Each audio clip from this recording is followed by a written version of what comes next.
Prologue. At the end of the 29th century, reed beds stretched endlessly like a vast forest. Even though it was late August, a bitterly cold wind swept through the land. It was a north wind that had traveled all the way from distant Siberia. A winter wind blowing in the middle of summer seemed contradictory. Yet this Siberian wind, both miraculous and ominous, was merely an abnormal climate phenomenon that occurred in this region once every 7 years. It was said that whenever this icy summer wind blew here, a certain desert in Africa would become blanketed with countless flowers. After enduring heavy winter rains, the desert would awaken in spring as seeds carried by the wind took root, and by summer, hundreds of blossoms would bloom all at once. Dead leaves swirled through the August wind.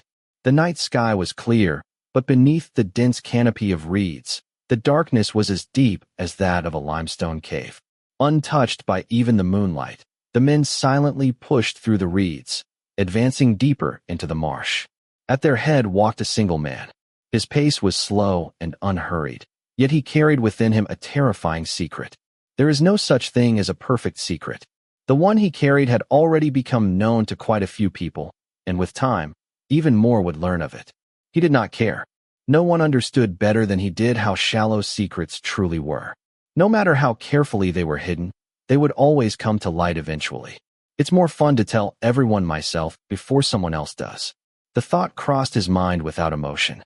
Each step sank into the soggy ground. The others walked cautiously, constantly watching their surroundings, but he alone moved as though he were taking an evening stroll. Unlike his companions, fear had no hold over him. Suddenly, he stopped. The men behind him froze as well.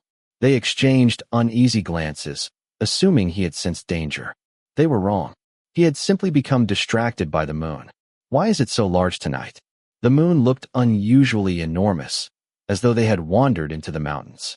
It seemed strangely fragile, like a young girl standing alone at the edge of a sheer cliff. Dozens of eagles crossed before it, their wings scratching through the moonlight. They belonged to the invaders. By day, those savage birds perched on their masters' wrists, watching the world with cold eyes. At night, they patrolled the skies, guarding their owners as they slept. They had gone hungry for nearly a week. Their masters must have told them to wait just a little longer. Soon, there would be more corpses than they could ever finish eating. Without another glance, he resumed walking through the reeds. Only then did the others breathe sighs of relief before following after him. He laughed silently. "You cowards. If you're already this frightened, how are you going to survive what's coming?" He casually pushed the reeds apart. The men gasped. Beyond the opening, countless lights shimmered across the darkness, too many to count. The endless rows of flames resembled the glittering scales of an enormous python. Countless crimson banners fluttered above them like feathers sprouting from the serpent's back. High overhead, birds of prey circled the sky, glaring down at the feathered serpent while letting out harsh, piercing cries. He gazed at the sea of red banners. Those are shrouds. Shrouds the invaders intend to wrap around us. They would laugh as they covered each corpse with a blood-red cloth, marking the land they had conquered. Their birds would tear at the bodies with razor-sharp beaks. But none of that will happen. He was certain. The invaders would never place those shrouds upon them. As long as the prophet protected this land, as long as the prophet still lived, it would never happen. Instead, those crimson shrouds would weather and rot without ever finding an owner. The starving birds would eventually peck out the eyes of the invaders themselves. The invaders would breathe their last where they now camped, and their abandoned corpses would be swallowed by the red earth until nothing remained. Then this place would return to what it had always been, a silent wasteland where only the moonlight lingered. Damn it, just how many are there? The one who muttered in disbelief was Captain Jo Young-hyun. 100,000. He answered without hesitation. 100,000. Our army has 50,000 soldiers. Ryan has another 40,000. Division Commander Unano rubbed his chin thoughtfully. Captain Ju Myung spoke next. The Eastern Peninsula has 90,000 troops altogether. At least in terms of numbers, we're roughly even. Even. He let out a dry snort. The invaders are a cavalry corps renowned throughout the war-torn Western continent as warriors capable of taking on 100 enemies each. He looked around at the others. You all know what that title means, don't you? A warrior considered 1 against 100 on the Western continent would be the equivalent of someone who could fight 500 by Eastern Peninsula standards. He paused before pointing beyond the endless lights. More importantly, there's a reserve force of another 900,000 behind them. Even if we somehow wipe out the 100,000 in front of us, the battle is over the moment those reinforcements arrive. We must make them abandon their campaign and retreat on their own. We cannot rush into battle. In truth, they don't want war either. They hope to enter without bloodshed, expecting the rulers of the Eastern Peninsula to surrender and hand over this land as a colony. They're waiting for that. Silence settled over the group. Look carefully. He drew his sword and knelt, tracing a formation into the red earth. The blade moved effortlessly, carving an enormous and intricate battle formation before coming to a stop. They've established their camp in a long snake formation. He pointed with the tip of his sword. Division Commander Unano will launch a surprise attack here at 3 o'clock tomorrow morning. His sword tapped a precise location within the formation. This is the enemy's first vanguard unit. 400 soldiers in total. Division Commander you. Kill half of them and capture the other half alive. Bring the prisoners back to the main camp. Their position is only 5 kilometers west of here. The men stared at him in bewilderment. For some time now, they had quietly begun to question his sanity. The invaders had arrived so suddenly that they hadn't even had the opportunity to send spies into the enemy camp. In other words, they possessed no intelligence whatsoever. Yet he had drawn the enemy's formation in remarkable detail, as though he had personally walked through their camp. He had even identified the exact location of the first vanguard unit. He looked directly at the men, all 574 of them. They were the only survivors of the brutal 5-year struggle at the nation's finest public assassin academy, his fellow graduates. Tragically, there were no other attack dogs left on this land capable of standing against the invaders. 1 million against 574. The odds were hopeless. Even so, there was no rule stating that the stronger side always won. No one knew the outcome until the fighting ended. The best choice was to avoid war altogether. But once war began, victory was the only acceptable result. That was the law of battle. Having reached that conclusion, he finally made an inhuman decision. The best defense was the strongest offense. From this moment forward, they would fight without regard for morality or method. Do all of you have families? He met each man's eyes as he spoke. I have a family as well. My parents, and my newborn baby brother. Division Commander Yu has an elderly father. Captain Joe has a widowed mother and a married sister. His voice remained calm. Let me be perfectly clear. If the invaders arrive, everyone dies. Your parents will be beheaded. Your sisters will be raped. That tragedy will unfold within a matter of days. Silence fell once again. Do you want to protect them? His voice became as soft as silk. Do you want to protect your family? Even though you know it's impossible. Even though the fear is driving you mad, do you still want to protect them? The silk scarf wrapped gently around their necks suddenly transformed into a rope. The rope tightened. Like a constricting serpent, it slowly crushed their throats. You already know the truth. No one else will protect your family. The only person who can protect them is you. Are you afraid? If you are, then leave now.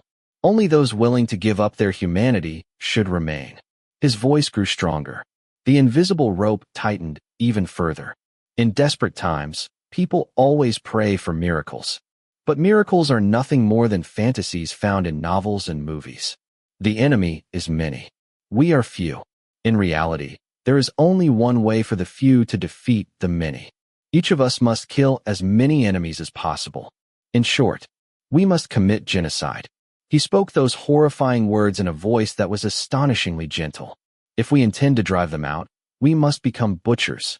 We must become human butchers who no longer see the invaders as people, but as pigs and dogs. A butcher has no need for human emotions. And a person who abandons all emotion is no different from a corpse. If you don't wish to become one of the dead, leave before I finish counting to 10. Anyone who remains will be considered dead. 1, 2, 3. No one moved. 4, 5, 6. Still, no one left. Because they were already dying.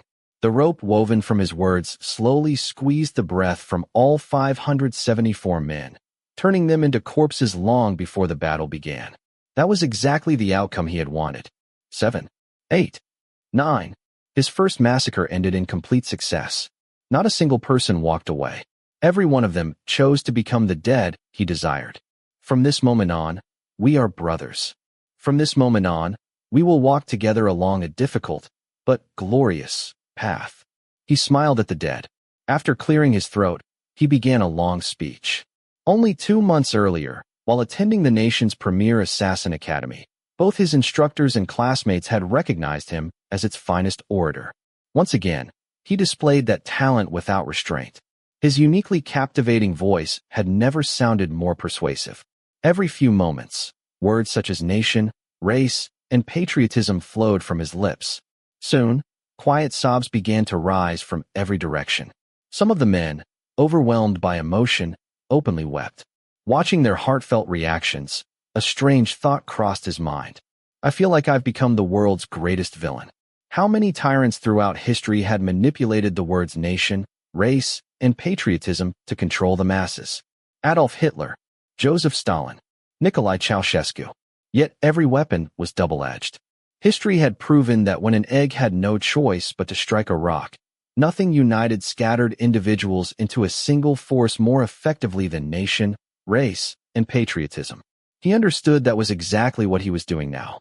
Still, the story that came to mind was Pinocchio, a lying wooden puppet who became human after a long journey. How dangerous it is for a monster like me to speak of patriotism.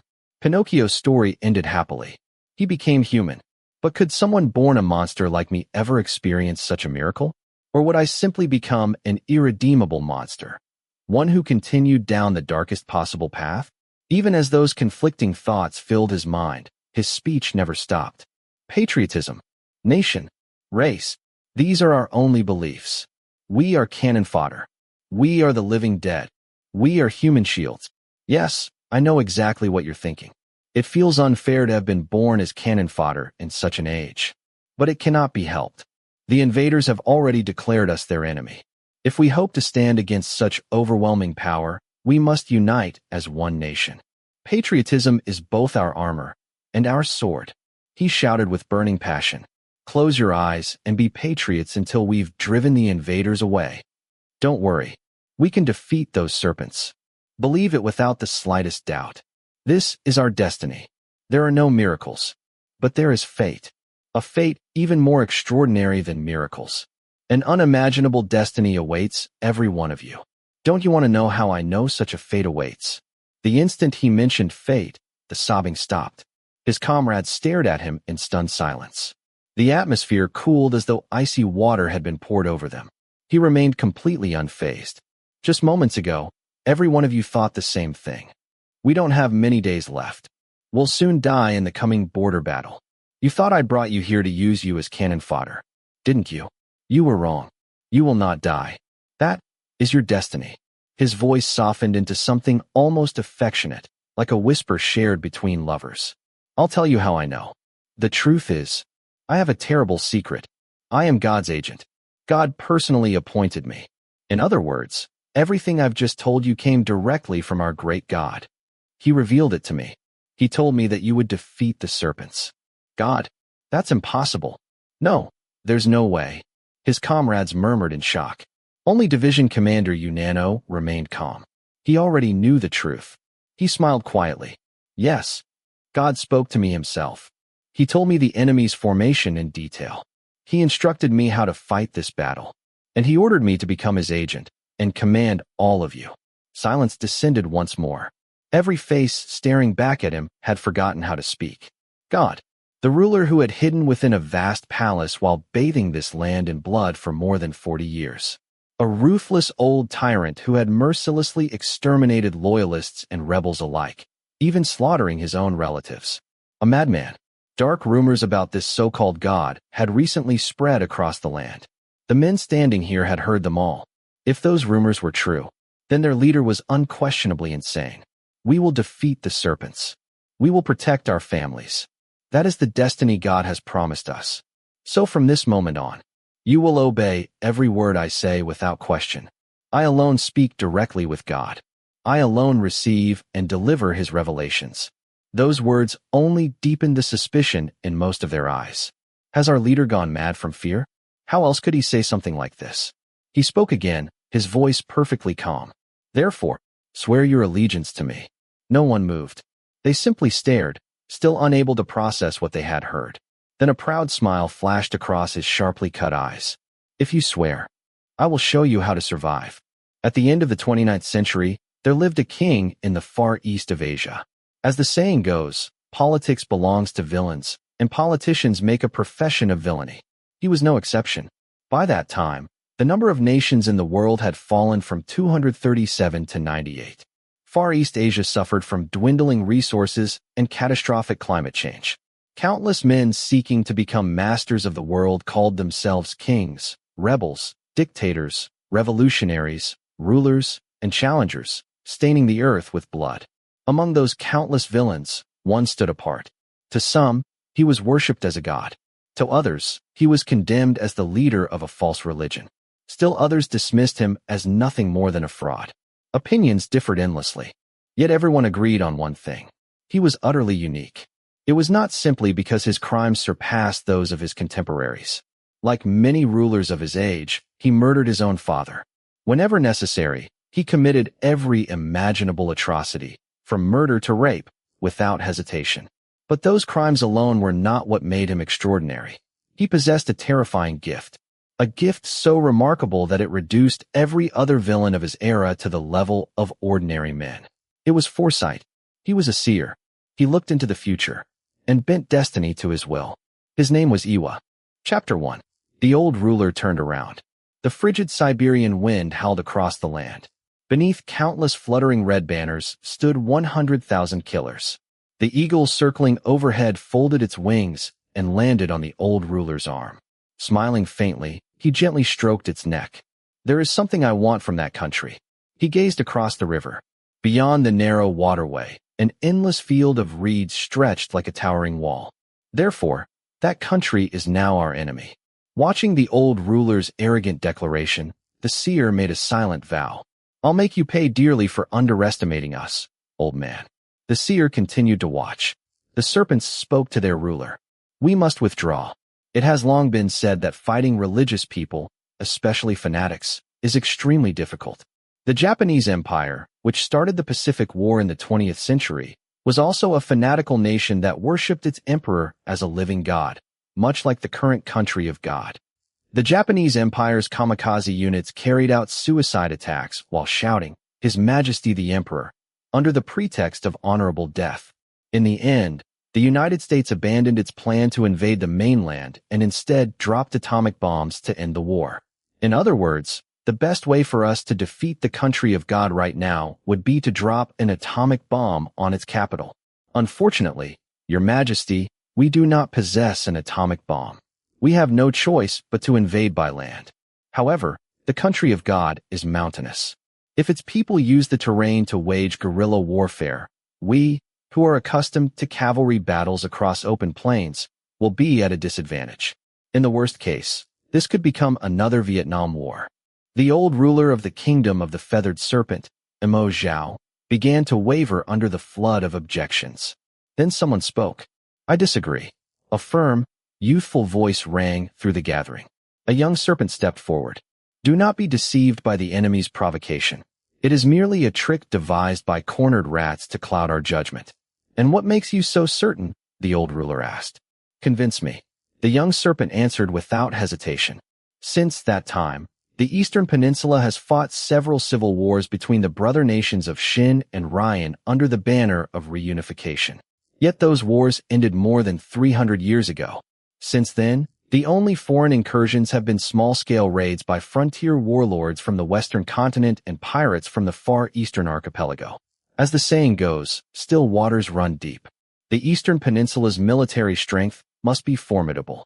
So you believe their sacrificial ritual is simply a performance meant to frighten us into retreat? Exactly. That ritual is proof of their desperation. If their military were truly powerful, they would have no reason to rely on such a vulgar display. So you've gone deaf. The old ruler snorted. Did you hear nothing the tactics officers just said? Everyone already knows the enemy's army is weak. What concerns us is the fanaticism of their people. Their army may not even number 100,000, but their population exceeds 20 million. But, Your Majesty, I have met many refugees from the country of God who crossed over to our continent. None of them behaved like fanatics. They knew nothing about these bloody sacrificial rituals. Doesn't that strike you as suspicious? The young serpent continued. Who wishes to avoid war? Not us them. They're simply struggling to delay the inevitable. If we allow this ritual to frighten us into further hesitation, we'll suffer under the growing burden of military spending, epidemics, and declining morale. I agree with Father. Someone interrupted him. It was Mo Chingying, the old ruler's sixth son. The Iwa bloodline that rules the country of God has always been notorious for encouraging idol worship. I've heard the current Iwa, who ascended the throne 40 years ago, is regarded as the greatest tyrant in history. Now that he's old and anxious to preserve his power, he may simply have invented a new form of worship. If his goal is to control the lower classes, these bloody sacrifices are easily explained. Good. At least one of you has sound judgment. The old king nodded approvingly at his son before casting a cold glance at the young serpent. They say that once religion has washed someone's brain, they won't notice even if lightning strikes beside them. Mountains and rivers can change in 10 years. The human heart is even more fickle. 5 years is more than enough to turn ordinary people into fanatics. The young serpent quietly fell silent and stepped back. At that moment, an officer hurried into the meeting. My apologies for interrupting, Your Majesty. The enemy has just scattered these propaganda leaflets across the border. Their contents are highly suspicious. What is all this commotion about? The old ruler narrowed his eyes as he accepted the leaflets. A week earlier, the serpents had distributed pamphlets promising that if the leaders of the Eastern Peninsula surrendered voluntarily, they would be spared and appointed as governors. These leaflets were the response. They contained the words of King Iwa, ruler of the northern half of the Eastern Peninsula. Thus our great God rebuked the ignorant enemy, saying, "The King of Serpents mistakes me for a naive 17th century American Indian." The Indians believed land belonged to no one, and so they were easily conquered by invaders. I am different. I already know exactly what the serpents will do the moment they set foot upon our land. I am an old fox with little time remaining, so the serpents will need to try much harder if they hope to make me betray my people. And furthermore, they dare claim that if we surrender our land, they will build roads and hospitals for us. Before concerning himself with another nation's affairs, the King of Serpents should first concern himself with his own people. Our great God sighed deeply before continuing. I have barely enough time to govern my own country. Why would the King of Serpents, whose territory and population are both far greater than mine, and who therefore has even less time than I do, concern himself with another nation? Finally, our great God declared, "Because you have angered me, the King of Serpents shall pay the price. Within the coming year, for great earthquakes shall strike the land of the serpents, and 240,000 people shall perish. If the King of Serpents possesses any wisdom, he will humble himself and seek counsel from this old man." The moment the King of Serpents finishes reading these words, the kingdom of the sun and moon shall invade the kingdom of the feathered serpent. Such insolence! Mo Zhao crushed the leaflet in his fist. Meanwhile, the officers read the leaflets, muttering among themselves. Why don't you throw that piece of paper away already? Just as the old ruler was about to shout, a messenger rushed into the room. The kingdom of the sun and moon, led by Wang Shi, has crossed the border of the kingdom of the feathered serpent. The words printed on the leaflet had become reality. A heavy silence settled over the conference room. The old ruler bit his lip and rose to his feet. What's all this commotion? Surely you don't believe that charlatan can see the future. I'll go teach Wang Shi a lesson first. I'll deal with this quickly and return, so wait here.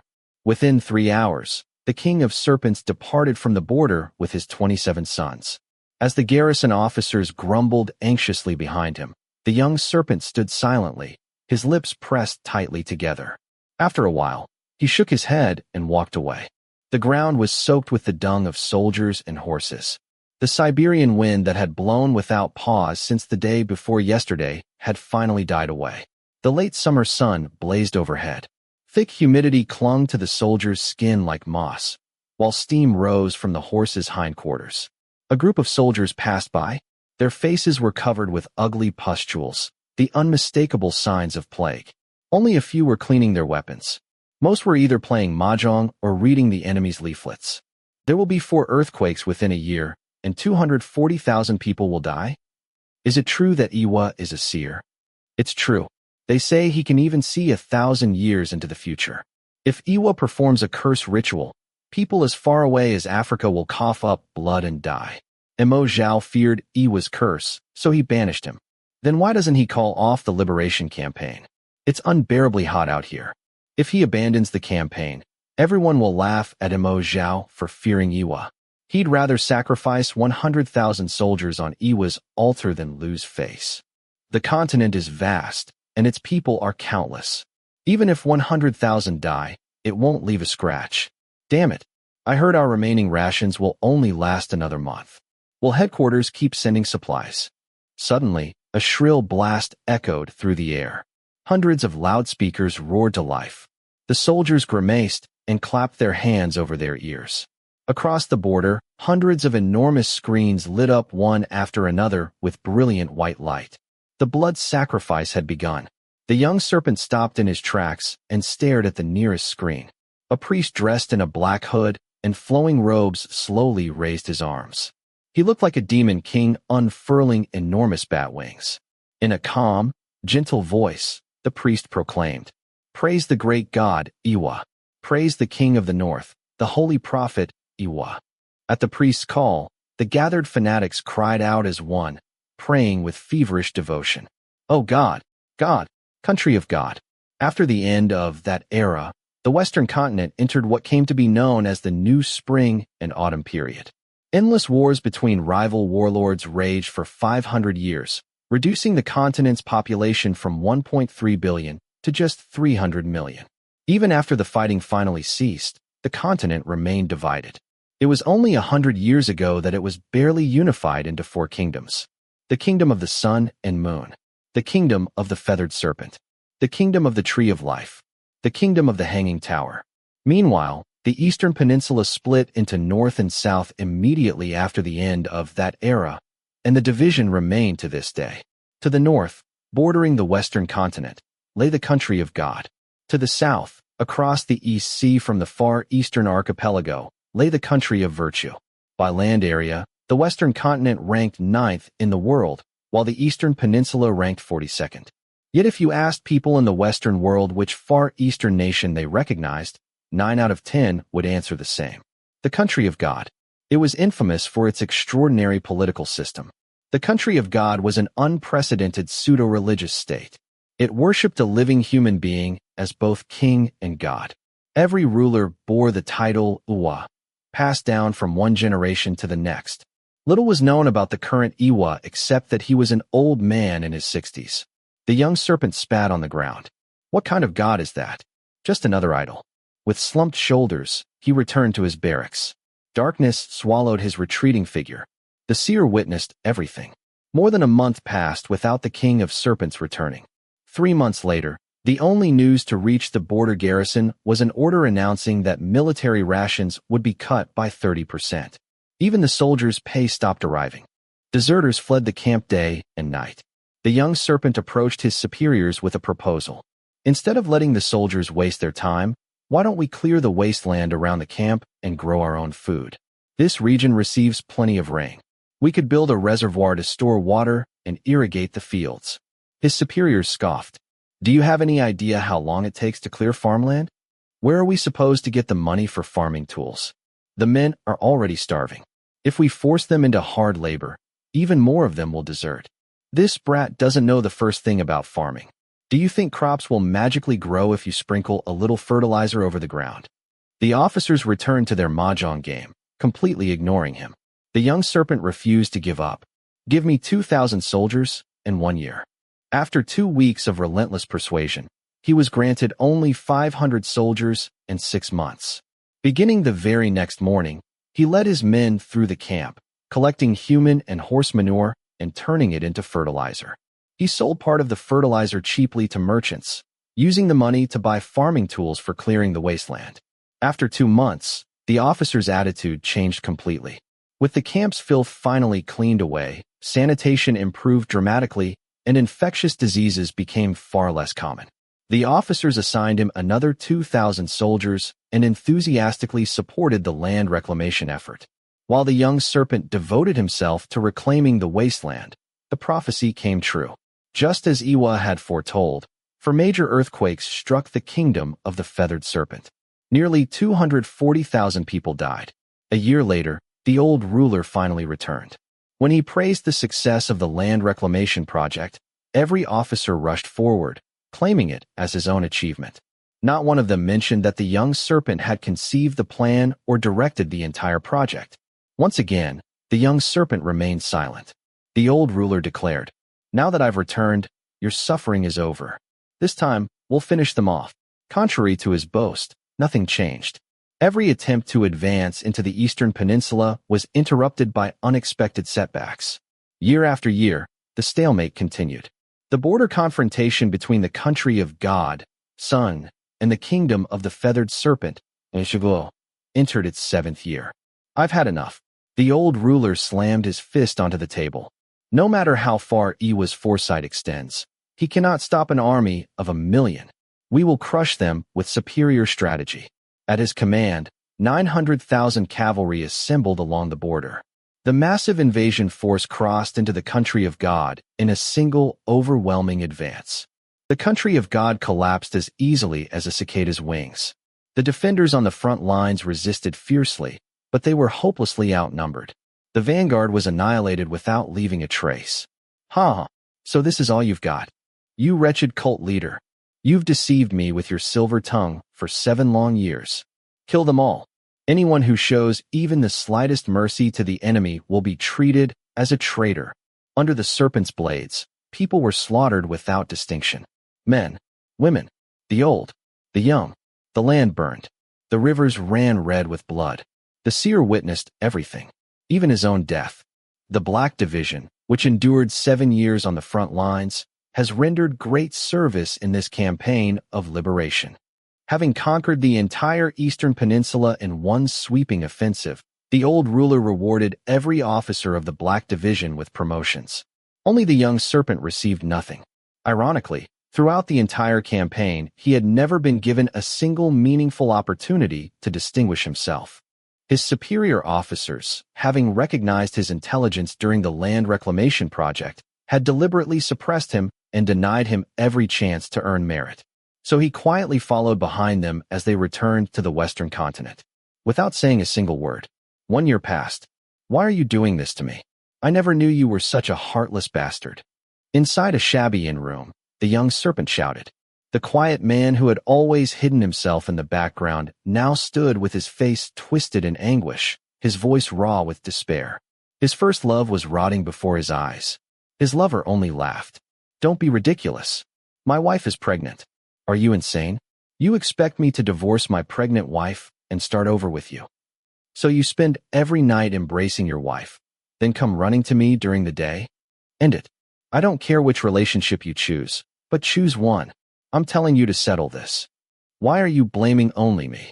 If you had simply stopped coming to meet me, this would have ended already. Actually, aren't you the real problem? I can live without you, but you can't live without me. I know you. You can't." For the first time in his life, the young serpent's eyes blazed with murderous intent. His lover's smile vanished. Panic filled his face. The young serpent's fist smashed into his jaw. "You son of a bitch," he roared. "You think I can't live without you? Don't flatter yourself. You son of a bitch." No amount of pleading could mend what had been broken. The young serpent cursed him one final time before leaving the inn. A month passed. The young serpent sat alone on a bench in a quiet corner of a park, where the morning sunlight filtered gently through the trees. Life bustled all around him. Elderly couples strolled along the paths. Young people chatted and laughed together. Children ran across the grass, flying kites. Only the young serpent seemed untouched by the warmth of the morning. His face was clouded with sorrow. His large eyes looked as though they might overflow with tears at any moment. After sitting there for a long time, he finally rose. As he walked down the park's winding path, his steps were so unsteady that he looked as though he might collapse at any moment. An elderly couple carrying a birdcage walked past him, chatting happily together. He drifted forward like an insect that had lost its feelers. Then he stopped. Not far away, an old man was practicing Jizyo calligraphy written on the ground with water. One character after another flowed from the tip of the long brush. When he finished, the old man quietly stood gazing at his work in contemplation. The young serpent found himself staring at it as well, as though entranced. Written across the pavement in elegant brushstrokes was Lee Hwanmae's poem, Drinking Alone Under the Moon. The young serpent softly recited the opening lines. A jug of wine among the flowers. I drink alone, with no companion. I raise my cup and invite the bright moon. Together with my shadow, we become three. A faint smile appeared on his lips. Then he turned and quietly disappeared. 8 years passed. Bring them all. The rebels' command dripped with cruel satisfaction. The battlefield resembled a forest after a hunt. The night's bloody fighting had left corpses strewn everywhere like butchered animals. The young serpent, who had once remained silent in the background, had become something entirely different. Now 38 years old, he had transformed into a merciless rebel. He had raised the banner of rebellion, defeated the old ruler in a single night, and seized power. The quiet young officer who had once endured every insult without complaint was gone. In his place stood a man who would soon become king. Off to one side of the battlefield, 20 enormous cauldrons boiled with oil and water. Soldiers dragged the defeated old ruler and his 27 princes before the rebel, forcing them to their knees. Well, Amo, how does it feel to kneel before someone else's feet for the first time in your life? The defeated king said nothing. The rebel slowly, very slowly, raised both hands and began slapping the old man's face. At first the blows were light. Then they grew harder, louder. The sound echoed across the vast battlefield. He did not stop for an entire hour. By the time he finally withdrew his hands, the cheeks of Mo Zhao, the king of massacre, who had terrorized East Asia for 55 years, had been torn open like old cloth. Blood streamed down his face. The rebel burst into laughter. You look like you've stuffed your cheeks with candy. You bastard. Mo Zhao's shoulders trembled. The rebel's military boot smashed into his face. His nose shattered. Blood sprayed across the ground. Who are you calling a bastard? Have you still not come to your senses, old man? After grinding his boot into the old king's face several more times, the rebel straightened his back. Don't comfort yourself by claiming you were defeated because you were caught off guard. This defeat is simply the result of a challenge I began 17 years ago. A challenge so quiet, so carefully hidden, that you never even noticed it. You laughed at me. You despised me. You never realized I had been hiding a sword inside my chest all this time. And today, you finally saw that sword with your own eyes. The rebel looked down at the fallen king with undisguised contempt. Now let me tell you what will happen next. There will be no mercy. Mo Zhao barely had time to pale before the rebel continued. Mo Zhao, I will kill you by pouring boiling oil into your ears, the ancient method of vengeance. I will boil every one of your legitimate sons alive. Not one will survive. I'll throw their flesh and broth to the dogs. I'll make wine cups from their bones and drink with my men. He spoke with pure delight. Mo Zhao sat frozen, unable to move even a finger. Your Majesty, that is too cruel. A man stepped forward. It was Tseng Lisheng, the rebel's closest aide. The rebel slowly lifted his gaze. Are you suggesting I grant an honorable death to a man who once called himself king? No. But everyone knows the relationship between your Majesty and the old tyrant. If you execute him and all his legitimate sons in such a cruel fashion, the people will fear you. They will avoid you. In the long run, it will do your Majesty no good. Silence. The rebel roared. I have no relationship with that tyrant. He rejected me completely. What do you know? Enough talking. Pour the boiling oil into his ears. No one moved. Everyone present knew exactly what bound the old tyrant and the young rebel together. If, years from now, the rebel regretted today's actions, the first people to suffer his vengeance would be those who had carried out the execution. Execute him, he shouted again. Still, no one stepped forward. The rebel's lips twisted into a smile. So be it. Without the slightest hesitation, he walked toward the cauldrons. My lord, Tseng Lisheng cried out. The rebel ignored him. He calmly pulled on a pair of gloves, filled a funnel with boiling oil, and walked toward Mo Zhao. Each drop that dripped from the narrow spout struck the ground with a hiss, sending wisps of white steam into the air. Mo Zhao spoke quietly. I will take my own life. Shut up. The rebel dismissed him without a second thought. You don't deserve an honorable death. You're a son of a bitch, Mo Zhao. So die like one. Without hesitation, he seized the old man's snow-white hair. A heartbeat later, a scream exploded into the air, mingled with clouds of white steam. Groans, shrieks, gasping cries. The sounds came one after another, twisted and discordant, like the frantic notes of a mad composer. Every blood vessel in Mo Zhao's face burst. His skin turned deathly pale. His tongue lolled from his mouth. Blood streamed from his eyes, nose, and ears. White smoke poured endlessly from his ear canals. Before the funnel was even half empty, Mo Zhao died. The rebel continued pouring. Only after every last drop had been emptied did he remove his hand from the corpse. The body toppled over like a felt stick. The rebel admired it as though appreciating a masterpiece. Then he burst into wild laughter. Ha! Is that all? The king of massacre, who slaughtered 10 million people over 55 years, couldn't endure even a single cup of boiling oil. He laughed and laughed. The torchlight cast his shadow across the wall. Distorted by the flickering flames, it stretched into something impossibly vast. Dark, grinning, monstrous. Everyone who saw that enormous shadow shuddered. It was as though a monster had revealed itself. The seer felt the same chill. No, it was not the appearance of a monster. It was the birth of one. What are you waiting for? Sun Lisheng shouted as he drew his sword. You cannot allow the Grand Lord to execute the tyrant's legitimate sons himself. If you don't do it now, I'll kill you myself. Only then did the soldiers spring into action. They seized the princes and hurled them into the boiling cauldrons. Flesh floated upon the bubbling water. Blood splashed into the steam. Horrific screams echoed through the hall.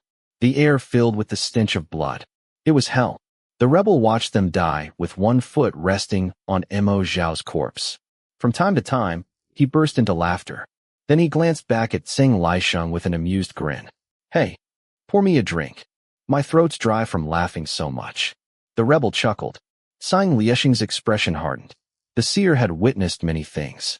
He had seen humanity's endless struggle for supremacy across the Western continent. He had witnessed the countless massacres the old ruler committed in the name of war. He had watched a young serpent who once reclaimed barren land with his own hands, covered in human and horse manure. He had seen that quiet tactics officer, who always remained in the background, transform over 17 years into a ruthless rebel and finally ascend the throne. He had watched the man who stood beside him and helped ignite the rebellion. He had witnessed the bloody age they created. Domination, challenge, conspiracy, rebellion, betrayal. The seer had seen all of those futures. Chapter 2. The military dogs barked as Unano strode forward with a stern expression. The guard snapped to attention and saluted. Patriotism, patriotism. Their voices rang out with strength, but the atmosphere that hung over the barracks was as bleak as a grave. The scent of plum blossoms drifted through every corner of the camp. Unano suddenly stopped. Tonight, the delicate plum blossom petals drifting through the darkness caught his eye. It was a quiet night. For now. Tomorrow night might be even quieter. Corpses don't speak. The guards shouting their patriotic slogans, the comrades who had endured this hell with him for 7 years, and perhaps even Unano himself might all become silent corpses by tomorrow night. Mo Zhao, who had spent 7 years watching the Eastern Peninsula, had finally gathered his entire army and established camp before the border. The mobilization of 1 million soldiers made his intentions as clear as glass. Living up to his title as the King of Massacre, Mo Zhao intended to drown this land in blood. Damn snakes. All they know are dirty tricks. Scowling, Unano headed toward the quarters of his superior, Lee Hwanmae. A faint green light glowed from the window. It had finally turned green after 23 straight hours. A green light meant visitors were allowed inside. A red light meant Lee Hwanmae was either asleep or wished to be left alone. Not even Unano, Lee Hwanmae's half-brother and a notorious killer feared throughout the army, could enter while the red light was on. Patriotism. Patriotism. Private Ryu Hopi and Major Jo Young-hyun saluted as Unano approached. The two had served as Lee Hwanmae's right-hand men ever since their days at Wado and still remained his closest aides. When did he wake up? Yunano asked. Did he eat? I'm not sure exactly when he woke up, Lee Hwanmae replied. The light turned green about an hour ago. He refused to eat again. Yunano frowned slightly. Again? Fine. You two should get some rest. And don't skip your own meals. Yes, sir. Lee Hwanmae and Jo Younghyun stepped aside. The Mayran Gukjuk Division, stationed along the border, was an elite special operations unit that secretly recruited only the most gifted individuals. Lee Hwanmae commanded absolute trust from every member of the division. If the soldiers ever discovered that their commander frequently skipped meals because of the overwhelming burden he carried, morale would collapse. So every untouched meal was quietly disposed of by his closest aides. The miserable deception had continued for 4 years. Then I'll be going now, Division Commander. Lee Hwanmae bowed deeply after collecting the untouched food tray. Yunano watched him leave in silence. A memory surfaced. On a moonlit night just like this, he had whispered a promise. I can destroy anything that stands in our way. I promise. I'll protect you and make you happy until the day I die. That had already been 7 years ago. Once again, Yunano carved the same oath into his heart. The promise he had repeated hundreds of times every single day over those 7 years. I'll keep my promise, Cat. Just like the day I crushed the skull of the monster that dared stand in our way. I'll keep my promise this time, too. His throat burned as though he had swallowed hot coals. Biting down hard on his lip, Yunano stepped into Lee Hwanmae's quarters. Was it because the nation's destruction was drawing near? The memories he had struggled to bury kept forcing themselves back into his mind. It all began with Wanshi. If that old bastard hadn't betrayed us. 7 years earlier, when Mo Zhao openly revealed his ambition to conquer the Eastern Peninsula, the nations of Shin and Ryan secretly formed a military alliance. After long deliberation, the Joint Command settled on a strategy. Use one enemy against another. To defeat Mo Zhao, the king of the Kingdom of the Feathered Serpent, they sought the aid of another powerful ruler. Wanshi, king of the Kingdom of the Sun and Moon, one of the 4 great kingdoms of the Western continent. At the time, Lee Hwanmae served as Iwa's representative. He secretly dispatched an envoy carrying an imperial decree. I am Iwa, the great king and seer of the country of God. If you drive the serpents from our borders, I will lend you my wisdom until the day you unify the Western continent. Wanshi accepted. As promised, Iwa used his foresight to assist him, while Wanshi restrained Mo Zhao. The alliance lasted 3 years. Then Wanshi grew arrogant.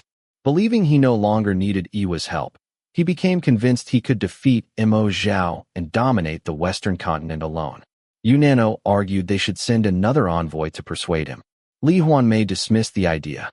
Sending an envoy won't change anything. God has already foreseen it. Wanshi will lose his head to Mo Zhao's blade within a year.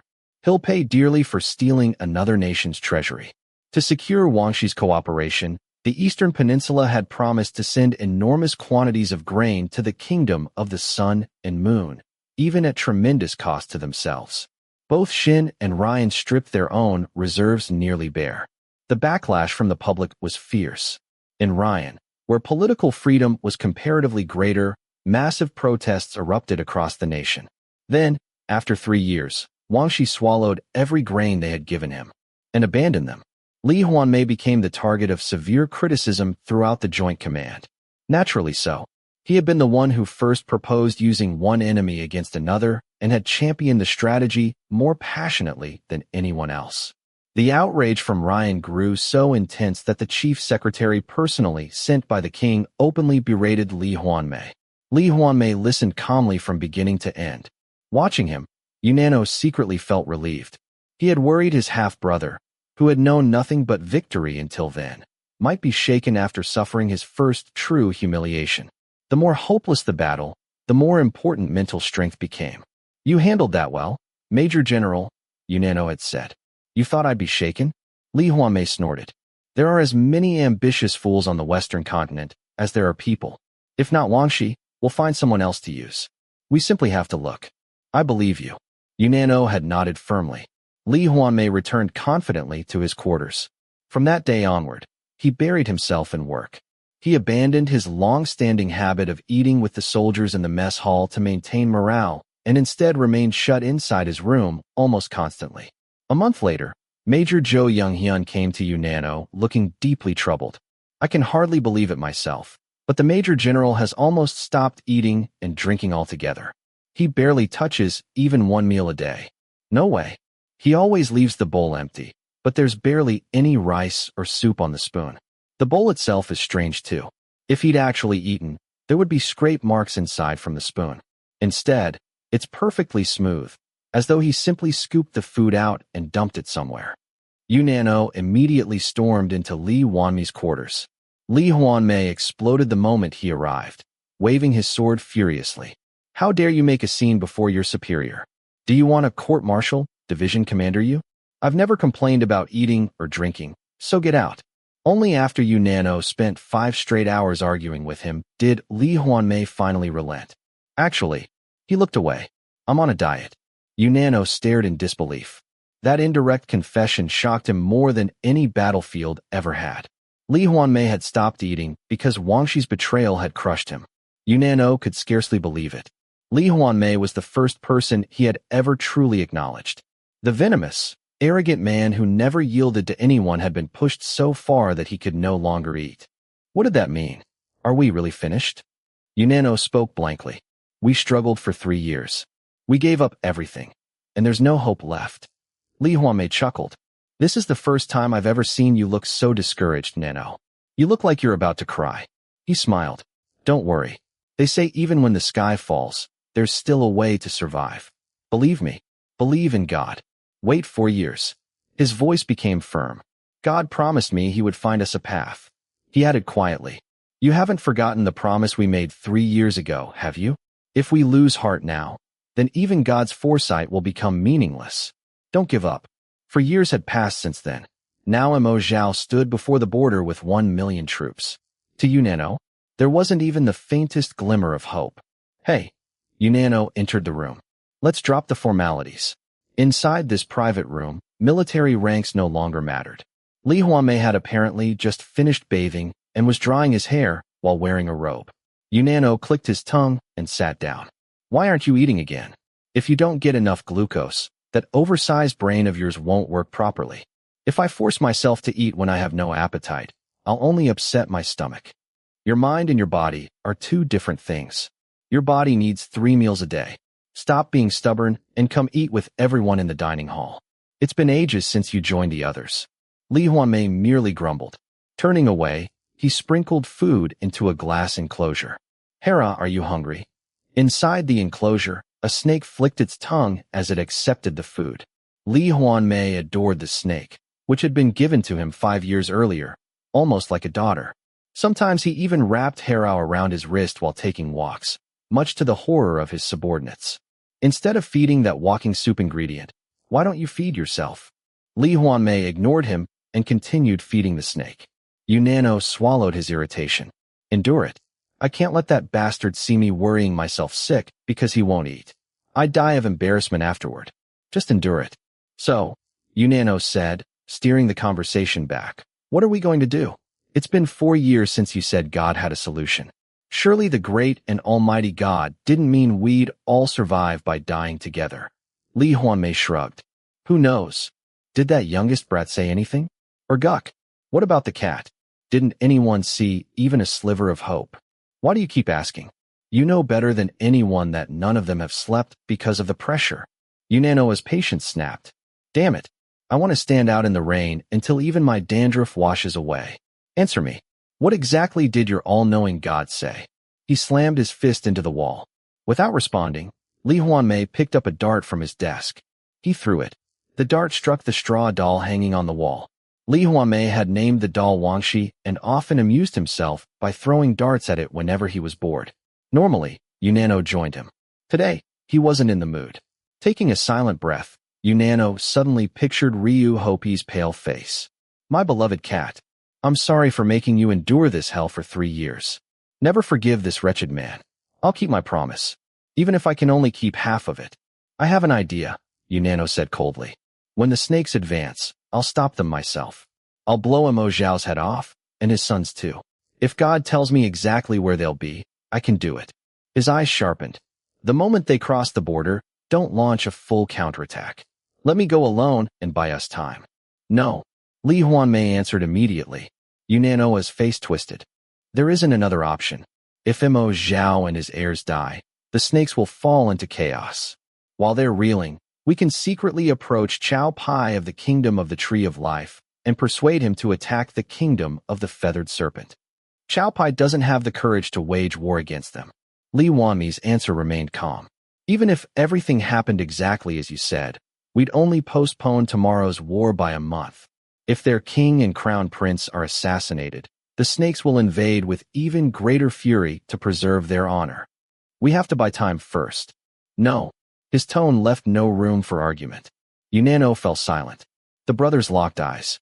After a long pause, Lee Hwanmae spoke first. That plan isn't merely futile. More importantly, it assumes you'll die. His voice softened. No matter how strong you are, you can't survive 1,000,000 soldiers raining arrows upon you. He looked directly at his younger brother. As your older brother, I can't approve it. Lee Hwanmae. Yunanoa's voice turned harsh. Think about this carefully. Damn it. Do you think war is some martial arts tournament where fools compete to become number one? I'll end it myself. His fists clenched. If you buy me enough time, I know I can find a weakness in their defenses. No. Lee Hwanmae never wavered. Yunano wasn't surprised. He had expected nothing less. Whenever Yunano counted to 8, Lee Hwanmae counted to 16. If sacrificing one brother truly could stop this war, Lee Hwanmae himself might have been the first to send Yunano into the flames. And Yunano would have gone willingly. Lee Hwanmae would quietly bury the guilt beneath a faint smile and shoulder the hatred of the people alone. That was the burden soldiers carried. Yunano lowered his head. Then tomorrow I'll simply kill as many as possible. Even if I can't stop the invasion, I need to kill at least 50,000 before noon. Maybe that will make Mo Zhao hesitate. Blowing apart hundreds of heads at once isn't efficient. Maybe I should trigger a massive landslide. If there's a suitable mountain nearby. As he continued thinking, Lee Hwanmae suddenly spoke. Bring me something to eat. Huh? Yunano looked up instinctively. Lee Hwanmae grinned. I'm hungry. You spilled your dinner earlier, so I threw it away. Besides, the cooks should already be back at the barracks. Then cook something yourself and bring it to me. You little, what kind of nonsense is that? I can roast a wild boar, but I can't even cook rice. Just come eat with me in the mess hall. No. Lee Hwanmae turned away. I'd rather starve. Another dart flew into the straw doll. A moment later, Lee Hwanmae glared at him. Did I ask for a royal banquet? All I want is soybean paste stew, multi-grain rice, rolled eggs, kimchi, and one side dish. His voice rose dramatically. You're not even willing to make that? Of course not. That's just like you. When have you ever worried about me? Oh wait, you did worry once. He pointed accusingly. You worried about my precious brain. Then you should hurry up and feed it some glucose. Bring me food right now, you bastard. Yunanoa's face went pale. There he goes again. Lee Hwanmae's chronic hysteria had returned. Even after enduring it for 7 years, Yunano still found himself astonished every time. What a disgrace for a 32-year-old man. Fine, then at least eat this. Suppressing his irritation, Yunano pulled a piece of dried bread from his uniform pocket and held it out. Then he froze. A strange feeling flashed through him. Wait, could that bastard? He narrowed his eyes at Lee Hwanmae. Moments earlier, he'd been convinced there was no hope because Lee Hwanmae had refused another meal on the eve of war. But now, he suddenly wanted to eat? Lee Hwanmae noticed the stare, yet calmly continued throwing darts. His indifference only deepened Yunanoa's suspicion. Could it be? A chill raced up his spine. His intuition bypassed reason entirely. The answer came instantly. Have you finally found it? A way to stop the war. As though answering the unspoken question, Lee Hwanmae hurled another dart with all his strength. It struck the straw doll. The doll toppled onto the floor. Thud. The tension drained from Yunanoa's entire body. It felt as though the massive stone crushing his chest for 7 long years had finally been lifted. Damn it. We found it. We've finally found a way to survive. The desperate tightrope walk to prevent the invasion had lasted 7 endless years. It almost felt unreal that the nightmare might finally be over. Then anger surged through him. That bastard. He wasn't useless after all. Yunano cursed his half-brother silently. Why couldn't he just say it outright? Why did he always have to torment everyone first? If not for that invaluable brain of his, Yunano would have broken every bone in his body regardless of whether he was older or younger. Enough playing around. He stepped forward. Tell me what strategy our great and brilliant god has finally come up with. At those words, Lee Hwanmae pointed toward one of the walls. Doesn't this remind you of the Three Kingdoms period of the 3rd century? A map of the Western continent hung on the wall. Lee Hwanmae raised a dart and pointed it toward the map. This is Wei. The dart struck the center of the kingdom of the feathered serpent. This is Shu. The next dart landed on the kingdom of the hanging tower. This is Wu. His final dart hit the kingdom of the tree of life. Lowering his hand, Lee Hwanmae continued. Right now, the kingdom of the feathered serpent is still the strongest nation in both population and territory. During the Three Kingdoms period, Wei was also the strongest of the Three Kingdoms. Mo Zhao is closer to Yuan Shao than Cao Cao. Come to think of it, both of them even share the character Shao. Quit the nonsense and answer me, Yunano snapped. What operational orders did God give you? When have I ever talked nonsense? Lee Hwanmae smiled faintly. This is the answer. Yunano raised an eyebrow. What is he talking about now? Chuckling, Lee Hwanmae picked up a hairdryer from the dresser. Don't be so impatient, Neno. Just keep following my orders like you always have. He met his brother's gaze. I'll say it again. We're not going to die. You, me, the youngest, our distant cousin, everyone on the team. We'll all survive. God has declared it. The standoff will soon come to an end. Yunano unconsciously held his breath. God has declared it. The standoff will soon come to an end. There was nothing more to ask. Whenever Iwa used the word declared, it always came true. No matter how impossible it sounded. It had never once been wrong. Then, it's over. A miracle he had never dared dream of had finally arrived. Not a temporary ceasefire. A complete end? After 7 endless years. It still didn't feel real. More than anything, he wanted to know how Iwa intended to force 1,000,000 soldiers to retreat. Wait, is he planning to annihilate them? The Battle of Salsu flashed through Yunano's mind, where General Yulji Mundiak destroyed 300,000 Sui soldiers during Goguryeu's war in the 7th century. Huh. Lee Hwanmae snorted. How childish. That's not it. It's not. Yunano blinked in surprise. Lee Hwanmae looked at him as though he had lost his mind. Of course not, idiot. But there's a river right in front of them. It's called a river, but it's barely more than a creek. He shook his head. If there were a dam to destroy, that'd be different. But how exactly do you plan to drown 1,000,000 soldiers in water that shallow? He clicked his tongue. What's wrong with you today? I thought you were supposed to be smart. If terrain alone could win this war, we wouldn't have spent 7 years jumping through all those ridiculous hoops. He glanced at his reflection. Speaking of which, what's wrong with your skin today? Yunano frowned and leaned against the wall. His curiosity only grew stronger, but he knew asking further would accomplish nothing. Ever since their days at Wado, Lee Hwanmae had never revealed his true intentions. He might show you the branches, but never the forest, not even to his own half-brother. Seriously, this brat doesn't know the first thing about teamwork. Yunano glared at him. I've worked beside you for 7 years. You can't even tell me the details? Do you think I'll suddenly get freckles if I hear your plan? You're nothing but a quick-thinking blockhead with nothing attractive except the dirt under your fingernails. Just wait. I'll collect every bit of suffering you've caused me, with interest. Why are you dressed up today? You're not seriously planning to flirt with someone while 1,000,000 soldiers are camped outside, are you? Nano. Lee Hwanmae suddenly turned toward him. What is it, idiot? Yunano replied flatly. Lee Hwanmae lightly tapped his own cheek. What do you think? Am I handsome? What? Yunano burst into laughter. Ridiculous. Yet completely like him. He constantly teased Lee Hwanmae for his vanity, joking that he must have been possessed by the ghost of an aspiring actor who had failed hundreds of auditions before taking his own life. Whenever he had free time, he'd stare into mirrors and complain. Am I handsome? Hopeless narcissist. Put some ointment on your hands, Yunano grumbled. Your housewife eczema is almost healed.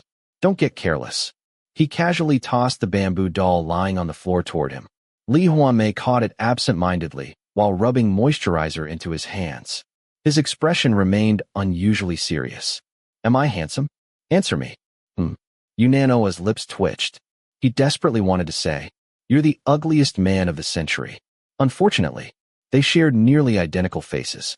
Insulting Lee Hwanmae's appearance would only be insulting himself. Well, you're not ugly. You look like me, after all. So how could you possibly be ugly? He crossed his arms smugly. Of course, I'm about 1,000,000,000 times more handsome. The framework's the same. The details are different. If I'm the most handsome man in the universe, you're merely acceptable.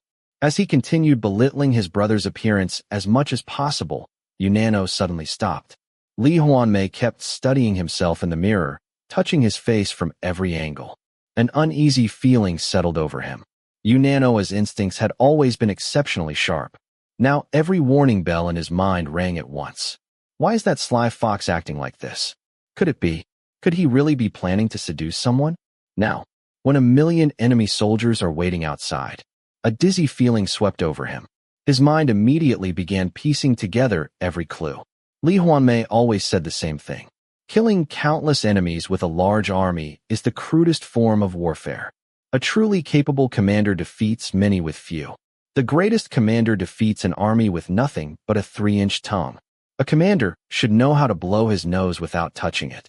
His greatest weapon had always been manipulation, which led Unano to one conclusion. The reason Lee Hwanmae suddenly cared so much about his appearance. He was preparing to seduce someone. No, not seduce. Manipulate. Seduction was merely the method. The target had to be one of the kingdom of the Feathered Serpent's highest-ranking commanders. Their nation's survival depended entirely upon convincing that person. What do you think of me? Lee Hwanmae asked again. Unano quietly stared at his brother's pale face. The weight crushing his chest returned. Although they looked almost identical, their presences couldn't have been more different. Unano carried the sharp, predatory aura of a wild beast, making his nickname Orchid feel almost ironic. Lee Hwanmae, meanwhile, possessed an elegant, refined beauty worthy of his nickname, Plum. He carried a gentle grace that Unano lacked completely. Like the plum blossom itself. He was beautiful. Unano finally asked quietly, "Do you really have to go yourself? Can't someone else do it?" Lee Hwanmae answered immediately, "No, I have to handle this personally. It's that important of an engagement." Engagement. The word struck Unano like ice water. Not negotiation. Engagement. He asked bluntly, "Tell me honestly, is your engagement partner some bastard who likes men?" Lee Hwanmae smiled. "You're quick. You guessed correctly. He is." He answered so casually it sounded as though he were humming while picking vegetables in a spring field. Unano clenched his fists until they trembled. Never in his life had he felt such humiliation. Lee Hwanmae was actually planning to entertain someone. To stop the war? Engage? Terrible possibilities flooded his mind. Was he planning to sell his own body? Surely. No. He might. He might have no other choice. This war had become so hopeless that any method was justified. Unano pictured his proud half-brother pouring drinks with a polite smile for some balding middle-aged man. He had heard countless stories of young women forced into prostitution to support starving families. Never, not once, had he imagined something similar happening to his own brother. Rage nearly consumed him. The ground beneath his feet felt as though it were collapsing. Lee Hwanmae, that impossibly proud man, had prepared himself even for this. Meanwhile, Unano could do nothing. He felt like the greatest coward alive. Finally, he forced himself to speak. "Who is it? When it's over, I'll kill him." Lee Hwanmae laughed. "See, I really can talk to you, Unano." He slipped off his robe. "I guess the past 7 years changed both of us." The Nano from Watto would have exploded in anger immediately. "But now, you're thinking practically." He smiled. "Time really is frightening. Then again, like you said, war isn't some martial arts tournament. If no one finds out," Unano spoke firmly, "then no one will ever know. A disgrace nobody knows about isn't a disgrace. Tell me who it is. I'll kill him myself. I'll make sure it's with my own hands. Then I'll forget everything. I promise." "Excellent. How considerate." "It's not consideration. It's politics. You know that. No matter where or when, most dirty dealings between factions are quietly buried forever." Lee Hwanmae nodded. "That's politics." Still laughing, he held up a hand. "Thanks. But that's unnecessary. The great god worked hard to find this chess piece. I intend to make full use of it. Don't worry. I'm only planning to flirt a little. Nothing more. It's simply such an important meeting that I wanted everything to be perfect." He sighed. You worry far more than your face suggests. Buttoning up his uniform, he continued. I don't like it either. But after living here 7 years, I've learned how the world works. In every profession, appearances matter. Everyone judges your face and clothes before deciding how to treat you. I'm no exception. Unano silently watched him finish dressing. After studying him carefully, he finally relaxed slightly. The body lobbying he'd feared probably wasn't going to happen. Maybe the old man would flirt, but it didn't seem likely things would go beyond that. If Lee Hwanmae had truly intended to sacrifice himself, he never would have hinted at it beforehand. The Lee Hwanmae he knew always acted first, then pretended nothing had happened afterward. That was his politics. Even so, Unano's anger only intensified. Fine. I don't care who that bastard is. Just wait. Given Lee Hwanmae's status, even sharing drinks with someone was humiliating enough. Secrets never stayed buried forever. Sooner or later, whoever he entertained today would brag about it. Unano's narrow eyes gleamed dangerously. No matter how many secrets a man knows, a corpse never speaks. I'll handle politics my own way. I'll gouge out his eyes, cut out his tongue, and kill him with my own hands. That will keep the secret forever. All right. Lee Hwanmae fastened the final button on his uniform. Let's go. The brothers left together. The conference room was silent as an abandoned island. When Lee Hwanmae and Unano entered, their closest aides immediately rose and bowed. Seo Jukyung, Colonel Park Gukyao, Major Jo Younghyun, Major Ju Mayao. Lee Hwanmae took his usual seat at the round table. An ashtray and a box of matches were already waiting there. Without speaking, he removed the matches one by one and arranged them neatly across the table. Silence stretched on.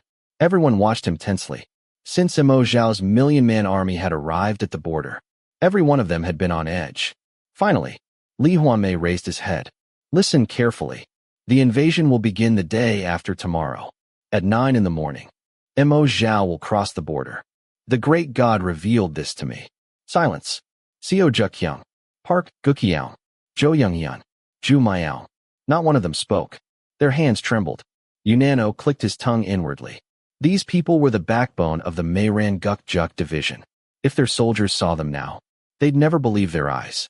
Had Lee Hwanmae not warned him beforehand, Unano himself would have reacted exactly the same way. That sadistic bastard. Even now he insists on keeping secrets. Lee Hwanmae lit a cigarette. Unano struck the match for him. Taking a slow drag, Lee Hwanmae began gathering the scattered matchsticks. I will now relay the great God's revelation. The enemy is currently deployed in the Wild Goose Formation. For an army this large, a long snake formation would have been more efficient. But Imo Zhao deliberately chose the Wild Goose Formation. He has no intention of underestimating us. Using the matchsticks, he recreated the enemy formation on the table. Pointing to one section, he continued.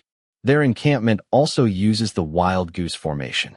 At 11 tonight, we'll launch a surprise attack on the 24th Battalion of the 2nd Division. I'll personally participate. What? Jo Younghyun shot to his feet. The others, including Unano, looked equally stunned. Lee Hwanmae was the Allied headquarters' single most valuable strategist. His safety was protected almost obsessively. His meals, his health, even his trips to the bathroom were practically monitored. Never before had he personally joined an offensive operation. You can't. Jo Younghyun protested. Please trust us. We'll carry it out perfectly. Oh, I trust you. Lee Hwanmae smiled. But this time there's prey only I can identify. We'll make a composite sketch. Park Gukyao immediately suggested. Lee Hwanmae waved dismissively. No time. Even if we leave right now, it'll take 2 hours to reach the target. We can't waste time making sketches. Besides, the great God has declared the operation will succeed. At the word declared, everyone fell silent again. Leaning back comfortably, Lee Hwanmae continued. Go prepare the strike. I want only first-rate fighters. We'll finish everything within 20 minutes. He looked toward Unano. Division Commander You stay? I have another important assignment for you. The others filed out. Unano remained where he was, staring expectantly. Lee Hwanmae slowly exhaled cigarette, smoke directly into his face. Then he smiled. Go make me something to eat. Unano froze. Cheerfully, Lee Hwanmae continued. It's been a while since I've gone into the field. I should eat first. Make me a sandwich.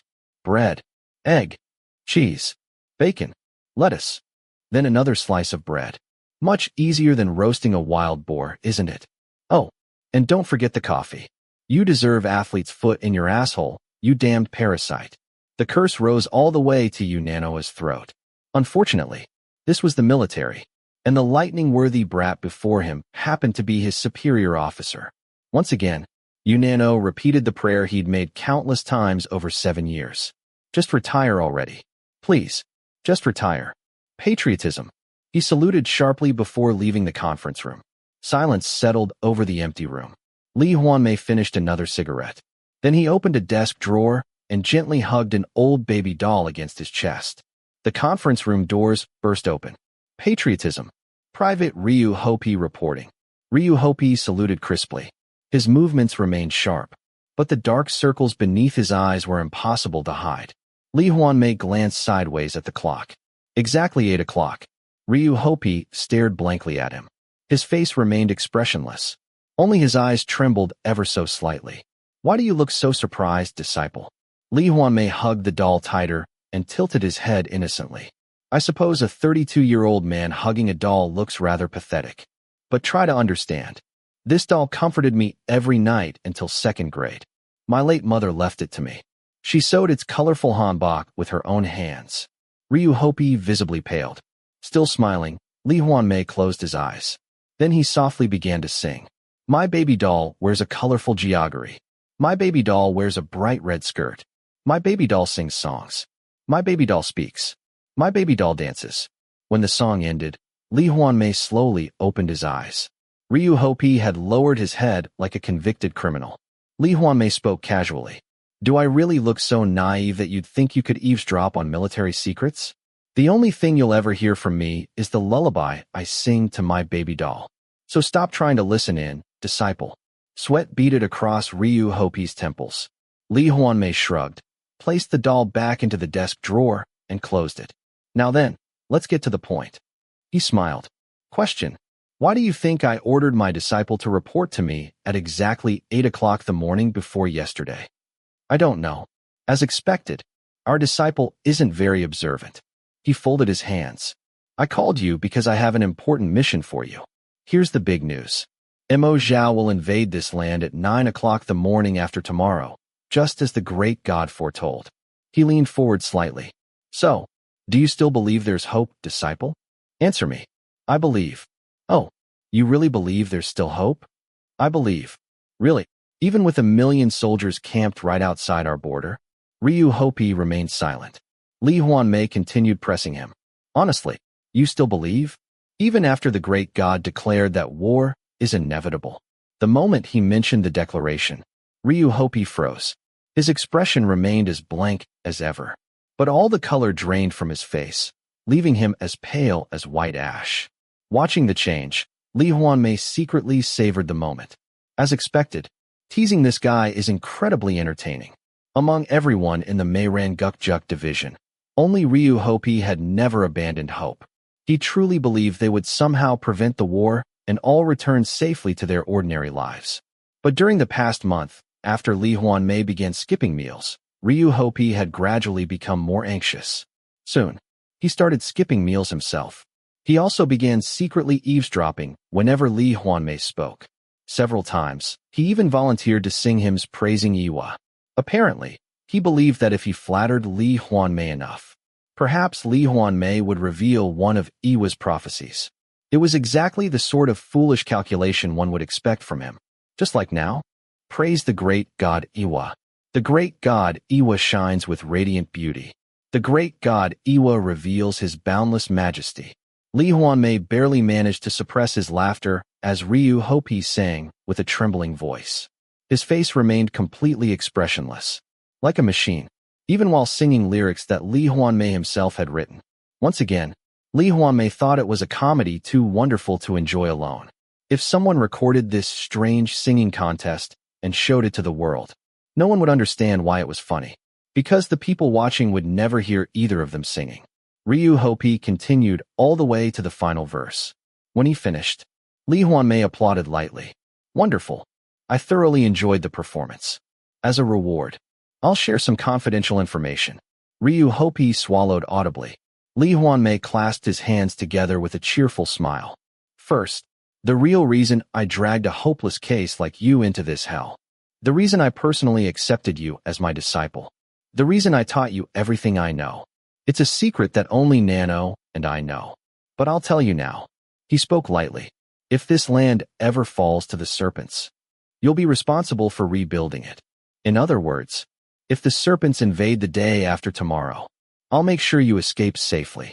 You, your sworn brother Kong Heech, and your longtime roommate Shin Jonghan.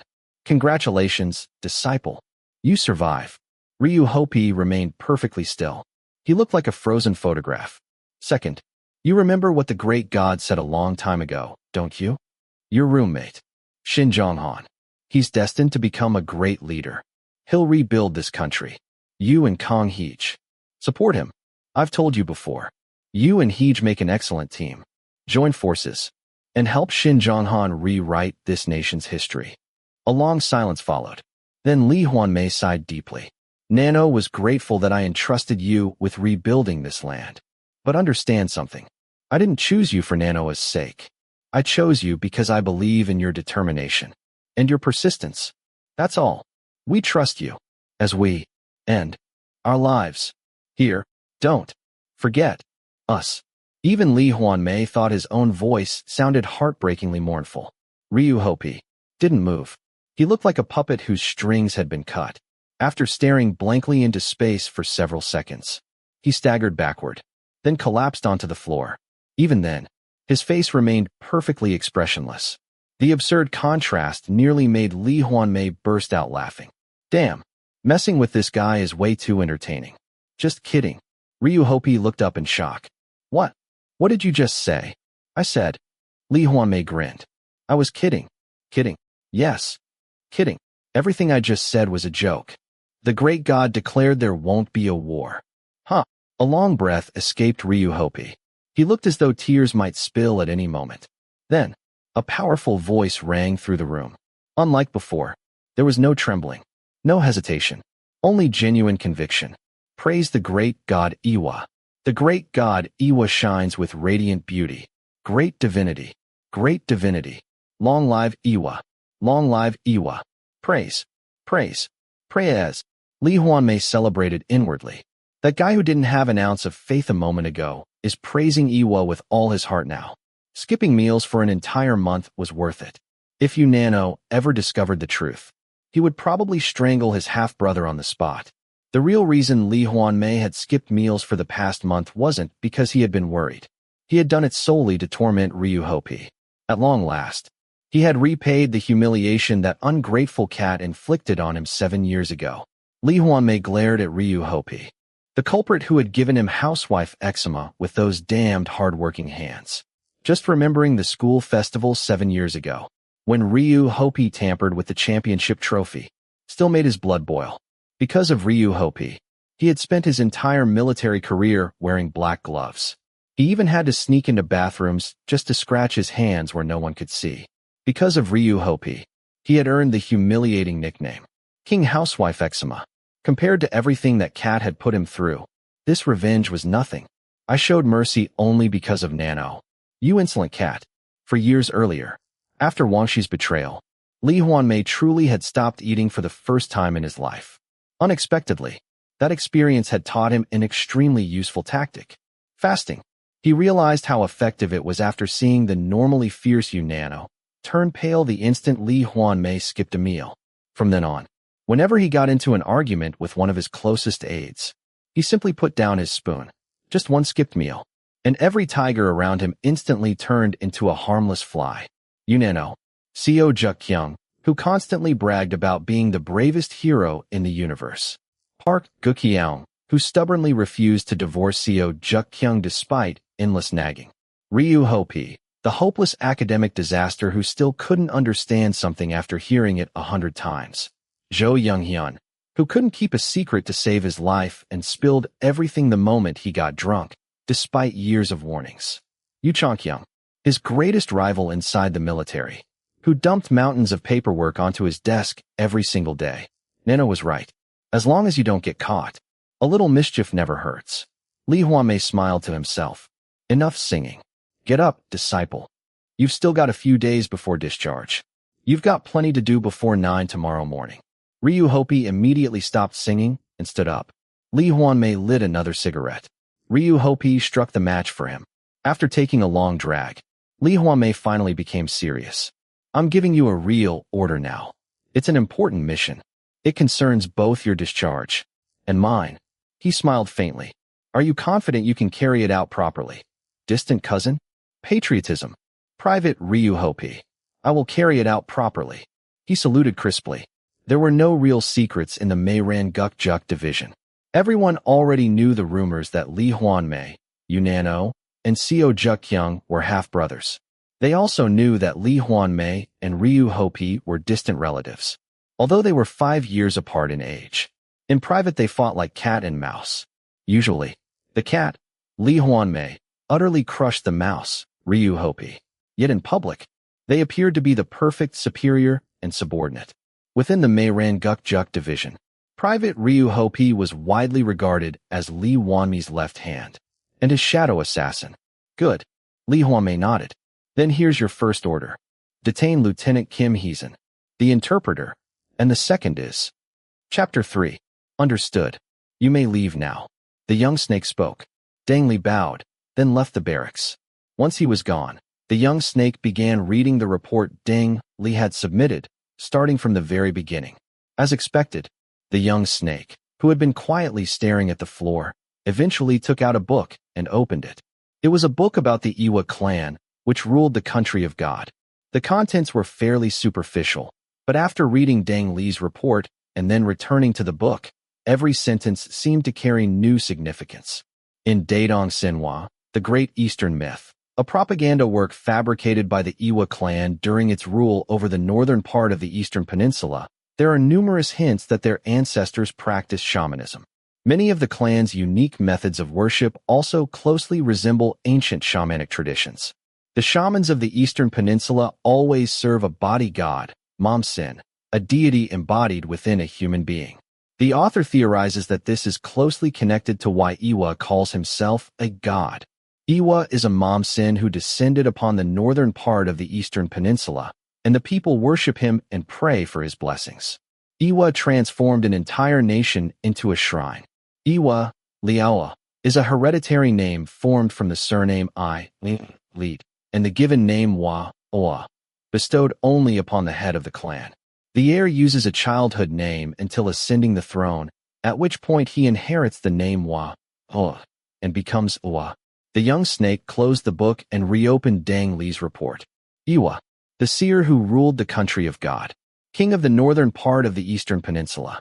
49 years ago, he defeated his brothers and ascended as Iwa. He was said to be exceptionally cruel and deeply suspicious, having killed every one of his blood relatives.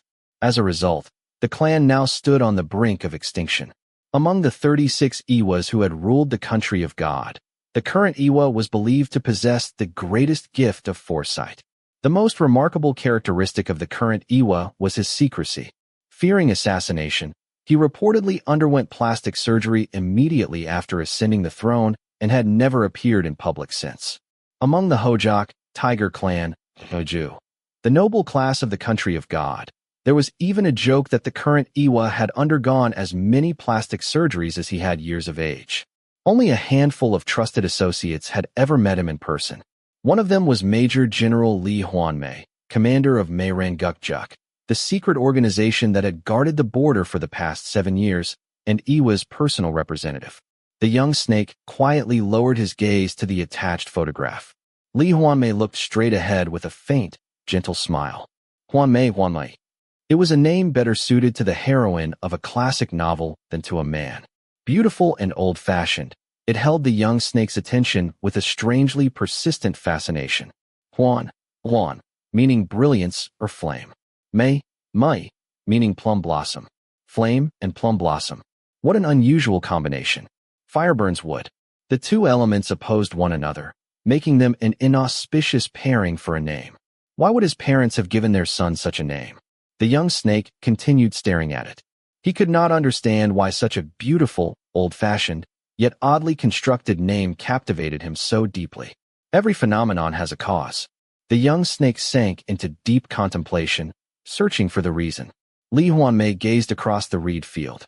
Countless feathers drifted from the enormous body of the python. It had grown beyond comparison with the snake he had first encountered 7 years earlier. Above it, hundreds of birds of prey circled overhead, screeching as they beat their wings. A gust of wind swept across the reeds, stirring the long strands of hair that hung over Lee Hwanmae's forehead. Are we finally going to meet? Tonight, he would finally come face to face with the young snake. In truth, Lee Hwanmae did not welcome the meeting, but there was no avoiding it. This meeting is now fate. No, it is destiny. A destiny newly designed by Iwa. Before long, both the young snake and Lee Hwanmae would be swept into it beyond their control. The first time the current Iwa became aware of the young snake's existence was 7 years ago, when Mo Zhao first attempted to invade the peninsula. At the time, Iwa had paid him little attention. A man who seems moderately useful in the Mo Zhao camp. That single sentence had been Iwa's entire assessment. The young snake had displayed somewhat unusual behavior, such as overseeing land reclamation projects along the Insha River border. After 2 years, however, he returned to his base and quickly faded from Iwa's memory. It was only a year ago that Iwa began taking a serious interest in him. While examining every member of the Mo Zhao camp to gather intelligence, Iwa discovered the secret hidden within the young snake's destiny. And here, Lee Hwanmae halted his thoughts and frowned. Perhaps the greatest value of foresight lay in the enlightenment it granted. The Industrial Revolution, which fundamentally transformed human civilization, had also unleashed immense disasters on a global scale: resource depletion, explosive population growth, abnormal climate change, and world wars. Humanity had run headlong toward destruction while believing it was racing toward prosperity. During those days, people believed that nearly every nation had overcome hunger. Most enjoyed advanced mobile phones and the internet. They believed the world would continue improving forever. To the people of the 29th century, those days resembled a biographical film about Marie Antoinette. In the film, Marie Antoinette walked gracefully through a banquet hall, dragging the train of her extravagant gown behind her. The audience admired her luxury while simultaneously pitying her. They already knew the tragic end awaiting the young and beautiful queen. Just as people of that era had admired ancient artworks in museums, people of the 29th century enjoyed watching films produced during those prosperous times. They envied the splendor depicted on screen, yet mourned it as well. Some even grew angry, believing the people of that age had squandered the world's resources so recklessly that later generations were forced to suffer the consequences. In this era, even the world's greatest economic power offered a lower standard of living than the Third World had enjoyed in the mid-20th century. At the end of the 20th century, battles fought on horseback with guns and swords had been limited to places such as Africa, West Asia, and the Middle East. After the Third World War brought those days to an end, however, such ancient methods of warfare became the global norm. The prediction of a great scientist who once declared, "The Fourth World War will be fought with sticks and stones," had become reality. Even society's values had changed dramatically. Humanity had become obsessively devoted to environmental protection. Many nations had gone centuries without paving new roads. They continued to suffer the lingering effects of nuclear war, radiation sickness, infertility, birth defects, and increasingly severe climate disasters that had intensified after the end of those days. Had humanity possessed foresight, none of those catastrophes would have happened. Humans are beings incapable of seeing even an inch ahead. Iwa was different. As a seer, he had witnessed the destinies of countless people, including the terrifying future that awaited the young snake. The young snake always kept his mouth shut and quietly stepped aside. For the next 5 years, he would remain more devoted to the royal road, Wangdo/benevolent rule, than the path of conquest, Pedo/rule by force, more concerned with farmland than battlefields. However, beginning at the age of 34, he would gradually begin to change. He would become the very kind of man the current young snake would despise, a butcher of humanity, someone his present self would regard as the worst of all people. His interests would shift from the royal road to the path of conquest, from cultivated fields to battlefields. At the age of 38, he would finally draw the sword he had long kept hidden within his heart and ascend the throne himself. After that, Lee Hwanmae halted his thoughts once again. The future beyond that point was so horrifying that even a naturally cold-blooded man like Lee Hwanmae had no desire to think about it. You are a black swan. A black swan that will bring about a shock beyond anything anyone could foresee. That is who you are. Only after witnessing that black swan did Iwa attain true enlightenment. At last, he understood why the goddess of fate had spun her wheel and woven such a vast and intricate web. Through that revelation, Iwa finally discovered the key to turning the path of death into the path of life. The great god's design begins now. In truth, Lee Hwanmae had no personal desire to carry out this plan. One of the greatest flaws of foresight was that it inevitably bred prejudice. The young snake was only 28 years old. He was still a young man more devoted to the royal road than the path of conquest, more interested in farmland than warfare. Perhaps the person who would be most shocked and most devastated upon learning his own destiny would be the young snake himself. Even so, Lee Hwanmae already despised him. He hated him for being a born sodomite, just like his half-brother, Unano. Even as a master of politics, a world ruled by villains, Lee Hwanmae found the young snake repugnant. From his perspective, the man the young snake would become was the worst kind of tyrant. Foresight suffered from another fatal flaw. It revealed only future events, never the subtle depths of a person's heart. Of course, with his extraordinary insight and meticulous nature, Iwa had compensated for that weakness better than anyone. Yet even he was still human and was occasionally mistaken. There had been rare occasions when he judged someone solely by the future he had seen and reached the wrong conclusion. The young snake. What kind of sword lay hidden within his heart at this very moment? A life-giving sword, wailing yum, or Jan. A sword used to save and heal? Or a death-dealing sword, Salinjum, Sa-Rin-Jan? A sword wielded only to kill? The answer to that question was of immense importance. If the sword hidden within the young snake's heart already thirsted for blood, then the carefully crafted plan Iwa had spent so long designing would face a major obstacle from the very beginning. That was why Lee Hwanmae intended to abduct the young snake that very night and judge his true character by secretly listening to his thoughts and words. A twisted smile slowly spread across Lee Hwanmae's lips. As the saying goes, the first leaves reveal the nature of the tree. He may appear calm and claim to walk the king's path, but who could know what truly lurked inside him? Surely, beneath that composed exterior, his heart was already a swamp overflowing with dark desires. No, calm yourself. Maintain your composure, Lee Hwanmae.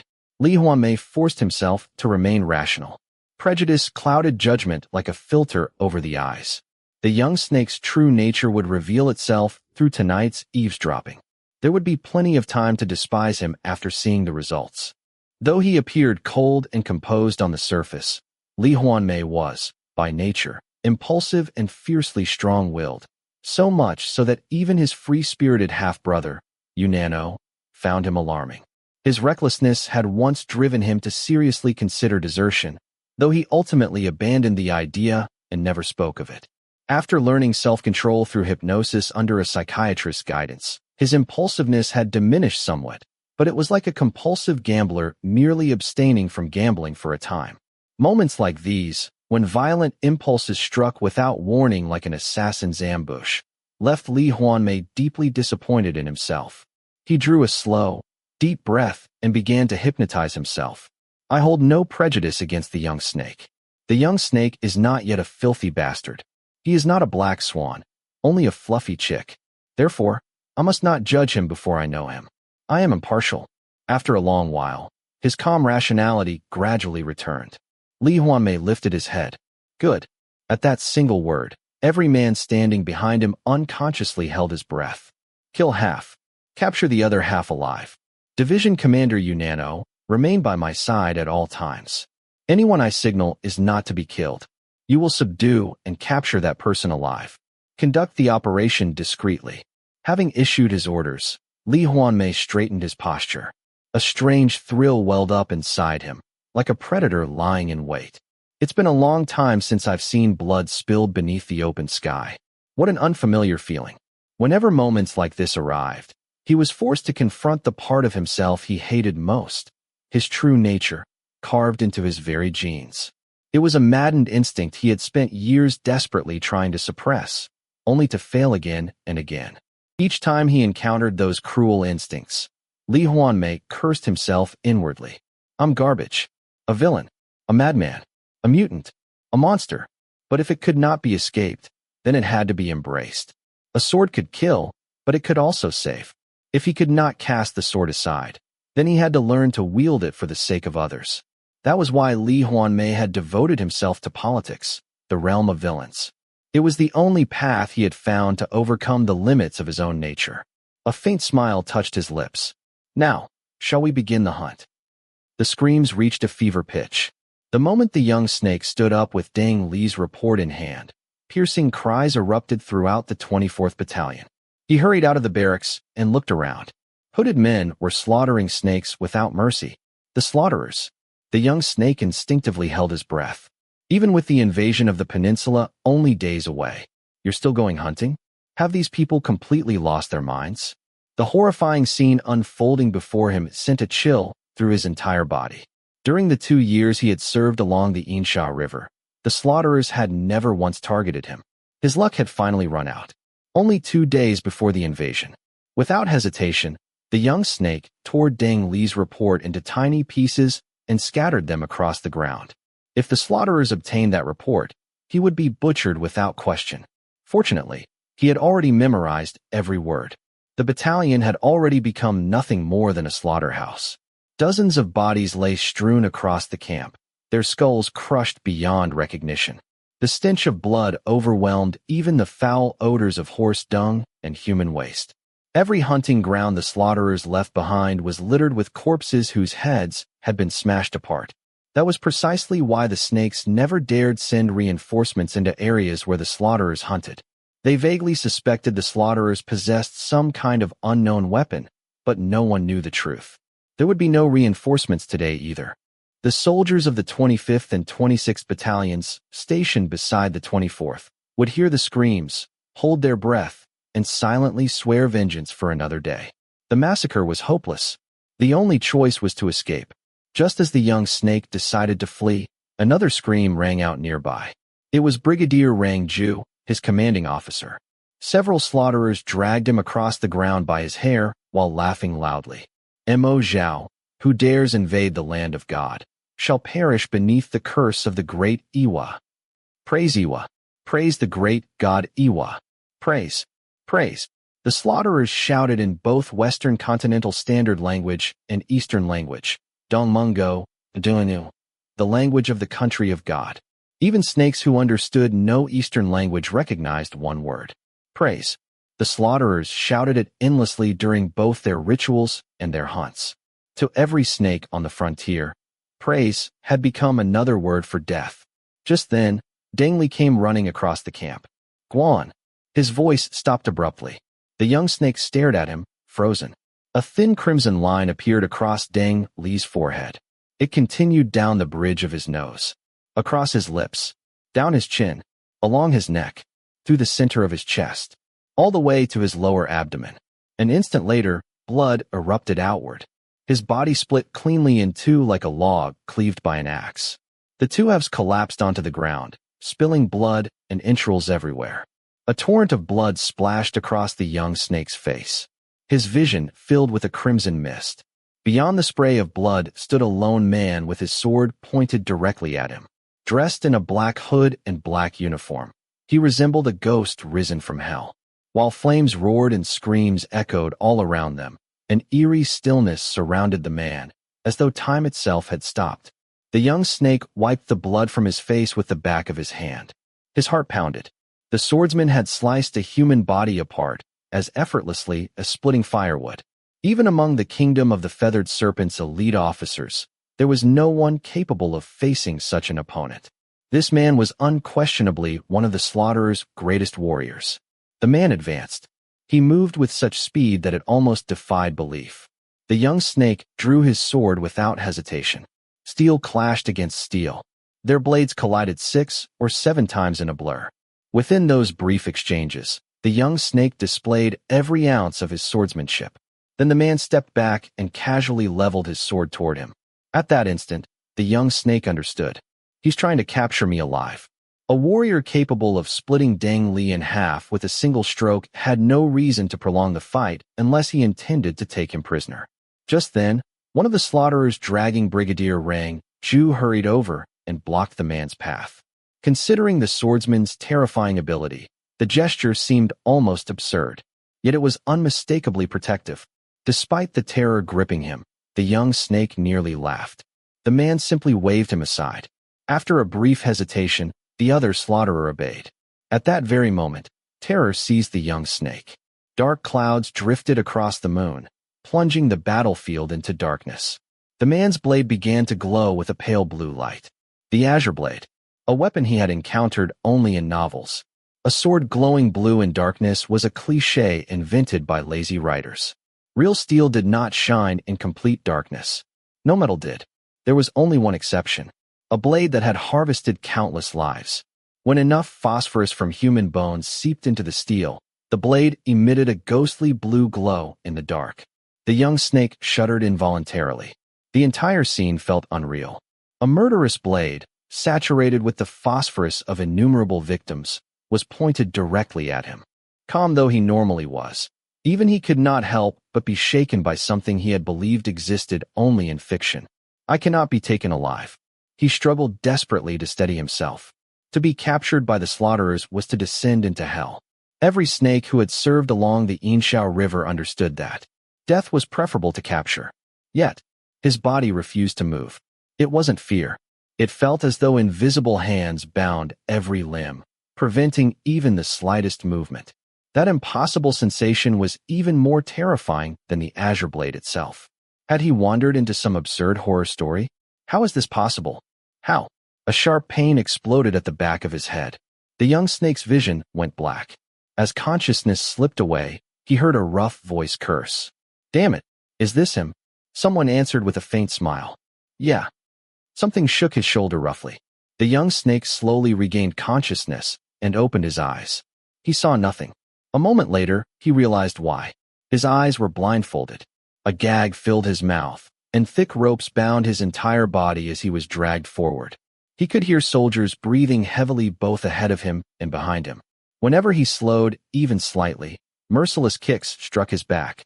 The slaughterers had finished their hunt. Now they were dragging their captives into hell. The endless rustling of reeds echoed around him. This had to be the vast reed fields beyond the Inshao River that marked the border. In other words, he was now inside Iwa's territory, the land ruled by the king of the northern eastern peninsula. Because of the blindfold, he couldn't observe the surrounding terrain. Escape would be difficult. The young snake calmly judged the direction of the wind. Although it was already the end of March, a powerful northwesterly had been blowing through the region ever since a low-pressure system formed 2 weeks earlier. Southeast. The wind was at their backs. The slaughterers were heading southeast. Judging from how faint the loudspeakers installed near the border had become, they had already walked for at least 40 minutes from the snake's encampment. For 7 years, nearly 100,000 troops had remained stationed outside the border of the country of God. Yet not once had they discovered the slaughterers' headquarters. The reason was painfully simple. In all 7 years, they had never dared send even a single reconnaissance patrol beyond the reeds. The vast marshlands along the Inshao River gave way to countless mountains that stretched endlessly like a maze. The snakes could only guess that the slaughterers' base lay hidden somewhere within those mountains. They offered many excuses for their failure, but there was only one real reason. They were afraid. Terrified of the slaughterers hiding beyond the reeds. Terrified of Iwa's fanatics. Gradually, the wind died down. At the same time, the air grew bitterly cold. The ground beneath their boots became hard and rocky. Birdsong echoed from every direction. They had entered the mountains. The climb continued along a rugged trail. Many of the blindfolded prisoners slipped and fell. Each time, the slaughterers said nothing. They simply answered with another barrage of kicks. It was completely different from the fanatical hymns they had shouted during the hunt. More than the pain of the climb, it was their chilling silence that unsettled the young snake.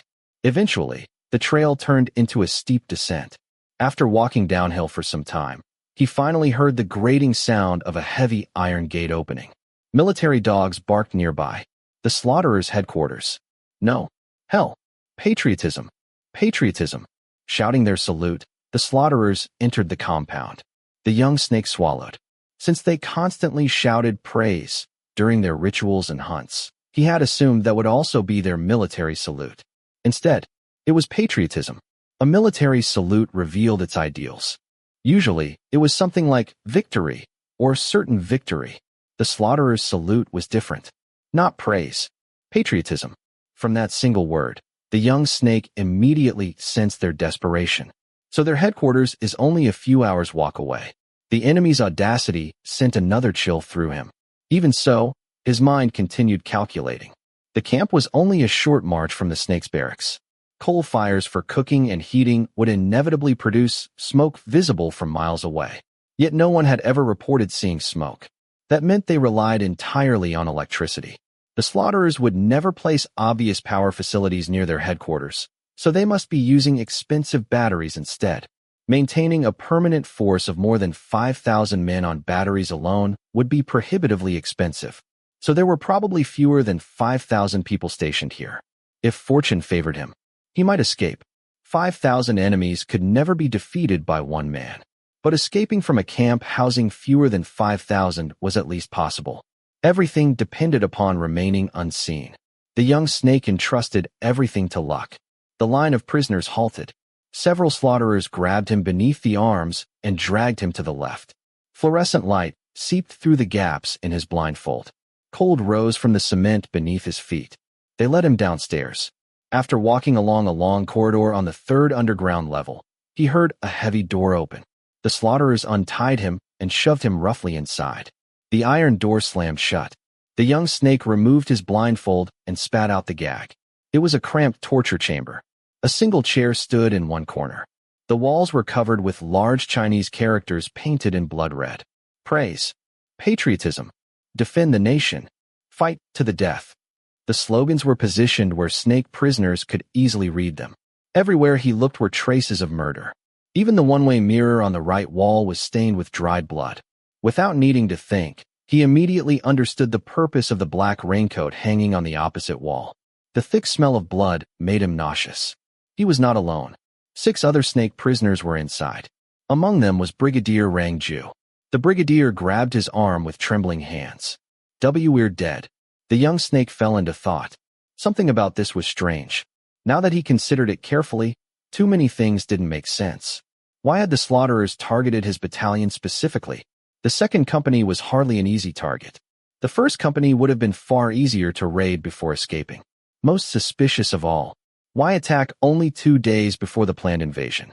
This wasn't simply another hunt. It was clearly a military operation conducted for a completely different purpose. Perhaps. The young snake slowly looked toward the one-way mirror on the wall. Its blood-stained surface stared back silently. Meanwhile, Brigadier Rang Ju and the others continued talking loudly among themselves. The young snake drew a quiet breath. Everyone. The prisoners turned toward him. Be quiet. He lowered his voice. They may be listening to us. We can't let them learn anything through careless conversation. Remain silent. The prisoners' faces immediately turned pale. Without another word, they huddled together in one corner. The young snake also sat against the wall and lowered his head. To anyone watching, he looked like a terrified prisoner who had completely lost hope. Hidden behind that frightened expression, however, he silently sneered. Eavesdrop all you like. You'll learn nothing. There was no information the slaughterers could ever extract from him. For the young snake, remaining silent was the easiest thing in the world. As always, all I have to do is keep my mouth shut. Chapter 4. Yunano opened the door and stepped into the room. Lee Hwanmae stood with his arms crossed, staring intently into the magic mirror. Are you still eavesdropping? At Yunano's question, Lee Hwanmae simply nodded. Normally composed in every situation, he didn't even bother to reply, suggesting he was devoting every ounce of his concentration to what he was watching. Yunano turned his gaze toward the magic mirror. The 7 snakes they had captured the previous night were huddled together in one corner. This is absurd. He glared at the contact in question and rubbed his chin. Since this person was supposedly important enough to prevent the war, Yunano had naturally imagined a middle-aged man with a receding hairline. Instead, the person Lee Hwanmae was eavesdropping on was, at most, a young snake in his mid-20s. Yunano examined the insignia on the young snake's uniform. After surviving Lee Hwanmae's sword 7 times, he had expected the man's rank to be fairly high. Surprisingly, he was only a low-ranking administrative officer. Then Yunano let out a soft whistle. He noticed 2 feathers embroidered in red thread beside the insignia. Was he actually a tactics officer? A tactics officer was a position specially created by Mo Zhao, a highly intelligent individual. Essentially serving as a strategist, tactics officers were usually selected from company-grade officers. They were responsible for military strategy and administration, but they were also deployed on the battlefield during emergencies. Because the position demanded extensive experience, it was normally filled by seasoned officers in their 30s. Seeing someone in his mid-20s serving as a tactics officer was highly unusual. Does this guy possess crucial information related to the war? Or is he planning to use him to secretly assassinate Mo Zhao? Either possibility was ridiculous. Yunano understood Lee Hwanmae's perfectionism, but this was excessive. Even if he accounted for every possible contingency, considering the other man's sexual preferences seemed like taking things far too far. Couldn't someone like that young snake simply be won over with smooth words and a generous amount of money? Well, I suppose with a war looming, he has reason to be cautious. Yunano nodded. In any case, he felt relieved. If that young snake was their negotiating partner, the body lobbying scenario he had initially feared would never happen. The truth was that even the snakes had long since turned their backs on the king of massacre, Mo Zhao. Since ascending the throne, he had survived 17 coup attempts and an astonishing 87 assassination attempts. That alone demonstrated the overwhelming hatred the people of the kingdom of the feathered serpent harbored toward him. The moment the young tactics officer accepted Lee Hwanmae's offer, he would stab the tyrant in the back without the slightest hesitation. Unless that young snake happened to be Mo Zhao's son, his betrayal was practically guaranteed. Suddenly, Yunano frowned. But something's odd. He found himself troubled by what Lee Hwanmae had presented as his answer when Yunano had asked how he intended to stop the war. He threw a dart at the map of the Western continent and compared it to the Three Kingdoms period of the 3rd century.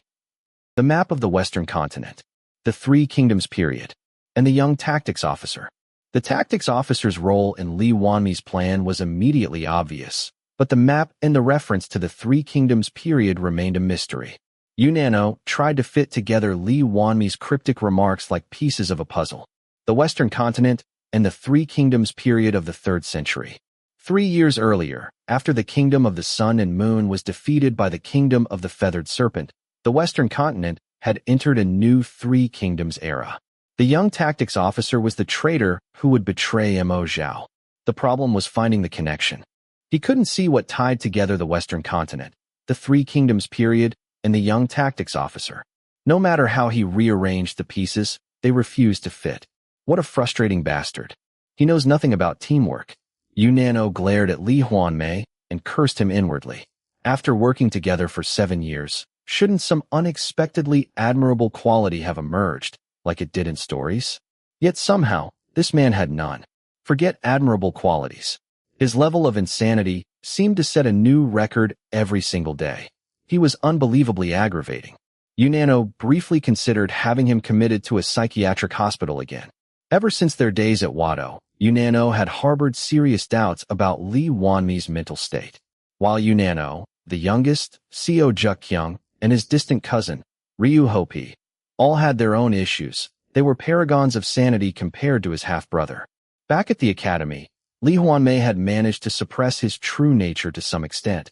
Only to some extent, but it seemed the prolonged tension along the border had finally pushed him over the edge. His already infamous mental state had deteriorated beyond repair.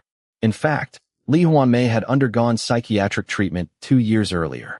Their colleagues often wondered why he behaved this way despite having enjoyed a relatively smooth military career. Some believed his pride had been shattered after suffering setbacks following years of uninterrupted success. But Yunano knew the real reason his half-brother's mind had broken. Until now, he had ignored his brother's condition. believing it was a necessary sacrifice to prevent the coming war. Now, however, things were different. He intended to intervene before Lee Hwanmae completely lost his grip on reality and became unable to distinguish dreams from the real world. Would he get better if he got married and had children? Yunano considered the idea seriously. Yes, children. The moment this lunatic was discharged from the military, Yunano would find him a spouse. Marriage was definitely the answer. With both the second and third brothers married to men, who else was going to carry on the family line? A home ought to be filled with the joyful laughter of children. A whole baseball team's worth was the bare minimum. Wasn't he old enough to have nephews by now? He was sick and tired of killing. From now on, he wanted to spend his days playing with adorable nephews. Handsome, isn't he? Lee Hwanmae spoke abruptly. Yunano snapped back to attention. Huh, that guy? Isn't he handsome? Lee Hwanmae framed the young tactics officer's face with both hands, moving them back and forth as if outlining it. Yunano said nothing. He's not photogenic. His face looked so different from the one God showed me that I almost didn't recognize him. Seeing him in person is so much better. Honestly, I've never seen a man that handsome. His sharply defined nose is especially a work of art. Even the aura his face gives off is exquisite. Doesn't he perfectly embody the phrase, a face filled with melancholy? Lee Hwanmae lowered his hands and pulled out a cigarette. Suppressing his discomfort, Yunano lit it for him. He felt as though someone had dumped a bucket of ice-cold water over his head. Just as he was imagining a happy future spent playing with his nephews, Lee Hwanmae suddenly started praising another man's face. The timing couldn't have been worse. Did he do that on purpose? Yunano bit his lip as he studied Lee Hwanmae. If he read my mind and said that deliberately. Fortunately, that didn't seem to be the case. Lee Hwanmae silently smoked his cigarette, his gaze fixed on the other side of the magic mirror. After 15 hours of eavesdropping, he seemed too absorbed to pay attention to anything else. Yunano almost asked whether he had any intention of having children, but he held back. He was afraid the answer would be something like, I'm not getting married. These days, I can't get it up for anyone but men, just like you. Damn it. You have to see the tree to pick the mulberries. Yunano swallowed the anger rising in his chest. No matter how faithfully he prayed every night, offering purified water to Samson Halmy for nephews, it would ultimately be Lee Hwanmae who had to pick the mulberries. The problem was Lee Hwanmae's sexual orientation. Back in high school, Lee Hwanmae had been a famous Casanova who was never without women. According to his best friend, Jo Young-hyun, he once got caught dating 7 girls at the same time and ended up getting beaten half to death by all of them. But that was ancient history. After graduating, he had spent 5 years at an all-boys boarding school, followed by another 7 years in the military. 12 straight years in a world occupied almost entirely by men. In other words, for 12 years, circumstances had left him with no outlet except other men. Yet if he truly wanted to, Lee Hwanmae could easily sleep with women. People around him encouraged it constantly.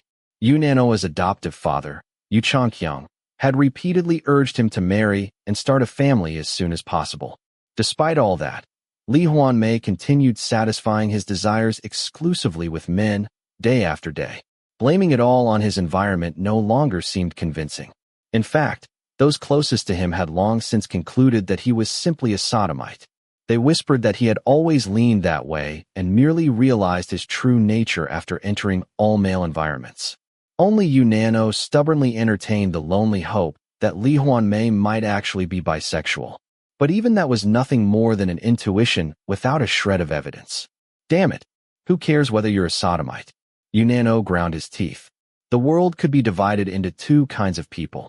Those who lived only for what they wanted, and those who did what they had to do. Yunano belonged firmly to the first group. Lee Hwanmae belonged to the second. His half-brother was destined to spend the rest of his life fulfilling nothing but his obligations. Once he left the military, he would never again be able to sleep with men. His duty was to produce heirs. His eyes are asymmetrical. Yunano answered curtly, almost out of spite. Even so, he had to admit that the young tactics officer possessed an exotic sort of beauty. His large, expressive eyes, sharply defined nose, and delicate bone structure gave him the appearance of a marble statue of David. If the man had been shorter, Yunano might have found something to criticize. Instead, he appeared to be roughly the same height. That only irritated him even more. That's part of his charm, Lee Hwanmae replied. That kind of atmosphere is difficult to find in a perfectly symmetrical face, isn't it? It's just facial asymmetry. The left and right sides of his face are completely different. It's not like he's literally two-faced. As expected of Division Commander you have a sharp eye. Lee Hwanmae smiled faintly. Holding the cigarette between his fingers, he once again framed the young tactics officer's face with both hands. Yes, at first glance, he gives a gentle, melancholic impression. But if you look closely, the left and right sides of his face are completely different. The right side is cold, resolute, the face of a strong man. The left side belongs to a boy, filled with uncertainty and confusion. He is two-faced. Only then did Nano grasp the hidden meaning behind the compliment. It wasn't really about the young man's appearance. It was an assessment of his character. Two-faced. It's a common metaphor for someone who's different on the outside than they are inside. Then again, aren't most snakes like that? The people of the Western continent had a temperament vastly different from those of the Eastern Peninsula, who despised duplicitous people. Westerners rarely revealed their true feelings.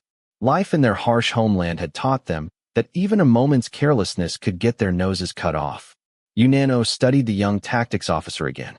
After watching him for a while, he still couldn't find anything particularly remarkable besides his extraordinary appearance. If someone as picky as Lee Hwanmae chose him, he can't be ordinary. There's definitely something there. The problem was that there were far too few clues to determine what that something was. Even Sherlock Holmes himself couldn't have deduced the hidden story behind Lee Hwanmae's recruitment plan from nothing more than facial asymmetry. Nano silently cursed him yet again. Seriously, does he not understand the concept of teamwork? Would it kill him to explain the plan? What's with all these cryptic hints that leave everyone hanging? At times like these, Nano genuinely wondered.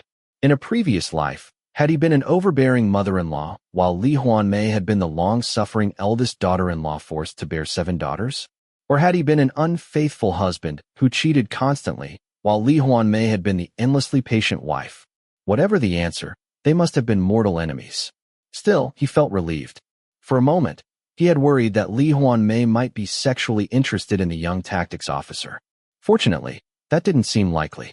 The kid's face was completely opposite Lee Hwanmae's tastes. There was simply no way someone who preferred ugly men would be attracted to a man this absurdly handsome. Only testosterone-fueled athletes were selected for this special unit. As a result, the facial condition of most Mayran Gukjuk members was, to put it kindly, disastrous. The men who approached Lee Hwanmae looked like octopuses, hippopotamuses, owls, salamanders, brown bears, and seahorses, creatures capable of destroying any erection possessed by a man with functioning eyesight. Yet Lee Hwanmae had slept with them anyway. The thought sent a chill through Nano's entire body. He swallowed dryly and glanced sideways at his half-brother. That perverted sadist. Could he actually have serious feelings for Hobong? Kim Hobong, a member of Ranjo, the circle Nano had led during their days at Wado. Ranjo was famous as a gathering place for unattractive men, and Hobong was universally acknowledged as its undisputed champion. The nickname Nano had given him was Tadpole Eyes. Aside from his bulging eyes, Kim Hobong's face had countless other problems. His cheekbones jutted out like oversized gourds attached to either side of his face. His nostrils pointed proudly toward the sky. And worst of all, his masterpiece, thick catfish lips that never fully closed because of his protruding front teeth. Shockingly, that spectacularly ugly man had been Lee Hwanmae's only sexual partner for 4 years. Among those who knew them well, the two were practically regarded as a common-law married couple. Common-law marriage. Every time Nano heard that phrase, he felt faint. How had it come to this? Back at Wado, he had often teased Kim Hobong. You're so unbelievably ugly that you'll have to become incredibly successful if you ever want to get married. Never, even in his wildest dreams, had he imagined that very same man would one day become his half-brother's common-law spouse. No, this couldn't be real. How could it possibly be Hobong, whose very name sounded ugly? At moments like this, Nano found himself resenting his father. Kim Hobong had been deliberately assigned to Lee Hwanmae by Changkyung. His adoptive father had calculated that Lee Hwanmae would rather hurry up and marry than continue sleeping with someone as unattractive as Kim Hobong. Instead, the exact opposite had happened. Lee Hwanmae had kept Kim Hobong by his side for 4 years. As a result, Hobong completely overcame the inferiority complex he had carried about his appearance for most of his life. He proudly referred to himself as Consort Choi and walked around with his shoulders squared. Although he never said it outright, he openly expected Lee Hwanmae's blood relatives, Yunano, Seo Jukyoung, and Ryu Hopi, to treat him like their sister-in-law. Lee Hwanmae, you perverted bastard. Come to your senses already. What are you doing keeping Hobong as your boy toy when you're supposedly obsessed with appearances? If Mori Ranmaru had possessed tadpole eyes and catfish lips, later generations would have mocked Nobunaga forever. Unlike the increasingly depressed Yunano, Lee Hwanmae appeared to be in an excellent mood. A faint smile lingered on his lips as he continued watching the young tactics officer. Yunano frowned. I take it the eavesdropping produced satisfactory results? SOSO. Lee Hwanmae smiled. I was worried this operation might run into problems from the very beginning, but it seems I don't have to worry about that. Then he added, but doesn't that guy seem very fickle? Another cryptic remark. Yunano had no time to ponder its meaning. Division Commander Yunano. I have orders for you. Yunano immediately straightened. Begin preparations for the ancestral rites. Inform everyone participating in the ceremony. No matter what strange things I may say during the rites, they are to remain calm and silent. Patriotism. Yunano saluted before leaving the room. Left alone, Lee Hwanmae continued watching the young snake for a long time. The young man remained leaning against the wall with his head lowered. He had not moved from that spot for 15 hours. He was remarkably patient. A man with two faces.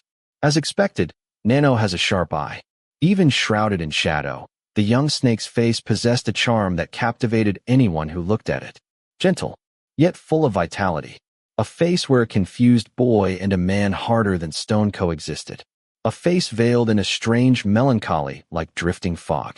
Soft, sad. Iwa had been deceived by that sorrowful face for 7 years. He had quietly admired the sight of the young man sweating as he tirelessly reclaimed barren land, personally mixing human and horse manure with his own hands. He had concluded that the man was a naive idealist, someone fundamentally unsuited to Mo Zhao's camp. But you are a Black Swan. The question that had occupied his thoughts so many times surfaced once again. What expression would the young snake wear if he learned of the terrifying fate awaiting him? If the information Lee Hwanmae had gathered through his eavesdropping was correct, the young man would undoubtedly weep bitter tears. Lee Hwanmae sank into thought. Foresight reveals fate. It does not reveal how to change it. If fate is the ruler, then Iwa is the challenger. Changing destiny is never easy.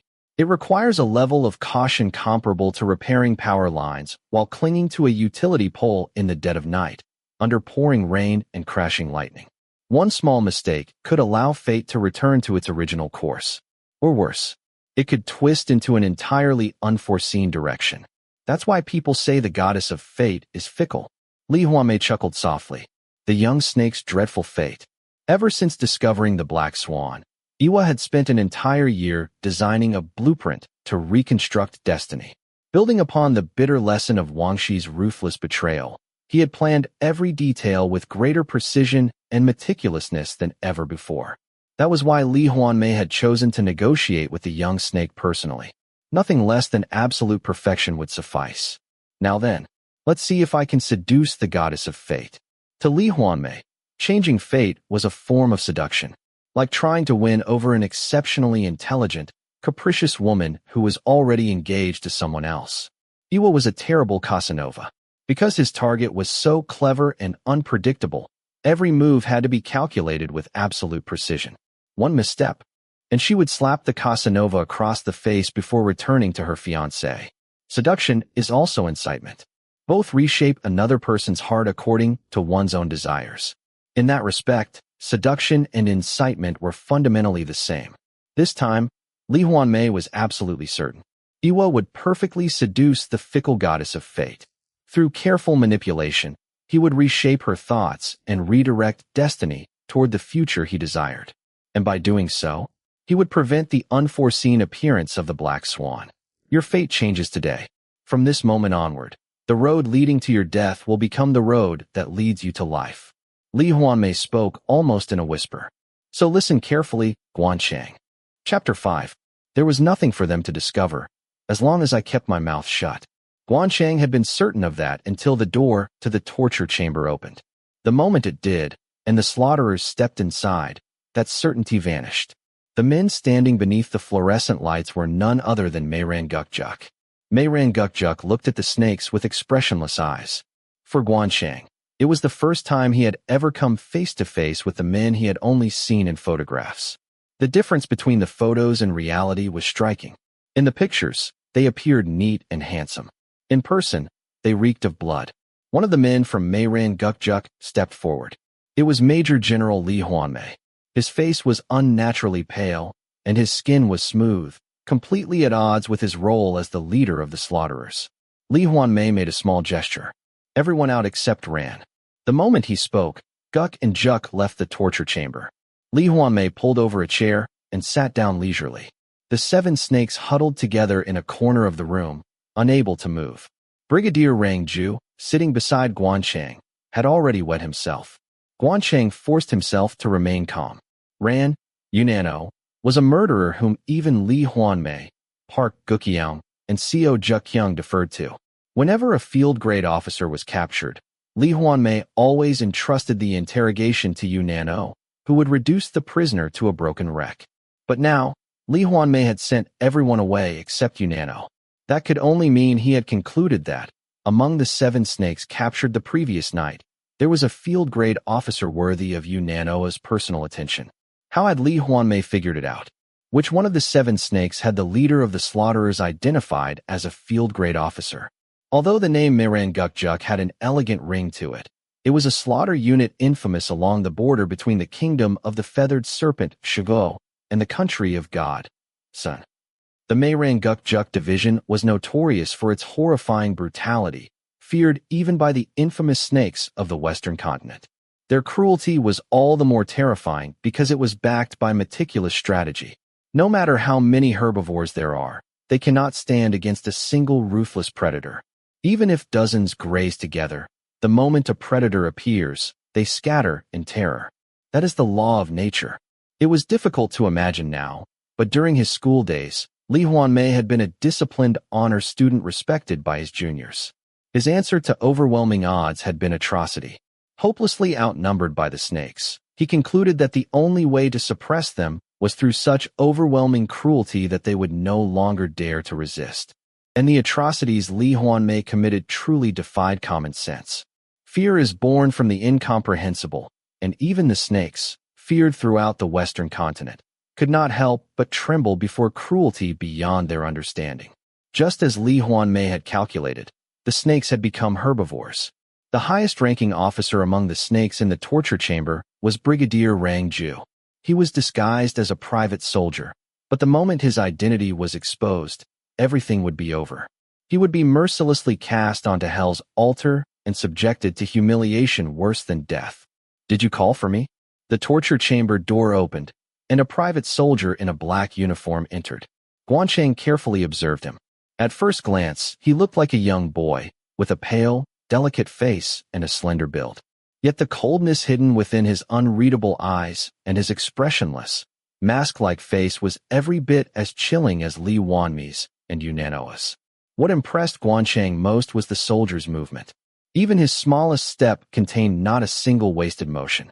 To think someone with such skill was only a private soldier. "You've come, disciple." Lee Hwanmae smiled at the private soldier. "By the way, did you finish the piece? Wasn't the deadline today? I brought it as you requested. Please review it." The private soldier handed Lee Hwanmae a stack of papers. After flipping through the pages, Lee Hwanmae passed them to Yunano. A mocking smile spread across Lee Hwanmae's face as Yunano began to read. Yunano let out an open laugh. At last, Lee Hwanmae took the papers back from Yunano, neatly straightened them, then stood and walked toward the snakes. "Do you want to read it too?" Gwan Chang flinched. Lee Hwanmae was holding the stack of papers out to him. Among the captured snakes, Gwan Chang was the only one who could read the Eastern language. There's no way they handed it to me knowing I'm fluent in the Eastern language. Feigning ignorance, Gwan Chang put on a blank expression as though he didn't understand. "Here." Lee Hwanmae pushed the papers closer. With no other choice, Gwan Chang accepted them and skimmed the first page. It was the manuscript for a serialized comic featured in the propaganda leaflets the slaughterers scattered. The leaflets were distributed in large numbers along the border 3 times a month and had become explosively popular among the snakes because of their crude, yet hilarious portrayal of King Imo Zhao of the Kingdom of the Feathered Serpent. Even Gwan Chang was a fan. He turned the pages as slowly as possible. The artwork is impressive, isn't it? Lee Hwanmae looked down at Gwan Chang with his long, slanted eyes. Consider it an honor. That private soldier over there is the artist behind this comic, although someone else wrote the story. Save Imo Zhao's dick is enormously popular among the snakes too, isn't it? I've seen it myself. On the days the leaflets are scattered, you snakes always wander near the border with excited looks on your faces. Today, you've met a celebrity. If you'd like, I can even get you an autograph. Gwan Chang passed the comic to the other snakes. Although it hadn't been translated into the standard language of the Western continent, the snakes also flipped through it as slowly as they could. Under normal circumstances, they would have been laughing uncontrollably. But now, none of them laughed. Once they finished reading, the gates of hell would open. They had to buy as much time as possible. Lee Hwanmae patiently waited until every snake had finished reading the manuscript. When they were done, the private soldier collected the pages and returned them to Lee Hwanmae. Almost instinctively, the snakes huddled together. People of the Western continent traditionally revered chivalry. Even in the face of death, a man was expected to remain composed. But they were far too terrified to remember such ideals now. Since you're here, disciple, why don't you get in a little practice? This should be a fairly entertaining exercise. Lee Hwanmae gestured toward the private soldier. The private soldier nodded and walked toward the snakes. His long, slanted eyes settled on them. As the seconds passed, Gwan Chang grew increasingly uneasy. Now that he thought about it, the atmosphere surrounding Lee Hwanmae, Yunnan, and the private soldier was eerily similar. All three possessed unnaturally youthful faces, as though time had stopped for them, and their eyes were utterly devoid of human emotion. The private soldier simply stared at the snakes. He neither reached for any torture instruments nor drew the dagger at his waist. He watched them as though they were goldfish swimming in a bowl. His pale, beautiful face remained perfectly still, without so much as a blink. The sheer length of that silent stare was chilling.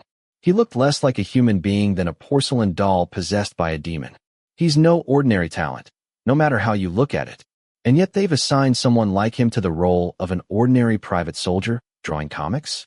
Lee Hwanmae doesn't know how to recognize talent. What a fool. As that thought crossed Gwan Chang's mind, one corner of the private soldier's mouth lifted ever so slightly. The faint smile disappeared just as quickly. Gwan Chang wondered if he had imagined it. The private soldier turned and walked back to his superiors. He leaned toward Lee Hwanmae and whispered softly, "Yes, that's right. Our disciple's skills are improving." Lee Hwanmae laughed before immediately pointing at Gwan Chang. "You, the one who knows the Eastern language." It felt like an ambush in the dead of night. Gwan Chang stared at him in stunned disbelief. How did he know? How? Come over here. You'll be the interpreter. Lee Hwanmae beckoned with a finger. Frozen in place, Gwan Chang eventually stood and walked toward the slaughterers. Lee Hwanmae then pointed at Brigadier Rang Ju. "You come here too." Rang Ju's eyes widened in horror. Gwan Chang was equally shocked. He had expected them to torture the snakes to determine their ranks. While Rang Ju was indeed the oldest among them, it seemed impossible that they had identified him as the highest-ranking officer based on that alone. Had information leaked? Lee Hwanmae's choices were so precise that the suspicion was unavoidable. He had accurately singled out the one man fluent in the Eastern language and chosen the most suitable sacrifice for Hell's altar.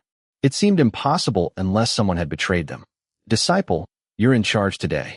Lee Hwanmae clasped his black-gloved hands together. Without hesitation, the private soldier put on the black raincoat hanging in the torture chamber and slipped on a pair of gloves. The slaughter was about to begin. Yunnan, leaning against the wall, spoke. "Hey you, the one who knows the Eastern language. Listen carefully. There's something we always say before we prepare the snakes in the torture chamber. You'll translate it." Dagger in hand, the private soldier approached the snakes and spoke in an emotionless voice. Gwan Chang translated his words. "Never forgive me." The snakes turned deathly pale. The private soldier raised his dagger. Screams echoed through the room as he sliced open a snake's abdomen, spilling its intestines onto the floor. He grabbed the intestines and forced them into the snake's mouth. The snake suffocated on its own organs. The private soldier calmly turned to the next victim. Blood dripped from his porcelain-like face. The slaughterers standing before them were killers beyond anything their reputation could convey. Gwan Chang instinctively recognized Lee Hwanmae, Unano, and the beautiful private soldier as natural-born murderers, monsters with madness flowing through their veins.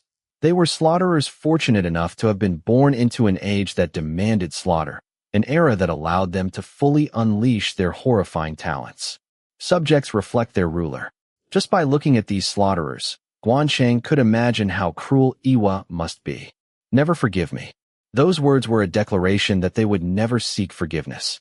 Those who have no intention of asking for forgiveness become capable of extraordinary cruelty.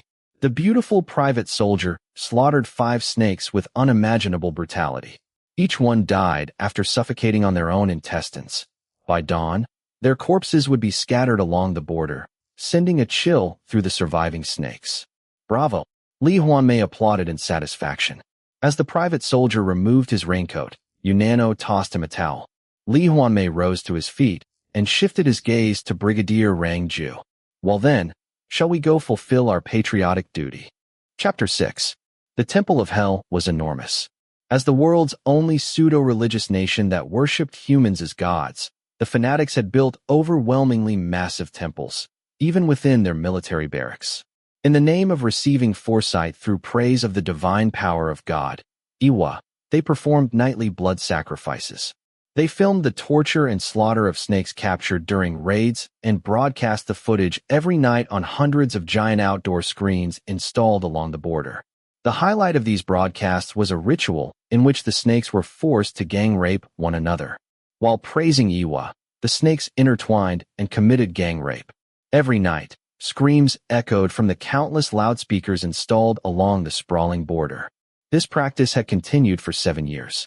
The terrifying rituals carried out by the warriors of this pseudo-religious nation became an international phenomenon just 1 year after the border conflict began between the country of God and the kingdom of the feathered serpent. Overseas, they were often compared to a modern reincarnation of the Mayans. Approximately 10 years earlier, Zhao, the ruler of the kingdom of the feathered serpent, turned his attention toward the 2 nations of the Eastern Peninsula, the country of God and the country of virtue. Due to chronic abnormal weather and severe water shortages, the kingdom of the feathered serpent was far from self-sufficient. It was forced to import agricultural goods, suffering enormous trade deficits every year. When people lack both money and food, they inevitably turn to theft. Zhao devised a plan to feed his snakes by plundering the nearby nations of the Eastern Peninsula. 870 years ago, when those times came to an end, the global economic order was completely overturned. Since then, most nations had adopted isolationist policies, limiting trade to the bare minimum while striving for self-sufficiency. The country of God, along with its sibling nation, the country of virtue, was an agricultural state that embraced isolationism. However, its extreme isolation earned it the reputation of being a sealed nation. Located in the northern part of the Eastern Peninsula, it was particularly notable for maintaining a dictatorship disguised as a dynasty for more than 800 years. Even considering that its sibling state, the country of virtue, had experienced 3 or 4 changes in government during the same period, the country of God's unchanging dictatorship stood out. Such a thing could never happen in a dynamic society. Agriculture is a labor-intensive industry. The people were so consumed by farming that they paid little attention to a clan of frauds calling themselves gods monopolizing power for more than 800 years. The country of God is a land of simple farmers, Zhao thought. He began by testing the waters. He sent scouts disguised as bandits to investigate military activity along the country of God's border for 2 years. The following year, he deployed 100,000 troops to the border under the pretense of liberating the peninsula. He justified the invasion with lofty rhetoric. Historically, the continent is the elder brother, and the peninsula is the younger sibling. This elder brother will liberate the people of the peninsula, who suffer under their dictatorship. His forces even proclaimed themselves the Peninsula Liberation Army. However, instead of immediately marching south, Mo Zhao chose to station his troops at the border for 10 days and observe the situation. He intended to wait until the leaders of the Eastern Peninsula betrayed their people and sold out their nations. On the 7th day of the encampment, hundreds of temporary outdoor screens were suddenly erected along the border. Before the snakes had time to wonder what they were for, the first broadcast began. Even the snakes, notorious for their own brutality, were stunned by what they saw. The stars of the film were none other than the vanguard troops and officers of the Peninsula Liberation Army. The 400 men of the vanguard were slaughtered over the course of 7 horrifying hours. Meanwhile, the officers, while praising God, gang-raped one another. The masked perpetrators wore black uniforms and black masks that revealed only their eyes. Most shocking of all, the atrocity was carried out as a sacred ritual. Throughout the slaughter, the masked men prayed fervently and wailed without pause. With interpreters providing explanations throughout the broadcast, the ritual was carefully described. It explained that, in order to defend themselves from the snakes who coveted their land, they had no choice but to rely upon the foresight granted by the great Iwa, their god and ruler. And to receive that foresight, they had to offer blood sacrifices every night. Mo Zhao, who had believed the country of God to be nothing more than a nation of simple farmers, was utterly dumbfounded. Such acts were unimaginable unless the entire country had gone mad. The footage of the officers gang-raping one another inspired not only terror but utter disbelief among the snakes. Of course, the snakes themselves openly gang-raped captured male prisoners, and they sometimes beheaded the wives or young daughters of regional leaders to flaunt their cruelty. However, filming such acts and broadcasting them publicly on a massive scale as part of a military campaign was unheard of. It was far too cruel and extreme to dismiss as the desperate behavior of cornered rats. Killing and torturing the enemy was one thing, but no army in the world would film enemy officers gang-raping one another and then publicly broadcast the footage. This isn't a land of farmers, Mo Zhao concluded. It's a land of fanatics. There was no cure for madness, and if the entire population were fanatics, their resistance would be overwhelming. To strengthen his soldiers' morale, Mo Zhao postponed the invasion for another 2 weeks. The very next day, the officers who had appeared naked in the broadcast were discovered near the snake's logistics base with their eyes gouged out. They testified before Mo Zhao that they had been attacked during the night by a tall man. As soon as the man appeared, half of the vanguard's heads exploded, and they died instantly. As if that weren't enough, swords began moving on their own and pointed themselves at us. There was no way we could resist in such a terrifying situation. In short, they claimed that a single individual had killed 400 men in less than a minute and abducted the remaining 400 without the slightest difficulty. In the fanatics' barracks, there was a temple as massive as the pyramids of Giza. At some point, I felt a burning reverence for God blossom within my heart.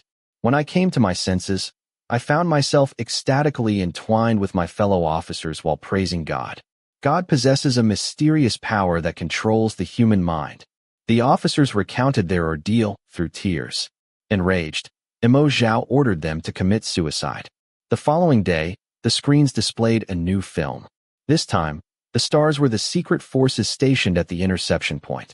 In a single night, for 150 of the unit's 750 members had their heads explode and died, while the remaining 300 were abducted and appeared naked on screen. As they praised God and gang-raped their superior officers, the snakes were brutally murdered by the fanatics at the end of the ritual. Standing at the altar in a black cloak, the priest proclaimed that the great God had granted a revelation, revealing the location of the secret unit's base. He declared that the more blood he drank, the stronger his gift of foresight would become, urging everyone to perform the sacrifices with even greater devotion. Wailing in religious fervor, the fanatics vowed to capture more snakes and carry out the sacrifices with greater zeal. Immediately after the new film was shown, deserters began appearing throughout the snake's army one after another. That night alone, nearly 4,000 soldiers deserted, including 7 senior officers. Over the next 2 weeks, 7 military units were attacked. 2,700 soldiers were killed, while another 2,100 appeared in the blood sacrifice ritual broadcasts. Before the weeping fanatics who carved up the snakes with knives, the priest declared that God was still thirsty. Mo Zhao became convinced that a spy had infiltrated his staff. After beheading every strategist involved in the operation, he postponed the Peninsula Liberation Project by another week as a precaution. His concerns proved justified. During that single week, 5 more films were broadcast. 830 people died, and around 400 appeared as the leading actors in the ritual videos. Even more shocking was the testimony of the officers who had been released. Every one of them insisted they had been attacked by a single tall man. They all described his appearance as utterly impossible, as though he were not of this world. Mo Zhao beheaded every one of them. By then, however, fear had already spread like a plague. Senior officers deserted almost daily. Junior officers, forced to watch their superiors being gang-raped by an average of 100 people every night on the giant screens, wandered about disguised in the uniforms of ordinary soldiers. The chain of command collapsed completely. Terrifying rumors spread throughout the ranks. God can see 1,000 years into the future. God drinks human blood with every meal. God controls the human mind. Meanwhile, the people of the country of God, Sun, celebrated the snake's invasion, calling it the arrival of sacrificial offerings for God. The man who had descended from the sky was said to be the angel of death sent by God. In reality, the snakes, overwhelmed by the frenzy of the sacrificial rituals, had overlooked one crucial fact. The fanatics appearing in the ritual videos numbered only about 100 people, and over the course of 3 weeks, they had killed merely 7,000 enemies. Humans, unlike animals, possess imagination. The sacrificial ritual broadcasts magnified the snakes' imaginations exponentially, causing them to perceive the fanatics as though they were an army of 1 million. At the same time, the kingdom of the sun and moon Kogo, led by Wang Shi, invaded the snake's western border, creating further unrest. Mo Zhao had no choice but to withdraw. Even after his departure, however, the Peninsula Liberation Army remained stationed along the border, ready to march south at any moment. The fanatics continued capturing snakes once a week and offering them as meals to their god. The giant screens endlessly replayed the rituals, broadcasting them live, as reruns, and even as third broadcasts. Word of the fanatics' sacrifices spread across the Western continent. Eventually, a reporter infiltrated the snake's barracks and filmed the massive pseudo-religious rituals, breaking the story as an exclusive. The revelation that the feathered serpents, one of the most feared massacre units on the Western continent, were being offered as food to the leader of a cult an average of once a week became known not only throughout the Western continent, but overseas as well. Mo Zhao suffered immense humiliation. Before long, the fanatics began appearing even in broad daylight, openly hunting snakes without hesitation. They struck strongholds with perfect precision before disappearing long before reinforcements could arrive. The fanatics always wore masks. If captured, they committed suicide immediately, leaving behind no information whatsoever. Once each year, they scattered leaflets containing Iwa's proclamations. The ominous prophecies written within them never failed to come true, crushing the morale of the Peninsula Liberation Army. As a result, during a single year stationed along the border, as many as 12,000 soldiers deserted. Only much later did Mo Zhao realize that he had been so captivated by the fanatics' gruesome sacrificial rituals that he had neglected the very fundamentals of warfare. Know your enemy, and know yourself, and you will win the war. 4 years and 3 months had passed since the Peninsula Liberation Project began. Yet they still did not know who led the fanatics. Mo Zhao dispatched spies into the country of God, Sun. Because of the nation's extreme isolation, infiltration proved extraordinarily difficult. Of the 56 spies he sent, only 1 returned. The survivor reported that every other spy had been brutally murdered in broad daylight within the capital. I have no idea how the assassin discovered their locations and killed them. The rest of his report was even more astonishing. The country of God, Sun, really was, just as Mo Zhao had originally believed, a nation of farmers. Although the state officially enforced a pseudo-religion, the overwhelming majority of its citizens were staunch atheists who completely denied the existence of God. Even among the few believers, their faith was no brighter than the glow of fireflies. The spy explained that although the current Iwa was especially cruel, there had never been any rituals involving human blood sacrifices. Furthermore, the people of the country of God, Sun, were completely unaware of the chaos unfolding along the border. They cared only about tending their fields, working beneath the blazing sun. Iwa's bloodline has maintained its rule for more than 800 years by using foresight to suppress rebellions before they could begin. The current Iwa is so mysterious that, at one point, rumors spread that he had died. However, the government repeatedly dismissed them as baseless. Recently, new rumors have claimed that he regrets his past misdeeds and now lives in seclusion while secretly protecting the nation. The current Iwa is regarded as the greatest seer in history. "We have been deceived, my lord." Mo Zhao admitted the truth. He had been deceived for more than 4 years. His damaged reputation was partially restored after conquering the kingdom of the sun and moon, Favo. Just as he prepared to resume the Peninsula Liberation Project in earnest, the kingdom of the Tree of Life, Mingo, stirred up yet another conflict along the snake's border. With no other choice, Mo Zhao changed his strategy and decided to divide the eastern peninsula from within. Finding a traitor, however, proved exceedingly difficult. Every member of the ruling class in the country of God, Sun, feared Iwa's foresight and acted with extreme caution. Only in the 7th year of the standoff did one of his spies finally succeed in recruiting a noble. The traitor revealed numerous state secrets. The fanatics stationed along the border were actually the nation's most skilled and cold-blooded operatives, produced by Wado, a government-run assassin training center. They were known as Mayrangukjuk. Divided into 4 divisions, they were responsible for imitating fanatics while carrying out raids, defense, assaults, strategic operations, and military training. There is only one way for the few to overcome the many: slaughter. The Mayrangukjuk divisions were elite forces whose members joined only after swearing an oath of genocide and renouncing their humanity. Their 4 core members were Wado graduates: Lee Hwanmae, Yunano, Seo Jukyung, and Park Gukyeao. Together, they were known simply as Mayrangukjuk. Lee Hwanmae served as their leader, while Yunano, the operational commander, was said by the traitor to be the strongest among them. The traitor also provided photographs of the members of Mayrangukjuk, along with detailed records of their atrocities. In particular, the crimes committed by Lee Hwanmae and Yunano were even more horrifying than the public realized. Over the previous 7 years, they had personally tortured and killed more than 700 officers. Yunano, who always led the raids to abduct snakes, was described as a murderer who never so much as blinked after slaughtering hundreds of people at once. Finally, the traitor said to the spy, "The rumors are true. Iwa, who regrets his past atrocities, now devotes himself entirely to protecting the nation during its time of crisis, and Mayrangukjuk serves as his personal guard." Over the past 7 years, Iwa has secretly trained an army 1 million strong under Mayrangukjuk. Among the snakes, Gwan Chang was the only one who learned this secret.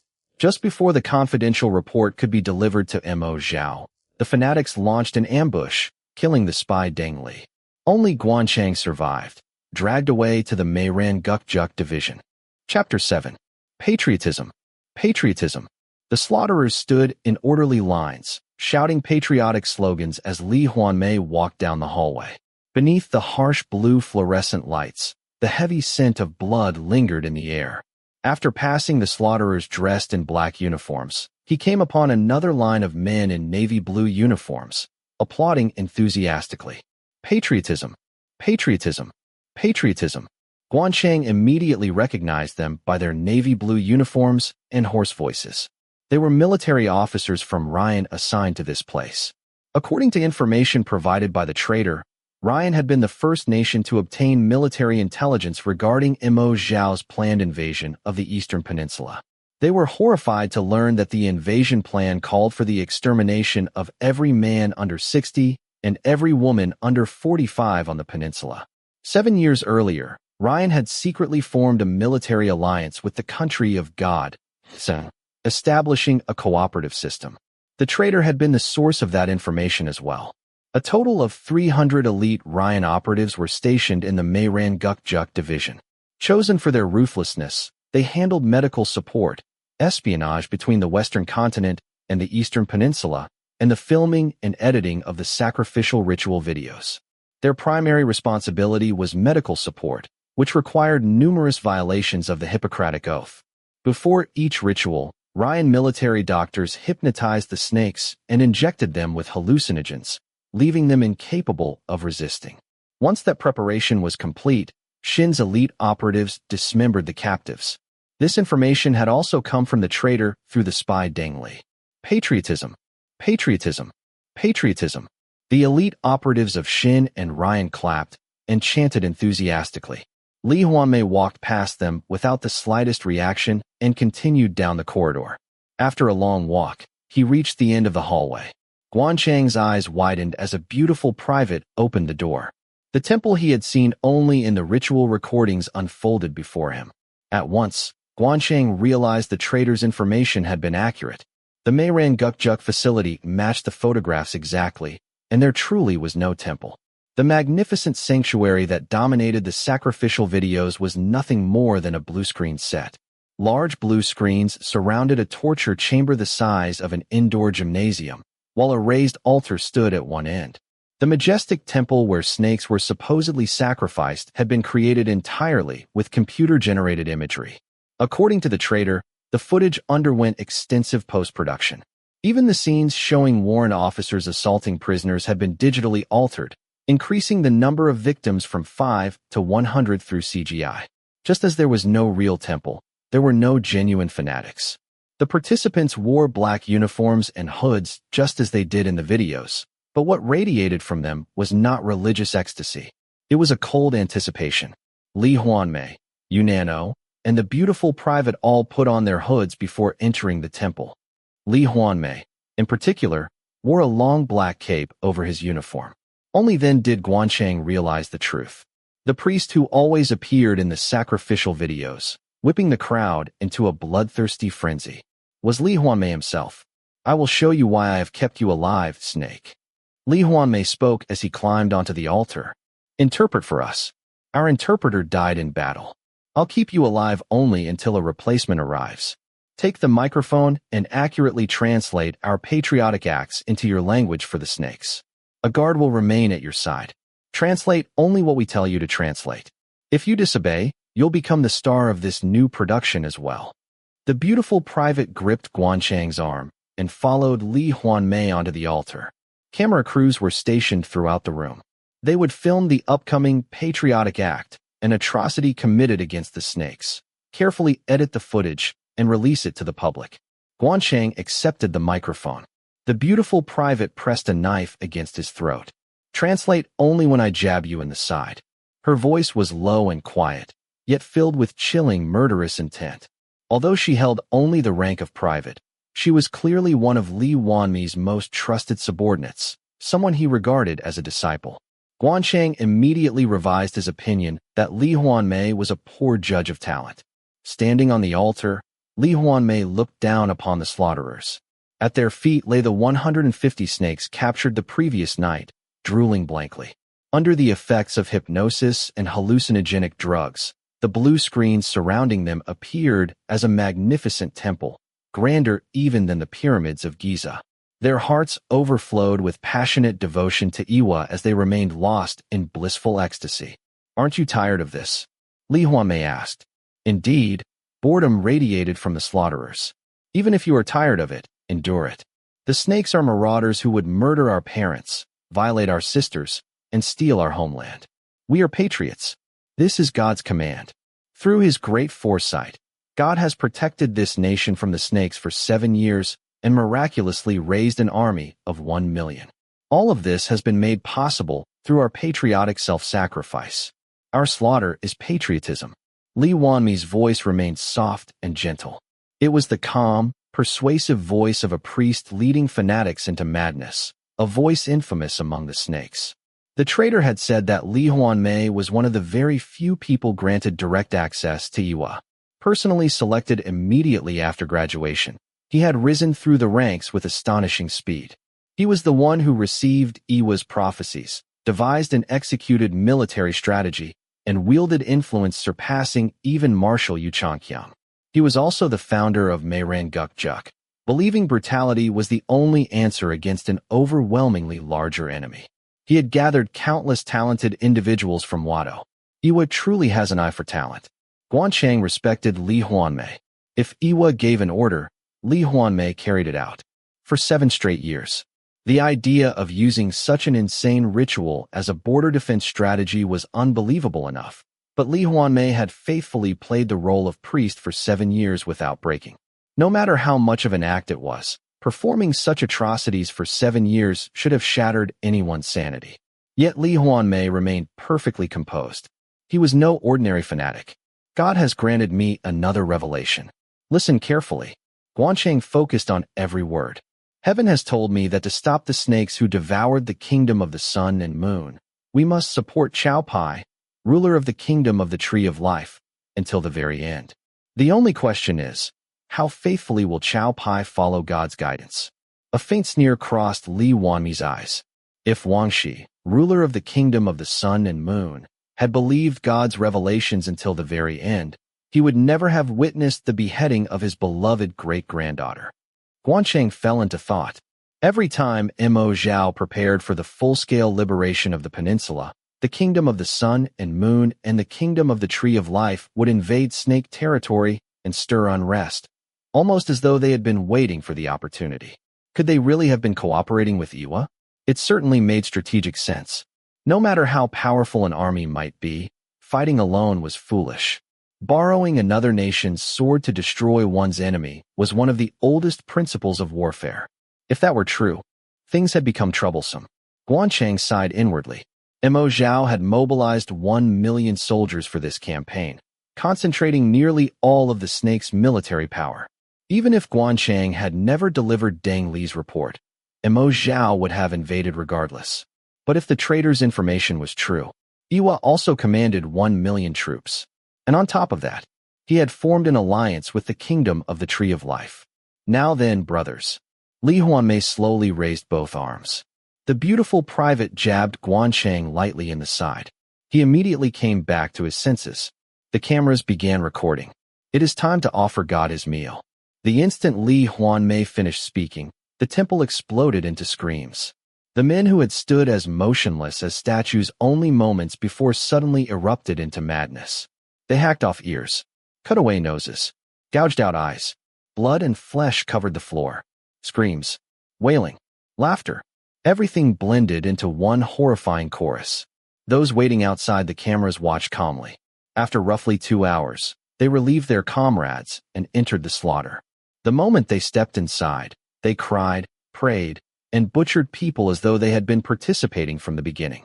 Even Gwan Chang, who was rarely shaken by anything, found himself stunned. Their efficiency, their concentration, their absolute obedience. Even the snakes, rulers of the Western continent, possessed nothing approaching this level of discipline or loyalty. Gwan Chang translated every word of Lee Hwanmae's gentle sermon without omission. Make them bleed as much as possible. Offer God a satisfying feast. This ritual is an expression of sincerity. If God goes hungry, his foresight becomes clouded. It is our sacred duty to satisfy his hunger with snakes. There is no shortage of snakes. Offer them freely. If we run out, we can always hunt more. Gwan Chang found himself wondering whether Lee Hwanmae had been a Mayan priest in a previous life. An unmistakable sadistic delight hid beneath his soft, gentle voice. He truly was no ordinary fanatic. He was perfectly suited to lead an elite unit whose members had signed an oath of genocide, abandoning their humanity. There was an old saying, if something cannot be avoided, learn to enjoy it. Lee Hwanmae had mastered exactly that. A man who genuinely enjoys the inevitable, especially when that inevitability is massacre, is someone to be feared. For years, Gwan Chang had suspected these bloody rituals were nothing more than propaganda loosely modeled after Mayan human sacrifice. Now he understood. Even if Mo Zhao shouted until his voice failed that Iwa did not eat people, that the citizens of the country of God, Shangor, were ordinary farmers rather than fanatics, no snake would ever believe him. 7 years of carefully staged massacres had completely reshaped their beliefs. To the snakes, the country of God was a nation of cannibals. They believed with absolute certainty that the moment they crossed its borders, they themselves would become the next offering on God's table. After 6 long hours of filming the new production, the massacre finally came to an end. Thank you for your hard work. As the cameras shut down, the wicked priest removed his hood and praised the slaughterers. Military officers from Ryan began clearing away the snake's corpses. My disciple will keep watch over the snake until a new interpreter arrives. With those words, Lee Hwanmae left the temple. Gwan Chang was escorted outside. The barracks were small, consisting of roughly 50 temporary container buildings. Even at full capacity, they could house no more than 1,000 people. This appeared to be the vanguard unit of the Mayran Gukjuk division, composed entirely of the most extreme fanatics. Did the barracks of the so-called million-man army stretch endlessly beyond this vanguard? Gwan Chang chuckled. Did that even make sense? The snakes themselves, the greatest military power on the continent, numbered only 1 million soldiers. Setting everything else aside, the military expenses alone made such a claim absurd. The decisive reason Mo Zhao had planned the liberation of the peninsula was to reduce the crushing burden of maintaining the military. Even the kingdom of the feathered serpent, with a population of 140 million, struggled under the cost of military procurement. How could Shin, Sun, and Ryan, whose combined population was only around 18 million, possibly field an army of 1 million? Considering their population and economic strength, it was completely impossible. Nonsense. Utter nonsense. At most, 200,000. He was certain of it. Regardless, Iwa was finished. Mo Zhao would never allow the man who had mocked him for 7 years to die peacefully. He would keep Iwa alive, removing his organs one by one while torturing him every day for an entire year before finally letting him die. Even that would be merciful. The Western continent's vast lands had produced countless methods of torture. In truth, Gwan Chang liked Iwa. Military strategy defined war as deception. Strategy was a contest of intelligence, and its execution was a contest of trickery. Iwa was a master deceiver. The fanatics, the sacrificial rituals, the inflammatory speeches, the propaganda films, even the provocative leaflets. Everything had been meticulously calculated deception. Lee Hwanmae alone was enough to demonstrate Iwa's ability. A subordinate reflected the caliber of his leader. The moment Gwan Chang heard the words 1 million troops, he realized the traitor had actually been a patriot. Following Iwa's instructions, the traitor had deliberately supplied information to the spy Deng Li. Only 3 people had known about the operation to uncover the traitor: Mo Zhao, the spy Deng Li, and Gwan Chang himself. Without foresight, discovering such a secret operation would have been impossible. In Gwan Chang's eyes, Iwa was the sort of man who pushed everything to the extreme. The gruesome propaganda films proved it. He was exactly the type to casually throw out outrageous lies so unbelievable that people would begin questioning whether they might actually be true. Once doubt took root in someone's mind, especially a monarch's, it was over.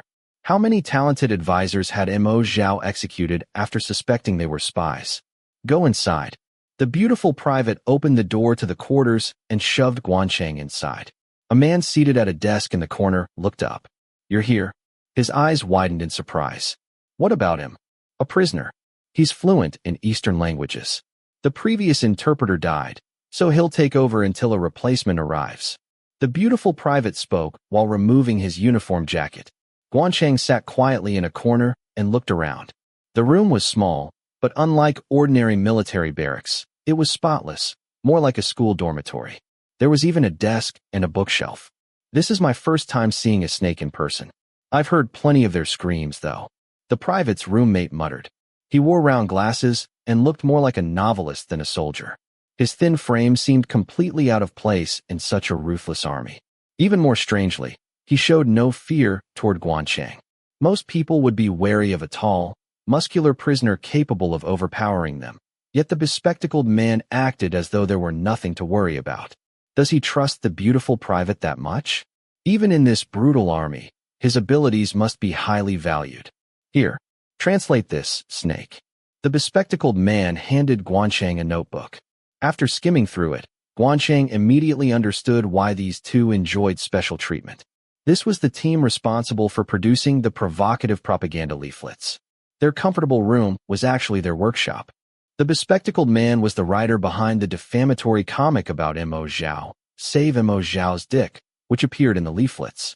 Like the comic itself, the propaganda was written in a humorous style that the snakes found endlessly entertaining. Gwan Chang sat down, suppressing his excitement. I'm lucky today. I actually get to meet the snake's famous stars in person. Working alongside the bespectacled man and the beautiful private, Gwan Chang translated the material while carefully preserving the writer's unique comedic style. You'll die if you translate anything incorrectly. Without looking up from the manuscript, the beautiful yet ruthless private spoke coldly as his pen moved across the page. The bespectacled man looked at Gwan Chang with sympathy. How old are you, Snake? Beginning with someone's age really was typical of people from the peninsula. 28. Your pronunciation is excellent. What's your name? Gwan Chang.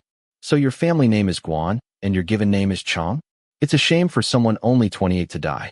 Hopi, let him have a peaceful death, considering his contribution. The bespectacled man nudged the beautiful private. That decision belongs to my superiors. Hopi replied flatly without pausing his writing. Even while translating, Gwan Chang found himself questioning what he had heard. Hopi? Tiger skin? It suited that beautiful face even less than expected.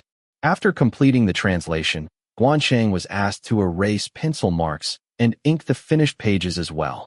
God seems to possess incredible power. While inking, he casually tested the waters. According to Dang Li's report, foresight was not the only ability possessed by Iwa's bloodline. Some previous Iwas had reportedly demonstrated telepathy, telekinesis, and other supernatural abilities. Clearly, Iwa's family consisted of mutants born from the nuclear war that had ended those ancient days. How can you even ask that? The great god may possess a human body, but his abilities rival those of the Creator himself. You should feel honored to become God's meal. The bespectacled man answered with complete seriousness. Gwan Chang silently scoffed. From his perspective, the man with the round glasses was an uncompromising rationalist who would normally dismiss Iwa as a fraud. Reading only a few of his writings revealed a rebellious personality beneath the surface. His foresight is already famous throughout the continent.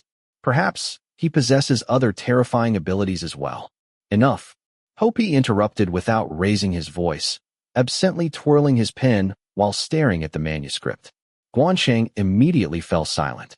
That man has an incredibly chilling personality. He was like an exquisitely sharpened blade given human form. The contrast between that terrifying personality and his strikingly beautiful face became more unsettling the longer Gwan Chang looked at him. Perhaps Hopi himself disliked that face. If he were a snake, I'd have him beneath me every night. The more frightening someone like him is, the more satisfying it is to break him. The instant that thought crossed Gwan Chang's mind, Hopi's eyes twitched ever so slightly.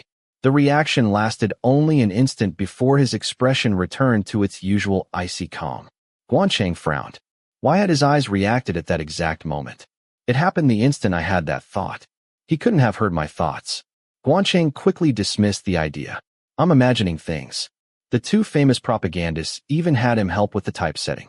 As they worked, Gwan Chang reached an unexpected conclusion about Hopi. Cruel though he was, he possessed an oddly mischievous side. The bespectacled man frequently inserted sound effects and dialogue that weren't even in the original storyboard, and Hopi quietly refined them with playful flourishes. Suddenly, the door burst open. Another man entered.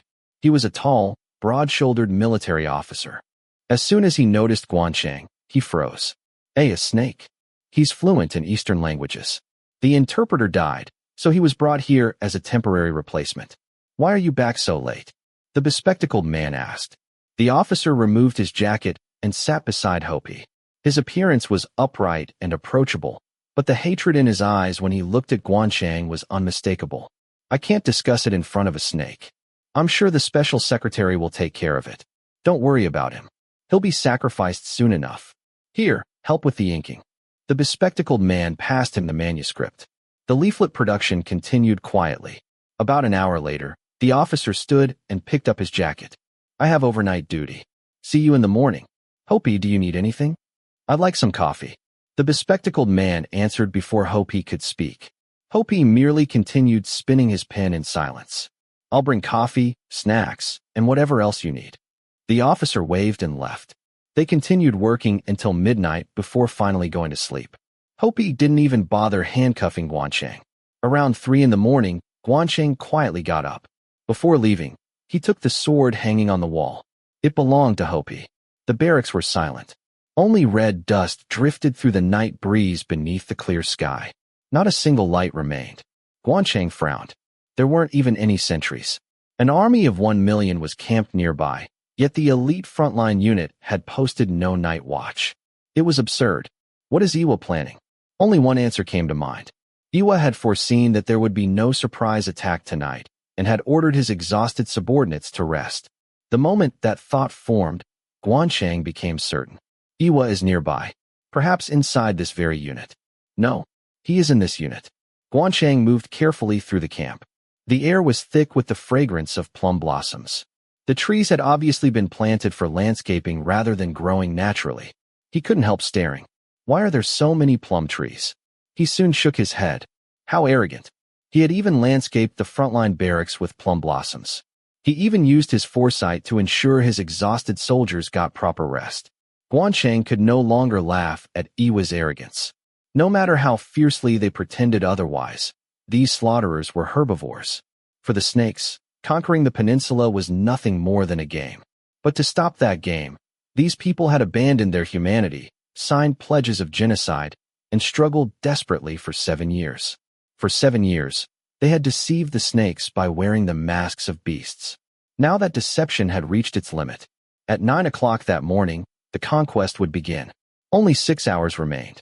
The beast masks these herbivores had worn for 7 years would finally be ripped away. The snakes, who had been deceived by those masks, would rediscover their forgotten predatory instincts and drown this land in blood. The enemy's destruction was inevitable.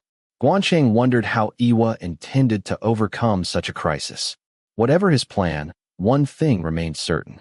Mo Zhao would never abandon the Eastern Peninsula. After conquering the Kingdom of the Sun and Moon, the King of Massacre had set his sights on ruling the entire continent. I should be addressed as Emperor now. Mo Zhao often made that declaration publicly after conquering the Kingdom of the Sun and Moon. The Eastern Peninsula was indispensable, if only as a granary. Hey, Snake. A quiet laugh echoed through the darkness.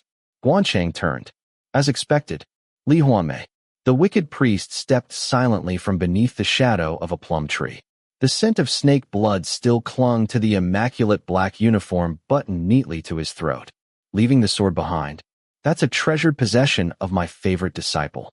His long, narrow eyes rested on Gwan Chang. Gwan Chang hesitated before returning the sword. Something moved around Lee Hwanmae's wrist. His eyes widened. Coiled around Lee Hwanmae's wrist was a living snake. Its forked tongue flicked in and out. Trick, trick. The sound accompanied every flick of its tongue. For a brief moment, Gwan Chang couldn't speak.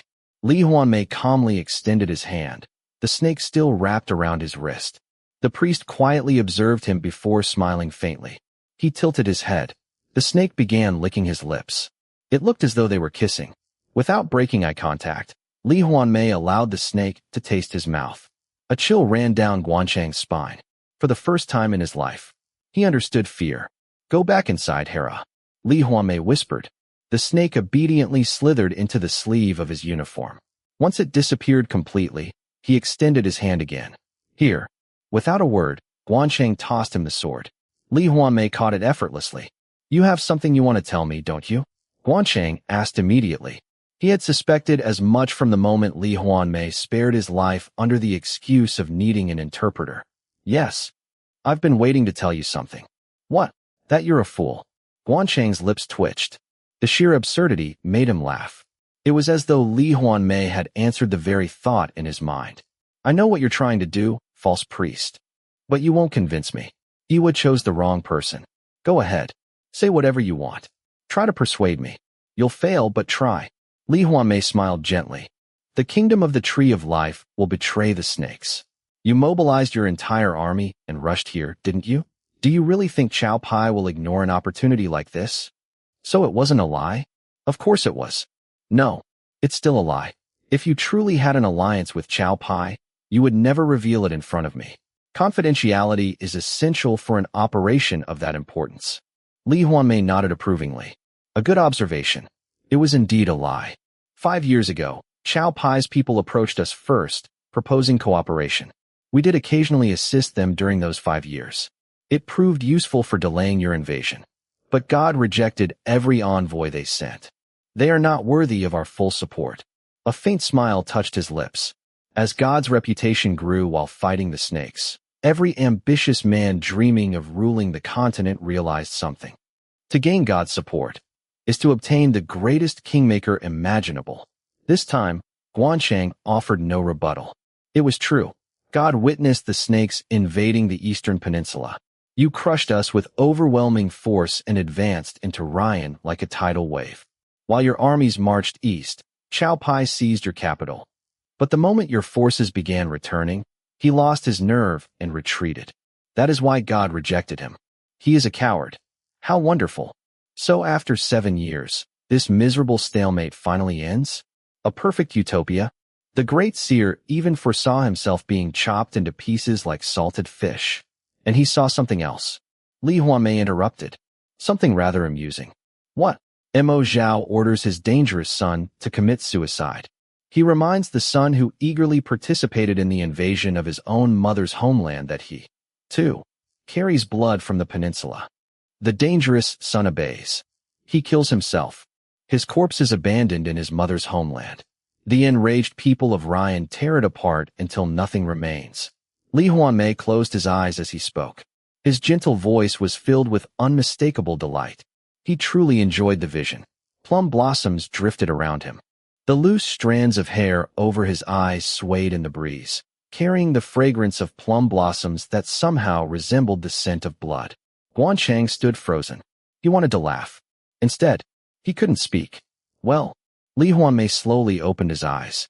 Is that enough to convince you? Human life is absurd. Most fools realize that only when death finally swings its scythe, those fortunate enough to meet God can change their destiny simply by obeying him. Though God himself suffers nightmares every night. Lee Hwanmae stepped closer.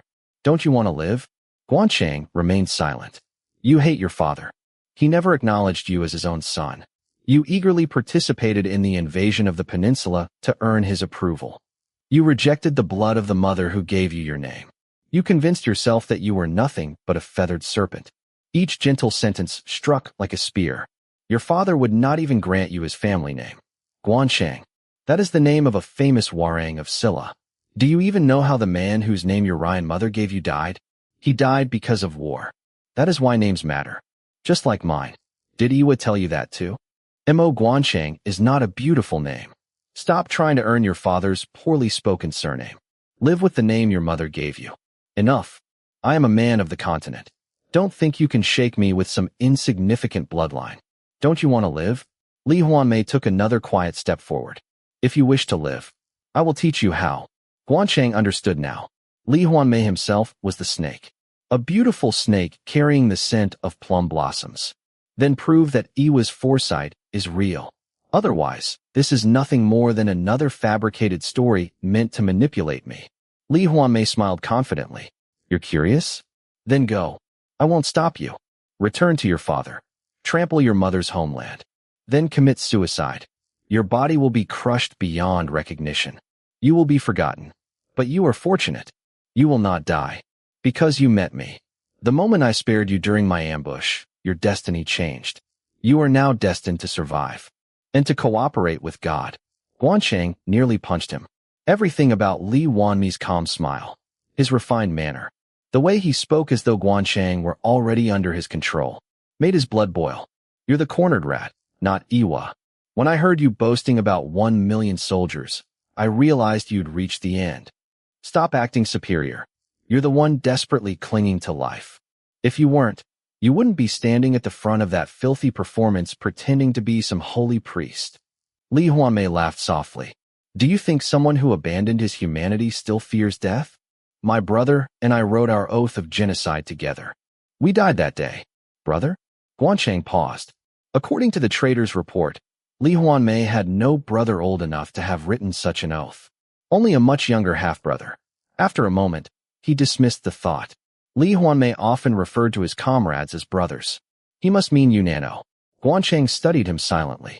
Someone already dead had no reason to fear dying. Yes, only the living fear death. Lee Hwanmae's reply sent another chill through him. Once again, it felt as though the priest had answered his thoughts. Are you afraid? Do you want to live? Then kneel. Kiss God. Change your destiny. If you refuse, you will die. Fortune tellers are skilled at predicting the past and present. They're rarely correct about the future. Oh, you compare God to a fortune teller? You already know why God's bloodline has ruled this land for 860 years. Is that not enough proof? Gwan Chang stubbornly rejected every word. He convinced himself it was merely propaganda.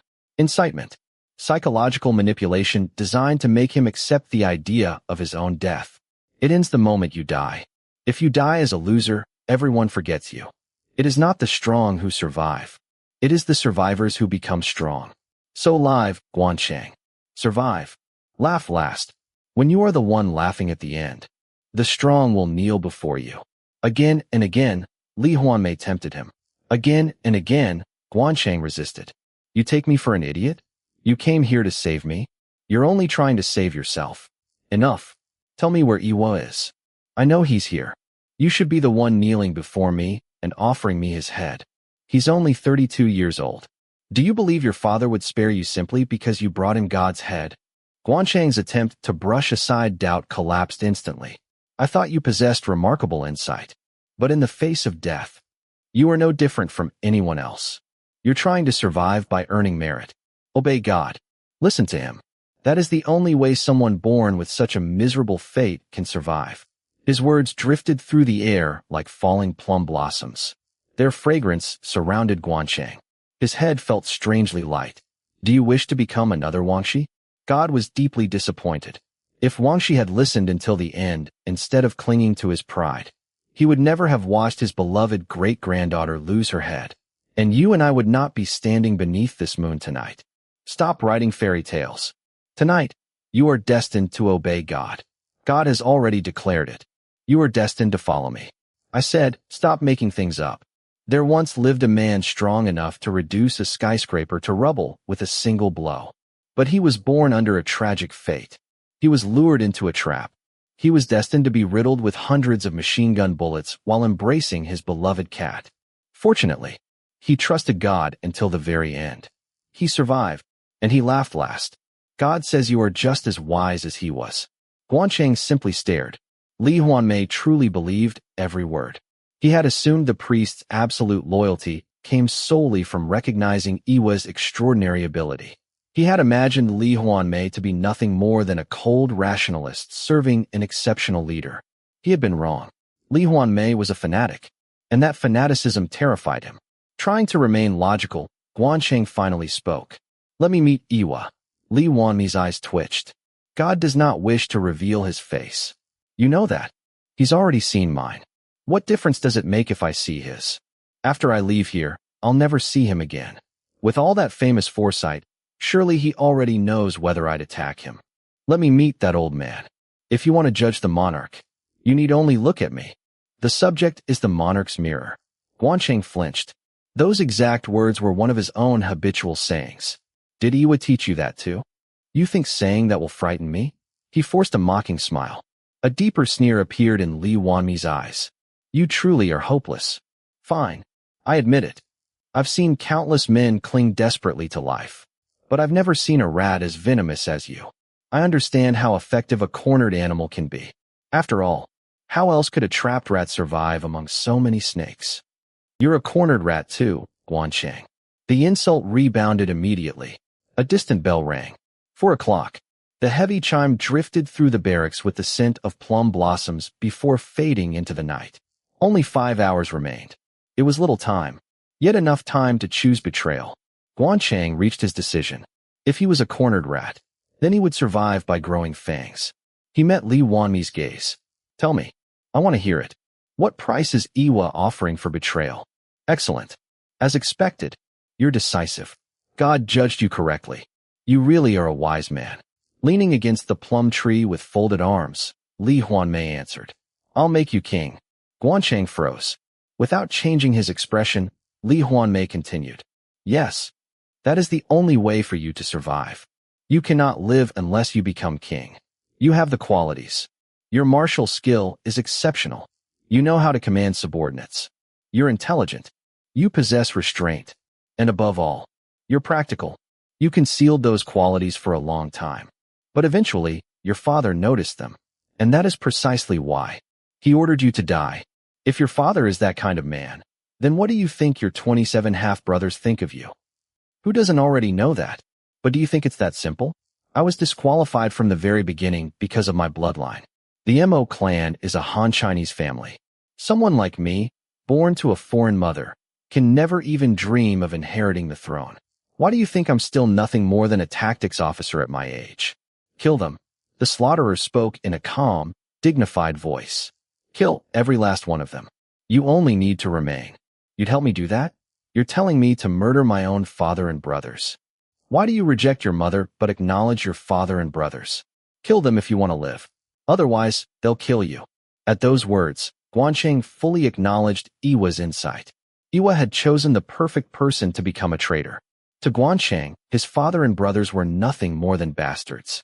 I could kill those bastards at any time without needing to abandon my humanity. I hate him so much that I don't even call Mo Zhao my father in my own heart.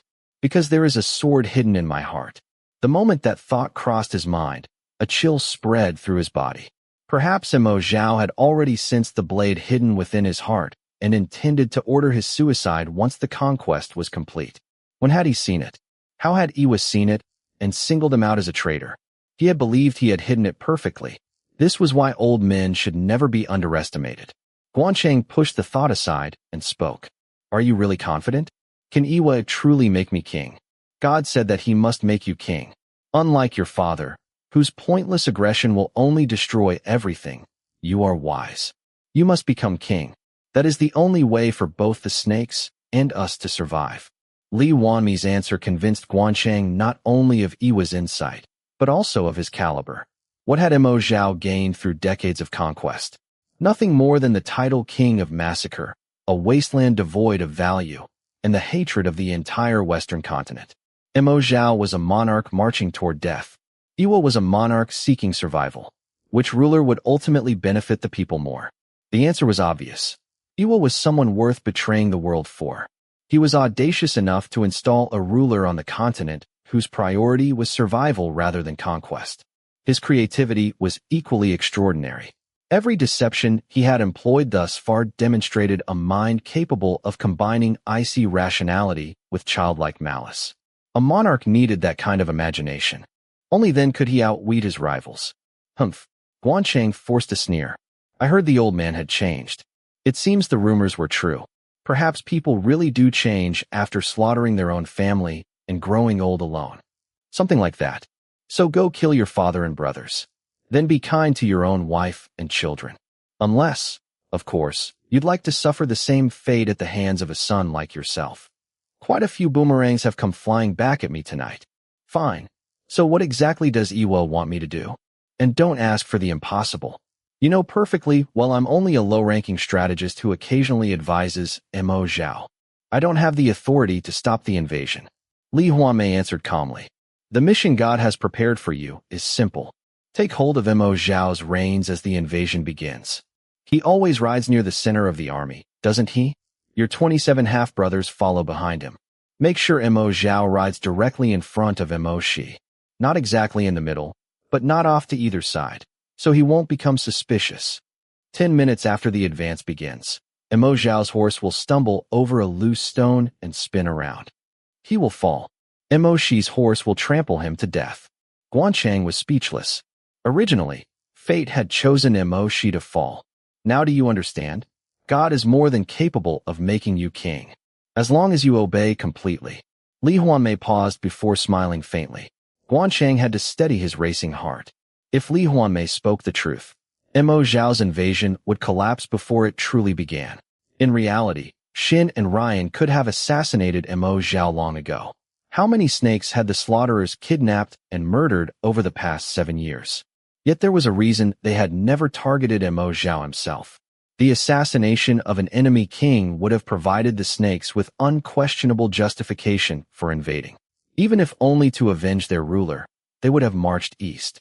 That was why Shin and Ryan had needed a strategy that would persuade the snakes to retreat of their own accord.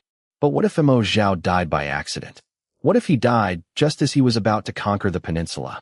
There has always been considerable support within your country for abandoning this invasion.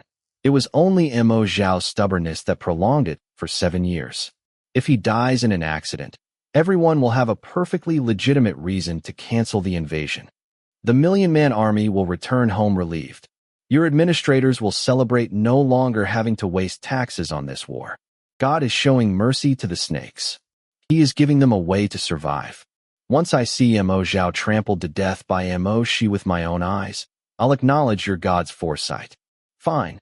Holding the reins won't be difficult. But what about Emo Zhao's sons? There are 27 of them. So impatient. Stand back for 1 year. Wait. 6 princes will eliminate one another. There's no need to stain your hands with every brother's blood. While they fight, gather talented people around you. That made perfect sense. Gwan Chang accepted it immediately. God also needs time to govern his own nation. He wants to end this border conflict quickly, send my younger brothers and sisters back to their discipleships, and finally rest. God needs 1 year as well. After all, he is still human. Well, that's fair. So what happens after that year? God said he would send me. You only need to listen to me. Gwan Chang stared at Lee Hwanmae. So I have to stay with this pale-faced slaughterer? This infuriating priest? Why won't the old man come himself? He calls me a savage, yet he won't even let me broaden my horizons by traveling with him across the continent? As he spoke with Lee Hwanmae, Gwan Chang found himself genuinely wanting to meet Iwa, the old man bold enough to orchestrate the downfall of the king of Massacre himself. He wanted to learn directly from the strategist who had finally overthrown such a formidable enemy. And countless other questions flooded his mind. Does he have a normal nose? Is he so secretive about his appearance because he's hideously ugly? Does he fart? Does it still work? Lee Hwanmae lowered his eyes slightly, avoiding Gwan Chang's gaze. You should be grateful. I am one of the people God trusts most. I am among the very few permitted to sit face-to-face with him within 10 meters. God would never send me overseas unless the matter were truly important. That is how capable I am. And I have never failed a mission. Gwan Chang was dumbfounded. Lee Hwanmae's self-praise was becoming increasingly shameless. You lack foresight. If possible, have Iwa come personally. I'll treat him with the utmost hospitality. Besides, how are the two of you supposed to communicate across 10,000 li? Don't concern yourself with that. God and I will manage. What matters is your obedience. You must believe God's commands. You must obey them without question. Otherwise, you will die. That depends on Emo Zhao. If everything Iwa promised comes true, I'll obey him until I become king. Gwan Chang rose to his feet. Lee Hwanmae lightly tapped his shoulder with the flat of his sword. I like you. Every fool God has ever taken in was unbelievably stubborn. He saved their lives countless times. Yet instead of showing gratitude, they doubted him. They even cursed him. They blasphemed the great divine. The great divine? A chill ran through Gwan Chang. Could it be? Did Lee Hwanmae genuinely believe Iwa was a god? The creator himself? Come, I'll show you the shortest route back to your camp. Lee Hwanmae walked ahead, casually tapping his shoulder with the sword as though keeping rhythm to a tune. Gwan Chang frowned. He still resented Iwa's secrecy. Certainly, the slaughterer before him seemed highly capable. But something about him felt fundamentally wrong. There was something unsettling about Lee Hwanmae. Only after walking for some time did Gwan Chang realize what disturbed him so much. Lee Hwanmae was impossible to grasp. He was human, yet he didn't feel human. If he had to describe it, he felt monstrous. By the way, when will today's ritual video be released? People might recognize my voice. Will that be a problem? Gwan Chang asked, trying to ignore the strange unease. You worry too much. Lee Hwanmae laughed. Do you really think we'd overlook something like that? We'll alter your voice during editing. Even you won't recognize it afterward. Gwan Chang had expected as much. Still, it never hurt to ask. He continued probing his future partner.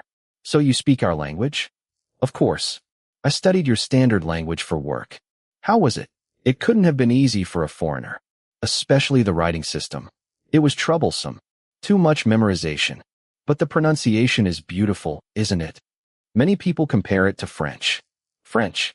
As in France. Lee Hwanmae burst into laughter. What idiot said that?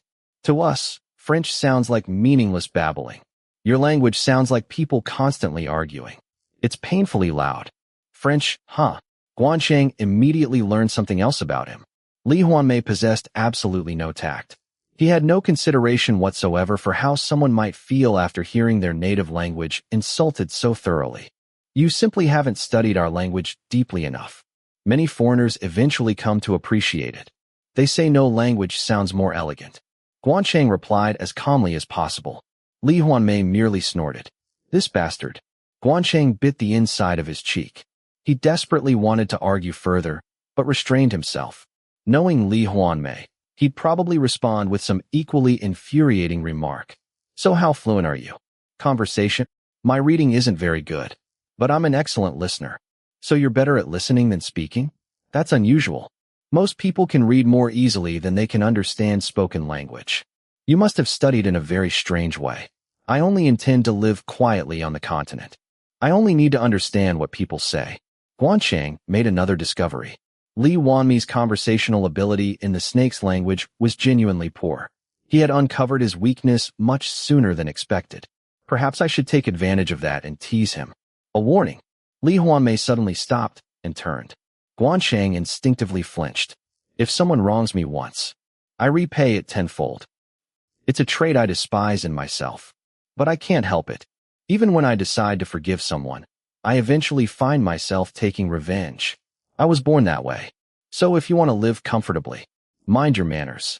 God sent me to make you king of the snakes. I am God's messenger. So respect me, even in your own heart. Don't curse me, not even silently. Always remain polite. Gwan Chang couldn't believe what he was hearing. I'm telling you this for your own good. Remember it well. If you fail to respect me even in your thoughts, I can't guarantee what will happen. I once had a distant cousin who constantly cursed me in his heart. He never trusted me. He was always plotting against me. God considered that disrespectful, so he repeatedly punished him. I begged God to show mercy many times, but he refused. You wouldn't want to suffer divine punishment, would you? Gwan Chang finally reached a conclusion. The problem wasn't his hearing. The problem was Lee Hwanmae. What is this lunatic talking about? You've acquired the greatest kingmaker imaginable. So naturally, you should also respect the kingmaker's representative.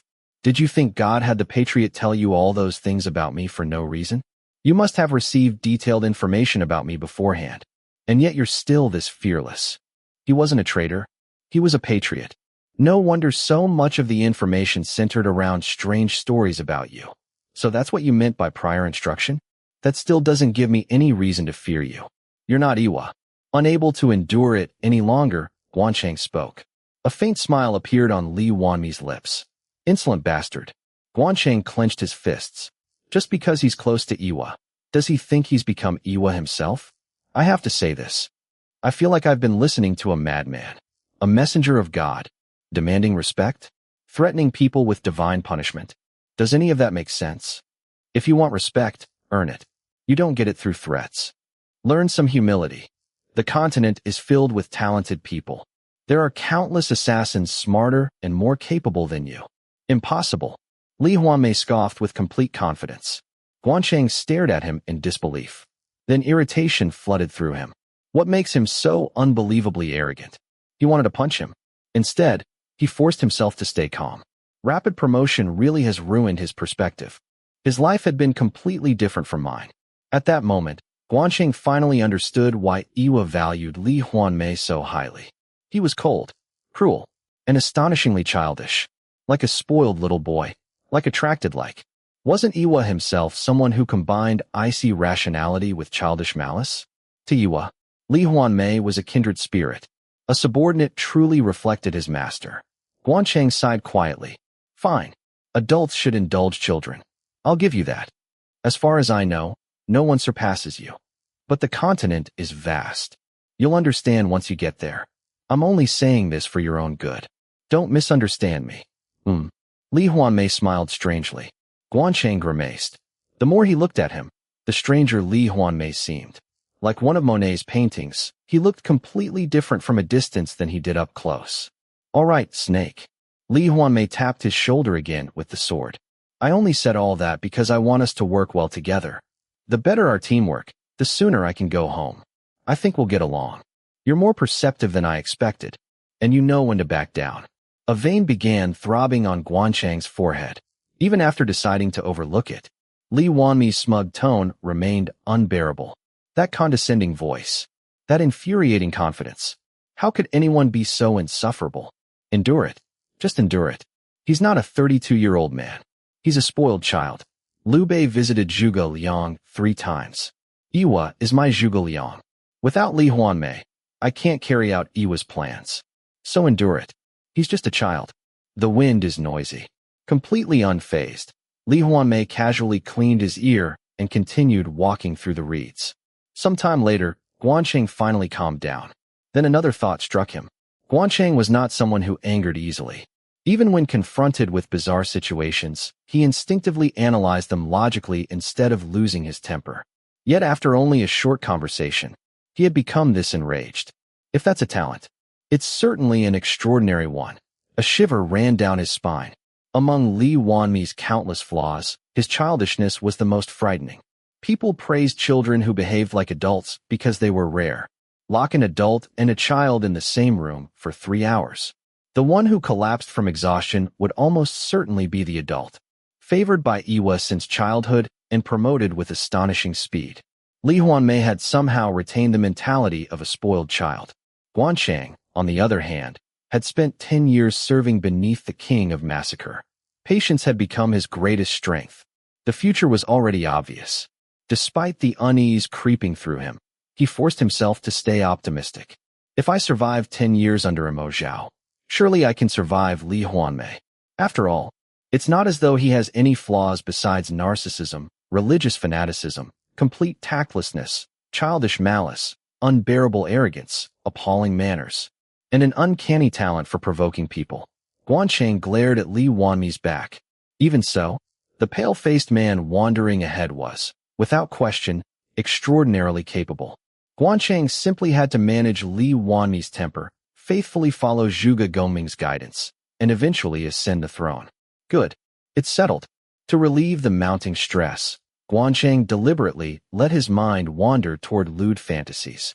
They had always been his favorite escape. During the 10 years he had served in the military, he had imagined raping and humiliating Mo Zhao and his sons more times than he could count. Anyone who knew him only as the timid, moderate tactics officer would faint if they ever glimpsed the inside of his mind. His thoughts were a brothel, a gutter, a living hell. As Gwan Chang narrowed his eyes and prepared to drag the source of his newest frustration into that filthy corner of his imagination, one thought occurred to him. At the very least, imagining Lee Hwanmae would be far more aesthetically pleasing than imagining Mo Zhao and his sons. Lee Hwanmae was undeniably handsome. He bore a striking resemblance to the beautiful yet ruthless private, Hopi. At first glance, anyone might have mistaken them for relatives.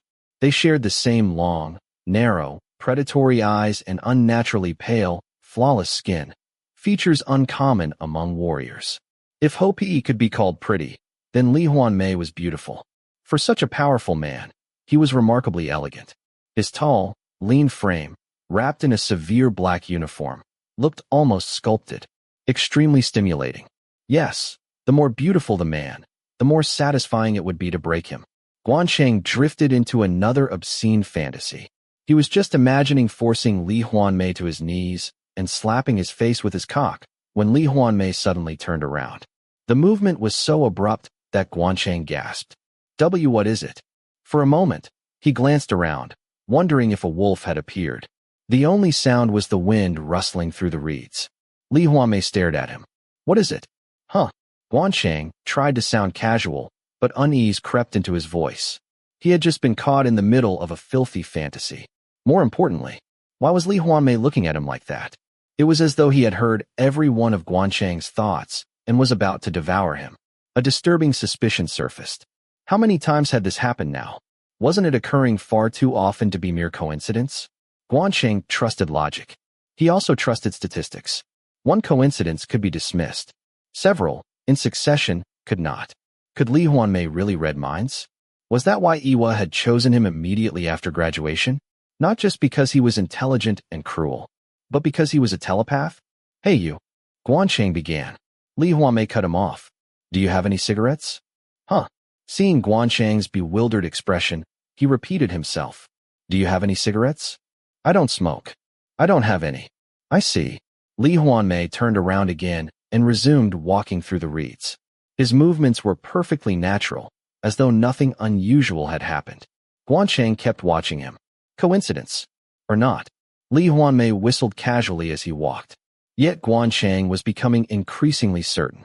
This wasn't coincidence. If the seer Iwa truly existed, then there was no reason a telepath like Lee Hwanmae couldn't exist as well. Suddenly, several of Lee Hwanmae's earlier remarks made perfect sense.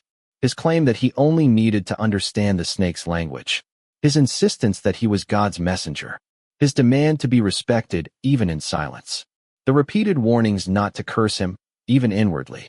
The distant cousin who supposedly suffered divine punishment for harboring resentment. Perhaps it hadn't been Iwa at all. Perhaps Lee Hwanmae himself had been the one punishing him. He wasn't insane. Those bizarre statements had simply been jokes that only he understood. Gwan Chang chuckled. Come to think of it, wasn't this bastard subtly comparing himself to Iwa? If I were Iwa, I'd smack him across the calf a few times. Isn't this like a grandson tugging on his grandfather's beard just because he's spoiled? No matter how close he is to Iwa, how dare he compare himself to God? The arrogance is unbelievable. How am I supposed to survive working with someone like this?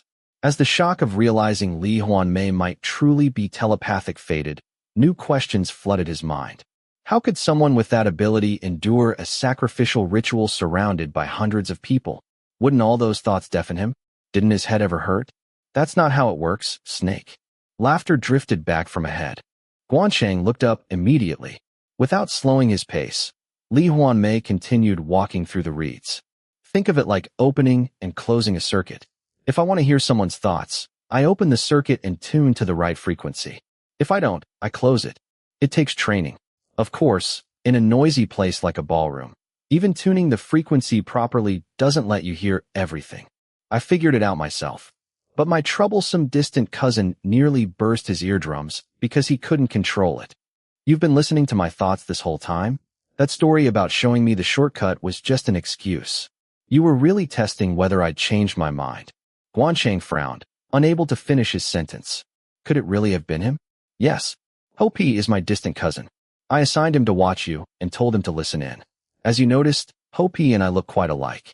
To explain it more clearly, once you master this ability, you can enter another person's consciousness and extract information. The things I knew about your past, your thoughts, and your resentment didn't come from God. I learned them entirely through my own ability. I'm probably the only person in the world who can use it at this level.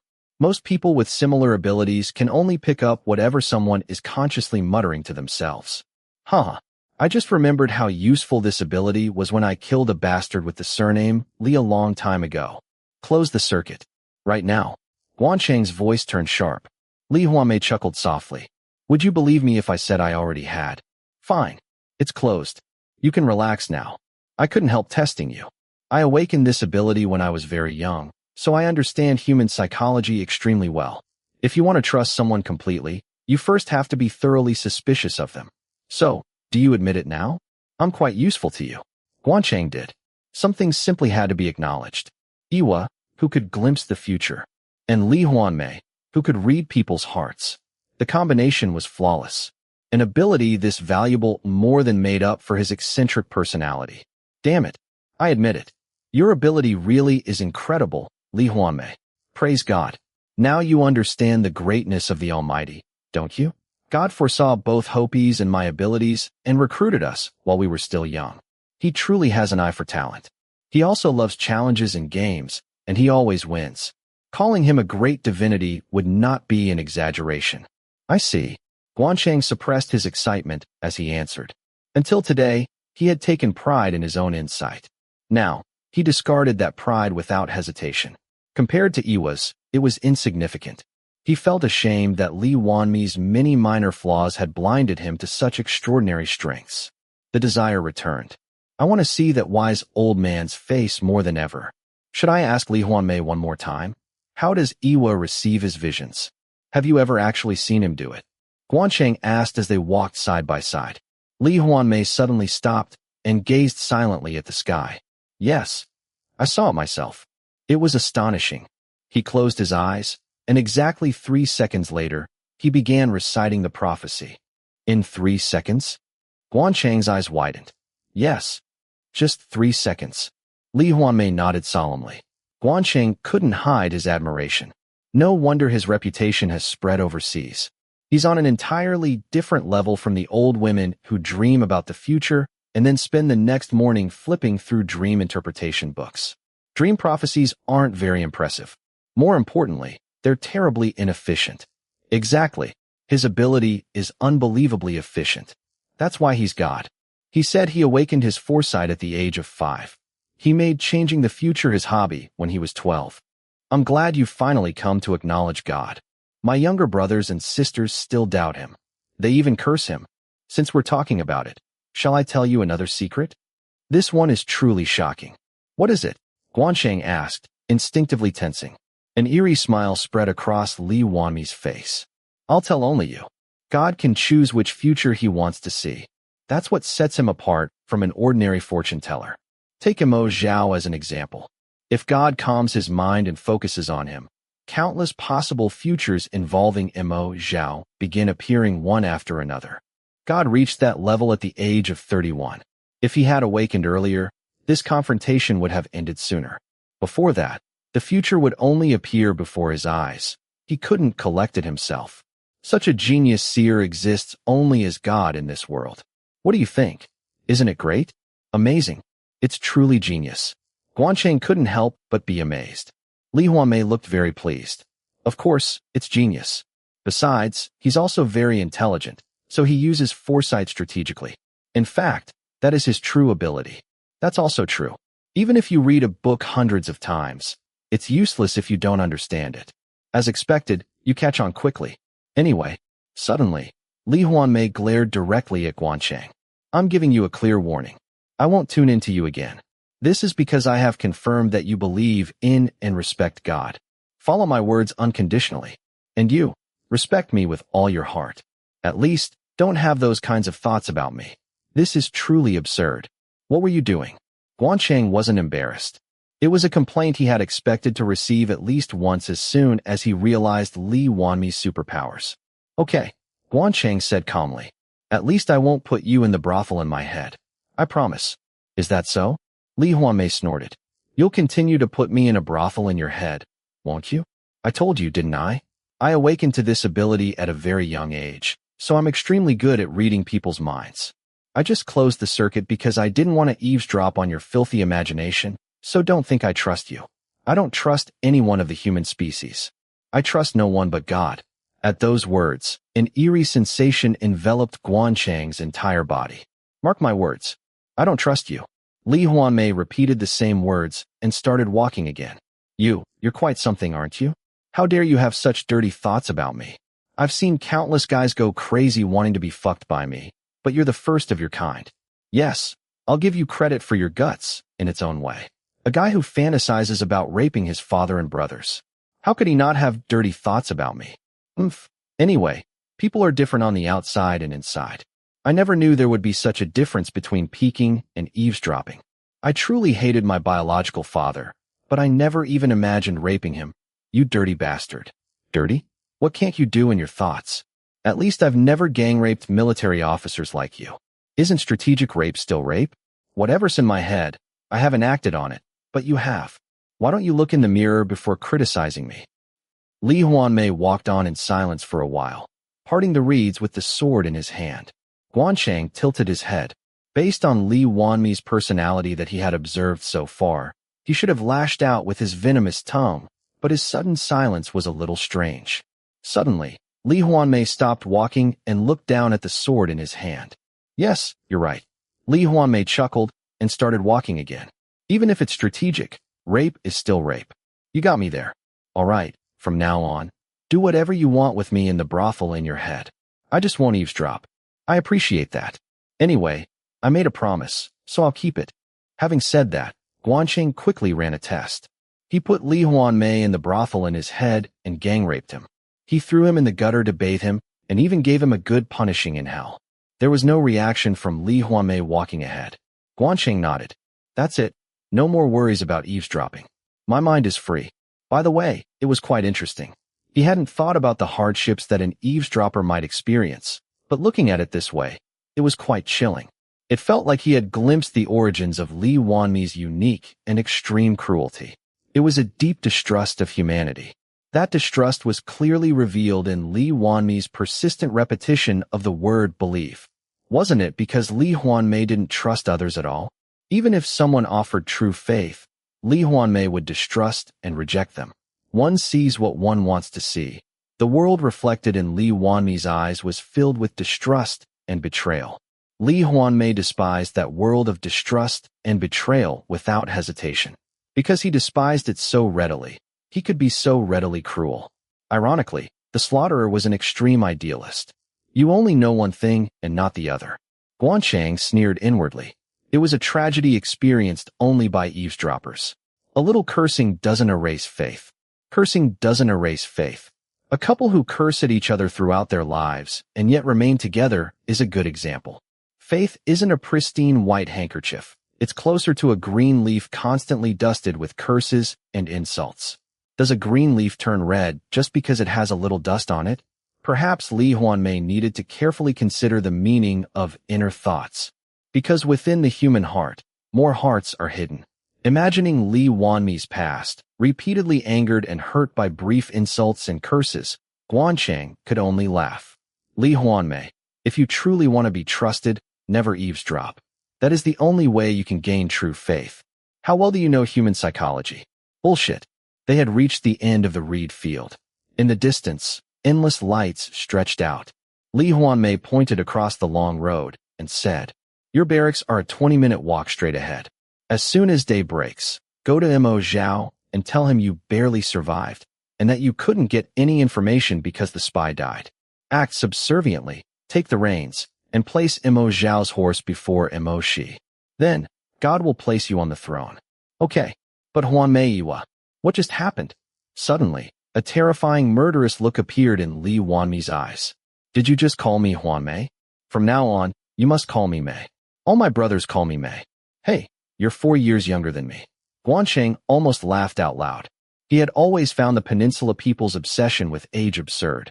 Hey, when in Rome, do as the Romans do. You guys have a strict hierarchy even with a 1 or 2 year age difference, but we don't.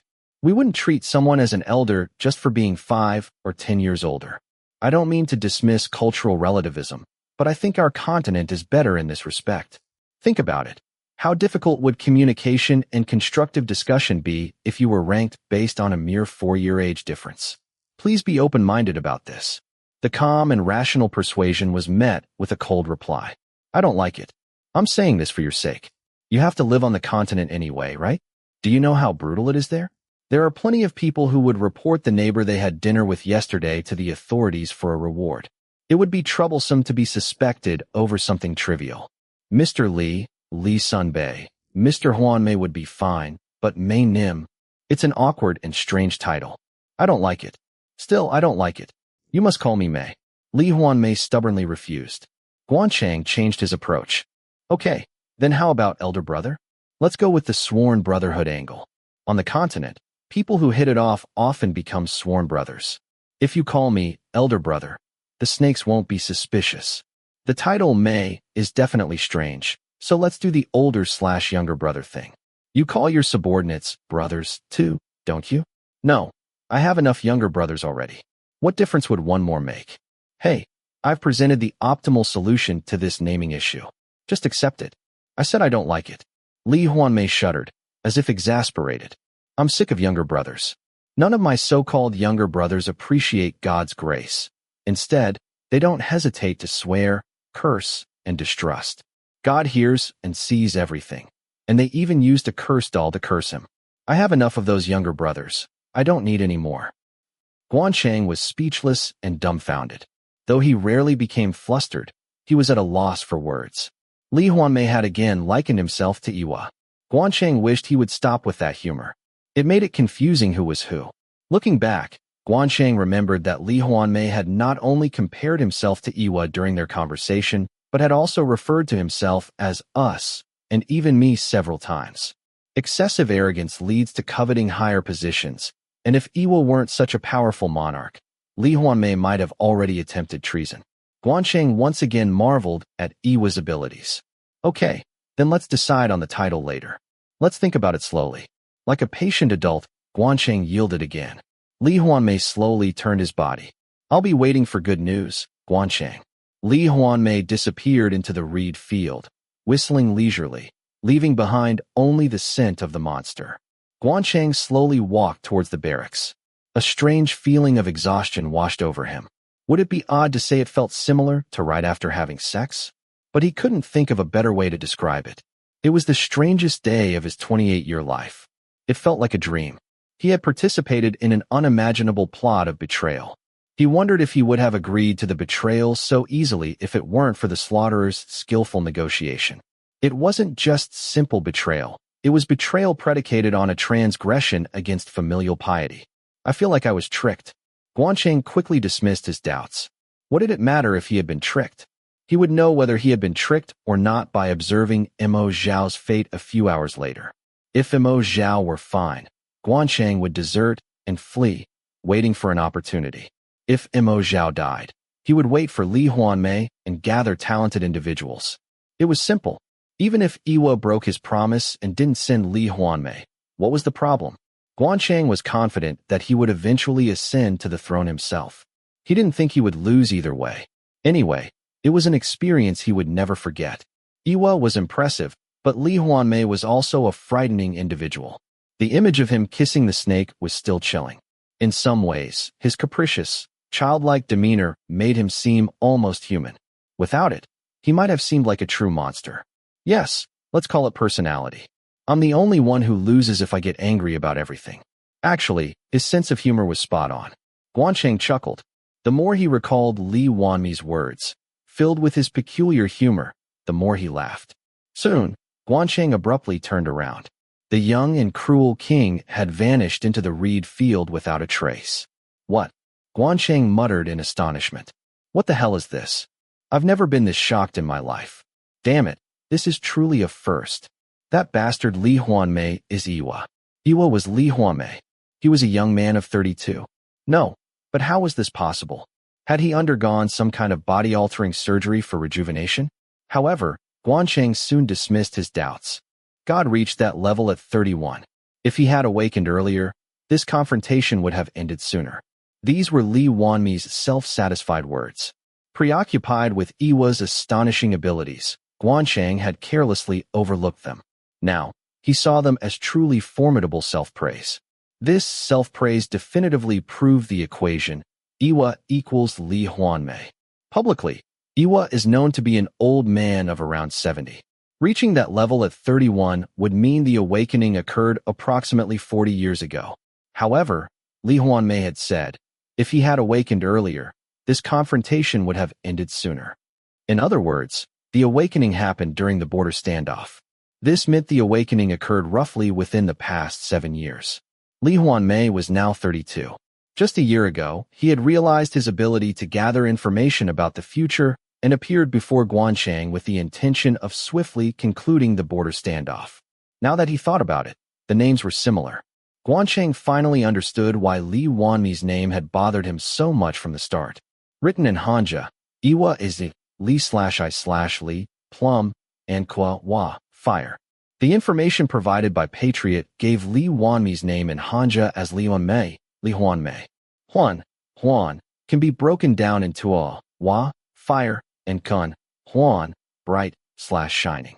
Thus, Lee Hwanmae's name, when deconstructed, becomes Lee, Wa, Hwan, and Hwanmae, Liwa Hwanmae, Iwa Hwanmae. Iwa equals Hwanmae.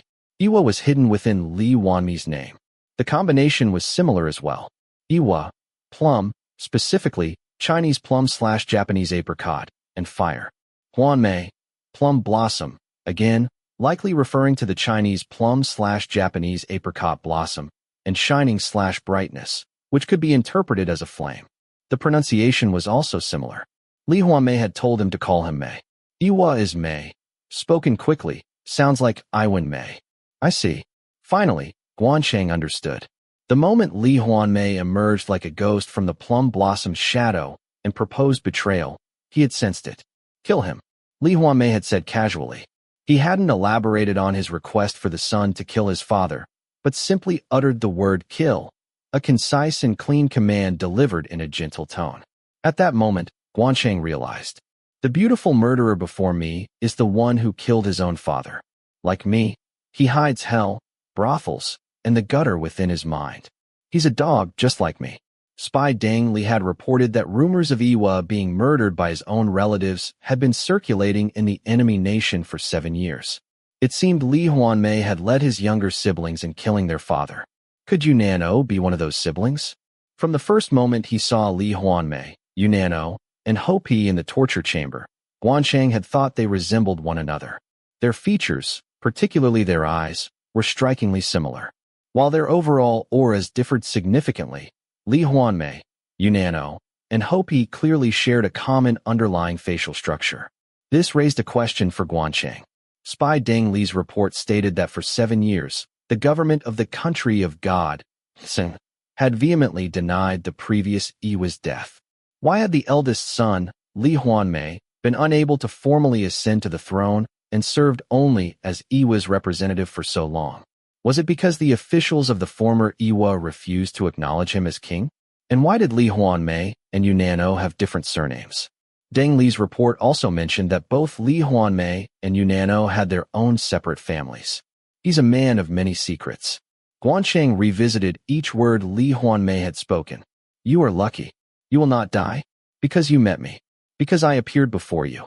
The moment I ambushed your unit with the intention of sparing you, your destiny changed to one of survival and cooperation with God. This is why names are important. Like my name. I suddenly remember using this ability very effectively when I killed a bastard with the Lee surname a long time ago. Anyway, people are different on the outside and inside. I never knew there would be such a difference between peeking and eavesdropping. Huh. Gwan Chang chuckled dryly.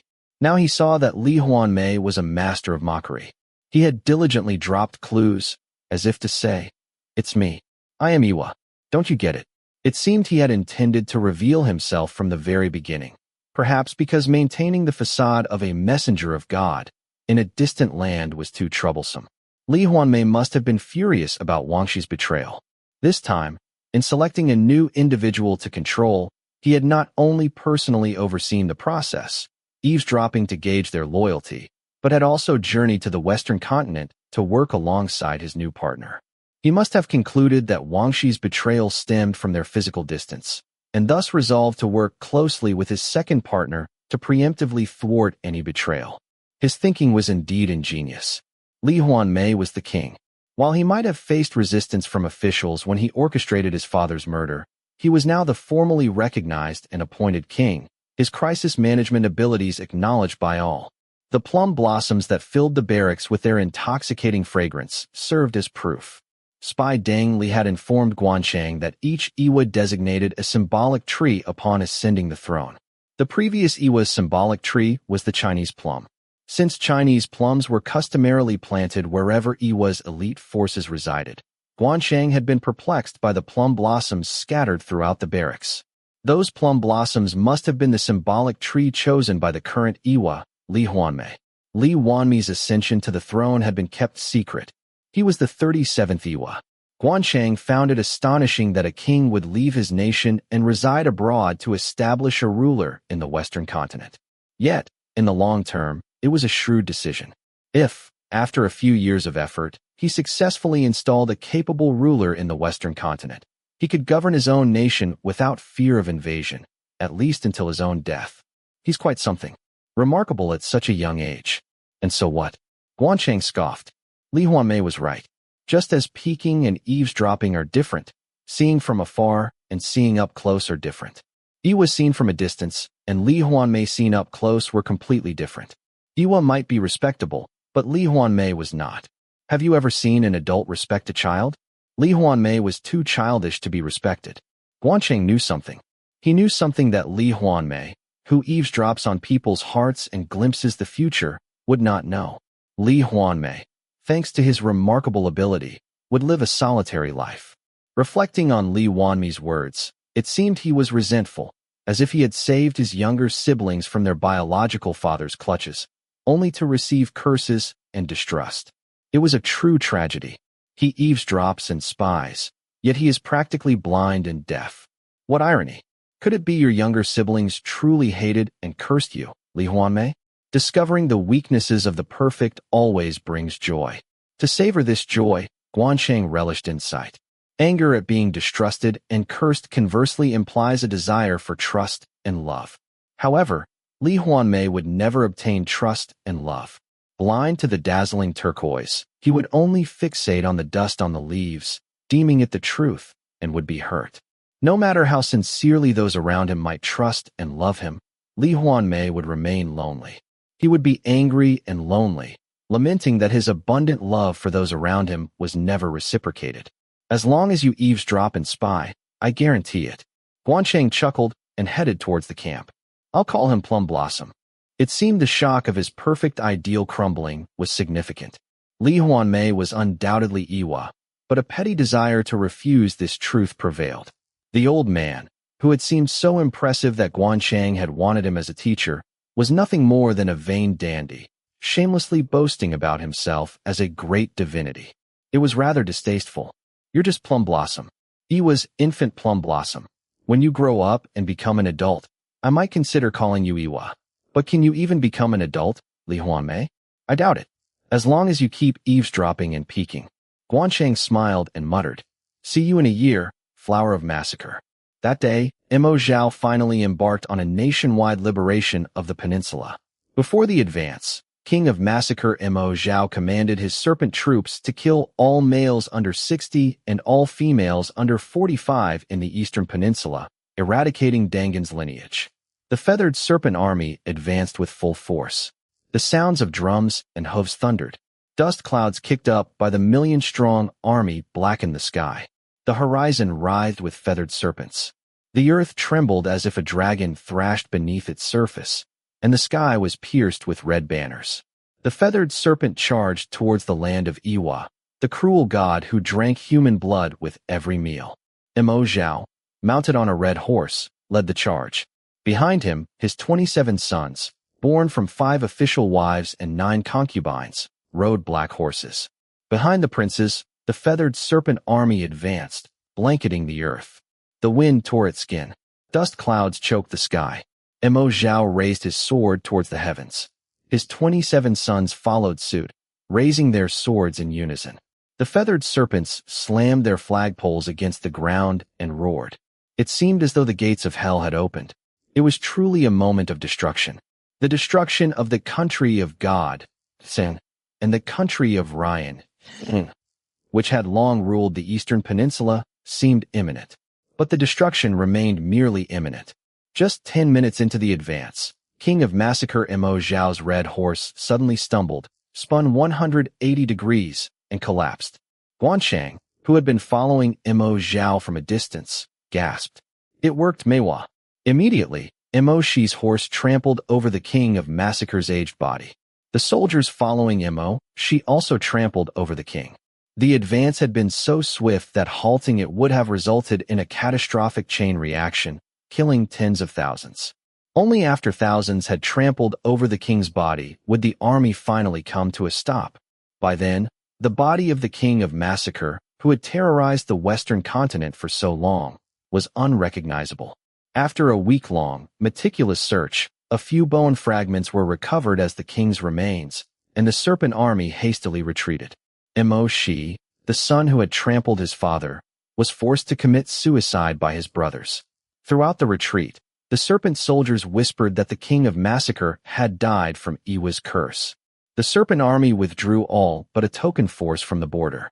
The border guards, despairing that they would soon become sacrificial offerings to Iwa, watched as the screen of terror replayed its horrors over and over, thankfully ceasing to produce any new atrocities. 1 month after the King of Massacre was trampled to death by horses, the princes declared their intention to focus solely on domestic affairs and plunged into a war for the throne. Only then did the 2 countries of the Eastern Peninsula withdraw their troops. The combined 40,000 naval forces of Shin and Ryan, secretly stationed to strike Yubi, their second capital and coastal city, if the snakes crossed the border, also retreated. The 90,000 ground troops of Shin, stationed at the first border, and the 120,000 ground troops of Ryan, stationed at the second border, deactivated their emergency alerts. Only 8 months after the King of Massacre's death did the Country of God finally remove all the screens and amplifiers. The era of massacre had ended.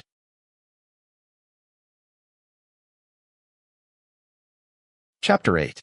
10 days after the death of Mo Zhao, the King of Massacre, the 1st Regiment of the Mayrangukjuk Division was disbanded. Even within the Mayrangukjuk Division, which accepted only the toughest soldiers, the 1st Regiment was a secret special forces unit that faced the snakes on the front lines of the border. In recognition of their 7 years of grueling service, every member of the 1st Regiment received a 3-year leave of absence, a generous bonus, and a special promotion of 2 ranks. On the day of the disbandment ceremony, the members wore bright expressions. Having long believed that only death awaited them, they could hardly believe they were finally returning home alive. As they walked through the gates that had once felt like the entrance to hell, they patted each other on the shoulders. "See you in 3 years. You've worked hard.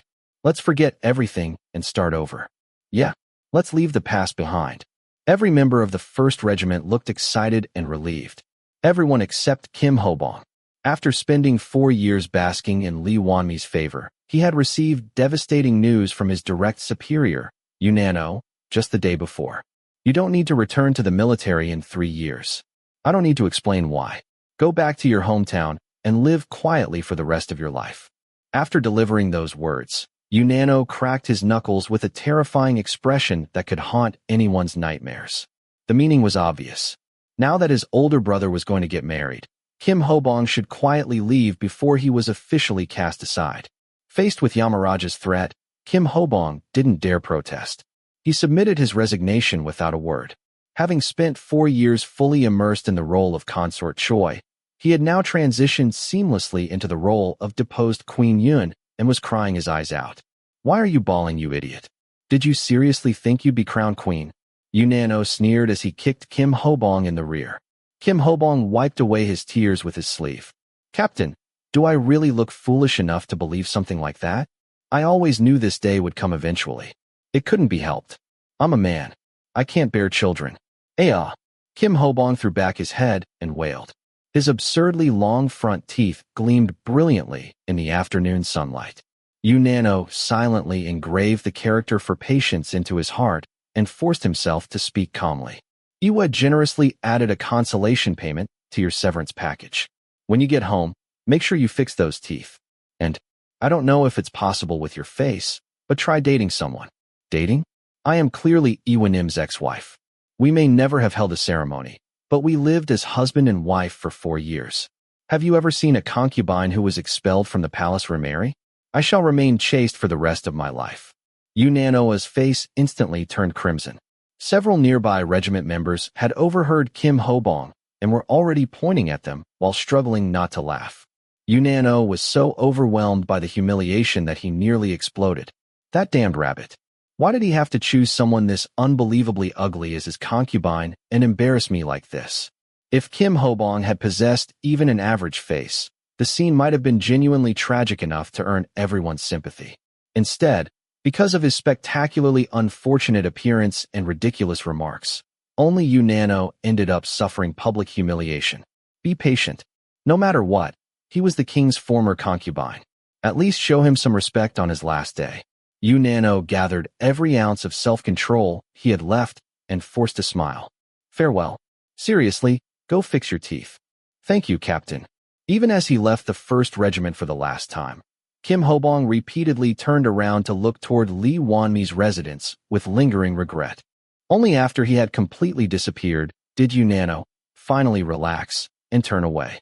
Not far away, Ryu Hopi was silently watching him. As always, his face remained expressionless, but his eyes carried unmistakable disapproval.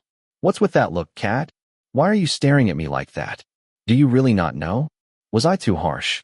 Damn it. Would you want someone that ugly marrying your older brother? A person's face isn't everything.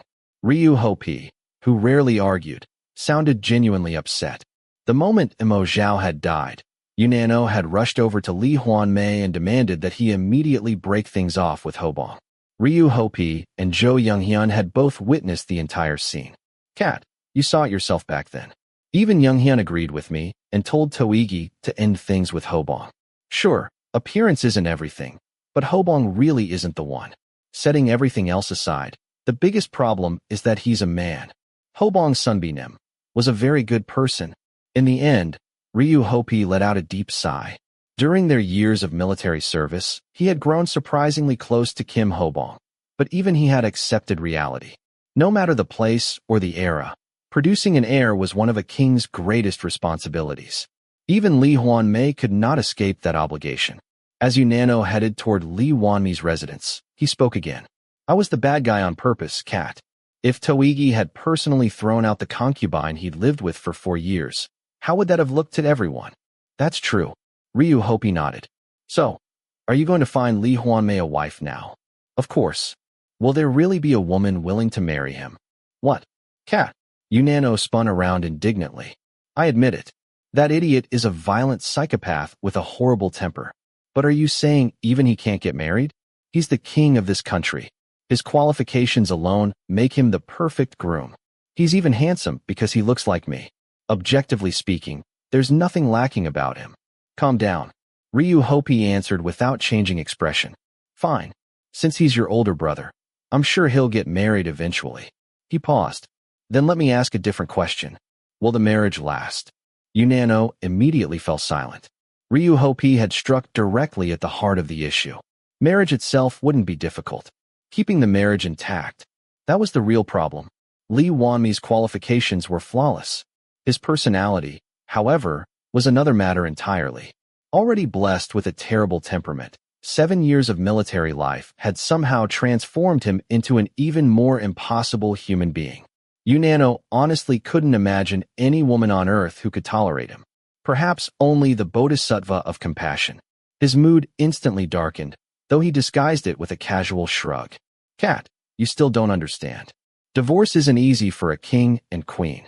Once a woman becomes queen, she's practically another subject of the royal family. They marry with the determination to remain part of that family until death. The woman who marries Lee Hwanmae will have my sympathy.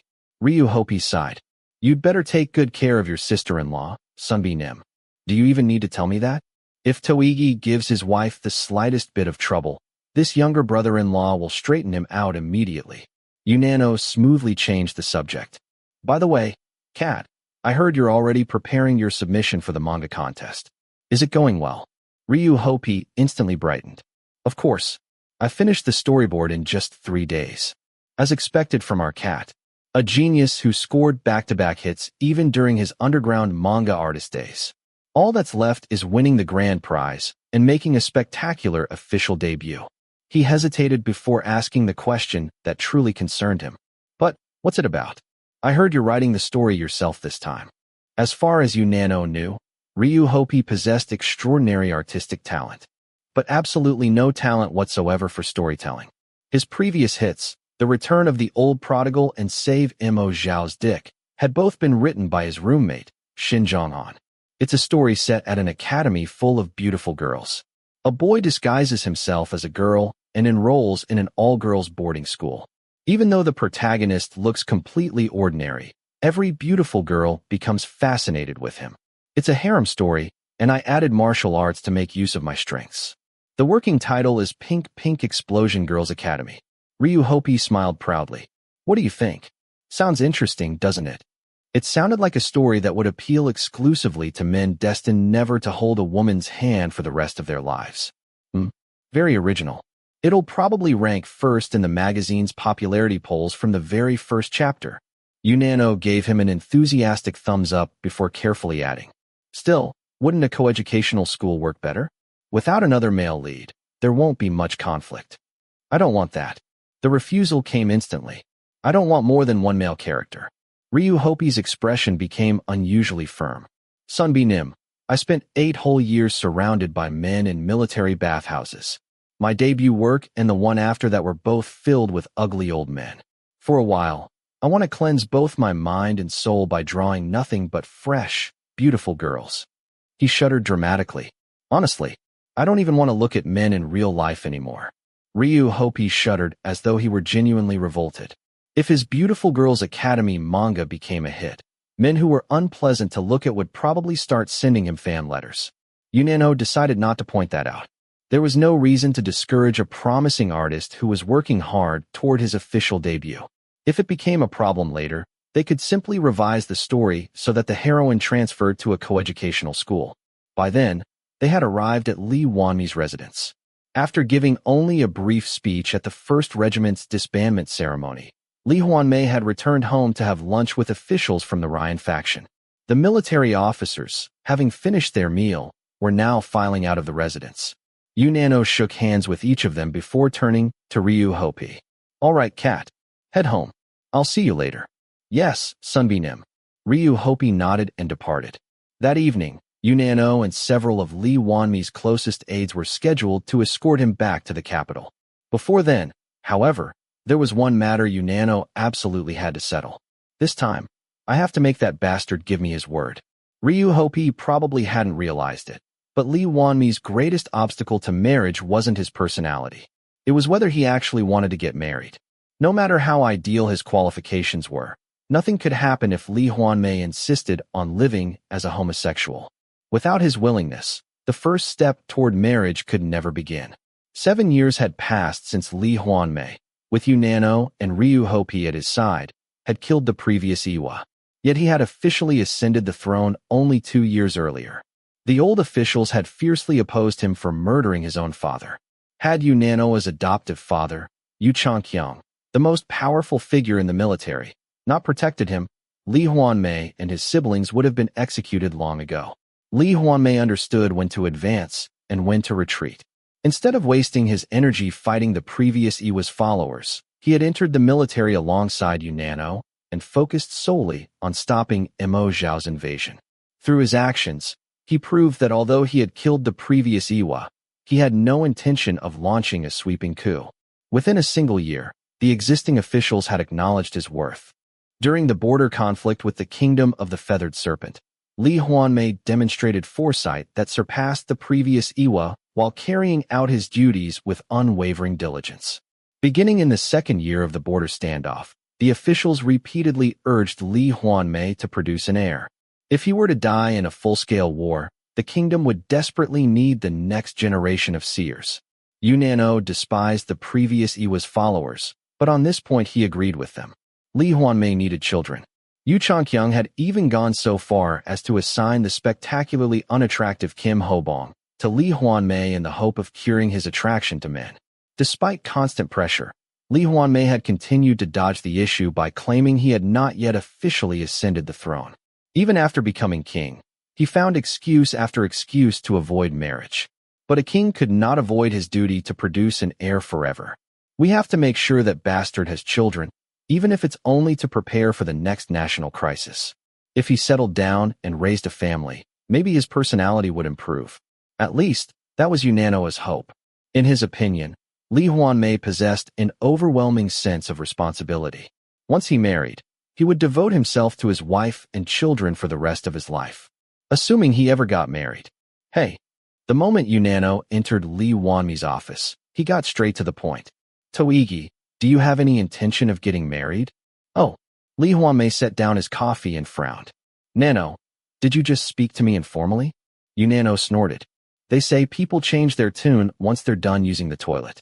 Mo Zhao is dead, the snakes are gone, and you're no longer my commanding officer. Stop playing dumb. Are you planning to get married or not? Nano, you're really heartless. Lee Hwanmae sighed dramatically. You bring up marriage immediately after I broke up with Ho-bong, whom I'd practically been married to for 4 years. He smiled and pulled out his wallet. Oh, and Ho-bong asked me to keep his picture in here. Since he's my ex-wife, in a sense, I granted his wish out of courtesy. Beside Lee Hwanmae's identification card sat a photograph of Kim Ho-bong smiling brightly, his enormous front teeth gleaming. Yunano's vision swam. You son of a bitch. You blind, perverted lunatic. Unable to restrain himself, he slammed his fist onto the desk. His fist punched straight through it. Are you really going to keep this up? Are you seriously refusing to get married? I will. The calm reply came so quickly that Yunano wondered if he'd misheard. Huh, what did he just say? Lee Hwanmae folded his hands together and smiled. I'll get married. Of course I'm planning to get married. Yunano slowly pulled his fist back out of the ruined desk and stared at him. He was utterly stunned. What was going on? He had even prepared himself to swallow one of the ingredients for snake soup in a single gulp if Toigi refused again. Wait, did he foresee me eating Hera and decide to surrender first? You barbarian. Having read his thoughts, Lee Hwanmae glared at him. Nano, do you really see every living creature except humans as food? Yunano flinched. So you're serious? Yes, completely serious. I'm going to get married and have children, so stop worrying. He smiled. I'll even give you enough kids to make up a baseball team, just like you've always wanted. Then his expression turned serious. But I have one condition. A condition? Yunano repeated cautiously. A dreadful suspicion suddenly crept into his mind. Was his older brother, with his bizarre taste for unattractive people, about to ask him to find a bride as ugly as Kim Hobong? Finding someone that homely in real life would be difficult enough. Lee Hwanmae leaned back in his chair. From now on, I intend to live as an ordinary civil servant. I'll hide my identity from the queen as well. He spoke calmly. Our bloodline has repeated the tragedy of brothers killing one another because of the cruel nature passed down through our family. I escaped that fate only because I was raised by kind adoptive parents. He smiled faintly. Based on that lesson, I want to raise my children in an ordinary, harmonious household and teach them properly. Toigi. For the first time in his life, Yunano felt genuine emotion toward his half-brother. Once again, he realized that if he could think 8 moves ahead, Lee Hwanmae could think 16. Despite his horrible personality, he was already thinking about his future family and carefully planning how to raise his children. Yunano's nose stung. The old officials would be thrilled to hear that. He deliberately spoke in a gruff voice to hide his emotions. You've basically declared that you'll give up strengthening the monarchy and spend the rest of your life working like a beast of burden. Lee Hwanmae chuckled. If you're living off the people's taxes, then you should work like a beast of burden. He shrugged. As you know, I still haven't gotten over my resentment toward my biological father. I intend to live completely differently from that bastard. Then he paused. Oh right. A look of realization crossed his face. I have too much neglected state business to catch up on. He pointed at Yunano. So you find me a bride. I hereby appoint you chairman of the Iwa Marriage Promotion Committee. Accept the honor with gratitude. A familiar sense of dread washed over Yunano. During 7 years of military service, every special title Lee Hwanmae had bestowed while saying, accept it with gratitude, had turned out to be nothing less than a crown of thorns. That sadistic pervert was agreeing so easily because he planned to make me find him another female version of Kim Hobong? He almost rejected the appointment outright. Then he reconsidered. The king's marriage would inevitably attract every ambitious noble family in the kingdom. Countless powerful clans would try to marry their daughters into the royal family. It would be far better if Yunano personally oversaw the selection. Fine, I'll look among commoners. He hesitated. But her appearance doesn't matter, right? He coughed awkwardly. For example, if she had, say, a pig's nose or catfish lips. His voice gradually trailed off. Lee Hwanmae, already putting on his uniform coat, waved dismissively. As long as she has a good heart. A person's heart matters far more than her face. It was certainly an answer befitting someone who appreciated plain-looking people. Still, at least he hadn't specifically asked for a female Kim Hobong. Yunano narrowed his eyes. Really? Just a good heart? Yes, you idiot. A good heart. He rolled his eyes. Even if you're a barbarian, and even if our youngest brother married a penniless nobody, shouldn't I, the eldest, at least have a respectable marriage? I suppose so. Yunano nodded. At least someone in this family should preserve our dignity. Now that he was officially in charge of the marriage committee, a little greed began creeping into his thoughts. If possible, why not find someone who was both kind and beautiful? Whether Lee Hwanmae would actually accept a pretty woman was another matter entirely. Oh right. Lee Hwanmae stopped. I almost forgot the most important thing. When choosing my bride, check her genetics. She has to be capable of giving birth to healthy children. So the only requirements are a kind heart and no hereditary health issues. Got it. Yunano raised a hand. I'm busy too, so don't add any more conditions. He hurriedly cut him off before Lee Hwanmae could say something like, she should also look exactly like Hobong. Good. I'll begin searching as soon as we return to the capital. I'll find someone as quickly as possible. You just focus on preparing your honeymoon home. The sooner his brother married, the better. Without the title of king, Lee Hwanmae was simply the eldest son of an ordinary household who was already well past the country's average marriage age. In other words, he was an extremely undesirable old bachelor. At least Toigi inherited my looks. With a face like that, finding him a wife should be easy. Yunano felt as though he were walking on air. A burden that had troubled him for years had finally been lifted. All that remained was to wait for the day adorable nieces and nephews started arriving one after another. Ahaha. He kicked open the office door and shouted joyfully. All the unmarried women of this kingdom, line up before me. The greatest brother-in-law in the world has come to serve you. Of course, Yunano's confidence that Lee Hwanmae's handsome face would outweigh all his flaws proved to be completely misplaced. As an agricultural nation where early marriage was the norm, the country of God had an average marriage age of 19 for women and 22 for men. Finding a woman willing to marry the 32-year-old eldest son of a household was no easy task. After consulting countless matchmakers, Yunano finally found what he considered a true bodhisattva, a 27-year-old woman with refined features whose parents were both teachers. She had no significant hereditary health concerns. She had remained unmarried because she had devoted herself to her studies. Perhaps she'd had a serious relationship in the past, but compared to Lee Hwanmae's romantic history, which resembled a kitchen rag worn to threads, she was as spotless as a freshly pressed white linen handkerchief. By any reasonable standard, she was far too good for him. Feeling deeply guilty, Yunano personally escorted the woman to the matchmaking meeting. Before returning home, he silently vowed to be the best younger brother-in-law possible for the rest of his life. That night, around midnight, Yunano's bedroom door exploded inward. A disheveled man wearing a black t-shirt stormed inside with a long knife in hand. Startled, Yunano looked at the crazed intruder. It was Lee Hwanmae. Nano, how could you introduce me to a woman like that? What's wrong? Don't tell me. She's too pretty. Yunano stammered. Should I have found someone as ugly as Kim Hobong after all? Lee Hwanmae pointed the knife at him and shouted. It's the opposite. She's so ugly it makes me angry. What? Yunano genuinely began questioning his brother's eyesight. From the very beginning, he'd suspected something was wrong. Did this guy actually have face blindness? Wait. Hobong told me you always called him handsome, even though he obviously wasn't. But now you're saying that woman was ugly. I was just being polite to Hobong. In my eyes, that woman was ugly. That's impossible. It isn't. You said looks didn't matter as long as she had a good heart. I was speaking in general terms. Even so, I thought you'd at least find someone average. You're supposed to be clever.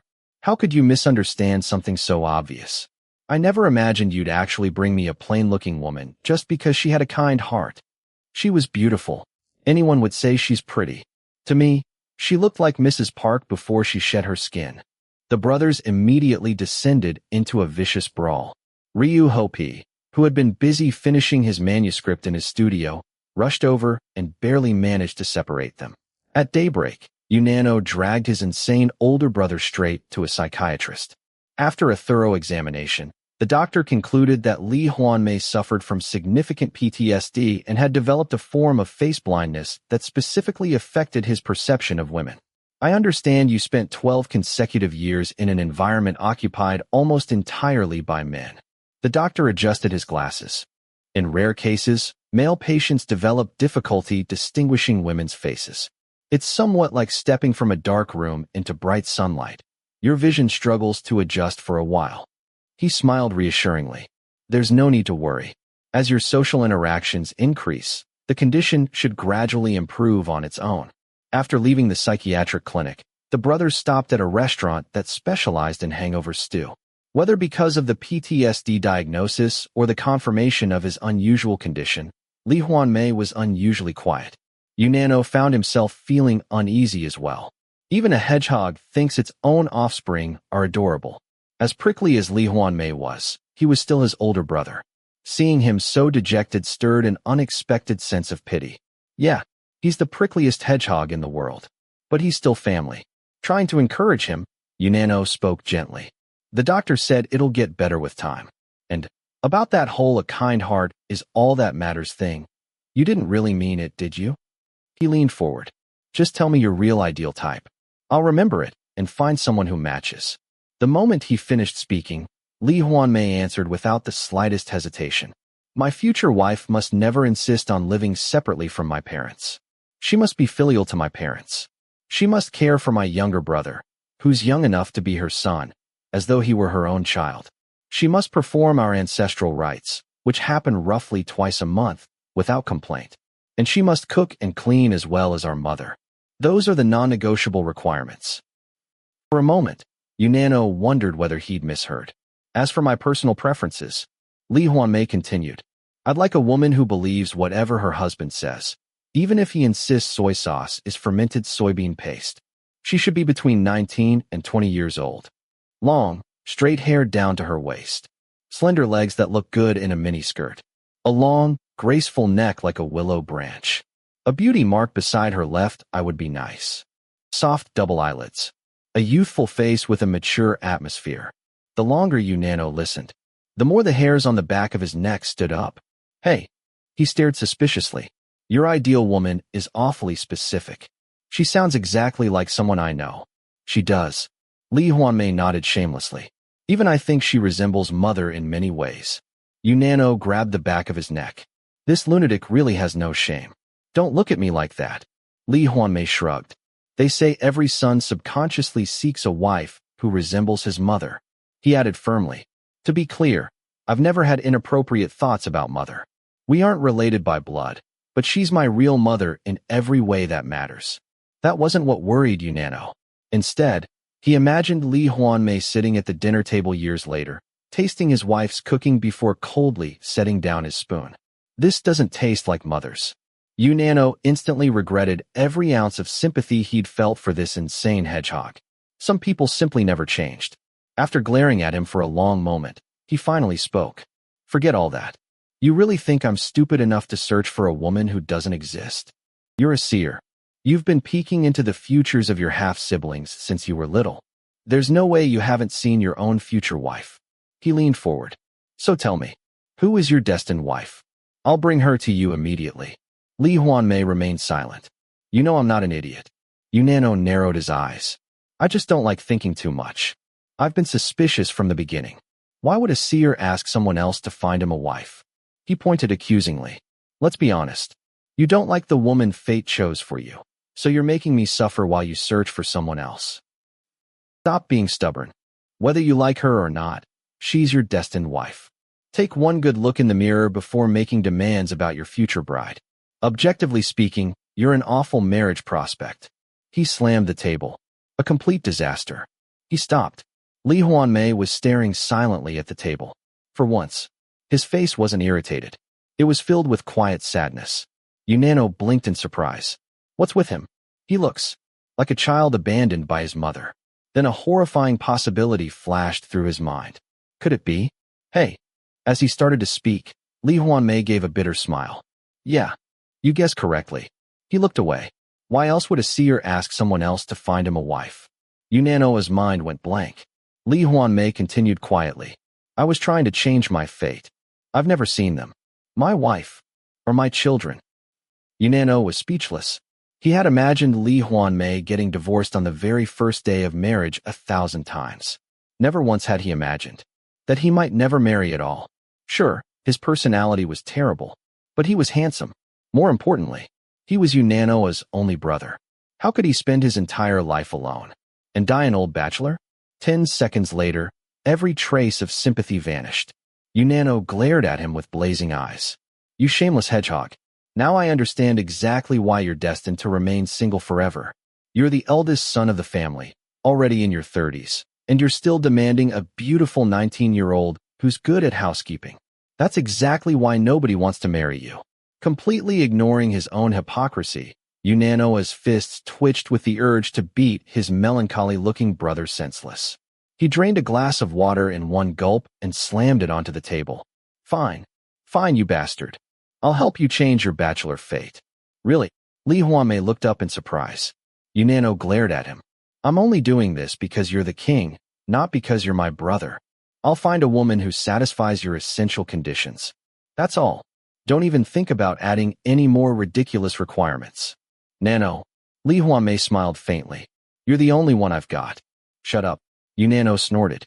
Lee Hwanmae, you're such a bastard. You really should stop using my full name only when you're insulting me. Lee Hwanmae stood. I need to get back to work. I still have to earn my salary today. After parting ways with his troublesome half-brother, Unano trudged home. As the shock of learning that Lee Hwanmae was destined to remain unmarried gradually faded, his optimism slowly returned. At least he no longer had to search for someone as plain-looking as Kim Ho-bong. He already knew Lee Hwanmae genuinely wanted to marry. As long as he kept trying, everything would work out eventually. Every pot has its matching lid.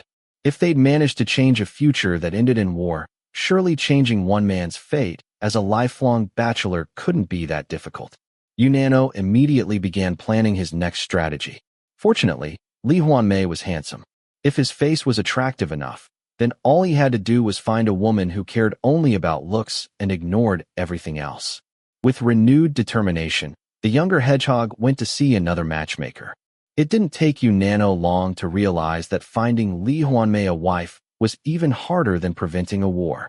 After overcoming countless obstacles, he finally found a woman who cared only about a man's appearance and paid little attention to his other flaws. He arranged a blind date, only for Lee Hwanmae to reject her without hesitation. Hey, I went through all that trouble to find you an angel. Why didn't you ask her out again? Unano protested furiously. In a remarkable display of hypocrisy, Lee Hwanmae shot back. She looked like Mrs. Park before she shed her skin. That's only because your eyes are broken. She's beautiful. Why won't you believe me? She's the same age as I am. If she's going to be my wife, she has to be 20. 20? Unano nearly choked. You never said she had to be a whole zodiac cycle younger. You said that was just your ideal. Well, Lee Hwanmae hesitated for a moment before raising his voice. Can't you tell the difference between a joke and the truth? Saying it was just an ideal was the joke. It was actually one of my most important requirements. You're asking for way too much. I can't ask for that much. Lee Hwanmae glared at him. I deserve some compensation too. Those old fossils have watched me, criticized me, and made my life miserable ever since I killed my biological father. Do you have any idea how unfairly I've been treated? A son should be allowed to kill his father. Unano was so dumbfounded that he fell silent. Lee Hwanmae continued his tirade. He complained that he had already sacrificed wealth, prestige, and the expansion of royal authority because of the officials' constant pressure. Surely he deserved a young, beautiful queen in return. If his younger brother had any conscience at all, he should have found him a pretty wife who was also skilled at running a household instead of forcing the king to list every requirement himself. By the end of it, Lee Hwanmae was lamenting how pitifully he was being treated as king. If no one intended to find him a proper queen, they might as well appoint a different king. He even threatened to go on an indefinite hunger strike. Left with no better option, Unano switched to a strategy based on sheer numbers. He boldly lowered Lee Hwanmae's age to 24 in the introductions he sent to matchmakers. Even though the deception could lead to an annulment if discovered, he managed to arrange meetings with several women. This time, however, every single one rejected Lee Hwanmae. The women were not fools. He mentioned his mother every 5 minutes. He bragged about his younger brother, who's young enough to be his son, every 10 minutes. He kept wiping the table with his handkerchief throughout the meal. I had a terrible feeling that if I married him, I'd regret it for the rest of my life. After an astonishing 128 rejections over the course of 5 months, the 37th Iwa completely lost his appetite and spent an entire week confined to bed. Once he recovered, he began picking petty fights with his senior officials and throwing tantrums worthy of an aging bachelor at every opportunity. His adoptive parents had started asking, with obvious concern, whether he stayed home every weekend because he had no one to date. Embarrassed, he began coming into the government offices to work even on weekends. Since the king insisted on working every weekend, his closest officials had no choice but to do the same. Unable to complain, not even in their own thoughts. Thanks to the king's mind-reading ability, they were forced to praise him as a benevolent ruler while quietly suffering nervous breakdowns. As the innocent officials endured their endless misery, time continued to march on. Before anyone realized it, the first anniversary of the end of the era of massacre had arrived. Chapter 9. It was noon, and the sky was a washed-out white. The back garden overflowed with blooming flowers. Lee Hwanmae picked balsam blossoms and placed them into a basket. His mother, still youthful at heart, loved dyeing her fingernails with balsam flowers every spring. Yellow-fuzzed chicks toddled around the yard. In a foul mood, Lee Hwanmae scattered feed for them. It seemed his old bachelor frustration had finally reached its peak. These days, even the sight of chicks irritated him. Even chickens are finding partners, so why am I like this? What the hell is wrong with me? Why can't I, the most handsome man in the universe, get married? His comrades, who had abandoned ordinary lives for 7 years and spent their youth defending the border, had almost all gotten married or were dating with marriage in mind after the era of massacres came to an end. Even that hopeless ugly duckling, Kim Ho-bong, had finished straightening his teeth and was happily dating someone new. Only Lee Hwanmae remained alone. At this point, he was beginning to feel uneasy. What if a wife never appears for me? Not even in the end. After entrusting Yunano with the great mission of changing his old bachelor fate, Lee Hwanmae had looked into his own future several times. The result? Nothing. More precisely, he could no longer see his own fate at all. Secrets, no matter how carefully hidden, were destined to come to light someday. Lee Hwanmae understood that well, which was why he often revealed his own secrets before anyone else could. Yet there was one secret he had kept completely hidden. Lee Hwanmae, the seer of Iwa, had a fatal flaw. For the past 2 years, he had been unable to glimpse his own future. He could still see the immediate future, but anything beyond that remained completely invisible. Even now, despite his foresight evolving to the point where he could selectively gather information, nothing had changed. He had pondered the reason countless times, but had never found a definite answer. The ancients truly had spoken wisely. The goddess of fate is fickle. A monk cannot shave his own head. A fortune-teller cannot foresee his own future. Lee Hwanmae smiled bitterly. A seer who had altered the destinies of countless people could not see his own. Come to think of it, how many times has my fate changed? How many times have I already died? The life Lee Hwanmae lived now was, paradoxically, built upon countless deaths. The seer would die many more times in the future, transforming those deaths into life. In that sense, trying to examine his own fate might have been meaningless. After all, it would simply change again. So I can change my old bachelor fate too, right? Even if I can't. I'm not alone. Suddenly, loneliness swept over him like a winter wind. Lee Hwanmae shook his head violently, trying to hypnotize himself. I'm not alone. I have adoptive parents. A step-sibling. 2 half-brothers. A distant cousin. I'm not alone. I have parents. Siblings. A cousin. I'm not alone. Not alone. Just as he was desperately denying his loneliness by counting every relationship he had, the back garden door swung open. Yunano strode inside. Hey. His rough voice matched the fierce expression on his face. Approaching his older brother with a long pole slung over his shoulder, he spat out. Hey, change your mind right now. You're not going on that overseas trip. Where's that dog barking? Lee Hwanmae rubbed his ears. A vein bulged on Yunano's forehead. He looked moments away from beating his half-brother senseless, but Lee Hwanmae merely smiled. So you really thought I was joking? A few days earlier, Lee Hwanmae had casually informed Yunano, I'm leaving on a business trip to the Western continent. I don't know how many years I'll be gone. I leave in 2 days, so you'll escort me there.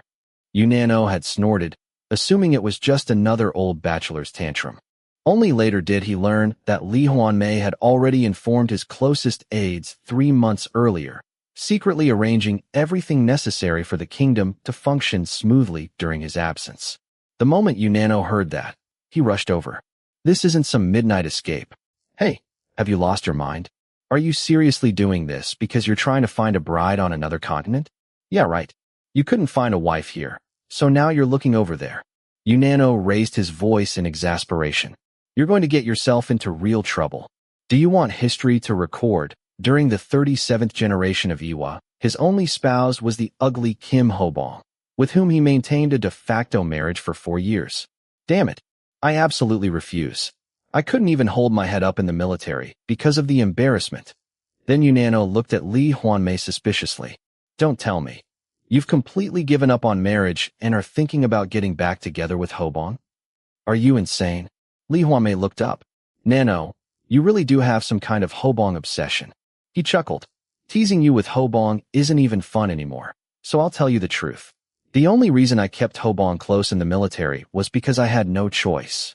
Your adoptive father was rampaging like a tiger from Baekdu Mountain, so Ho-bong was the only guy willing to sleep beside me.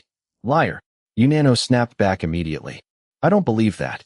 Hey, even if the circumstances were bad, does that make any sense? With a face like Ho-bong's, how could you get hard every night for 4 years? When the lights are off, everyone's the same, little brother. Lee Hwanmae answered shamelessly. Yunano simply stared at him in speechless disbelief. Shrugging, Lee Hwanmae continued. I don't care what a man's face looks like. Handsome or ugly, he's still just a man. Then why are you so ridiculously picky about women's faces? Isn't it obvious? Because I like women more than men. Just like you. A homosexual, care about men's faces but couldn't care less about women's. Yunano's expression instantly froze. He looked as though someone had struck him in the back of the head. Lee Hwanmae calmly continued. Has that long-standing curiosity of yours finally been satisfied? As you guessed, I'm bisexual. He smiled. You really do have good instincts, Nano. Everyone else mistakes me for a homosexual, but you're the only one who never fell for it. Yunano glared at him furiously. Meanwhile, Lee Hwanmae casually scattered more feed for the chicks. Ho-bong was simply enjoying being my concubine. There was never any special emotional attachment between us. Still, since he's my ex, I got curious and checked on him with my foresight. He's doing well. He started dating someone. What? Yunano practically screamed. That ugly guy has a girlfriend now? Then you're the only single one left from our class. Lee Hwanmae immediately snapped back. Don't underestimate me. Back in high school, I was incredibly popular with girls. What are you talking about? Yunano scoffed. I've told you this countless times. You're now the eldest son of a prestigious family, already in your 30s. More importantly, you've forgotten how to interact with women after spending 12 years rotting away in an all-male military environment. That's your biggest problem. With a face like mine, I don't need to cater to women. Once I fix my female facial recognition disorder, I can start dating immediately. Then I'll date properly and get married. Huh. Keep dreaming. Yunano puffed out his chest and launched into a lecture. Do you even know what dating really is? Do you? Dating isn't something you do by yourself. It's a two-way relationship. Give and take. That's why someone like you can never date. He jabbed a finger at Lee Hwanmae. Because you're rotten. You never compromise. You don't even understand that if you love someone, you have to give in sometimes. Do you know how much I compromised for my cat? After all those tearful sacrifices, I finally scored the winning goal of love. But you? Even if you meet someone you genuinely like, you'll just unleash that filthy temper of yours without giving an inch. In other words, the other person has to keep accommodating you forever. But there's no Guanyin Bodhisattva like that in this world. Dating is nothing but endurance. Endurance. Lee Hwanmae patiently listened until Yunano finally ran out of breath. Then he calmly replied, I see. So someone as patient as you spent his first night with a cat in a junkyard, completely flustered. That's certainly impressive. Wah. Yunano's face turned bright red. Lee Hwanmae turned away. Enough pointless talk. Let's get ready. Without giving Yunano time to explode, he added as he walked toward the house. I have my own plan, Nano. Just follow me quietly like you always do. You know me. Everything I do has a reason. After a brief silence, Yunano hurried to catch up. I'll only say one thing. You're a king, Toigi. A king whose duties come before his rights. His voice grew serious. You know why I'm so worried about your marriage, don't you? If we're not careful, those old men might even push for surrogacy just to produce an heir. This isn't the time to chase romance. Don't worry. Lee Hwanmae answered firmly. Yunano continued studying him suspiciously before finally looking away. Lee Hwanmae glanced at him and sneered inwardly. TCH. As if someone as handsome as me would stay an old bachelor forever. Once this overseas trip is over, I'll get married and shock you to death. In truth, Lee Hwanmae wasn't expecting romance.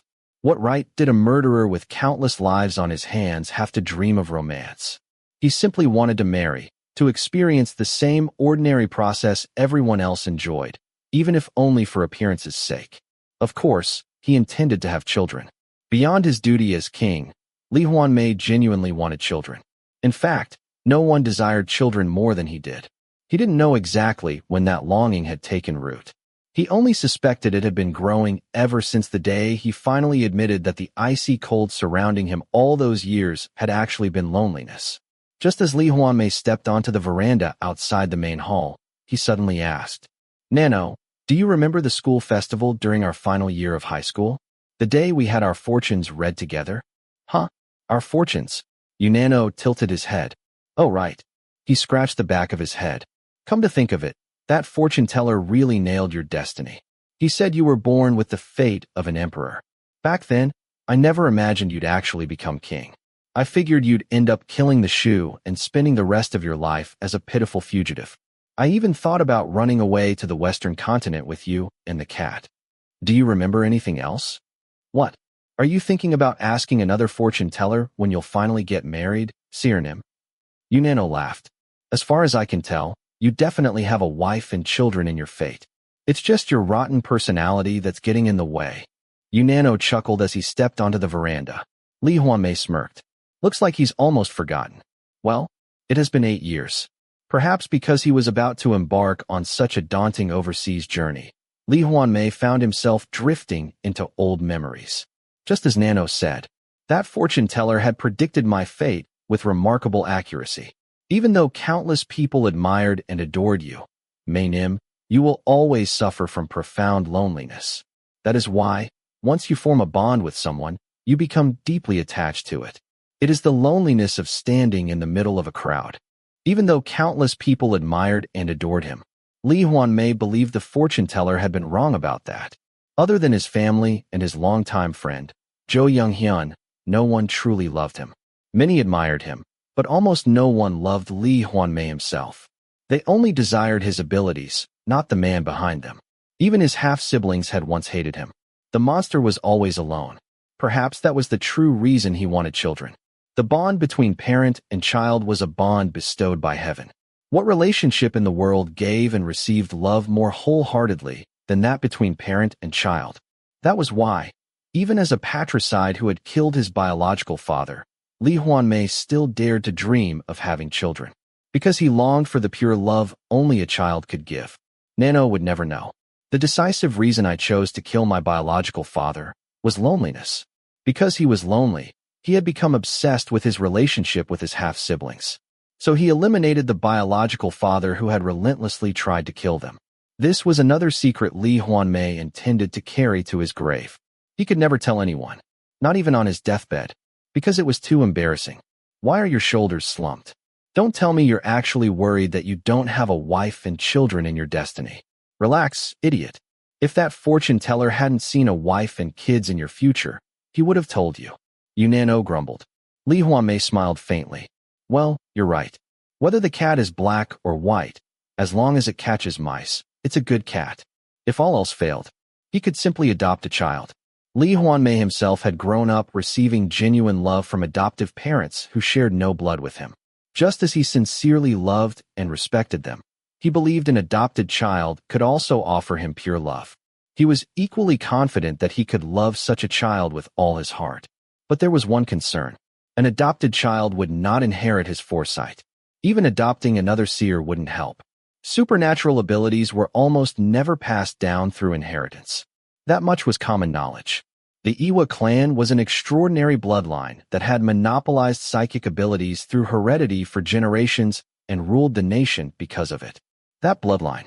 Man with me. Whenever that thought crossed his mind, it felt as though ice water had been poured over his head. It was the overwhelming sensation of being swallowed by a tidal wave far beyond his power to stop. That's right. It may end with my generation. If that's what this era demands, then there's nothing I can do.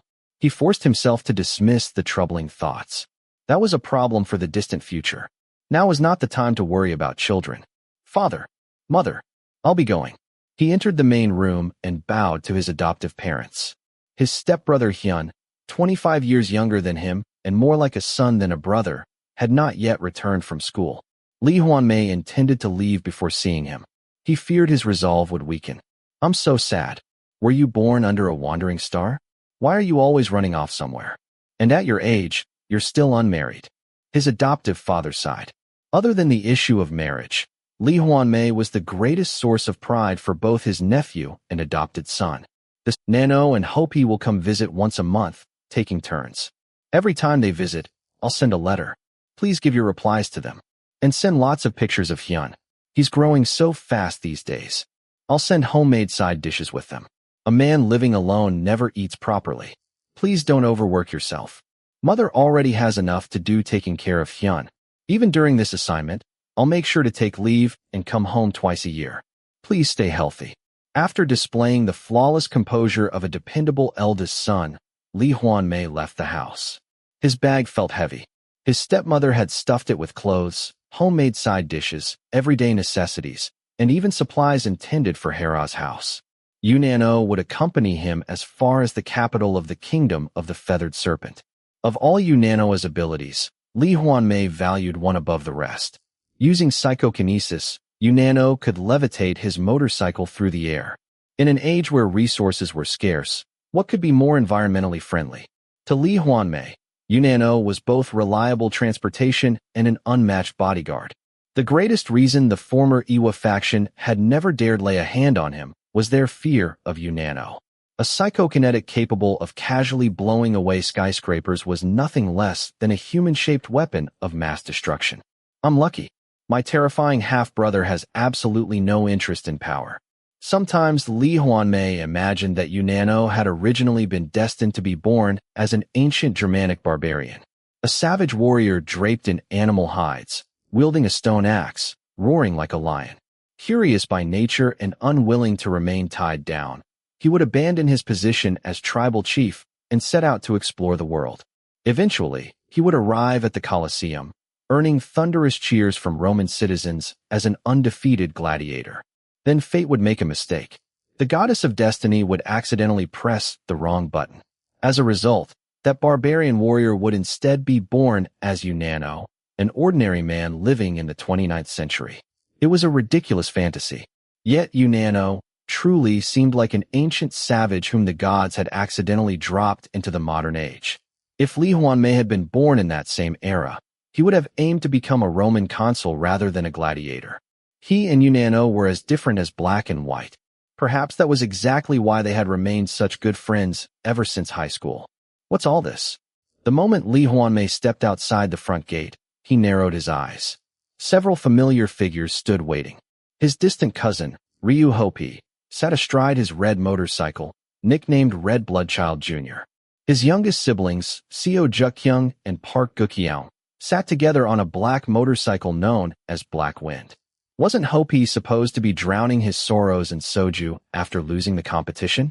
And weren't Juk Jerk and Guk Jerk busy back home plucking chickens? Why are all these idiots here together? Something felt suspicious. He had been so preoccupied with preparations for the Western continent that he hadn't paid attention to what they were doing. Slowly, Lee Hwanmae turned toward Yunano. Yunano flashed a wide grin. I tipped them off. They said they'd come along. It's a long trip, after all. Lee Hwanmae wasn't fooled for a second. Second brother, could you at least pretend to hide it? Seo Jukkyung shouted the moment their eyes met. Hey, you sneaky fox. I already knew you were a scheming bastard, but this is too much. You were planning to sneak off overseas by yourself. I only got the call this morning. I had to throw everything into a bag and fly all the way here. Do you know how much trouble that was? What? Lee Hwanmae shot back immediately. An overseas vacation? Who has time for that? If you don't know what's going on, shut up and go home. I don't have the money to feed and house you people. Even if I did, I wouldn't waste precious tax money on you. Oh really? Yunano laughed. Who said we're going overseas with you? We're just taking a little family vacation while seeing you off. I'm paying for it, so don't worry. He pulled on his goggles and climbed onto his motorcycle. Lee Hwanmae glared at his younger brother's smug grin. Every time this happened, he regretted something deeply. Why did I save these enemies? Why? If he hadn't been allergic to cats and dogs, He would have ignored whether his siblings lived or died and spent his life surrounded by pets instead. Unfortunately, without Unano, he had no transportation to the kingdom of the feathered serpent. Lee Hwanmae climbed onto the back seat, silently promising revenge. The others started their motorcycles. Unano, Seo Juk-young, and even Ryu Ho-pi were all psychokinetics. Among his blood relatives, Lee Hwanmae alone lacked telekinetic powers, yet he had never envied them. To him, their psychokinesis wasn't worth a single coin. Just loose change tossed by the gods so low-intelligence creatures could make a living. After all, the most capable person never has to lift a finger. Once they reached an isolated area, the motorcycles rose into the sky. Hey, why don't you just come travel with us? 2 whole months. We've already planned everything. If you refuse, we'll drop you from up here. Only then did Unano reveal his real intention. Lee Hwanmae bit his lip. You sneaky bastard. Threatening me in midair? The trip is just an excuse. You're planning to drag me around for 2 months until I give up on going to the Western continent. You even recruited these idiots because you couldn't manage it alone. Have you lost your mind? If I'm gone for 2 months, what happens to my family? As you know, the remnants of the previous Iwa faction still hate me. They could take my family hostage. He struggled one last time. It accomplished nothing. Relax. You think I didn't prepare? I've stationed bodyguards around your house like an army of ants. Unano snorted proudly. Lee Hwanmae gave up. He had been completely outplayed. Over the years, he had fought these enemies countless times. Usually, Lee Hwanmae crushed them effortlessly until they cried. But occasionally, miracles happened.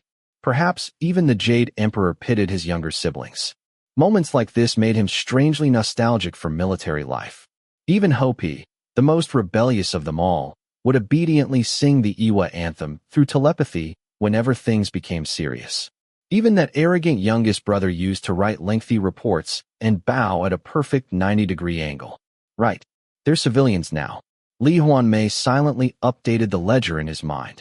387 victories. 14 defeats. Just wait.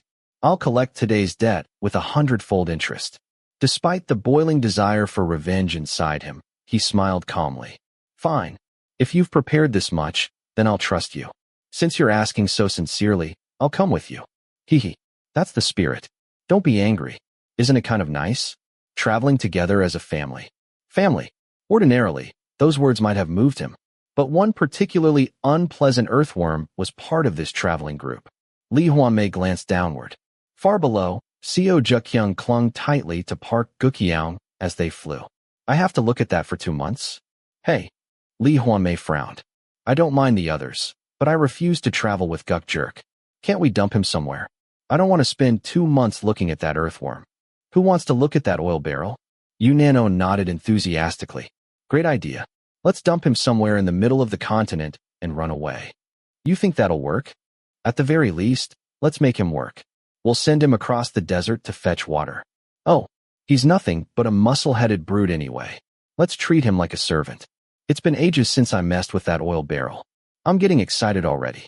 Sure enough, Unano was already brimming with enthusiasm. Ever since high school, he and Lee Hwanmae had despised Park Gukyeong. They hated his speech, his tone, his voice, his hair, his hairstyle, the size of his forehead, his dimples, his skin, his wealth, his fashion sense. They hated absolutely everything about him. Lee Hwanmae's resentment ran even deeper. His late half-sister, Gukyi, had trusted only her stepbrother, Park Gukyeong. Ordinary people would have appreciated him for taking care of their sister. Lee Hwanmae felt nothing but resentment. If it weren't for him, Gukyi wouldn't have turned away from her own blood relatives. If it weren't for him, of course, he had never admitted such childish feelings to anyone. Not even Unano. Even Unano, who loathed Park Gukyeong more than anyone, never spoke carelessly whenever Gukyi was involved. Still, if Park Gukyeong had merely stolen his sister, Lee Hwanmae might not have hated him quite so much. The real problem was that he had also stolen their youngest brother, Seo Juk-young, and married him. Unano had been furious as well. Most people would have welcomed Park Gukyeong into the family. Lee Hwanmae and Unano were not most people. When Park Gukyeong later enlisted in the military, the older brothers celebrated. Unano became the nagging mother-in-law. Lee Hwanmae became the even nastier sister-in-law. Together, They tormented Park Gukyeong at every opportunity, carefully avoiding the eyes of their subordinates, of course. Park Gukyeong endured the impossible burden of military life and in-law life simultaneously. Watching his husband suffer deeply wounded Seo Jukyeong. Throughout his military service, he remained unusually quiet. But the moment he was discharged, he completely changed. Pointing a finger at his older brothers, he shamelessly demanded, "Call him brother-in-law Park. So you've finally been discharged, huh? Are you insane? I'd rather die than call that guy brother-in-law Park." When his older brothers rejected the idea, that should have been the end of it. Why rebel? Dating was one thing. Marriage was another. And he had even proposed first? What exactly was so wonderful about that guk jerk? There were countless better men. The only son of the rice shop had standards. Of course, he could never say such things aloud. Unfortunately, Seo Jukyeong and Ryu Hopi were the two worst students in Wado's history.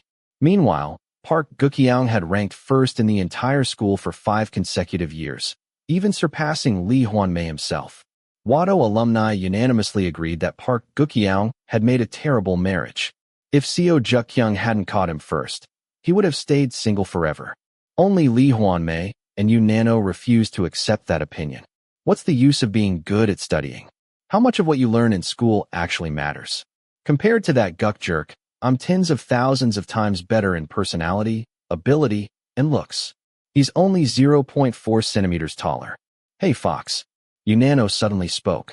What's your real reason for going to the Western continent? What kind of huge business makes the king personally travel there? What's it to you? Lee Hwanmae shot back. And watch your mouth. Before I'm your brother, I'm your king. I can overlook casual speech, but don't call me Fox. So you do know that's your nickname. Yu Nano grinned. Actually, the youngest and the cat told me something. They dreamed about you in the Western continent. They were really curious. So tell me honestly, what's your real objective? Lee Hwanmae scoffed inwardly. Casting pearls before swine. Gwan Chang had been right. Reading meant nothing without understanding. Seo Jukyeong and Ryu Hopi possessed foresight just as he did. Yet they barely knew how to use it. Even after receiving prophetic dreams, they often wondered whether they had simply dreamed nonsense. Every time that happened, Lee Hwanmae's pride swelled. You people are lower life forms. I'm the superior one. You're losers. I'm extraordinary. Still, so the youngest and Hopi already saw something? He frowned thoughtfully. What exactly did they see? Was it serious? Funny hearing that from a seer. Yu Nano shrugged. Nothing too crazy. That little tactics officer showed up. They saw you fighting him like mad.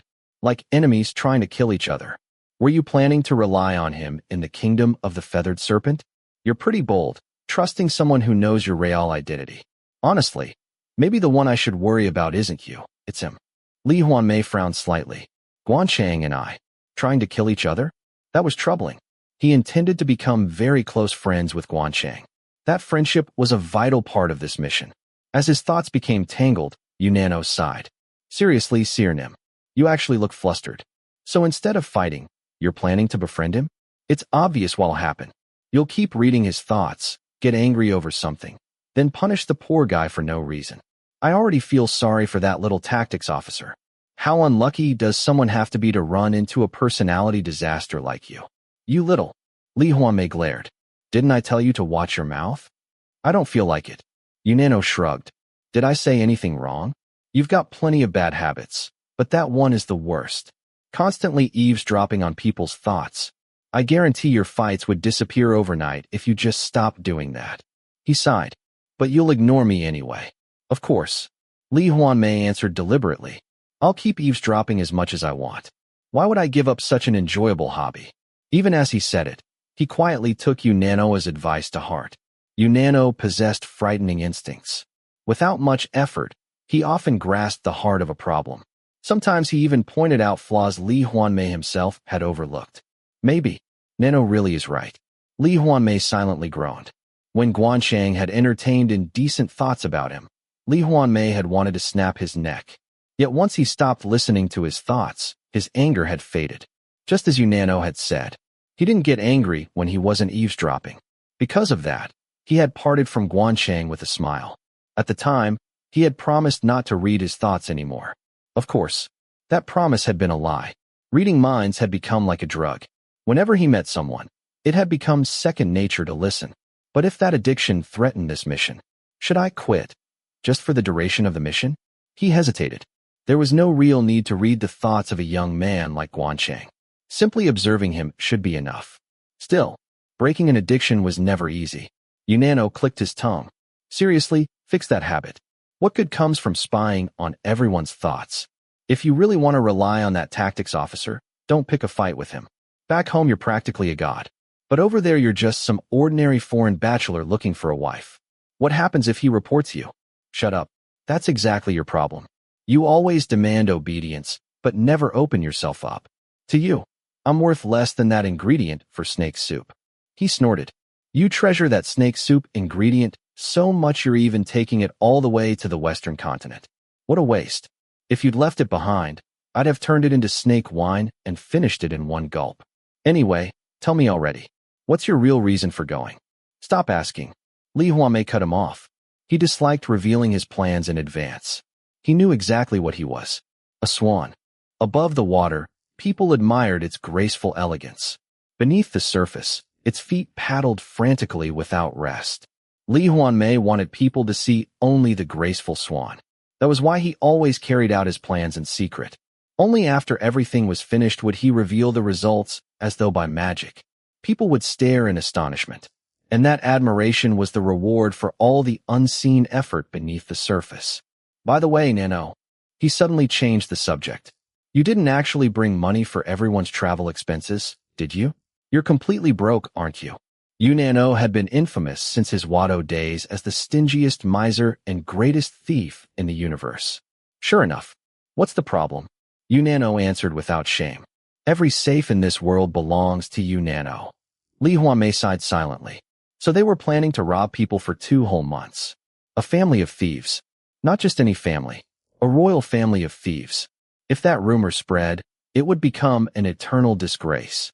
Still, Lee Hwanmae was a practical man. As always, he quickly found the silver lining. At least it's better than being a royal family of beggars. As long as they didn't get caught, there was nothing to be ashamed of. That was enough. One way or another, the mission had already gone off course. His reunion with Gwan Chang would now be delayed by 2 months. As a perfectionist, Lee Hwanmae found the situation deeply unsatisfying. Although he had reluctantly agreed because his younger siblings looked genuinely excited, unease lingered inside him. I have a bad feeling about this. He quickly shook the thought away. Lee Hwanmae was neither an optimist nor a pessimist. He simply knew that positive thinking often produced positive results. Whether he liked it or not, these younger siblings had been instrumental in stopping Mo Zhao's invasion. Now those same companions were flying with him toward the Western continent. Surely, that meant this mission would succeed. Watch out, Unano shouted. Sandstorm. Lee Hwanmae pulled his mask up beneath his eyes. A colossal wall of sand rushed toward them. Moments later, the roaring storm swallowed him whole. The unfamiliar world known as the Western continent finally revealed its immense presence. Chapter 10. The continent is vast. Surely there must be a seer somewhere who can match Iwa. Mo Song spoke as Gwan Chang poured wine into his cup, nodding in agreement. As expected, Your Highness's wisdom is truly remarkable. After the death of the king of Massacre, Mo Zhao, the kingdom of the feathered serpent endured a year-long revolt among the princes.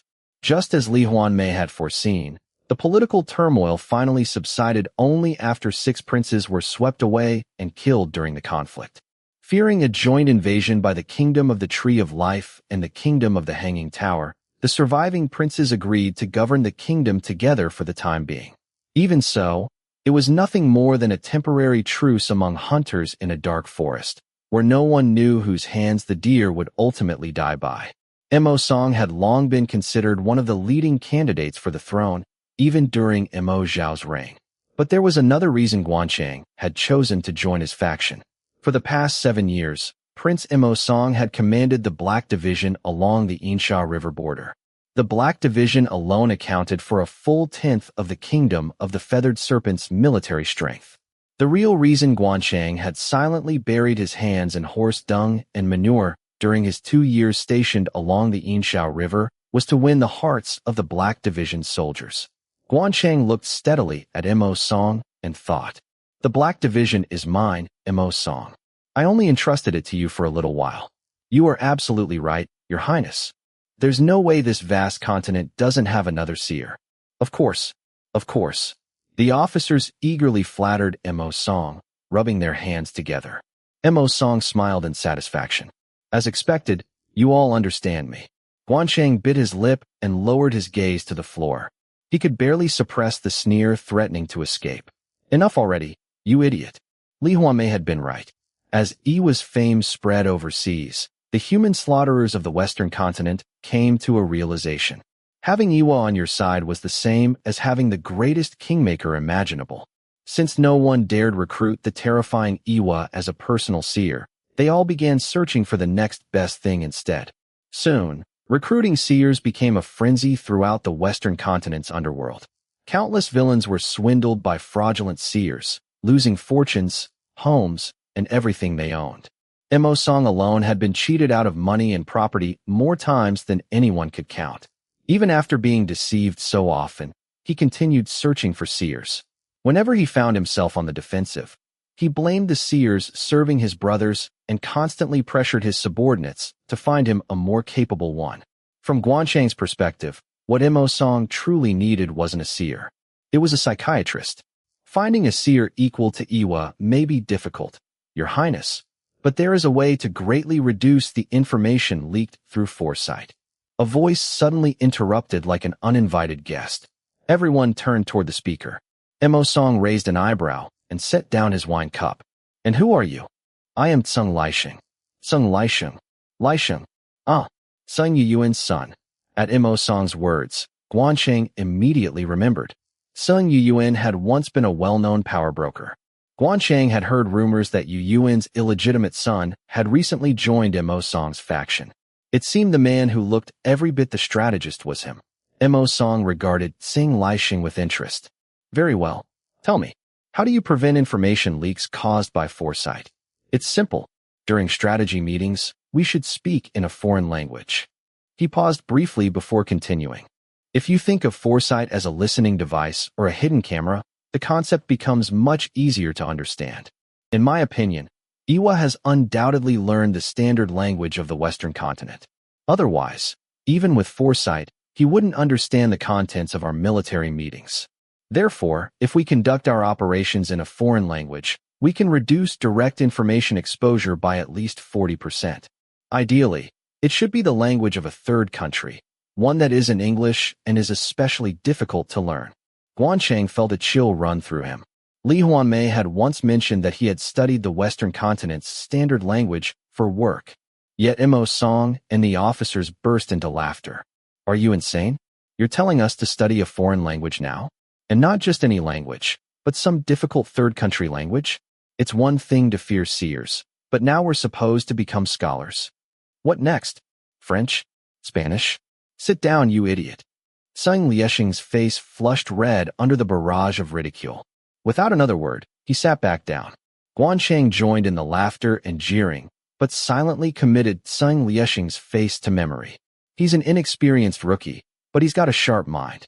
Tseng Lisheng was like a pearl necklace placed around a pig's neck. There was an old saying in the Western continent. Good iron is not made into nails, and good men do not become soldiers. The military there was infamous as a dumping ground for hardened criminals. Mo Huan, the founder of the Kingdom of the Feathered Serpent and grandfather of Mo Zhao, had originally been the leader of a drug cartel. Even if hardened criminals wore stars on their shoulders and called themselves generals, their nature never changed. Most members of the Mo royal family and much of the kingdom's military were illiterate, treating their heads as little more than ornaments. That was precisely why Mo Zhao had established the position of tactics officer and recruited professional strategists. Before long, the banquet descended into a drunken frenzy. True to the lives they led, drinking soon gave way to drugs, group sex, violence, and gambling. At the first suitable opportunity, Gwan Chang quietly slipped out of the banquet hall. After 8 exhausting hours at the feast, his body felt as heavy as wet sand. As he hurried home, he suddenly stopped. A short distance away, across the street, Qin Liang stood waiting. It's been a while. I heard your wedding is coming up. What brings you here? Gwan Chang forced a smile as he spoke. Qin Liang's face turned pale. Gwan Chang drew a slow breath and stared at him in silence. Damn it. Qin Liang had been his lover for the past year. Gwan Chang had loved him sincerely. And because he had loved him so deeply, the betrayal had cut all the deeper when, 2 months earlier, Qin Liang had abruptly ended their relationship, saying he was marrying the daughter of a powerful figure. So why show up now? Did you finally decide to apologize? Despite the questions, Qin Liang remained silent. Gwan Chang opened his mouth to speak again, then closed it. Ridiculously, not a single curse for his former lover would come out of his mouth.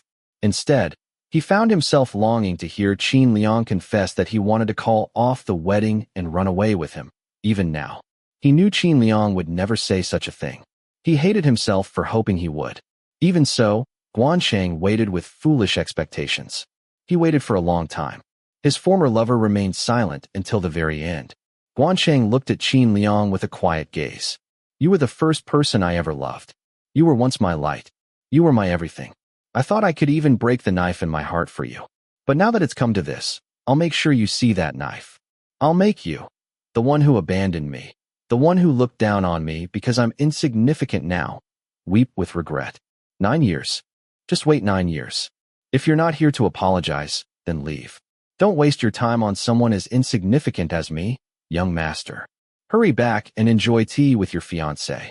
Gwan Chang spoke coldly and turned his back on his former lover. He had barely taken a few steps when he stopped again. What is this? He let out a disbelieving laugh without turning around. At some point, Qin Liang had rushed forward and wrapped his arms around Gwan Chang's waist from behind. The meaning of such an obvious gesture could only be one thing. Don't do this if you have no intention of breaking off your engagement. Don't you understand? This is an even greater insult to me. Don't go. Qin Liang's voice trembled with sobs. Beneath that low, broken voice, an unmistakable longing could be heard. Yet Gwan Chang couldn't move even a finger. He simply stared blankly ahead. For one fleeting moment, the pain of betrayal had been pushed aside by nothing more than that shallow embrace and pleading voice. He felt like the greatest fool in the world. Damn it! Damn it! Damn it! In the end, Gwan Chang grabbed Qin Liang roughly by the wrist. Without saying another word, he dragged him down the corridor until they reached the door to a hidden room. He dared not speak. If he opened his mouth even slightly, he felt the same desperate sounds Qin Liang had made would escape his own lips. His reflection briefly caught his eye in a mirror hanging on one wall. The man staring back at him had bloodshot eyes. Tough time lately? No one to satisfy you. Gwan Chang sneered as he lowered the zipper of his trousers. Qin Liang drew in a sharp breath. Seeing his reaction, Gwan Chang realized once again. What Qin Liang wanted from him wasn't love. Go on. Isn't this what you're good at? Let's see you do something for me, for once.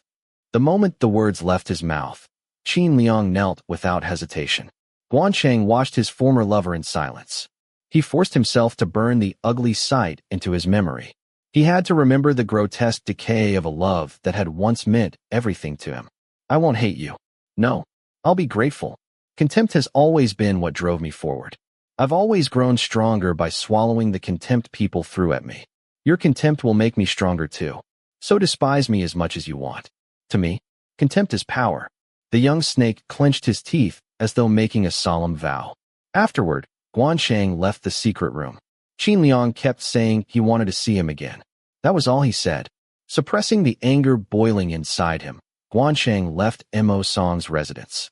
You venomous bastard. Even after becoming a married man, you still intend to cling to me? The thought that someone like you was my first love makes me sick. You don't even deserve to see the knife in my heart. You won't remain in my memories as a treasured love that lasted a lifetime. You'll become nothing more than a hideous mistake. A fleeting moment. No, even that is too much. You'll disappear from my memory without leaving a trace. That's all you'll ever be. The burning rage gradually faded. Just as the young snake had grown accustomed to receiving contempt from others, he had also become accustomed to despising himself. Before long, Gwan Chang was mocking himself again. Would someone like God ever give a bastard like me a decent first love? A fool who gets engaged to a woman but still can't let go of another man's body is exactly the sort of lover a bastard deserves. A bastard's love should be as rotten as the bastard himself. Again and again, Gwan Chang buried himself beneath his own contempt as he spurred his horse onward. Sand and dust swirled into the air. The capital of the Kingdom of the Feathered Serpent, home to 25 million people, was the largest city on the Western continent. Its population alone exceeded that of the two nations on the Eastern Peninsula combined. The city itself looked like the chaotic sketch of a painter who had awakened from a nightmare. Crumbling apartment blocks that looked ready to collapse at any moment. New districts filled with towering skyscrapers. Traditional markets where elderly women cooked steaming bowls of noodles to sell on the spot. Luxury shopping streets capable of emptying the richest wallets in an afternoon. Labyrinthine alleyways where even lifelong residents occasionally lost their way. Elegant residential districts, immaculate as the tailored suits displayed in boutique windows. Rows of aging apartment buildings stretched along both sides of the road Gwan Chang traveled. Without warning, a fierce gust swept through the street, carrying an eerie howl. The dark road was littered with the fallen. 3 or 4 men sprinted past. One had a knife lodged deep in his back. Close behind them, masked thugs in leather face coverings gave chase, shouting curses into the night. The fleeing men disappeared into the darkness. Moments later, 3 or 4 women crossed the road. Their profession was obvious from their glossy red lips and revealing clothes. Pulling their worn scarves over their faces to shield themselves from the wind, they hurried into a narrow alley. Behind them drifted the familiar sights of the city. Drunks lined the roadside like twisted trees. Beggars, corpses, masks and hoods rolled through the streets, mingling with the piles of garbage. In the Kingdom of the Feathered Serpent, where yellow dust filled the air in every season, masks, hoods, and scarves were more than everyday necessities. They were symbols of social status. Wealthy women wore luxurious silk scarves. Poor old people covered their heads with onion sacks. Street thugs swaggered through the city in black masks studded with metal ornaments. Some soldiers, driven mad by war, wore masks made from the flayed faces of prisoners they had killed, terrifying everyone who saw them. Gwan Chang preferred a simple hood. At first, it was only because it was practical and easy to replace.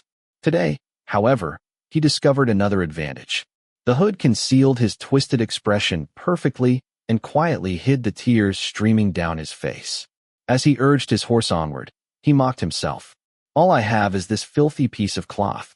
The crumbling apartment district gradually gave way to an elegant residential neighborhood, so immaculate that a handful of fallen leaves almost seemed necessary to make it look natural.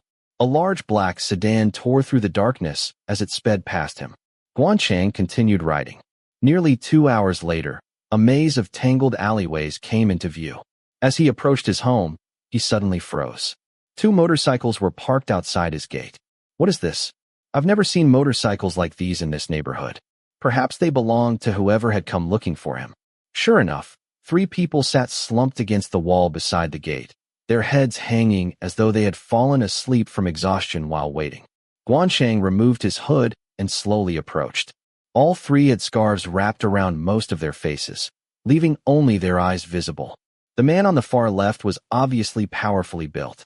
Suddenly, his eyes snapped open. The moment Gwan Chang saw those sharply slanted eyes, recognition struck him. Unano? The person whose head had been resting against Unano's shoulder slowly opened his eyes as well and looked toward Gwan Chang. His cruelly slanted eyes, almost identical to Unano's, curved into crescents. It was Lee Hwanmae. The third man beside him groggily raised his head. His eyes, framed by faint double eyelids, looked as though they had been cast from the same mold as Lee Hwanmae's. Gwan Chang recognized him immediately as well. Hopi. For a moment, he stood frozen. It felt as though he'd been ambushed in the dead of night, too stunned to react. Lee Hwanmae had actually come. Ever since realizing, a year and 2 months earlier, that Lee Hwanmae had somehow deceived him, Gwan Chang had never truly expected to see him again. Mo Zhao's death alone had satisfied him, so he hadn't harbored any resentment toward Lee Hwanmae despite losing contact for more than a year. There had even been times when Gwan Chang genuinely wondered whether he had imagined everything. Perhaps he had hallucinated that night after taking drugs with his fellow officers. The night when plum blossoms had fallen like rain had felt that unreal. But it hadn't been a dream, nor had it been a drug-induced illusion. King Yiwa, ruler of the northern half of the eastern peninsula, now stood before him, smiling as unexpectedly as ever. Like that night beneath the falling plum blossoms, he seemed almost like a ghost. "You smell like chestnuts." As he rose to his feet, Lee Hwanmae muttered quietly while unwrapping his scarf. Even through his bewilderment, Gwan Chang felt his face grow hot. Damn it, is Lee Hwanmae some kind of bloodhound? Unano also removed his scarf and stood up. "Long time no see, kid. Do you even remember me? Or are you just going to stand there staring?" Yes. Please, come in." "What?" Unano's face twisted into a fierce scowl. "Did you just tell us to come in using informal speech? Who do you think you're talking to? Do we look like your subordinates?" Gwan Chang hurriedly dismounted his horse. Damn, he had forgotten the customs of their language. "Why yes, please come in."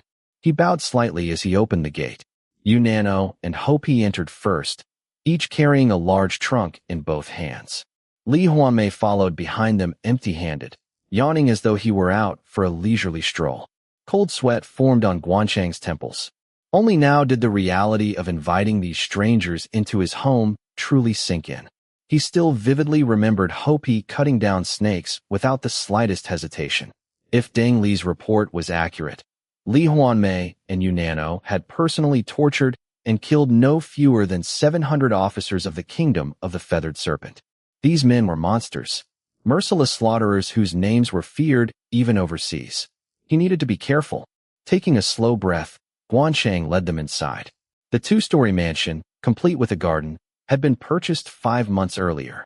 Although it stood on a spacious estate, he had never hired servants to maintain it, leaving the interior noticeably untidy. After a moment's thought, he escorted them to the guest room on the second floor. "Why is it such a mess?" Unano sounded thoroughly displeased. Lee Hwanmae frowned as well, brushing his fingertips across various surfaces. Hopi didn't even enter the room. He remained standing in the hallway, his face still completely wrapped in his scarf, giving the unmistakable impression that he was silently declaring, "This house stinks. I wasn't able to prepare your accommodations beforehand, but I think it should be all right for tonight." Gwan Chang answered as politely as he could, struggling through unfamiliar honorifics. Hopi immediately snorted with laughter. "Nasupta? Hey kid, it's not Nasupta. It's Sumnada." Even Unano grinned. Gwan Chang's face turned bright red. "I made a mistake. Honorifics are difficult." Afraid of embarrassing himself again, he deliberately left off the sentence, ending altogether. Still, irritation welled up inside him. If you lived abroad for only a year, wouldn't anyone become rusty with their native language? Yet these foreigners had no hesitation about mocking him to his face over a simple mistake. More than 800 years had passed since the peninsula split apart. The languages of the country of God and the country of virtue had diverged so much that they were no longer mutually intelligible. Gwan Chang spoke the language of the country of virtue fluently. However, after being appointed as one of Mo Zhao's tactics officers, he had only begun learning the Eastern language later in life, and its complicated honorific system still confused him. On top of that, following Mo Zhao's death, he hadn't spoken the language at all for more than a year. "Forget this room. It's too filthy, and it's too cramped for the three of us. Take us to the biggest, cleanest room in the house. One that doesn't stink. Hurry." Unano cracked his knuckles as his face twisted into an intimidating scowl. Gwan Chang thought that whatever Rakshasa was tormenting Mo Zhao in hell probably wore the same expression. With obvious reluctance, he led the three strangers to his own bedroom. Even there, the great king looked dissatisfied, like a sheep that had wandered into a pigsty. "Why is it so dirty? Seriously, I've spent 2 months traveling, and I haven't found a single clean place." Only then did Gwan Chang realize why Lee Hwanmae had arrived so late. He was left speechless. "Well, this is a little better. Fine, I'll put up with it and sleep here tonight. Kid, you can go now." Unano waved him away dismissively. Gwan Chang bowed deeply and left the room. Almost immediately, he heard the bathroom faucet running at full force. He stood there dumbfounded. In this country, even washing your face in someone else's home without permission was considered rude. Water was scarce throughout the Western continent, and water itself was expensive. Once again, Gwan Chang found himself irritated by these foreigners who ignored the realities of the place, complained that everything was dirty, and wasted water without a second thought. Rude bastards. On this vast continent with its long history, they're nitpicking over the smallest things. Maybe I should just throw them out. Gwan Chang seriously considered it. Even without Lee Hwanmae's gift of foresight, he was confident he could eventually seize the throne himself. Over the past year and 2 months, everything had gone astonishingly well. Things had gone so smoothly that, at times, he found himself entertaining the absurd thought that the goddess of fortune had taken a liking to him. Ordinarily, Gwan Chang had no intention of turning away a good opportunity. But not all opportunities were worth taking. There was no question that Lee Hwanmae was extraordinarily capable. The problem was working with him. Having entered this world at a young age, Gwan Chang knew better than anyone how exhausting it was to have the wrong superior or the wrong partner. Mo Zhao had been the worst opportunity imaginable. Then what about Lee Hwanmae? The moment the thought crossed his mind, his instincts screamed. That foreign king was every bit as dangerous an opportunity as Mo Zhao. If he swallowed it whole, it might be the death of him. My instincts have never been wrong. That's enough. There's no need to wait and see. I'll let them stay the night. Then I'll throw them out tomorrow. The instant he turned around after making up his mind, he froze. Hopi was standing directly in front of him. With nothing more than an eerie sound effect, the scene could have belonged in a horror film. Gwan Chang's heart lurched. This guy? Is he a cat? How did he follow me without making a single sound? Silence lingered between them. Hopi stared at him expressionlessly. He had removed his scarf. His face was strikingly handsome. Yet, just as before, there was something inhuman about him, like a porcelain doll possessed by an evil spirit. Gwan Chang suddenly felt awkward. He remembered the time Hopi had overheard his inappropriate thoughts. Could he be here for revenge? Hopi, are you listening? That was a mistake. If I'd known you could hear me, I never would have thought something like that. People can't help what pops into their heads, right? Gwan Chang silently offered the friendliest apology he could manage. Whether Hopi heard it or not, he stared at him for a long moment before finally speaking. Hey, human. For an instant, Gwan Chang wondered if he had misheard. Did he just call me human? I did. Hopi immediately answered with a crooked smirk. It was the grin of a street delinquent. Gwan Chang unconsciously swallowed. So he really can hear my thoughts. Never taking his eyes off him, Hopi continued. Is there a problem? You are human, aren't you? You may have forgotten, but my name is. You're human. That's enough. I'm a descendant of the gods and a distant cousin of the great Iwa. I have no reason to speak a human's name. From now on, you'll address me as Grand Prince. It was the first time Hopi had spoken more than a few words in succession. His voice was clear and pleasant. His tone, however, was pure delinquent.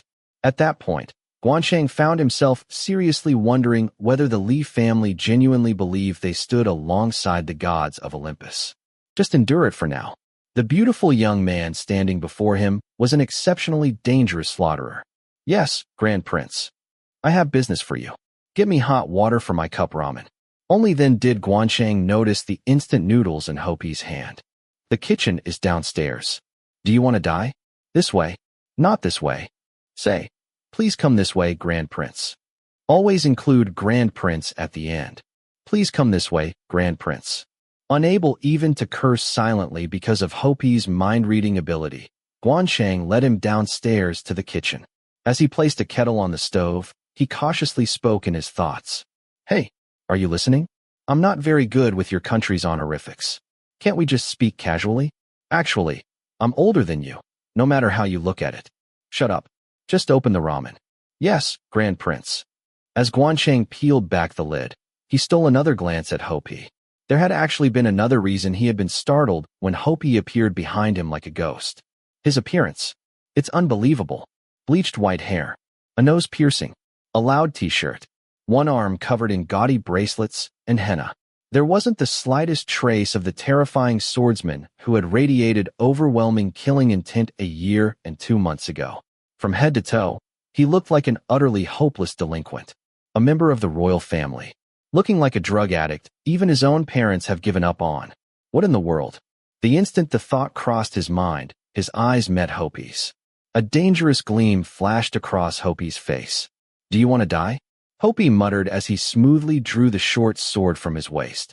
Gwan Chang immediately looked away and desperately forced himself to think about the most heartbreaking scene from the saddest novel he had ever read. If he didn't, he was certain he would burst out laughing and get his head cut off. He struggled to remember the scene where Jean Valjean died while holding Cosette's hand. Just then, movement came from the kitchen doorway. "Hopi, what are you doing?" Gwan Chang instinctively turned around, then froze. Lee Hwanmae stood in the doorway wearing only a loosely tied robe, droplets of water still falling from his damp hair. His pale, sculpted body was partially visible beneath the open robe. As a man attracted to other men, Gwan Chang couldn't help feeling flustered. If he hadn't already satisfied his desire earlier that day with Qin Liang, he was certain he would have gotten hard right away. Lee Hwanmae frowned as his gaze shifted between Gwan Chang and Hopi. "Hopi, were you bothering an innocent person again?" "What do you mean, bothering? And this guy isn't innocent." "Enough. Just take your cup ramen upstairs. Honestly, you're such a rude brat." At Lee Hwanmae's urging, Hopi shot Gwan Chang one last glare before grabbing the cup ramen and leaving the kitchen. Only then did Gwan Chang quietly let out a sigh. "Finally, now I can curse that little delinquent to my heart's content. Please don't take it personally. Hopi recently failed a manga contest, so he's been taking his frustration out on everyone." Lee Hwanmae spoke apologetically. Gwan Chang blinked in confusion. "A manga contest? Hopi doesn't need to work to make a living, does he? Thanks to what your ancestors did, his clan's bloodline is nearly extinct. He receives a government stipend to preserve the family line, and he has military achievements to his name as well. Still, he's caught the artist bug." Lee Hwanmae sighed. "Anyway, I apologize for his behavior. He's always been ill-mannered, so I gave up trying to fix him a long time ago. If he offended you, please overlook it. Royalty generally doesn't know much about manners." Gwan Chang nodded. Lee Hwanmae's sincere apology softened his mood. Still, I was surprised. Even if he's become obsessed with drawing manga, he's completely different from how he was during his military days. Was Hopi always like this? "Yeah." Lee Hwanmae shrugged. "He's always been like this. He just kept quiet for a while, and after leaving the military, he went right back to being a delinquent. He said he had some kind of great awakening during his service. According to him, from now until the day he dies, he's going to stop suppressing his instincts and live exactly as he pleases." "Oh, right." Lee Hwanmae suddenly seemed to remember something. "Could you wash these for me?" "Huh? Wash them? Seriously? Here?" Gwan Chang stared blankly as Lee Hwanmae tossed him a heavy plastic bag. "They're all Nanoa's clothes. We're leaving tomorrow afternoon, so please wash everything tonight and give them back before we leave. I'm going to finish washing up." With that, Lee Hwanmae casually walked out of the kitchen. Still holding the bag, Gwan Chang stood there for a moment before reluctantly making his way toward the laundry room. From upstairs came Nanoa's booming voice. "Where'd you go? Damn it. Hurry up and scrub my back." So Nano was one of Lee Hwanmae's younger brothers. Otherwise, there was no way he could speak to a king so casually. Gwan Chang didn't know why they had different surnames, but he had no doubt that Lee Hwanmae and Nano were brothers. Close brothers. Close enough to bathe together and scrub each other's backs. A bathroom was the perfect place for an assassin. Traditionally, alongside the bedroom, it had always been one of the places most favored for murder. A target who had set aside their weapons and surrendered their entire body to falling water was at their most vulnerable. If the other person were a dangerous half-brother like Nano, most kings would never dream of bathing with him. At least, the princes of the Mo clan would never bathe with a brother like Nano. No, they wouldn't even turn their backs on him. The trust between Lee Hwanmae and Nano was something completely foreign to Gwan Chang. When Gwan Chang had first met his own half-brothers, they had welcomed him by lining up together and urinating on him.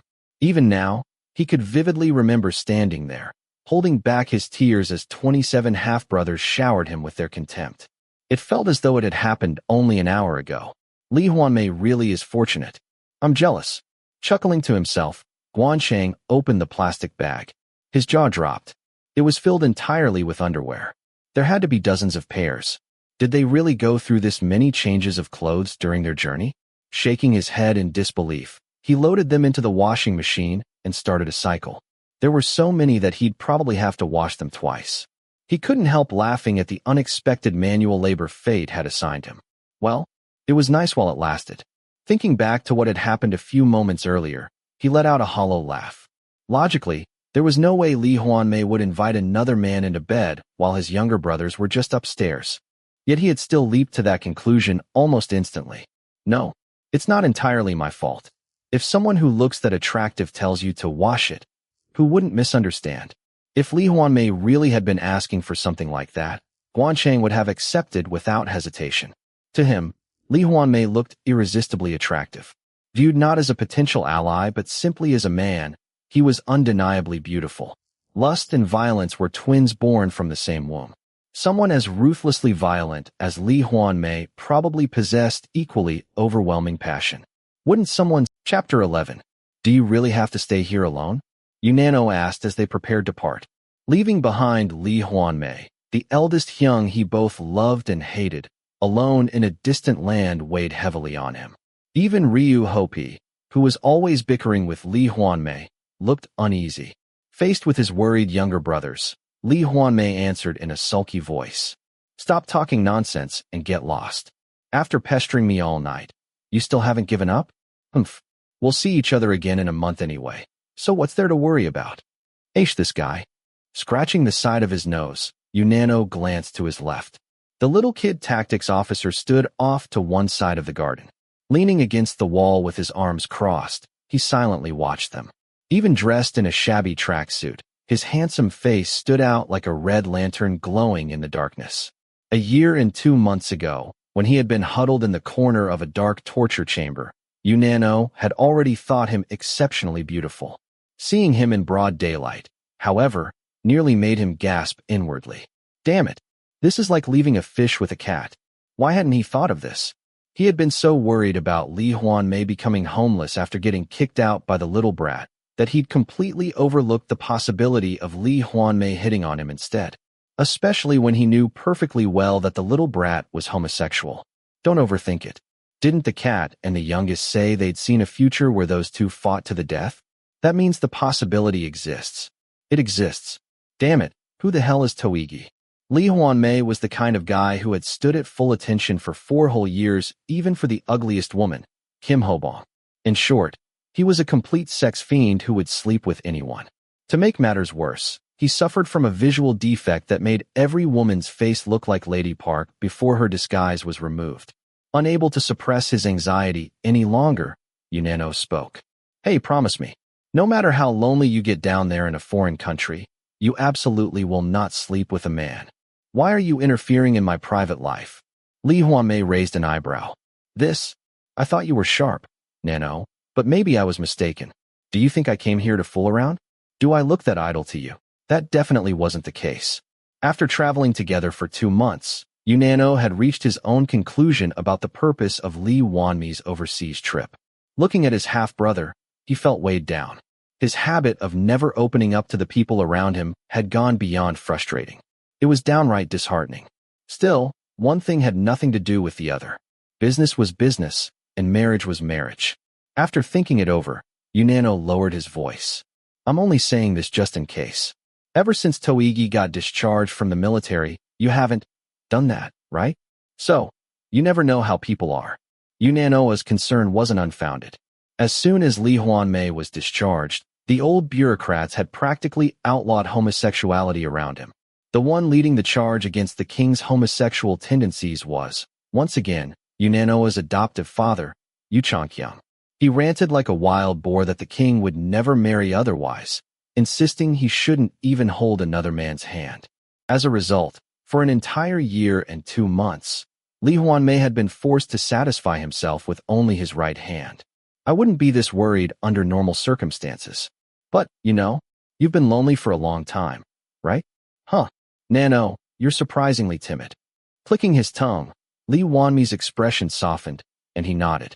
All right, I promise. I've managed just fine so far, so trust me. What you're worried about absolutely won't happen, and I guarantee I won't get kicked out by that guy because of my temper either. Don't worry. You worry too much. His voice was gentle, as though comforting a concerned younger brother. Unano, however, remained unconvinced. No matter how much Lee Hwanmae reassured him, he couldn't relax. At this point, he almost thought it would be better if Lee Hwanmae got kicked out by the little brat and had to beg for food on the streets. A sex fiend who would sleep with anyone had been starving for an entire year and 2 months. In such a desperate situation, if he ended up living long-term with another man, wasn't the outcome obvious? There were no old bureaucrats glaring at him with tiger eyes anymore. It was the perfect environment. Most importantly, Lee Hwanmae was burdened by the fate of an old bachelor. Having spent the past year desperately trying to marry him off, Yunano knew better than anyone just how unbreakable those chains were. If that little brat starts wagging his tail at Toigi, and if, by some chance, Toigi loses all interest in women, then there goes my nephew's baseball team. Yunano had always trusted Lee Hwanmae without question, but not this time. For the first time, overwhelming distrust filled his heart. I can't believe it. There's no way I can trust the lower half of a sex fiend who's been starving for a year and 2 months. Unable to endure it any longer, Yunano strode toward the little brat. Behind him, Lee Hwanmae called out in annoyance. "Nano, what are you doing now?" Yunano ignored him. "Hey." As he approached, the illegitimate son little brat slowly uncrossed his arms and stood up straight. There wasn't the slightest trace of fear or surprise on his face. Seeing that calm expression, Yunano narrowed his eyes. This guy? He's not ordinary. Silence. As often happened when men silently established their hierarchy, a staring contest began. Yunano and the little brat locked eyes. As the seconds dragged on, Yunano's mood steadily worsened. He was used to looking down on everyone because of his height, but the fact that their eyes met at exactly the same level, not even a tenth of a millimeter apart, was deeply irritating.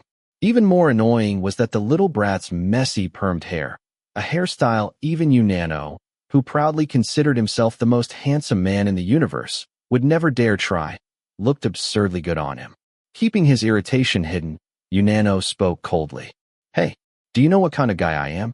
Despite the threatening tone, the little brat's expression didn't change. But Yunano's sharp eyes caught something. Deep within those large, beautiful eyes, which gave the impression of weakness, lay a hard, icy resolve. The quiet but dangerous type, huh? Yunano grinned, baring his teeth. "Hey, I don't know how long you've been stationed along the Insha River border, but you must have seen them at least once. Those snakes smashed apart like broken watermelons? I did that. If Iwa is a seer, then I'm a telekinetic. I've never bothered counting because there were too many, but I've probably crushed around 10,000 heads. Even so, I sleep perfectly well without a single nightmare." For the first time, the little brat's eyes flickered. Without taking his gaze away, Yunano smiled. "Heh, you didn't think Iwa was the only psychic in our country, did you? You know who Iwa is, right? I already told you. I'm dangerous. I'm Yunano, the man who can crush thousands of heads at once without the slightest hesitation. And the one who commands me is Iwa. Got it. If you're even slightly rude to him, you'll die by my hands. Let me make this perfectly clear. Never get close to him in private. Unless it's absolutely necessary, avoid being alone with him at all costs. Don't talk to him, don't eat with him, and don't even make eye contact with him when you're alone. Hey, I'm talking to you. Why aren't you answering?" Yunano grabbed the little brat by both shoulders. "Hey, you still don't get it? This isn't for his sake. It's for yours out." Lee Hwanmae walked over and smacked Yunano on the head. Groaning, Yunano was promptly smacked several more times on the back of the head. "Get lost, you brat. Why are you grabbing innocent people and spouting nonsense? How many times do I have to tell you not to worry? I trust you. I trust you. You'd better not break your promise." Reluctantly, Yunano climbed onto his motorcycle. It felt as though a stone had been tied to his chest. Ryu Hopi, who had been watching the argument from a distance, also mounted his bike. "Hey, I'm really leaving now. I'm going, okay?" Even as he rode through the gate, Yunano kept looking back. Lee Hwanmae never once turned to look at his younger brothers. That damn Toigi bastard. He's stubborn as a mule. Yunano exploded in frustration as soon as they reached the corner of the alley. Only then did Ryu Hopi speak. "I understand what you're worried about, Sunbeam, but I think it'll be fine. In a month, when we come back with side dishes, that Sir King guy will probably be begging us to take Lee Hwanmae away. It's obvious, isn't it? He might even get kicked out within the hour. Let's wait around for a couple of hours. If Lee Hwanmae gets thrown out, we'll pick him up and head home.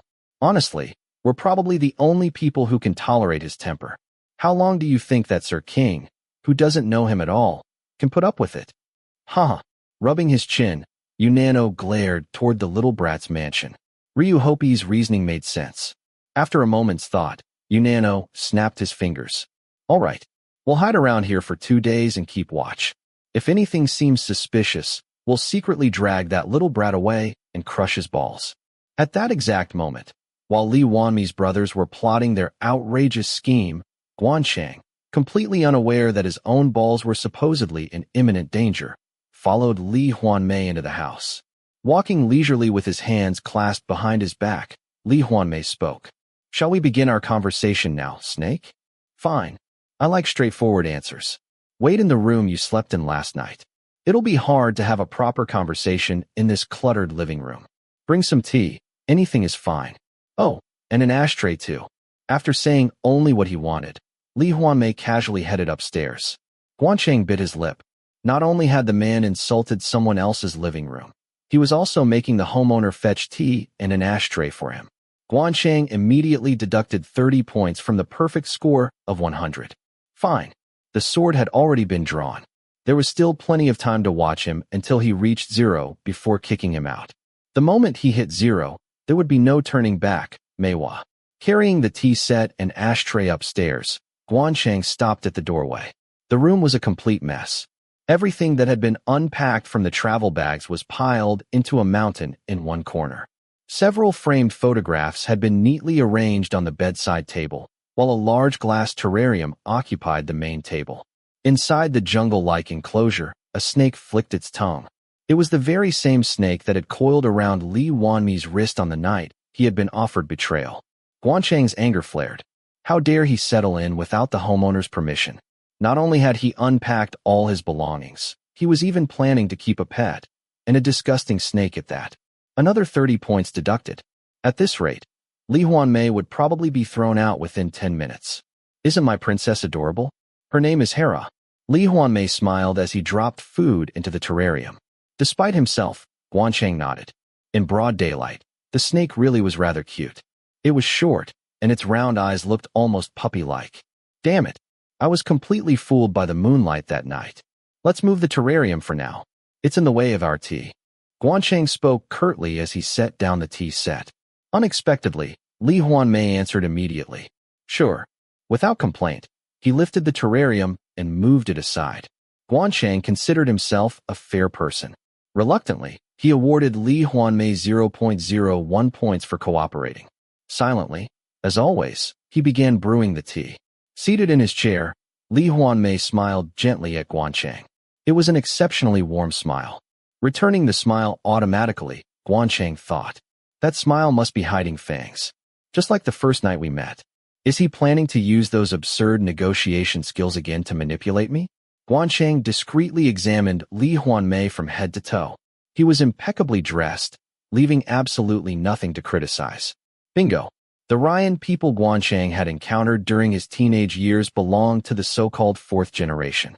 The first generation had been merchants who fled the civil war on the Eastern Peninsula and immigrated to the Western continent 300 years ago. By the fourth generation, only the Ryan language and customs remained. In every practical sense, they were people of the Western continent. Some of those fourth-generation merchants ruthlessly exploited people who had accidentally drifted from the Eastern Peninsula to the West.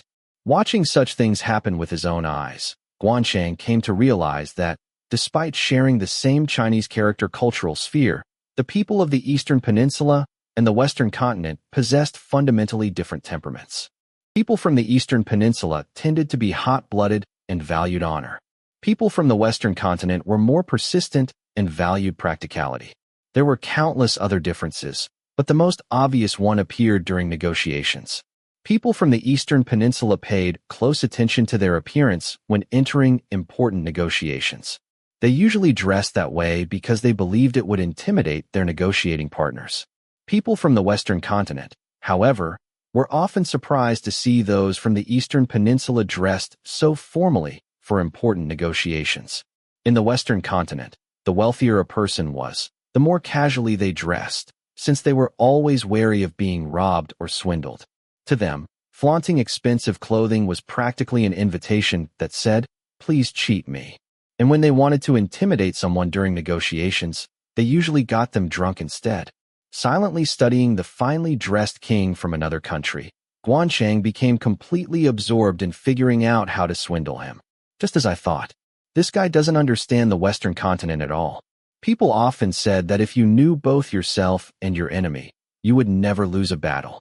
Lee Hwanmae had spent 7 years spying inside Mo Zhao's camp, so he probably considered himself an expert on the Western continent. From Gwan Chang's perspective, though, that was like reading Romance of the Three Kingdoms every day for 7 years and claiming to understand the entire Western continent. If Lee Hwanmae truly understood even a little about Western customs, he never would have ordered the homeowner to fetch him tea and an ashtray. But I'm different from you, Lee Hwanmae. As he prepared the tea, Gwan Chang quietly laid out his plan. First, he would lure Lee Hwanmae into lowering his guard and determine whether he was suitable as a business partner. If he proved acceptable, Gwan Chang would exploit his ignorance of Western customs to draft a contract that overwhelmingly favored his own side. Once that contract was signed, he'd use it as leverage to cheat Lee Hwanmae thoroughly from then on. Every dish starts with seasoning. Putting on an ingratiating smile, Gwan Chang began with flattery. Your clothes are very nice. They look quite expensive. What? I just threw on whatever was handy. Lee Hwanmae answered with feigned indifference, but the smile tugging at his lips betrayed how pleased he was. Seeing him fall so easily for such obvious flattery, Gwan Chang almost laughed. Just as I thought after reading The Great Divinity. Lee Hwanmae really loves compliments. Keeping those thoughts to himself, he politely brewed the finest Longjing tea and served it. After drinking about half his cup, Lee Hwanmae got straight to the point. First, let's clearly define our relationship. We're partners, business partners, and teammates. Don't feel burdened by the idea that I came all this way just to make you king. I intend to receive proper compensation. There's no such thing as a free lunch. In other words, in exchange for placing Gwan Chang on the throne, Lee Hwanmae would demand a promise that the kingdom of the feathered serpent would never invade the eastern peninsula. Gwan Chang also guessed that Lee Hwanmae would ask for trade privileges. Facing Mo Zhao's million-man army must have made him keenly aware of the importance of increasing national wealth. A nation had to become rich before it could strengthen its military. Of course, there's no such thing as a free lunch. It isn't a loss for us either if we can import high-quality agricultural products. Gwan Chang answered calmly. Lee Hwanmae smiled faintly. That was quick. I like that. Traveling with those slow snakes nearly drove me insane. I'd heard they were sluggish, but I didn't expect it to be this bad. At least you're different. As expected, someone with even half our people's blood is bound to be exceptional. Our people? What a delusion. I don't like slow people either. Time is money, isn't it? There's no point wasting time thinking over the proposal of someone as capable as you. To be honest, I'll just say it outright. I fully acknowledge your abilities as the current king. No, respect is a better word. Just as the people of the Duke of Zhou treasured the camphor tree after his passing, I deeply admire you. I hope to take this opportunity to learn from the wisdom of such an outstanding and enlightened ruler. Someone on an entirely different level from the tyrant Mo Zhao. Judging by the conversation so far, the flattery strategy was working even better than expected. Sensing victory, Gwan Chang laid it on even thicker. As expected, you have an excellent eye for people. You catch on quickly. Completely unaware he was being manipulated, Lee Hwanmae nodded with obvious satisfaction. That's right. Time is money. Speed is competitiveness. Our people hate anything slow, so always move quickly when you're dealing with me. Now then, let's discuss the conditions for living together while I'm staying here. Gwan Chang listened attentively. He had seasoned the dish well. Now it was time to cook. First, the way you speak. As soon as my younger brothers left, you switched to speaking casually. I find that rather unpleasant. Business aside, we should maintain basic courtesy. From now on, speak to me formally. I'll remind you again, I'm 4 years older than you. Just as expected. The age lecture. The formal speech lecture. Inside, Gwan Chang sighed. Naturally, he had no intention of treating someone only 4 years older than himself like an elder. Please understand, I'm not very skilled with the honorifics in your language. It's definitely not because I look down on you, so please don't misunderstand. You've learned our language, so you already know there's barely any formal speech in it. We show respect through our eyes and our posture. Why not take this opportunity to learn about another culture? Lee Hwanmae stared at him for a long moment before giving a small shrug. Fine. I'll let that one go. Caught off guard by the unexpected concession, Gwan Chang mentally awarded him 20 points. Lee Hwanmae was more flexible than he'd expected. Second, how you'll address me. Once again, Gwan Chang's prediction proved correct. The great Iwa immediately moved on to arguing about forms of address after conceding the honorific issue. I have no intention of forcing a foreigner to call me God, Iwanim, Your Majesty, or anything like that. But shouldn't there be basic courtesy between people? I'm 4 years older than you. Not 1 year, 4. Lee Hwanmae stressed the words "for years" with complete seriousness. Gwan Chang barely stopped himself from laughing. Looking at him now, the great Iwa actually had an unexpectedly adorable side. Fine. Since he's in such a good mood, I'll give him another 10 points. Anyway, since we're in a foreign country, I've decided to compromise. In public, call me Daehyung. I'll call you Dongsing. But when we're alone, you must call me Mei Nim. Under no circumstances may you call me you. That's easy enough. Gwan Chang answered as though he'd been waiting for exactly that. But how about Mei Nim instead of Mei Nim? Have people ever gotten confused? When I first saw your Korean name, I thought the Mei meant hawk rather than plum blossom. Mei Nim. Lee Hwanmae frowned briefly before nodding. Well, you're right. Some people have confused it before. Fine. From now on, call me Mei Nim. All right, Mei Nim. Gwan Chang answered politely with a faint smile. In truth, he had another reason for suggesting Mei Nim. Meiwa was a teasing nickname he'd invented for Iwa, as though he were still a child. He had deliberately tested it because, if Lee Hwanmae truly was reading his thoughts, he should have become furious at being called Meiwa. The thing that bothered Gwan Chang most was the possibility that Lee Hwanmae could eavesdrop on his mind. This test eased those worries considerably. Don't let your guard down yet. He could still be pretending not to read my thoughts. This is my final condition. A king must maintain his dignity wherever he goes. That's one of his duties as the representative of a nation. You're the only one here who knows my true status, but that doesn't mean I'll abandon my responsibilities and live carelessly. First, I want to hire a live-in housekeeper who can also serve as my personal chef. Find me a man. Lee Hwanmae opened a small box resting beside him. Inside were neatly stacked gold bars. Exchange these. Give me 1/10 of the money and keep the rest. I have no intention of maintaining my dignity using your money, so I'll provide gold every 6 months. If living expenses exceed that amount, keep receipts and bill me later. I'll pay. Gwan Chang clicked his tongue inwardly at the careful accounting. True, Lee Hwanmae was the one in charge for now. But once Gwan Chang ascended the throne, their positions would reverse. Even in terms of population, the country of God had only about 1/17 the population of the kingdom of the feathered serpent. Clasping his hands together, Lee Hwanmae continued. And here's the most important point. All the corruption that inevitably occurs while balancing the interests of different factions must remain locked inside a sealed room. You understand what I mean without further explanation, don't you? Gwan Chang understood immediately. Take the secret to the grave.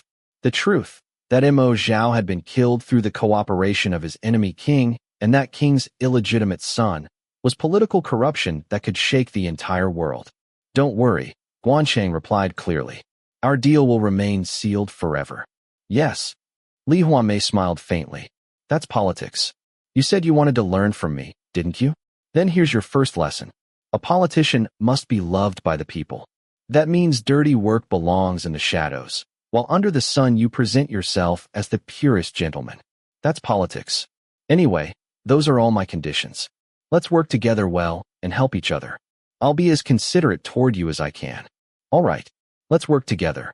At that moment, Gwan Chang finally acknowledged Lee Hwanmae. He knew when to stand firm and when to compromise. The price he demanded in exchange for placing Gwan Chang on the throne was entirely reasonable. He had even promised to consider the other party's interests in business. 30 points. Just like that, Lee Hwanmae reached a perfect score of 100. He had completely overturned Gwan Chang's expectations. All right, from now on, I'll gradually learn from Lee Hwanmae as well. If possible, it would be even better to learn while sharing a bed. Looking at him again, Lee Hwanmae was truly stunning. The way he sat with one leg crossed over the other, wearing that faint smile, was irresistibly alluring. Gwan Chang felt his lower body grow heavy. Seriously, his looks deserve 20,999 points out of 100. Whether it's a snake or a person, you have to see them properly in broad daylight. Seen from up close beneath the sun, Lee Hwanmae was devastatingly seductive. It was a face where beauty and violence coexisted. Once again, Gwan Chang became convinced that Lee Hwanmae had extensive sexual experience. After all, he'd spent 5 years at an all-boys boarding school, followed by 7 years in the military. During the most sexually active years of his life, he'd constantly been surrounded by men. Unless he were a eunuch, there was no way he hadn't slept with men. Given how much time he'd spent in all-male environments, he'd probably been with far more men than women. But does that bastard have no experience on the receiving end?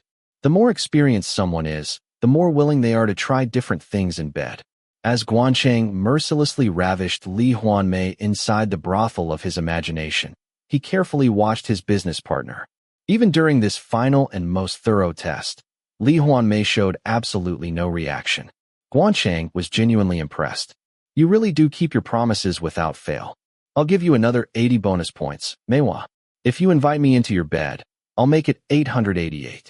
All right, no more worrying about mind reading. My thoughts are finally free. Completely unaware that Gwan Chang was mentally shouting freedom, Lee Hwanmae continued calmly. So, in summary, all you have to do is cooperate in helping me maintain my dignity. That's all. If we respect one another, there's no reason we'd end up fighting while living together, right? Just remember these two things: respect between people and preserving the dignity of a king. Simple enough, isn't it? Yeah, those conditions aren't burdensome for me either. Gwan Chang nodded enthusiastically. In truth, even if Lee Hwanmae hadn't said any of this, Gwan Chang had intended to treat him respectfully anyway. A king represented his nation. Even if the balance of power shifted someday, it was only proper to show him respect now. The negotiations had gone smoothly. Only one final step remained before the meal was fully cooked. Then, Maewanim, let's draft a simple contract. A written agreement is much more reliable than a verbal promise, isn't it? We'll write down everything we've agreed upon, then each stamp it with our thumbprint. To make everything absolutely airtight, Gwan Chang requested a written contract. Lee Hwanmae readily agreed. Gwan Chang even added a clause stating that the contract could neither be amended nor terminated before completion. Once it was finished, both men firmly pressed their thumbprints onto it. The contract will expire on the day our business succeeds, that is, when Gwan Chang ascends the throne. Until then, even if either of us has complaints, we will faithfully endure them and cooperate with one another. The contract cannot be terminated early, nor can any of its terms be modified. Lee Hwanmae read the contract aloud in a satisfied tone. And just to be clear, you absolutely cannot change your mind later, terminate the contract, or request revisions. Please honor your word. Even at the very last moment, Gwan Chang refused to let his guard down. Come on, what kind of person do you think I am? I survived 7 years on the border with nothing but the promises I made to my comrades, even when there was no hope. Isn't this a little much? You're doubting my integrity of all things. That's rather unpleasant. I know it's rude, but try to understand my position. It's difficult to trust a single written agreement completely. It isn't even notarized. What? Notarized? Notarized? Lee Hwanmae finally raised his voice. Go easy on me. What matters between people isn't a piece of paper. It's the heart. The heart. Our country has been known as the land of courtesy since ancient times. Courtesy, loyalty, compassion. That is the spirit and philosophy of our white-clad people. Our national spirit. Do you really think I'm somehow exempt from those noble virtues? Yes, I had no choice but to live like a beast for a while. But that was only because of extraordinary circumstances. Growing increasingly agitated, he repeatedly pounded the table with his fist. Don't judge me by one chapter of my life. Even back in school, I was an exemplary student respected by all my juniors. My roots are those of a noble man. And furthermore, I'm a king. Even abroad, I have a duty to embody my nation's spirit. That is the true dignity of a king. I stake my royal dignity on it. Believe me, believe in this contract. I will honor every single one of its terms. His passionate voice carried unmistakable sincerity. Naturally, Gwan Chang accepted it with a healthy dose of skepticism. Your roots are noble? I'm not that gullible, Lee Hwanmae. Still, everything was ready. Now that the contract was signed, all that remained was to make full use of Lee Hwanmae. Gwan Chang immediately asked, "So, what do you plan to do next?" They say that a bird waiting for its time neither sings nor flies, even after 3 years upon the hill. You should wait as well. Speaking decisively, Lee Hwanmae folded his hands. Let me tell you a story. When I foresaw Mo Zhao's invasion, I was 19 years old. From then on, whenever I had the chance during my years at Wado Academy, I studied the standard language of the Western continent. Because I'd spent 5 years preparing, I was able to stop the invasion. From this point forward, I need information about the princes of the kingdom of the feathered serpent. Those words sent a chill through Gwan Chang's entire body. So Maewa isn't omnipotent after all. Despite his extraordinary abilities, Lee Hwanmae was still human. A human with obvious weaknesses. He simply compensated for those weaknesses through relentless preparation and effort. It should have been obvious. Yet, for some reason, the realization unsettled Gwan Chang. Now that I think about it, at yesterday's banquet, I heard someone say something interesting. He claimed there was at least one way to reduce the danger posed by your foresight. He suggested holding strategy meetings in a foreign language. Who? Lee Hwanmae asked without showing the slightest surprise. A new officer named Sung Lishing. I underestimated him because he entered as a first lieutenant through his father's connections. But after yesterday's banquet, my opinion changed. Sung Lishing. A faint smile flickered across Lee Hwanmae's long, slanted eyes. Something about it immediately put Gwan Chang on edge. Do you know him? Have you seen him in one of your visions? No, not at all. The answer came instantly. Even so, Gwan Chang couldn't shake the strange feeling. That brief smile had seemed odd. No need to be surprised. Let me explain.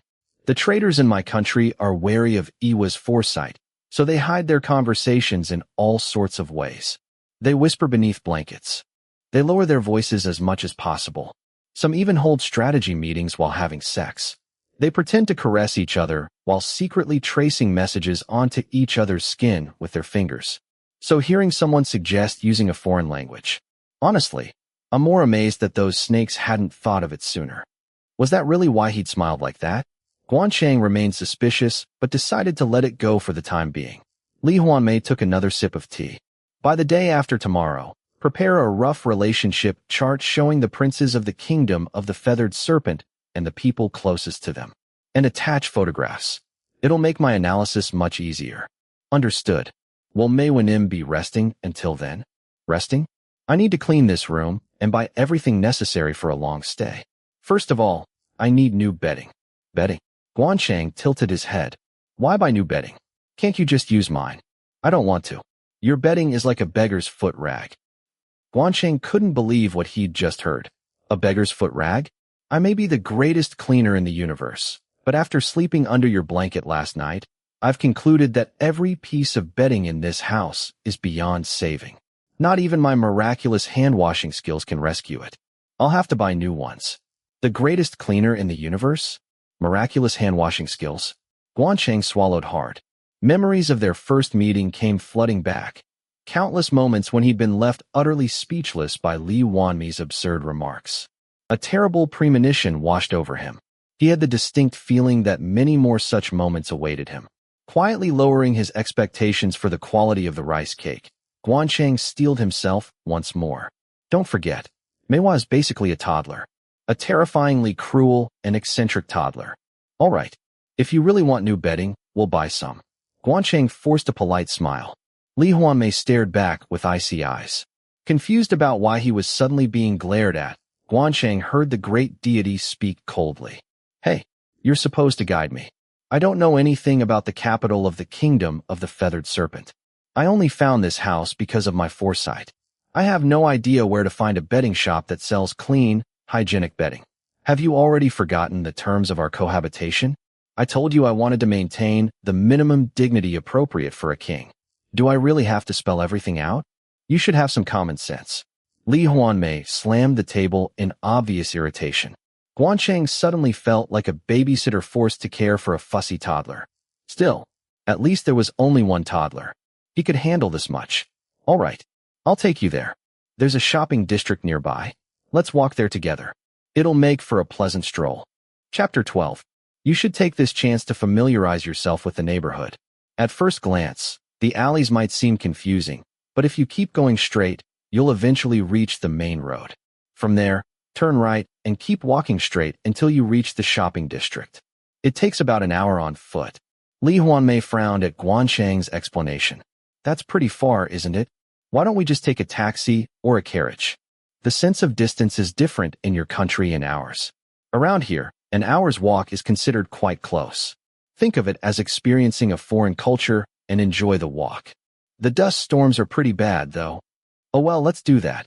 By this country's standards, today's weather was actually considered clear, but Gwan Chang didn't bother explaining. Lee Hwanmae would naturally learn that after living here for a while. The two of them walked from the alley to the main road in silence. It wasn't strange, they weren't friends, but Gwan Chang still felt an awkward distance between them. Even so, he couldn't help admiring Lee Hwanmae's posture as he walked with his hands clasped behind his back. On a tall, broad-shouldered man, it looked as disciplined as standing at ease. His eyes were fixed straight ahead, slightly lowered. A faint smile rested on his lips, and his chin was held at just the right angle. He looked immaculate from head to toe. He really knows how to present himself. The main road bustled with taxis, automobiles, bicycles, motorcycles, and horse-drawn carriages. Lee Hwanmae looked around at the rows of shops and buildings with obvious interest. It was only natural. This was probably his first time seeing a city whose population rivaled that of the entire Eastern Peninsula. Although the average standard of living might have been higher back in his homeland, the kingdom of the feathered serpent far surpassed the two nations of the Eastern Peninsula in economic scale. Just as Gwan Chang felt a surge of national pride, Lee Hwanmae suddenly spoke. What's that? Huh? Gwan Chang followed the direction Lee Hwanmae indicated with his chin, and his eyes widened. A sign hung outside a building, displaying drawings of a dog and a cat. It read, Animal Protection Association. It's exactly what it sounds like. An organization that protects animals. How fascinating. I thought things like that only existed in those times. Plenty of people keep pets in my country too, but I've never heard of an Animal Protection Association. I suppose people's values become more diverse when a country is this vast. I'm really starting to appreciate the scale of this continent. Wow, I definitely need to show this to Nano someday. Lee Hwanmae continued marveling at it. Truthfully, Gwan Chang had never seen an Animal Protection Association before either, but he wisely kept that to himself. Maewa, I'm only now realizing just how enormous our country really is. Still, thanks to that conversation, Gwan Chang felt the distance between them had narrowed a little. He cautiously glanced at Lee Hwanmae. Should I ask now? Maewanim, could you use your foresight for me? I have a personal problem. Consider it payment for guiding you around. Gwan Chang spoke hesitantly. Without slowing his pace, Lee Hwanmae asked in an indifferent tone. What problem? It's about love. I had a lover, but we broke up 2 months ago. He suddenly told me he was getting married and left me. But that person, forget him. Lee Hwanmae answered curtly without even looking at him. That isn't worth using foresight for. Just move on. Are you planning to keep seeing a married man? That's not love. That's lust. Cut him off. If it were that easy, I wouldn't be asking you, Maewanim. Gwan Chang smiled bitterly. He knew how pathetic it was to cling to the famous seer Iwa, who was renowned even overseas, and beg him for a love reading. But he was that desperate. Love was like a drug to Gwan Chang. It was such a powerful addiction that, no matter how much humiliation he suffered, he would crawl right back because he couldn't bear the withdrawal. I can move on if he stops coming to me. The problem is, I don't know if I'll have the strength to reject him if he comes back and starts shaking my resolve again. Could you use your foresight to tell me when he'll finally stop?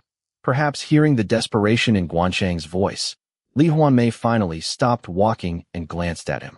Gwan Chang stopped as well, meeting his gaze directly. Please, I just want to know when I'll finally be able to crawl out of this miserable swamp. It's not difficult for you, is it? You can find the answer in 3 seconds, but I can't. Please, just end this terrible pain.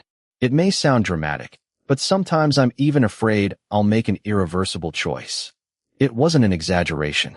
He had dreamed of committing suicide only last night. Without realizing it, Gwan Chang clasped his hands together as though praying and shut his eyes. Great seer, please save this dying man and grant my wish just once. Please, lend me only 3 seconds of your time." Perhaps because Gwan Chang had shamelessly flattered him as the great seer, Lee Hwanmae said nothing. Gwan Chang waited reverently for his revelation, hands still folded in prayer. Even after 3 minutes, the great seer had yet to offer a single revelation. Instead, the laughter of passing pedestrians rang in Gwan Chang's ears. It was understandable. A man as tall as a telephone pole was standing in the middle of the street with his eyes closed, praying earnestly. Gwan Chang's face burned bright red. He opened his eyes and lowered his hands. "Hey, Hwanmae, I asked as a favor. It would only take 3 seconds. Is it really that troublesome? I'm throwing away every shred of my pride and begging you here." After maintaining an unusually heavy silence, Lee Hwanmae finally gave a low cough. "Listen, as a seer, I have my pride. What do you take me for? Using my foresight on someone's love life. But it would only take 3 seconds at most." "You pathetic fool," Lee Hwanmae snapped. Turning sharply away, he strode off as he continued speaking. "Pull yourself together. When you become king, you'll have to marry a queen and produce an heir.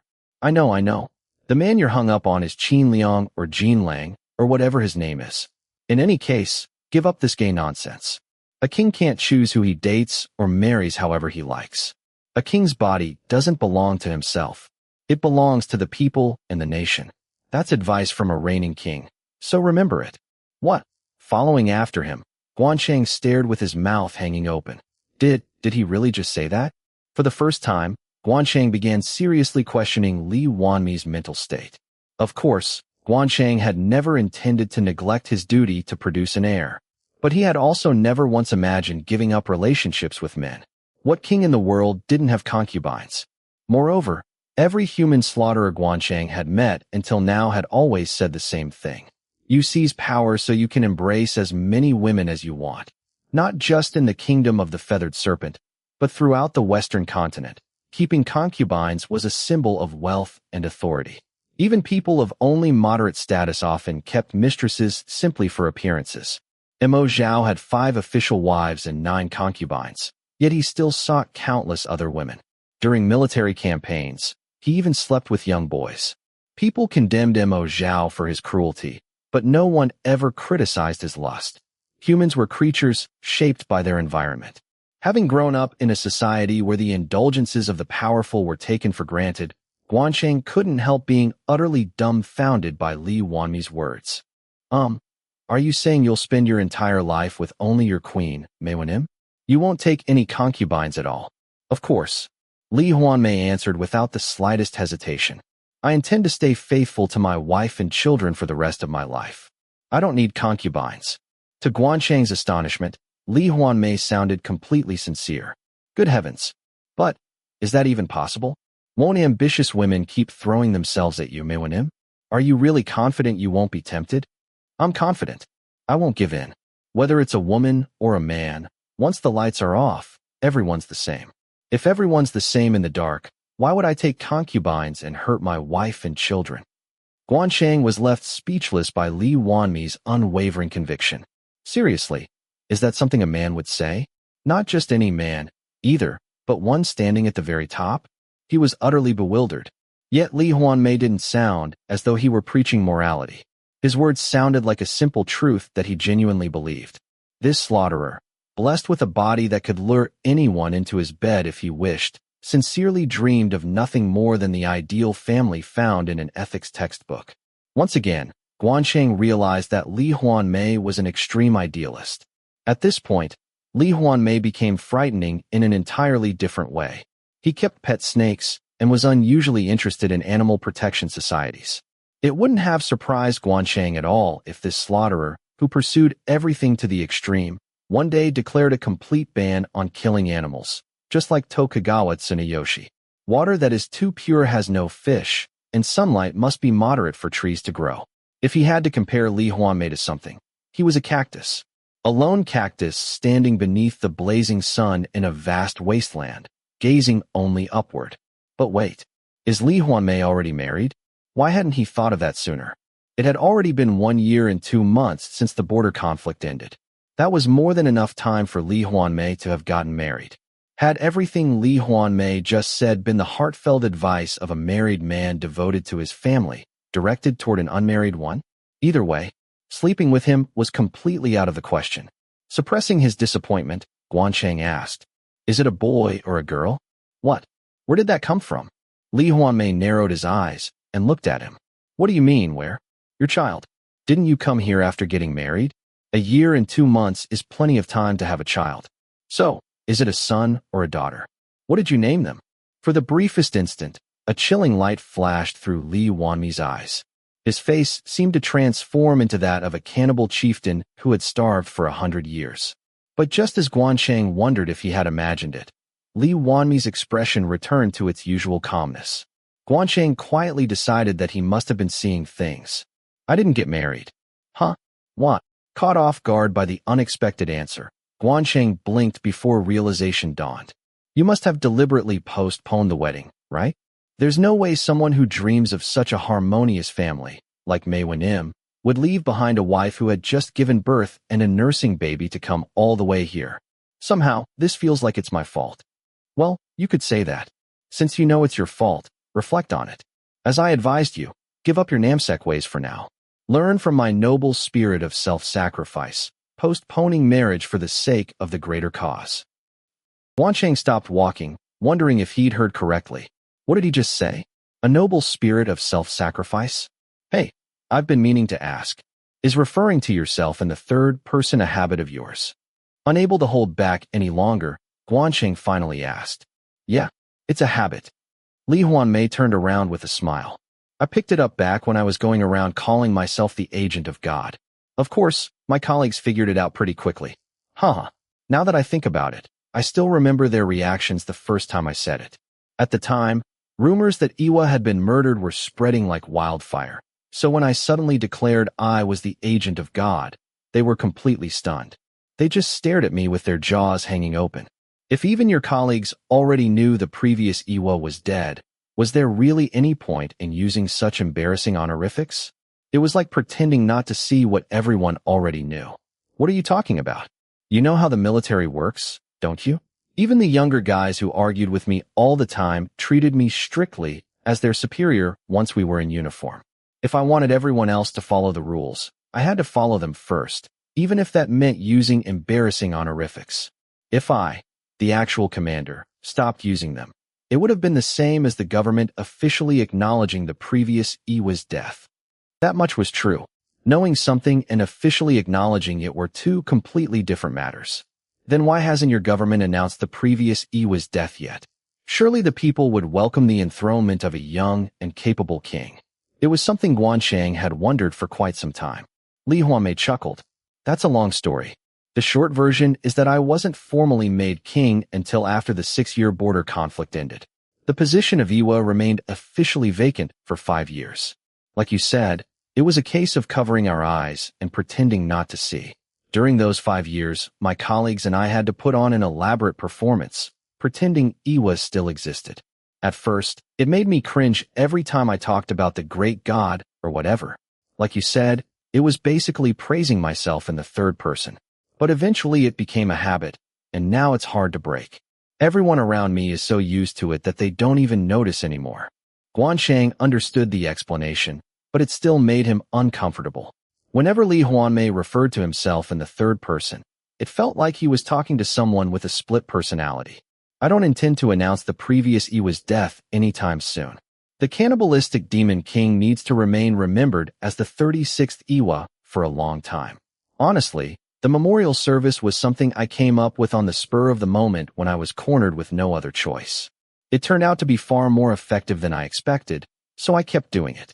No matter what horrible things my colleagues and I end up doing, all the blame falls on the previous Iwa. Lee Hwanmae continued walking as he spoke, his gaze fixed ahead. Do you think we enjoyed living like that? In my own unit alone, an average of 15 soldiers committed suicide every year.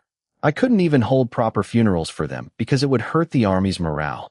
We had to bury them in secret. After saying that, Lee Hwanmae gave a faint, bitter smile. Gwan Chang couldn't bring himself to respond. That guy? He can even smile like that. It was completely unexpected. At first glance, Lee Hwanmae seemed like someone intoxicated by his own greatness, a man overflowing with arrogance. Gwan Chang had never imagined he would see such a bitter expression on his face. But he quickly understood where that smile had come from. He's learned. Even someone born to kill could grow into a saint who wouldn't step on an ant if they were raised in a loving family. Lee Hwanmae had been born with overwhelming arrogance, but beyond the border, after abandoning his own humanity, he had slowly changed. People said he had devoted 5 years to studying the standard language of the Western continent after foreseeing Mo Zhao's invasion at the age of 19. That relentless preparation could only have come from absolute confidence that victory awaited him. Yet despite all that confidence, 7 years of brutal reality had eventually taught even Lee Hwanmae how to smile bitterly. It's the sorrow of having no money. After discovering Lee Hwanmae's weakness regarding eavesdropping and surveillance, Gwan Chang had now uncovered a second weakness. This time, however, he couldn't laugh. According to Deng Li's report, the country of God had been driven to the brink of bankruptcy by the previous Iwa's long tyranny. Their military was weaker than that of the kingdom of the feathered serpent, and their finances were in shambles. Lee Hwanmae must have felt as though he were standing alone at the edge of a cliff. Unable to afford a massive army, he and his companions had signed a pledge of massacre, abandoning their humanity. Perhaps unable to forget that suffering, Lee Hwanmae had come all the way to this foreign land, gritting his teeth. He's capable. He really is remarkable. 8 years ago, Lee Hwanmae had only been in his mid-20s. The burden on his shoulders must have been unbearable, yet he endured without running away. He truly was a king worthy of respect. Everyone has dreams. People who make plans are everywhere. Those who actually carry them out are rare. That's why people of action are admired. Putting plans into practice is unimaginably difficult. Lee Hwanmae was someone capable of doing both. Compared to him, I'm still nowhere close. And I actually begged someone like that to tell my romantic fortune. What an idiot. Gwan Chang lowered his head in genuine shame. By then, they had reached the shopping district. Determined to show his respect for the king of a foreign nation, Gwan Chang devoted himself to guiding him properly. The first store they entered was a bedding shop. It was there that Gwan Chang nearly fell over backward. When you're feeling down, pink bedding brightens your mood. Zebra-striped bedding makes you feel like a child again. On Mondays, when a new week begins, blue polka dot bedding gives you a fresh start.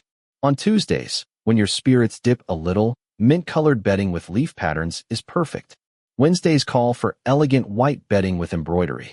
By Thursday, when fatigue starts piling up, something in a flamboyant violet is just right.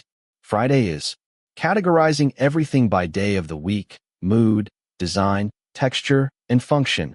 Lee Hwanmae bought an astonishing 68 duvet covers, 52 mattress covers, 42 bedspreads, 55 bed skirts, and 69 pillowcase sets.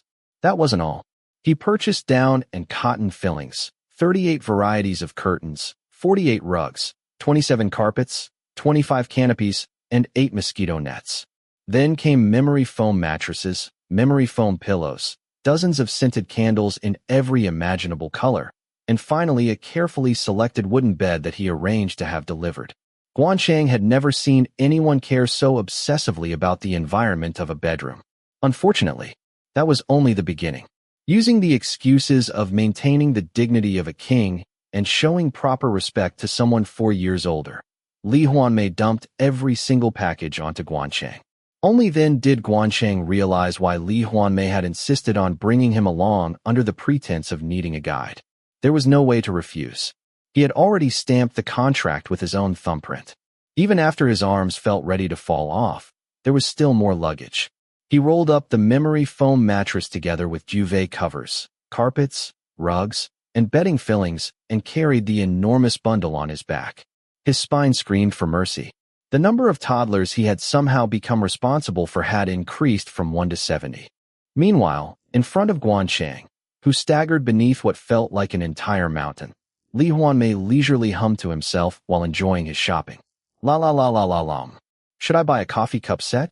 I don't understand why everyone on this continent only drinks bitter tea instead of sweet coffee. When you're feeling down, nothing beats a cup of coffee on a sunny afternoon. Again sorted by day of the week, mood, design, texture, and function. 47 different coffee cup sets were added to the pile. Unable to escape with a mountain strapped to his back, Gwan Chang silently accepted yet another load. Soon he even had bundles balanced on his head. Every step made the coffee cups clatter above him, leaving him unable to walk steadily. Every bone, muscle, and joint in his body cried out, "Help me! Help me! Please, help me!" His vision began spinning. If he'd known the contract clauses Lee Hwanmae had casually dismissed as nothing much, maintaining the dignity of a king and showing respect between people, were actually such horrifying poison pills, he would never have agreed to them. Barely 2 hours earlier, he'd passionately insisted that he was no exception to the noble character of the white-clad people. Now he could only stare speechlessly at how shamelessly Lee Hwanmae had cast aside every stereotype about his own nation's character. He had tried to swindle someone, only to be thoroughly swindled himself. His spine was facing an existential crisis.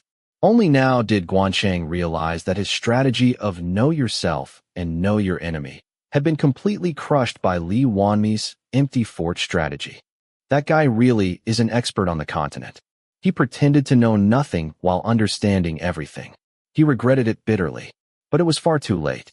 After all, he had been the one who insisted on signing the slave contract with his own thumbprint. He had even been the one urging strict adherence to every clause. Complaining now would accomplish nothing. Since we're already here, let's keep looking around.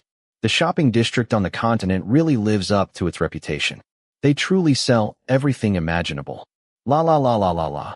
While Gwan Chang silently wept, Lee Hwanmae wandered from shop to shop, purchasing 75 sets of pajamas, 60 robes, 50 sets of dishes and cutlery, 28 sleep masks, 29 pairs of slippers, 36 varieties of men's cosmetics, 270 novels and comic books to read when bored, and 7 entire boxes of honey sweet potatoes for snacks. Everything was, of course, carefully selected according to the day of the week, mood, design, texture, and function. At this point, it no longer felt like Mount Tai alone. Mount Baekdu and Mount Fuji had joined it on Gwan Chang's back. When Gwan Chang desperately pleaded that there was physically nowhere left to hang any more luggage, Lee Hwanmae calmly replied that there was still plenty of room. The manners, loyalty, and compassion Gwan Chang had so admired in the king of the eastern land of courtesy were nowhere to be found on that utterly expressionless face. With no other choice, Gwan Chang added Mount Baekdu and Mount Fuji to his burden. Shopping bags hung around his neck. He strapped more around his waist. The pajama sets were divided into 2 bags and hung from each ear. The remaining packages were tied securely to his thighs and ankles. He even clenched another shopping bag between his teeth. For the first time in his life, he discovered just how much cargo the human body could carry. As passers-by stared at him as though he were undergoing some impossible Shaolin training regimen, Gwan Chang prayed with all his heart that he wouldn't run into anyone he knew. Only after 7 grueling hours of shopping did they finally head home. I like how different the scenery is from our country. Let's walk back while enjoying the streets. You said an hour's walk is considered close by your standards, so that shouldn't be a problem, right? Oh, look, there's even a takeaway coffee shop over there. Lee Hwanmae elegantly sipped his coffee while leisurely admiring the scenery. Behind him, Gwan Chang staggered along, carrying, dragging, biting, and hanging on to himself what felt like Mount Tai, Mount Baekdu, and Mount Fuji combined. That 1-hour walk lasted an eternity. By the time they finally arrived home, every thought of romance had completely vanished from Gwan Chang's mind. The battle between the reigning king and the future king, fought on the very first day they lived together, ended in the reigning king's overwhelming victory. Sunbinim, wake up. It looks like Lee Hwanmae and Sir King are back. Ryu Hopi poked Unano in the side. Startled awake, Unano immediately lifted his head. Night had already fallen. It seemed they had spent nearly 10 hours lying in wait on the rooftop of a nearby house overlooking the little kid's mansion. Lee Hwanmae was leisurely approaching the estate. Something crawled along behind him. It was the little kid, buried beneath a mountain of luggage. Even at a glance, the amount he was carrying far exceeded what any human should have been capable of enduring. As expected of Lee Hwanmae, Ryu Hopi muttered sympathetically. His talent for squeezing every last drop out of people has reached a whole new level. Even Unano couldn't help feeling genuinely sorry for him. Just that morning, during their silent staring contest, The little kid had looked so dignified. Now he looked utterly pitiful. Lee Hwanmae glanced back at him in front of the mansion gate. "Hey, what are you doing? Open the gate."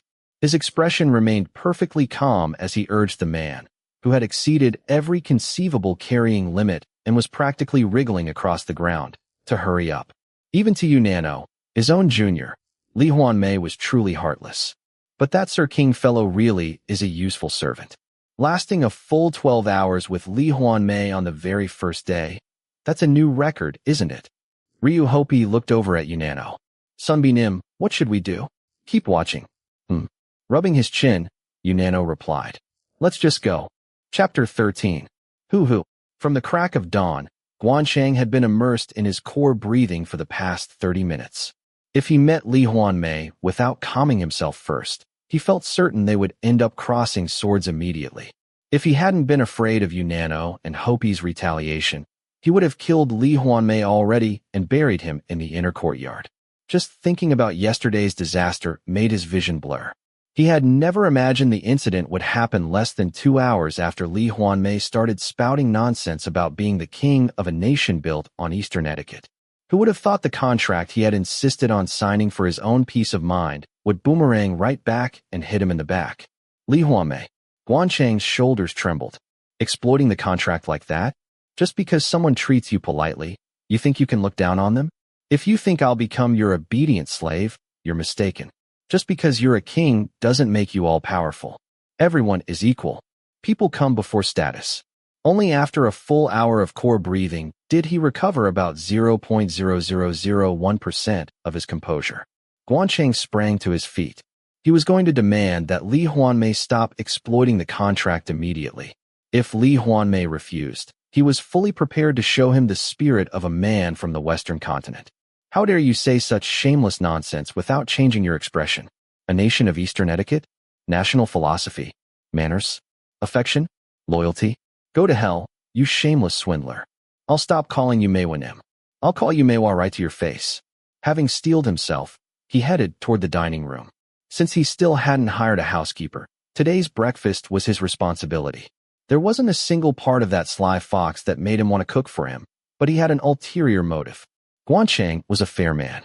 He planned to take clean, proper revenge for yesterday's humiliation using a traditional method from the Western continent.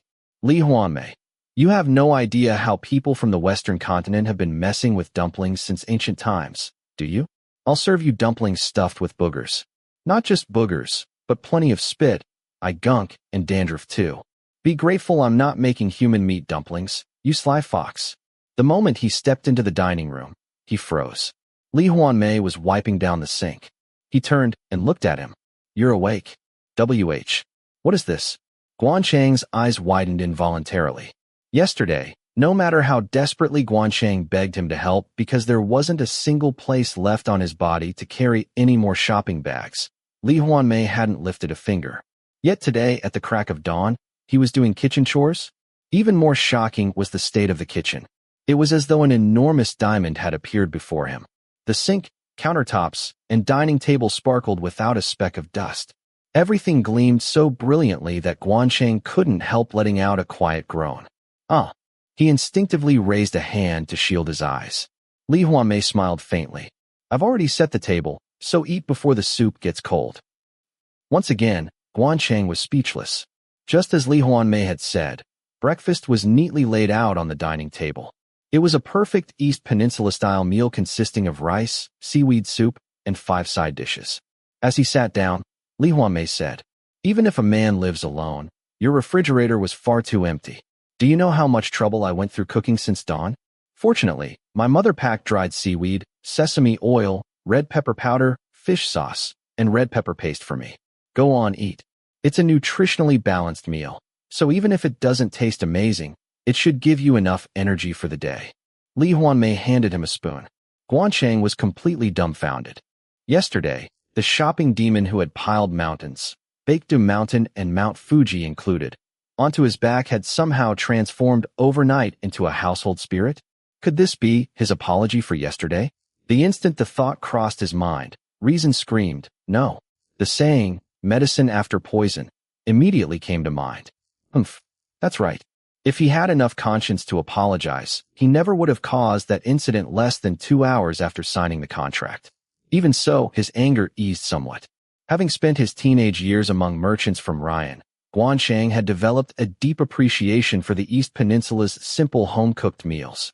He forced the corners of his mouth, which were naturally trying to soften, back into a stern expression before taking his seat. No, this little bit of medicine isn't enough, Lee Hwanmae. If you think I'll recover from yesterday's suffering with nothing more than a clean kitchen and one meal, you're sorely mistaken. You seem to enjoy cleaning and cooking. Gwan Chang asked curtly as he picked up his spoon. Lee Hwanmae nodded. I've always had a talent for it.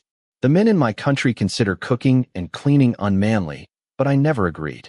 In fact, after becoming king, what I regretted most was having to give up the joy of housework for the sake of maintaining royal dignity. But today, at first, I was going to have you make breakfast. But the kitchen was so unhygienic that I couldn't just ignore it. Maybe it was because I was sleeping somewhere new, but I couldn't sleep well, so I ended up cleaning all night. Maintaining the dignity of a king is important, but there aren't any officials watching me here, so it doesn't really matter, does it? A person needs principles, but they also need flexibility. Ah, flexibility. Gwan Chang smiled faintly. As expected, Lee Hwanmae thought he was the biggest fool in the world. Flexibility? What a convenient excuse. There hadn't been any officials watching yesterday either. If he valued flexibility so much, why hadn't he picked up even a single sock? No, this won't do. I need to settle this with this con artist who lies so naturally without changing his expression. If I don't, I'll end up being his slave until the contract expires. Gathering every ounce of strength into his vocal cords, using enough breath to last an entire month, Gwan Chang shouted. You, just as he was about to yell, Fox. Oh, by the way, would it be all right if I gave this house a thorough cleaning? Lee Hwanmae asked something far too tempting. Gwan Chang immediately postponed his grand declaration and snapped his mouth shut. Huh? Didn't you just shout, you? Lee Hwanmae's eyes widened. His gaze became surprisingly sharp, as though he had sensed something. Putting on an innocent expression, Gwan Chang replied, Yeah, I was about to shout, You, this tastes amazing. But you interrupted me before I could finish. Lee Hwanmae clearly wasn't convinced. His long, narrow eyes studied Gwan Chang for quite some time. Gwan Chang remained perfectly calm. Humph, stare all you want. I survived standing beside the terrifying king of massacre, Mo Zhao, thanks to this poker face. Do you really think Lee Hwanmae is anything special? Lee Hwanmae was something special. The acting that had even fooled Mo Zhao didn't work on him at all. Even the ability to read people that Gwan Chang had developed while dealing with the fourth-generation merchants of Ryan, along with the silent survival skills that had protected him from harassment during his military service, proved completely useless. This guy is ridiculously difficult. Lee Hwanmae finally spoke. That's unexpected. You were going to say the food tasted amazing? For someone as blunt as you to raise his voice just to praise something. That's surprising. Surprising? I'm the one who's surprised. That's simply our country's custom. If you don't loudly praise a meal when someone serves you food, people think you're rude. I did it out of habit without thinking. If you find it strange, then I'm the embarrassed one. Gwan Chang spoke while pretending to feel awkward. After staring at him coldly for a while longer, Lee Hwanmae finally relaxed. I misunderstood. So that's how table manners work on the continent? I thought, perhaps you were about to call me you fox or something. Gwan Chang's heart nearly stopped. Out of all the insults he could have guessed, how had he picked the exact one?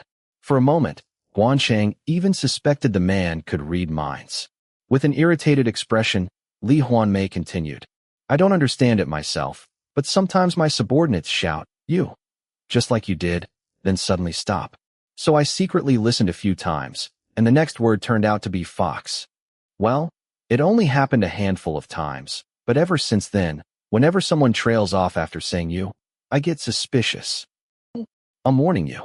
Although it's unthinkable that someone like you would forget my generosity after I came all the way here to make you a king, don't ever call me a fox. Not even as a joke. I don't care what filthy thoughts you keep to yourself or what curses you mutter in private.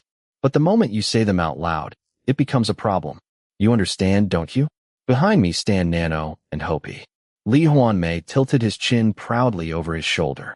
For an instant, Gwan Chang imagined Unano and Hopi standing behind him like goblins, cracking their knuckles in perfect unison. Is that really something you should say? What kind of person do you take me for? Would I ever insult the kind man who prepared breakfast for me by calling him a fox? It sounds like your subordinates have hurt you deeply with the curses they've muttered, but that's an awfully wild assumption. Gwan Chang smiled as warmly as possible while cursing him in his heart. What a joke, you fox. Only a handful of times. Stop trying to fool me. Just how many people have called you a fox for you to recognize it the instant I shouted, "You"? I'm not a rude person, so you don't need to worry. After a brief pause, he smoothly changed the subject. By the way, earlier you mentioned cleaning my house. Did I hear correctly? Were you talking about giving the whole place a thorough cleaning? If Lee Hwanmae's answer disappointed him, Gwan Chang was fully prepared to wipe the smile from his face and roar with the force of a Class A storm. Fine. You're a fox. A sneaky little fox. Did he really think having Unano and Hopi behind him made him invincible? The Western continent was enormous. If it came down to it, he could always run away. All right. The cleaning. Without showing the slightest suspicion, Lee Hwanmae continued. It'll probably take several days to hire a housekeeper, so I thought I'd handle the cleaning myself until then. While I'm at it, I'll wash the sheets, curtains, and carpets too. Since it's your house, I thought I should ask your permission first. To be honest, I felt a little uneasy even while cleaning the kitchen. I was worried you might be upset that I touched your things without asking. So what do you think? Would it be all right if I gave your house a thorough cleaning? For a long moment, Gwan Chang remained silent. Lee Hwanmae's offer was so tempting that it felt suspicious. Gwan Chang wondered if it was just another one of Lee Hwanmae's hit-and-run schemes, but he was a cautious man. Instead of immediately demanding that Lee Hwanmae stop abusing the contract again, he decided to first figure out what the man's true intentions were. Why would you do that? You're a king. Do you really have to go that far? Yes, I absolutely do. Even abroad, a king's residence should reflect his dignity, but this house is in terrible shape. Really, no matter how busy you are, shouldn't you pay at least a little attention to your own home? Flicking his tongue, Lee Hwanmae gestured toward the living room with his chin. It's a beautiful mansion, but it's a shame to leave it like this. Just repainting the walls would completely change the atmosphere. Actually, I'm very interested in interior design. A light cream color would suit this house nicely. While I'm at it, I could reupholster the sofa and refurbish the furniture as well. It would be difficult to finish everything in 2 days, but once the housekeeper arrives to help, it won't take long. My shoulders are already starting to ache just thinking about it. Rubbing one shoulder, Lee Hwanmae looked directly at Gwan Chang. I know you're suspicious, but I hope you'll let go of those misunderstandings. I genuinely have no ulterior motives. Our work depends on teamwork. I'm offering to clean because I want to strengthen our friendship. I mean that sincerely. Even to Gwan Chang, Lee Hwanmae sounded completely genuine. It was a little late to shut the stable door after the horse had bolted, but when someone was offering such an obvious solution, there was no reason to refuse. So that's why he cared so much about the bedroom. The great Iwa was actually a home decorating enthusiast. That's surprisingly disappointing. You really don't know a person until you live with them. I appreciate the thought, but it's fine. Maewanim should still maintain the dignity of a king. I'd like to help with the remodeling, but I can't. I'm away all day, and when I get home at night, I'm too tired to do anything except sleep. Out of courtesy, Gwan Chang pretended to decline. His tongue felt like it was rotting as he respectfully called him Maewanim, all because he wanted free remodeling. At the same time, he made one thing perfectly clear. You're doing all the cleaning yourself. No need to refuse. Lee Hwanmae shrugged. A pleasant work environment improves efficiency. This may simply be your residence, but for me, it's my overseas office. The housekeeper will handle most of the remodeling later anyway, so you don't need to feel burdened. If you really want to do it that badly, I won't stop you. Do whatever you like, Maewanim. I only sleep here anyway, so I'll leave all the remodeling decisions to you. Just work things out with the housekeeper. Pretending he had reluctantly given in, Gwan Chang happily handed over complete authority for the remodeling. Bingo. I'm glad you agreed so readily. Thank you. Authority over cleaning and interior design is quite valuable, you know.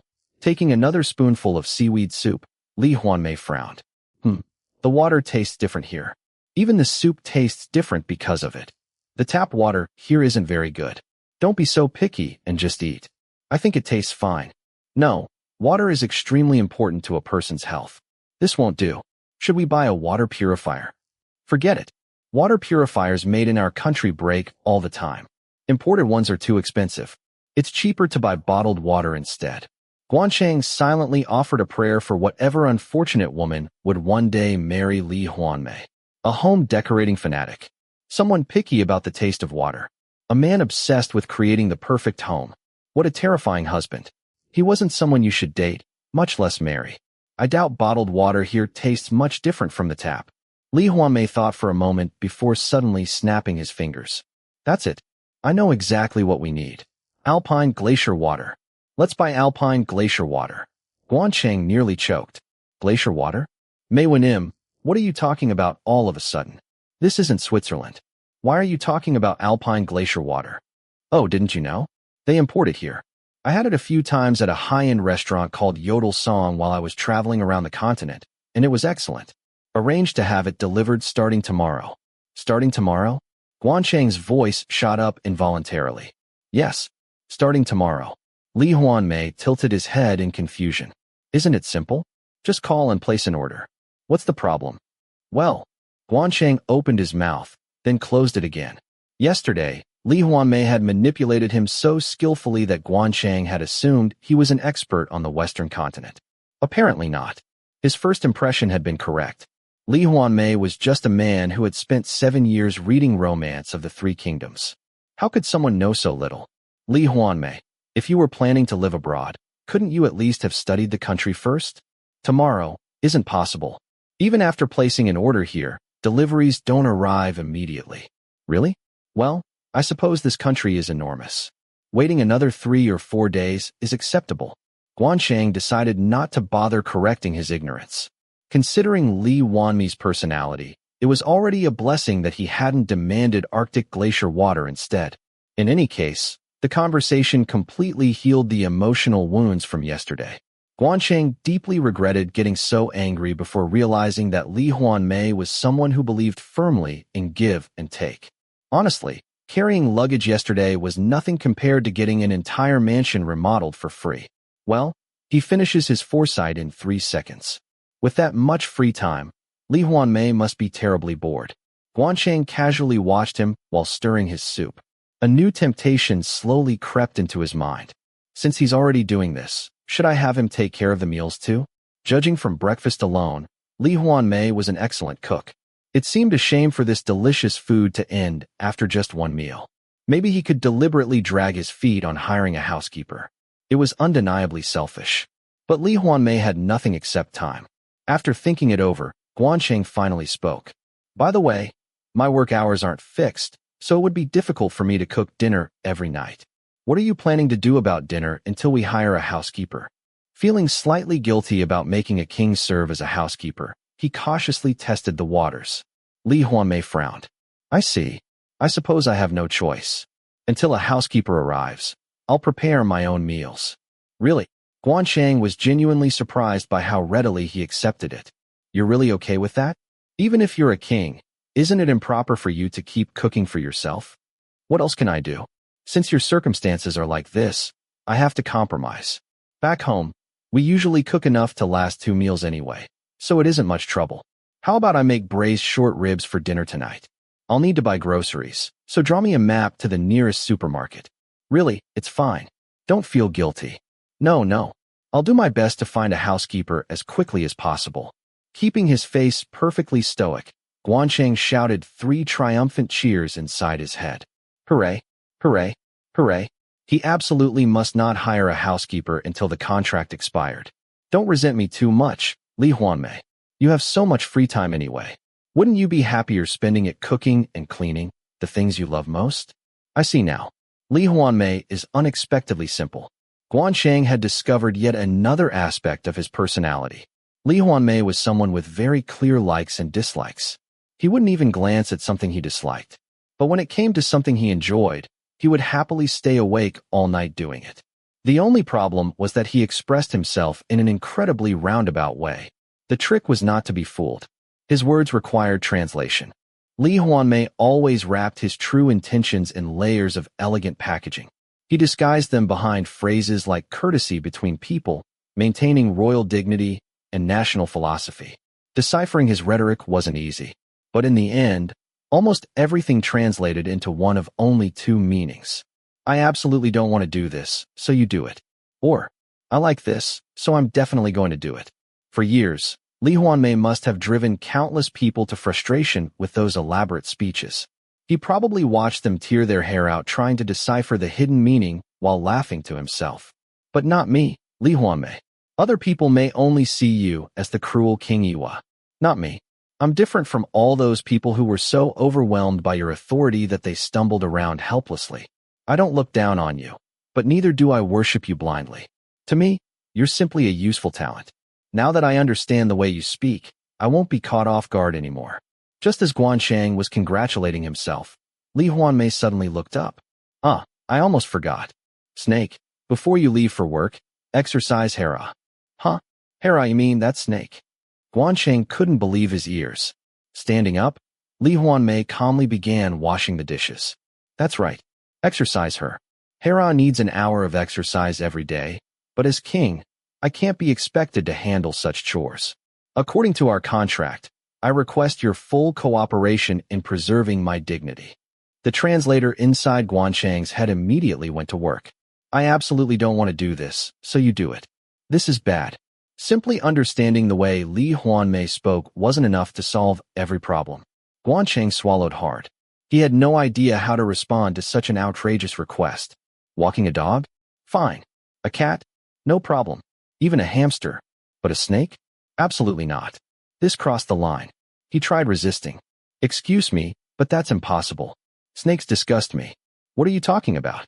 A man from the kingdom of the feathered serpent says snakes disgust him? That's absurd. Aren't you people practically snakes yourselves? That's one thing, and this is another. Your people revere bears, don't they? But that doesn't mean you'd want to take one out for a walk. Honestly, your love for pets is a little excessive. I have my pride. I don't need to exercise a snake. What did you just say? Lee Hwanmae spun around, his voice rising. A snake? Just a snake? Do you think Hera is some ordinary snake? Her status is higher than yours.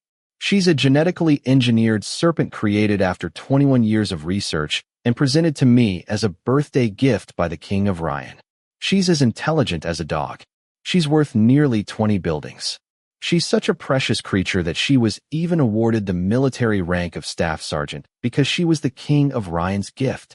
After careful consideration, I bestowed upon you the honor of serving as her exclusive personal trainer, and instead of accepting it with gratitude, you're talking about your pride? Please calm down, Maewanim. I admit I spoke carelessly because I didn't know Hera's status. But I'm still the biological son of a king, even if I didn't inherit his surname. As a prince, I have my own dignity. I can't do something like this. Dignity? A prince? Fine, then listen carefully. If you're a prince, then I'm the king. I'm the reigning king. Yet I've set aside my own dignity by cleaning the kitchen all night and cooking breakfast to build our friendship. Why are you so unwilling to cooperate with everything? Don't you realize this attitude is only hurting our teamwork? Lee Hwanmae became even more agitated, raising his voice higher still. Gwan Chang was a fair man. Since Lee Hwanmae wasn't entirely wrong, he chose not to argue further. Instead, he silently raised his middle finger in his heart toward the hopeless animal fanatic. Fine, I'll do it. So how am I supposed to exercise her? With tears in his eyes, he accepted the glorious honor of becoming a reptile fitness trainer. He decided he might as well use this opportunity to learn something about snake exercise. Only then did Lee Hwanmae's expression soften. Come with me. I'll show you. He motioned for Gwan Chang to follow and headed into the room. Gwan Chang watched carefully as Lee Hwanmae lifted Hera out of the glass enclosure. He imagined leading the snake through the garden on a leash, or wrapping it around his wrist before unwinding it again. Then Lee Hwanmae said, "Here." He held something out from the side table. Gwan Chang flinched. It was a flute. Just play this for an hour. Hera dances by herself whenever someone plays the flute. See, it's easy. Gwan Chang froze. Lee Hwanmae continued with complete seriousness. As I told you before, not everyone is granted this privilege. When I served in the military, my closest aides took turns playing for Hera. While I was traveling the continent, my younger siblings took turns instead. Hey, why do you keep making that dissatisfied face? Even that violent Nano stayed up fighting off sleep to play for Hera the night before last. Why are you being so rebellious? Hurry up. Can't you see Hera looks sluggish because she missed yesterday's exercise? The majestic image of the royal brothers soothing their melancholy by playing the flute after a massacre collapsed inside Gwan Chang's mind with a thunderous crash. In the end, he spent an entire hour playing the flute. Standing before a writhing snake made him feel like nothing more than a street performer from Barrett. Without realizing it, the same sorrowful melody that had moved him the day before flowed naturally from the instrument. Meanwhile, Lee Hwanmae busily polished the glass enclosure. SHHK, SHHK, SHHK. All the while he continued complaining. Come on, vary your repertoire a little. Don't underestimate an animal's sensitivity. Do you think animals enjoy exercising to the same song over and over? You should play some recent dance hits or something. At that moment, Gwan Chang realized something. After serving a lunatic like this for 7 years, Nano wasn't frightening. He was pitiful. Gwan Chang's shoulders trembled as he continued playing. Enough. It didn't matter how much he liked warm home-cooked meals anymore. None of it was worth this. He was royalty. He couldn't spend his days performing like some wandering Barrett busker. He would hire a housekeeper as soon as possible and put an end to all this. I'll make braised short ribs tonight, so come home early. Once the housekeeper arrives, you won't have another chance to enjoy this kind of privilege, so don't miss it. Lee Hwanmae called after him triumphantly as Gwan Chang mounted his horse and rode away. Gwan Chang's shoulders slumped. Only then did he realize he'd fallen into Lee Hwanmae's trap once again. Round 2 had also ended in Gwan Chang's complete defeat. This was becoming a serious problem. As he rode, Gwan Chang pondered deeply. A king's duty was to command others. If someone who dreamed of becoming king couldn't even control Lee Hwanmae and was constantly being led around instead, what hope did he have? Had it been foolish from the beginning to think he could control Iwa? No, that wasn't it. Anyone who aspired to become the king of snakes should possess ambitions as vast as the Western continent itself. Lee Hwanmae was free to order him around. There was no reason Gwan Chang couldn't order Lee Hwanmae around as well. He considered it a challenge. Now that he understood both himself and his opponent better, he carefully reviewed everything that had happened over the past 2 days. His conclusion was simple. He had been far too impatient. From a broader perspective, playing the flute improved lung capacity and helped calm the mind. Being Hera's trainer only cost him 1 hour a day. Meanwhile, Lee Hwanmae spent roughly 2 hours each day cooking morning and evening meals. Add all the cleaning on top of that. Gwan Chang rubbed his chin thoughtfully. Even if his dignity suffered a little, it wasn't a one-sided loss. In fact, his dignity hadn't suffered at all. The only witness was Lee Hwanmae. Anything embarrassing, just like political corruption, could simply be locked away in a secret room. The essence of any transaction was give and take. His own greed, his determination not to lose even the slightest advantage against Lee Hwanmae, had been the real problem all along.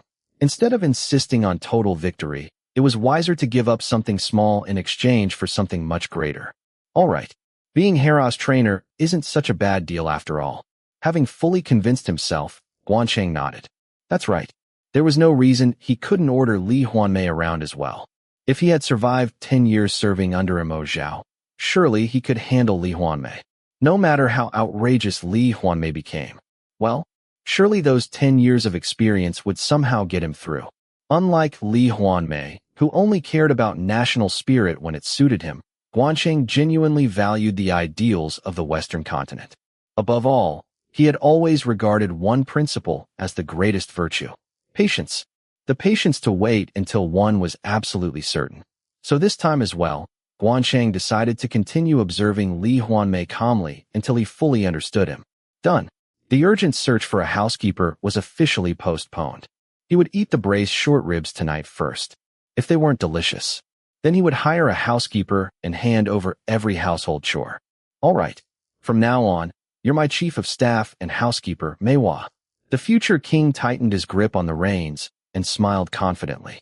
Thus, the cohabitation between the future king, whose peaceful life had fallen into crisis just 1 day after it began, and the reigning king reached a temporary truce, as the future king, blinded by the prospect of a free housekeeper, resolved to endure his role as Hera's personal trainer.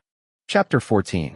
It took less than 10 days for the future king to realize that living with the current king wasn't as easy as getting a free housekeeper. During their first week of living together, Lee Hwanmae spent 12 hours a day cleaning and doing laundry, then slept for 11 hours. Gwan Chang had never seen anyone so obsessed with cleaning or capable of sleeping so much. Even if he overlooked the amount of time spent sleeping, the sheer number of hours Lee Hwanmae devoted to cleaning seemed to surpass human limits. Even Gwan Chang, who had once dreamed of having a free housekeeper, felt the hairs on the back of his neck stand up. Lee Hwanmae's misophobia was so severe that he couldn't tolerate even a speck of dust, whether on a person's mind or on an object. It truly was an extreme case. As the hours he spent cleaning and sleeping increased day by day, the quality of his cooking rapidly declined. I sleep a lot, so I need to eat low-calorie meals to avoid gaining weight. Within 3 days of living together, their dining table had become a lush green field. Mae Wan, the continent is vast, so our daily travel distances are equally enormous. It takes 4 hours just to commute, so I need hearty meals to get through the day. Wouldn't it be better if Mae Wan slept a little less, exercised more, and still ate healthy food? It would be good for both of us if we could enjoy a proper meal together with dishes like sincialo, bulgogi, and japchae. Gwan Chang tried to persuade him gently, but Lee Hwanmae rejected the suggestion without hesitation. No, I must sleep a lot, even if it kills me. No, why? Unable to contain himself any longer, Gwan Chang demanded an explanation and received a truly shocking answer. When I was stationed at the border, I spent almost all of my time sleeping. Aside from 2 hours of cleaning, 1 hour of teaching telepathy to Hopi, operational meetings, meals, and bathing, I slept. On average, I slept 15 hours a day. Left speechless, Gwan Chang could only stare as Lee Hwanmae casually continued. Even on the busiest days, when the ancestral rites lasted as long as 7 hours, he would return to his room the moment the ceremony ended and go straight to sleep. He left every responsibility except presiding over the rites and strategic planning to his younger brother, Unano, and his adoptive father, General Yu Changkyang. Then he would spend the rest of his time sleeping peacefully in a soundproof room. No one in the military ever woke him. On the contrary, everyone actively encouraged him to sleep. For his birthdays, they gave him mountains of chrysanthemum pillows, scented candles, luxurious pajamas, bamboo wives, silk blankets, and blackout curtains. Lee Hwanmae complained indignantly that even the violent Unano would walk like a cat whenever he passed his room to avoid disturbing his sleep. So why was Gwan Chang making such a fuss? Only then did Gwan Chang understand why the face of the great demon, who had commanded a massacre unit for 7 years, was so pale and soft. He had spent those 7 years shut away in his room, sleeping so much that his complexion had become as white as milk. Lee Hwanmae's claim that he had spent his years of military service sleeping peacefully while surrounded by swarms of snakes was astonishing enough. But the fact that the military leadership had actively encouraged their commander to stay locked in his room and sleep soundly was even more unbelievable. Chapter 14. Does any of this even make sense? There were only 2 possibilities. Either Lee Hwanmae was lying, or the military of the country of God was organized in the most absurd way in human history. Gwan Chang immediately shook his head. No, there had to be another explanation. 10 days into living together, after carefully observing him, Gwan Chang finally realized why Lee Hwanmae slept so much. He needed to have prophetic dreams. Just like the neighborhood ajumas and grandmothers, the great deity received visions through dreams. That was why Lee Hwanmae was so obsessively particular about his bedroom. That lying, swindling bastard. What was that nonsense about 3 seconds? What do you mean, prophetic visions in 3 seconds? I was an idiot for believing you. You swindler, trying to swindle another swindler. You sleepyhead. No, not just a sleepyhead, an extreme sleepyhead. Gwan Chang tore apart the goose-down comforter in a fit of rage. Lee Hwanmae calmly replied, "People are allowed to joke once in a while. Why are you so angry? You're the fool who believed it. Humph. You're the idiot who got tricked. Besides, how did it take you 10 whole days to figure out my secret? All of my subordinates figured it out within 3 days. What army has a commander who sleeps 15 hours a day?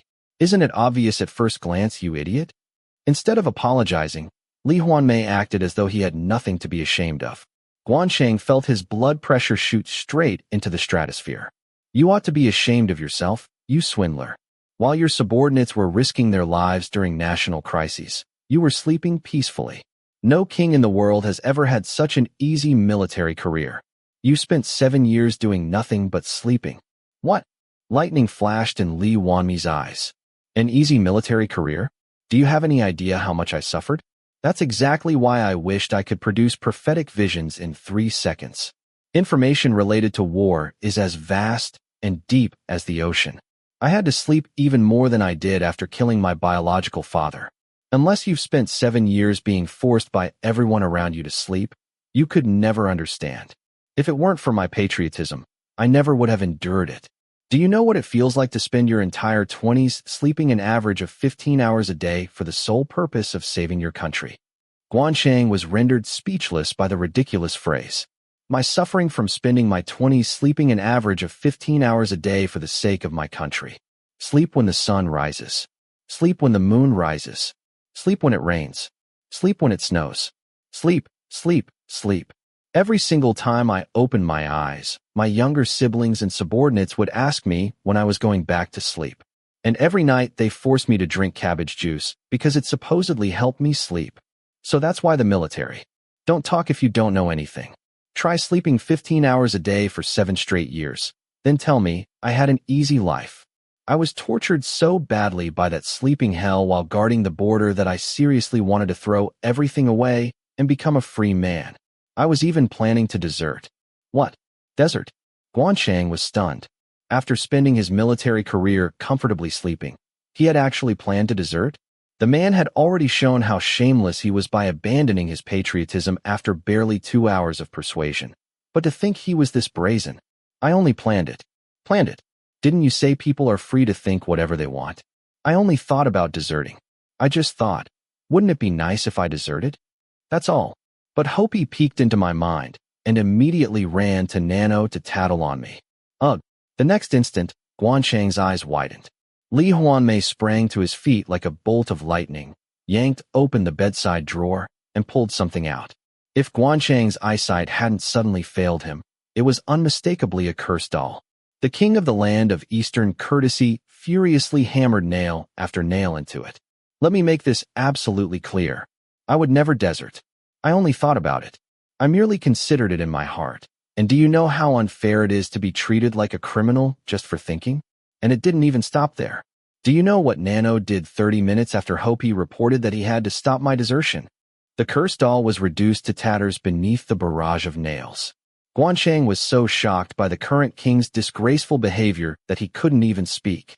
Nano ambushed me and threw me into solitary confinement.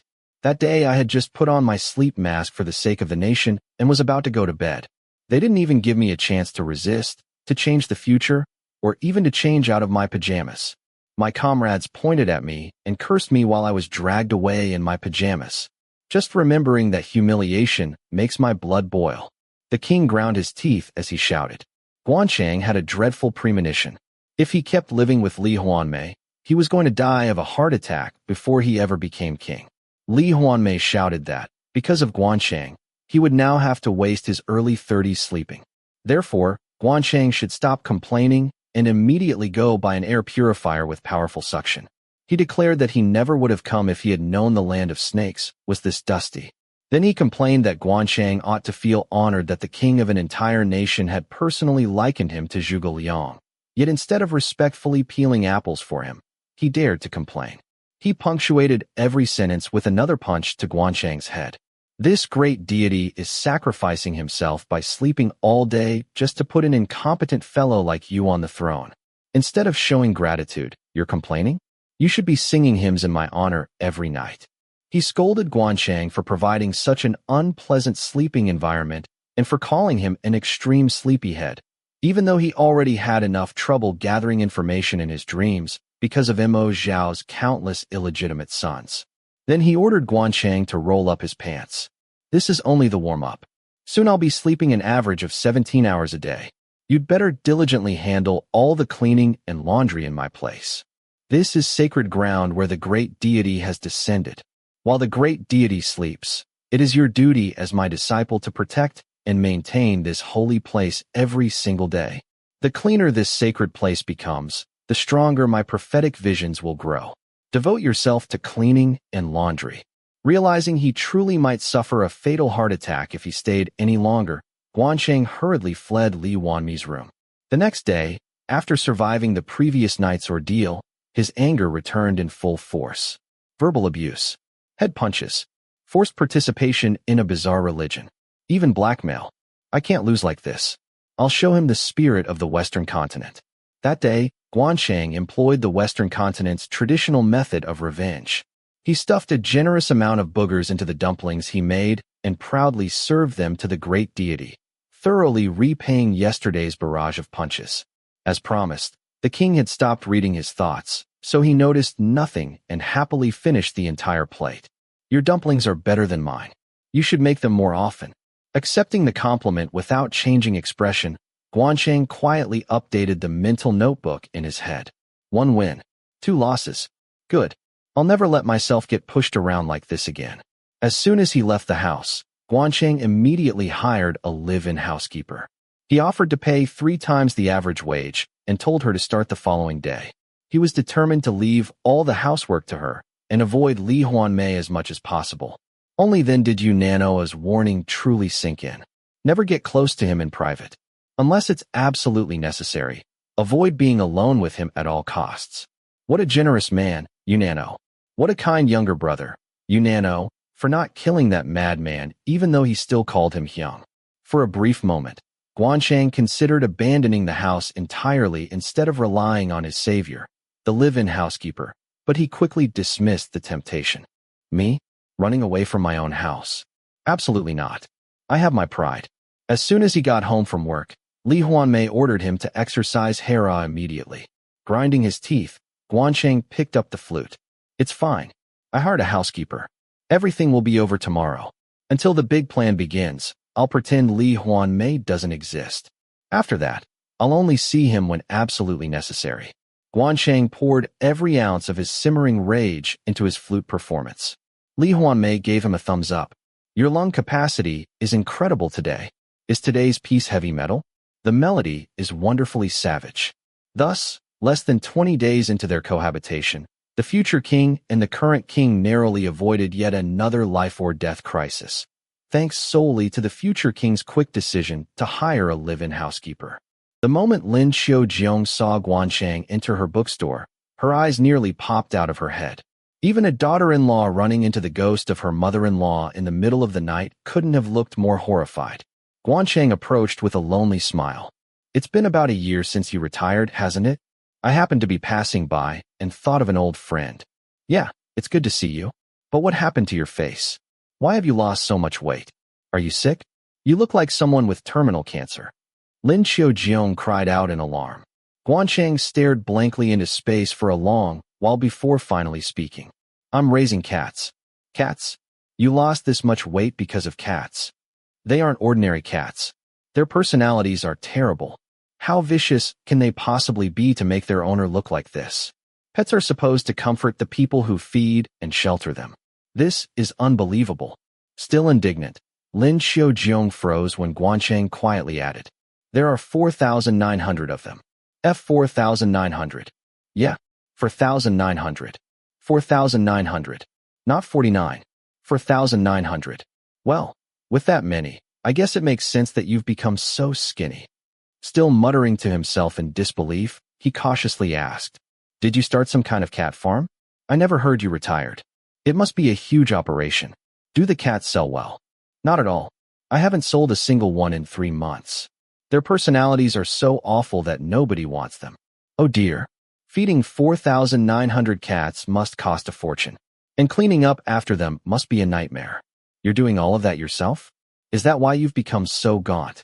I suppose so. Gwan Chang closed his eyes with a melancholy smile. Lin Xiaojiong was speechless. Although Gwan Chang was Mo Zhao's biological son, he hadn't even inherited the family name and had spent his entire career in insignificant positions. Apparently, he had resorted to raising cats as a side business. After hesitating for a moment, Lin Xiaojiong spoke. Should I buy one? My daughter's been asking for a pet lately. Really? Gwan Chang stared at him before quietly replying. I'll give them to you for free. Why don't you take all the cats? I'll even throw in everything I own. Silence followed. As far as Lin Xiaojiong knew, Gwan Chang's entire fortune consisted of the two-story mansion he had recently purchased with 11 years of savings. It was a luxurious house in an expensive neighborhood, but feeding 4,900 cats for 3 months. That alone could bankrupt someone. So that's why he came. He's trying to dump his worthless cat farm on me, a farm filled with nothing but legitimate sons. Carefully controlling his expression, Lin Xiaojiong replied, I'll just buy one. My house isn't big enough for 4,900 cats. Actually, I'll buy 2. What are friends for if they can at least buy 2 cats? It's fine. I was only joking. The economy isn't great these days. Why would anyone buy a cat? Forget it. Gwan Chang shook his head and casually flipped through a magazine. Scratching his head awkwardly, Lin Xiaojiong continued. You should shut down that cat farm before it bankrupts you. You really don't know much about business, do you? You're supposed to start small and expand gradually. If it gets too difficult, just abandon the cats somewhere. The continent is huge, after all. Or kill them and sell the meat. Want me to introduce you to a broker? Gwan Chang silently stared into empty space. If only I could abandon them that easily, my friend. If only I could slaughter them and sell the meat. Unfortunately, standing behind those cats were the goblin duo, Yunano and Hopi. His months of suffering flashed before his eyes like scenes from a lantern reel. His hope that hiring a live-in housekeeper would solve everything had lasted only 20 days. His conclusion that Lee Hwanmae should never be dated or married had been only half correct. Unless someone was desperately seeking enlightenment, Lee Hwanmae was a man no one should ever live with, let alone date or marry. 1 month after moving in together, the housekeeper fled. Then another. And another. 12 live-in housekeepers escaped within 20 days. 1 every 2 days. The culprit was Lee Hwanmae's misophobia. Not even triple wages could overcome a germ phobia that exceeded the limits of human endurance. 3 hours after the latest housekeeper fled, Lee Hwanmae invoked the maintaining the dignity of a king clause in their cohabitation contract and demanded Gwan Chang's full cooperation. According to him, the Feathered Serpent Kingdom had so many princes that he'd increased his workload, meaning his sleep, from 15 hours to 17 hours a day. As a result, he no longer had enough time to cook or clean. He then graciously bestowed upon Staff Sergeant Gwan Chang the glorious honor of Overseas Bureau Management. In other words, Gwan Chang was being ordered to handle the cleaning, laundry, cooking, and even exercise the snakes. Then Yunano arrived carrying mountains of side dishes, letters, and government documents. The moment he saw his country's lonely king living without a housekeeper, he became furious. Using telekinesis, he pulverized the entire garden into powder. What a wonderful younger brother, Yunano. Damn it, don't you have any ambition whatsoever? If you'd just overthrow that lunatic and seize the throne, it would benefit both of us. Gwan Chang grabbed Yunano and desperately pleaded for his life. In just 1 month, he'd lost 3 kilograms taking care of Lee Hwanmae. He truly believed he would die of a heart attack if things continued like this. He begged Yunano to take Lee Hwanmae away by force if necessary. He even threatened that, if they kept pushing him, he might kick Lee Hwanmae out himself, so they should hurry before their king ended up begging in some distant land. Summoning every ounce of courage, he issued his ultimatum. Yunano studied him silently before clearing his throat. No. No? What? You're seriously asking why? Gwan Chang was left speechless by Yunano's answer. During the month Lee Hwanmae had been overseas, Yunano and the kingdom's officials had enjoyed their first real peace in ages. It had been enough for Yunano and Hopi to take turns visiting Lee Hwanmae for approval on state affairs. Besides, Lee Hwanmae was such an impossible person that if someone handled him poorly, they'd regret it for the rest of their lives. So Yunano refused outright. That man, the 37th Iwa, is someone even I gave up on long ago, and I'm famous for having a terrible temper. He's an unprecedented psychopath, but he's still our king. Kid, I don't care whether you throw Iwa out or not, but you'd better be prepared for the consequences. I may not be as bad as he is, but I'm still a pretty nasty guy myself. No matter where you run, I'll chase you to the ends of the earth. It was no empty threat. Unano claimed that the only person in the world who could match him in a pursuit was Superman. Then, right in front of Gwan Chang, he demonstrated it by flying through the sky for 30 minutes without an airplane. May you attain enlightenment. With only those words, Unano left. And so, because of the consequences that would follow, Gwan Chang couldn't throw Lee Hwanmae out. Helplessly, he resigned himself to childcare duty and opened the notebook in his mind. For matches, 1 win, 3 losses. Fine. It's still a humiliating score, but I'll catch up soon. I'm not afraid of competition. 1.5 months after they began living together, Lee Hwanmae's daily routine became an endless cycle of sleeping and cleaning. Every day, the sword in Gwan Chang's heart begged him to snap it in two. Every day, his ears rotted from listening to Lee Hwanmae's shameless self-praise while he cleaned. The greatest seer in the universe. The greatest hidden camera in the universe. The greatest eavesdropper in the universe. The greatest genius in the universe. The most handsome man in the universe. The greatest hair in the universe. The greatest king in the universe. The greatest swordsman in the universe. The greatest strategist in the universe. The greatest eldest young in the universe. The greatest brain in the universe. The greatest politician in the universe. The greatest cleaner in the universe. The greatest deity in the universe. The greatest general in the universe.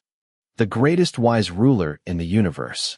The greatest virtuous ruler in the universe. His younger brothers, who cursed this lunatic only in their hearts while still calling him their eldest brother, truly possessed the patience of Bodhisattva canon. Gwan Chang regretted everything. Every minute. Every second. He was on the verge of ruining his entire life just to become king.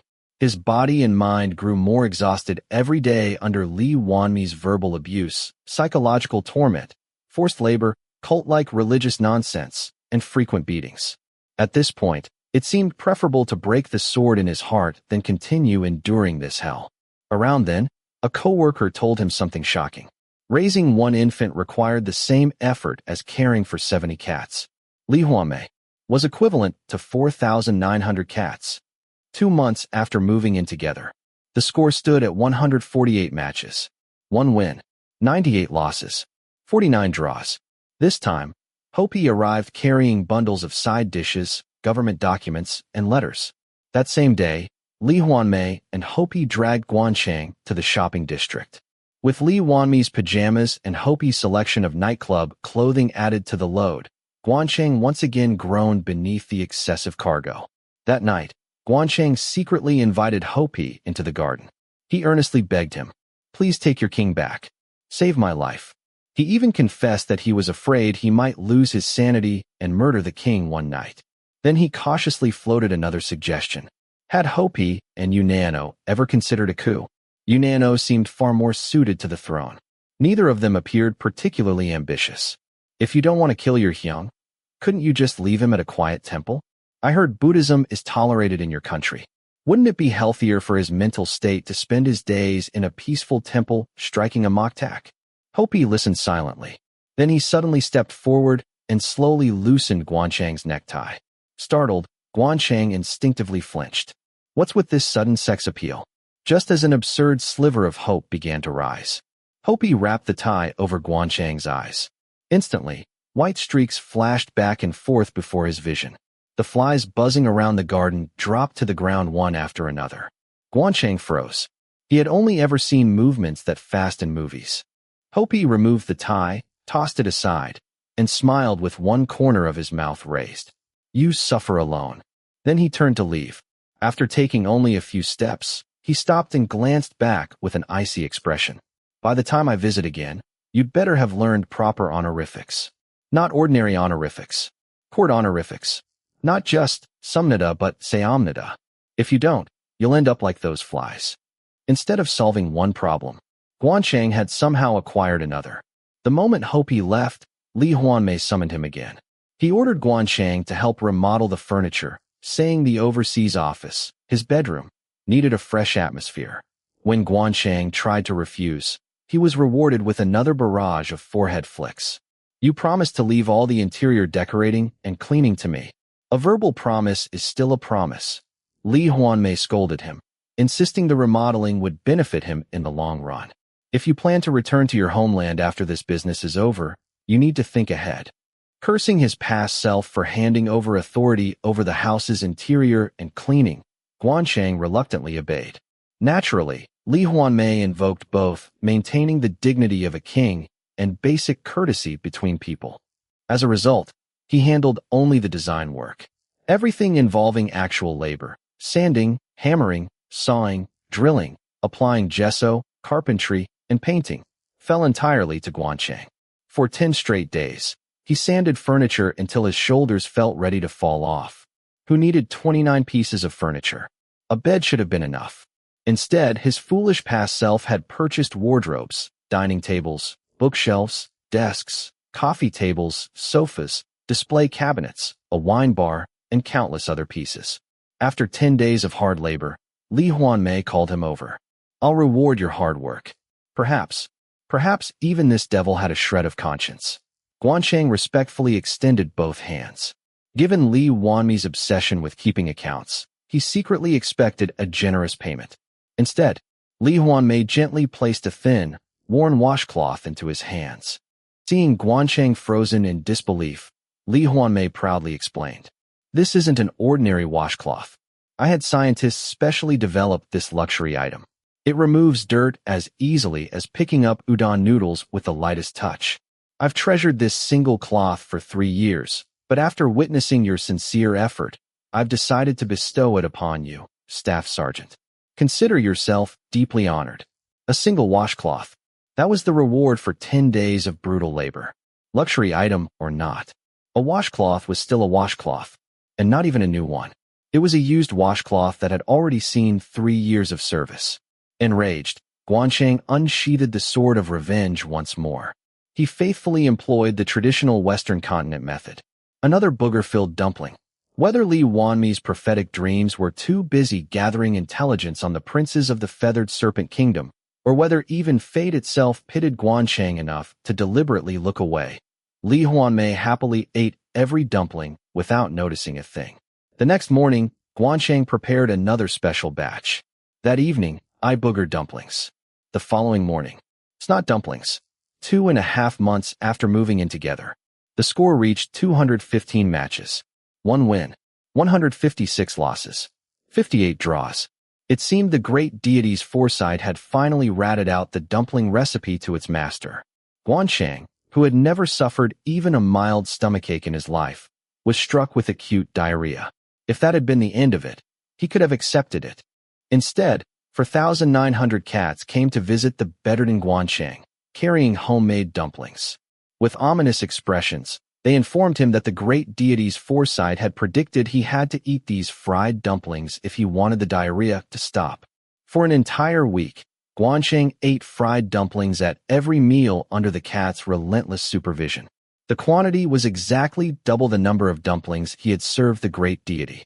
As if that weren't enough, the luxury washcloth Lee Hwanmae had rewarded him with after 10 days of furniture remodeling, the treasured washcloth he had been using with great care, was confiscated as well.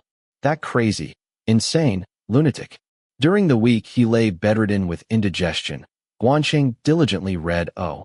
Henry's The Ransom of Red Chief. By the end of the month, the weather had grown much hotter.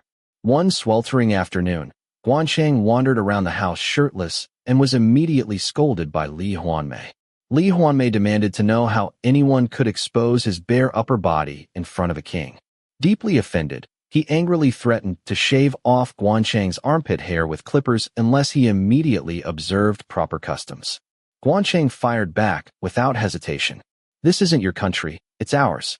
Our country has its own customs. When it's hot, people here often walk around shirtless. My armpit hair grows on my body, so whether I shave it or not is my decision. And above all, this is my house. I have every right to take my shirt off whenever I want." That night, a torrential rainstorm swept through. As he slept to the sound of pounding rain, Gwan Chang was suddenly overcome by an indescribable chill. His eyes snapped open instinctively. His heart nearly stopped. Lee Hwanmae stood silently at the head of the bed, staring down at him with a pair of clippers in one hand. A flash of lightning illuminated the room.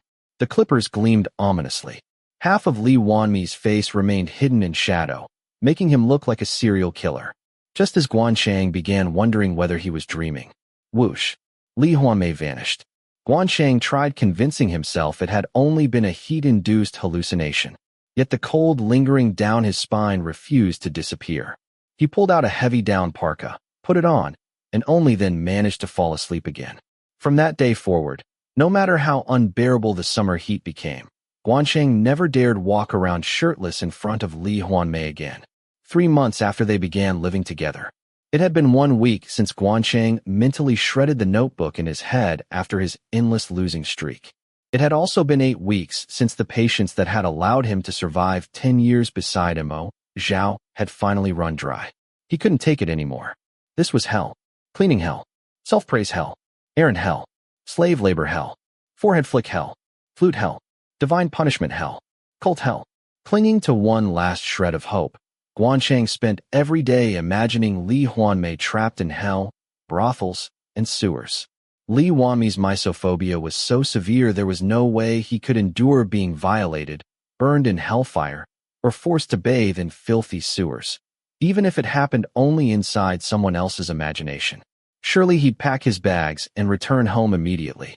Gwan Chang desperately prayed. Please eavesdrop on my thoughts, Lee Hwanmae.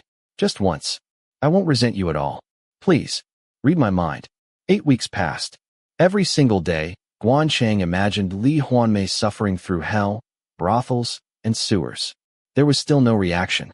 Man, you should have raised better cats. Persians. Siamese. Something like that. Look around.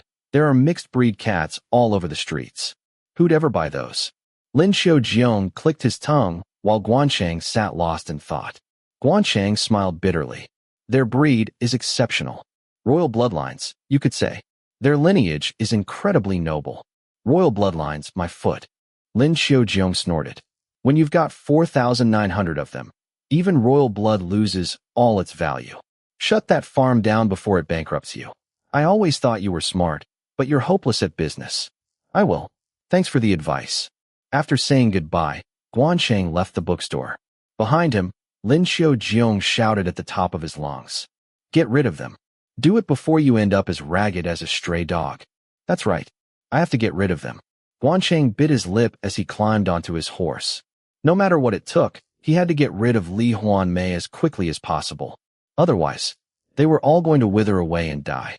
The already strained relationship between Gwan Chang and Lee Hwanmae had deteriorated even further after the so-called dumpling incident.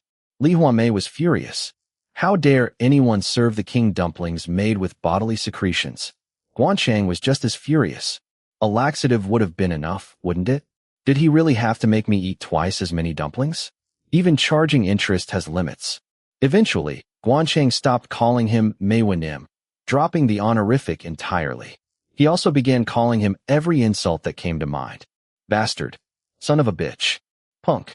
Hey. Fox. Lee Hwanmae exploded with rage. I'm a king. A king. I'm 4 years older than you. If you promise to honor the contract, then honor it. Show some basic respect. I refuse, you fox. You should learn to respect other people first. There are people above even a king. No matter how often Lee Hwanmae insisted on following the contract, Gwan Chang refused to yield. Finally, Lee Hwanmae changed tactics. Don't you value your life? Nano and Hopi are backing me. Nano and Hopi 3. It was a shameless attempt to threaten him with his bodyguards. Gwan Chang refused to back down. Then stop abusing the contract first. If things get bad enough, I'll just get on a plane and disappear. No matter how fast you Nano can fly, he's still slower than an actual airplane. These days, Lee Hwanmae seemed to be counting down the days until Unano's next visit. Gwan Chang only sneered. The best defense is a good offense. It's a direct confrontation now, Lee Hwanmae. Tomorrow, Unano would arrive. Gwan Chang resolved to negotiate with him one final time. This time, he would make absolutely certain Lee Hwanmae was taken away.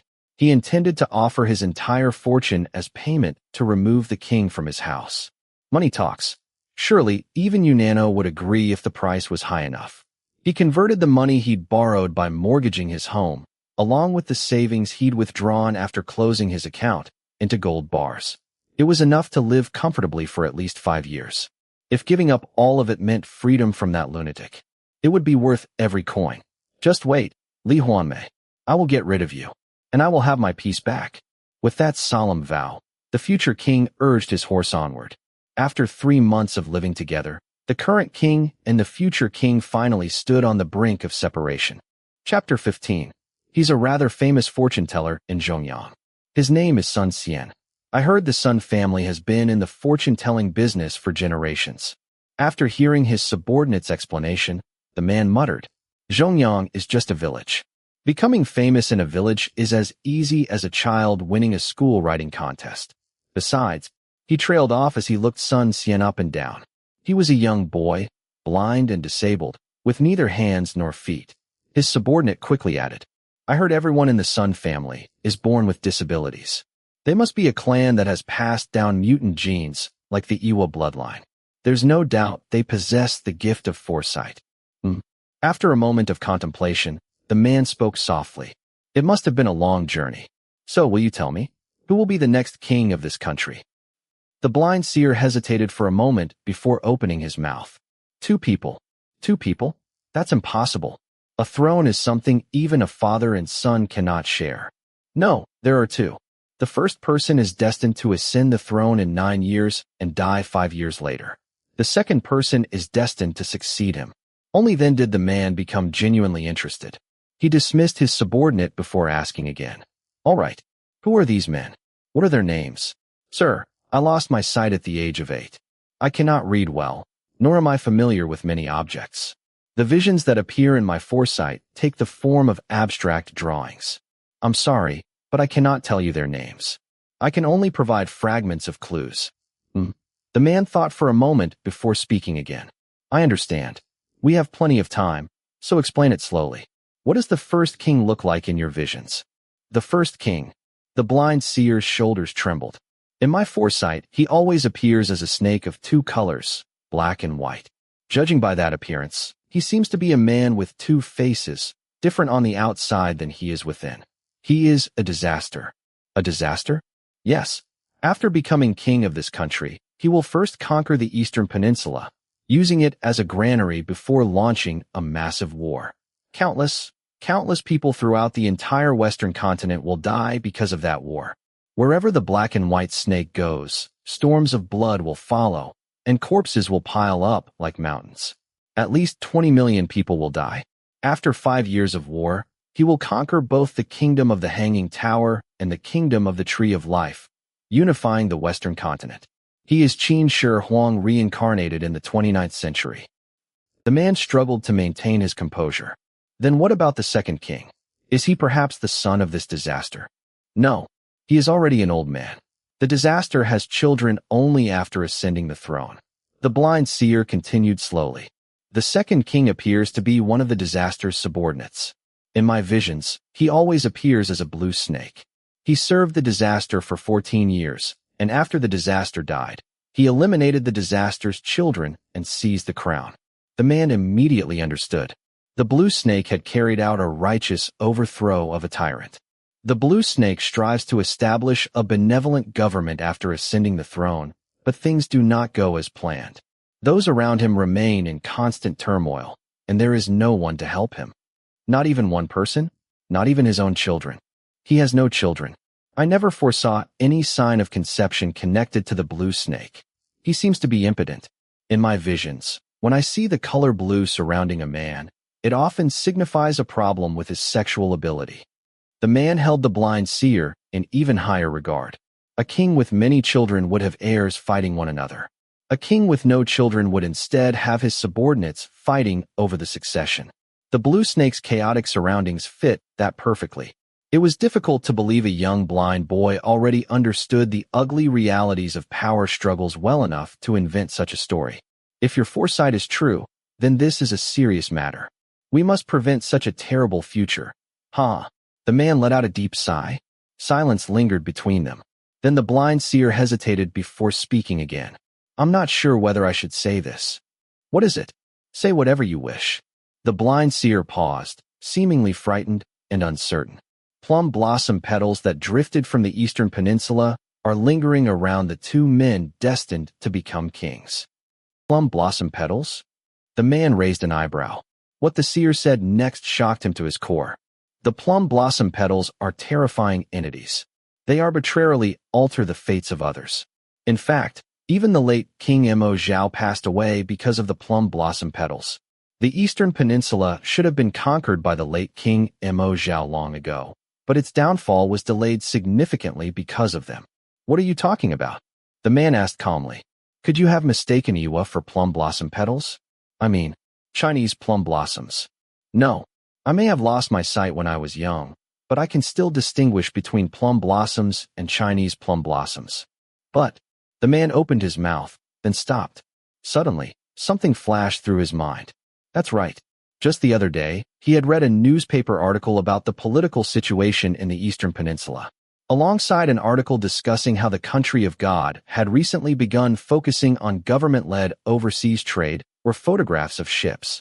The emblem representing the current 36th Iwa was a Chinese plum blossom. However, among the countless Chinese plum blossom flags fluttering from those ships, the emblem on the flag at the very center had strangely been a plum blossom instead. He had paid it no mind at the time. To think it was connected in this way.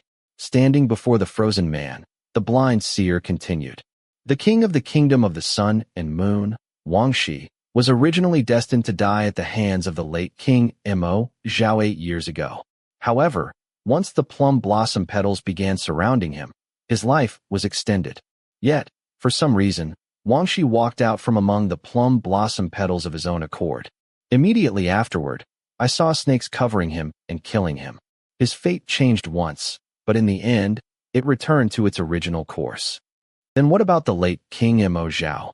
The late king was originally destined to be killed by the black and white snake. He should have lived another 9 years.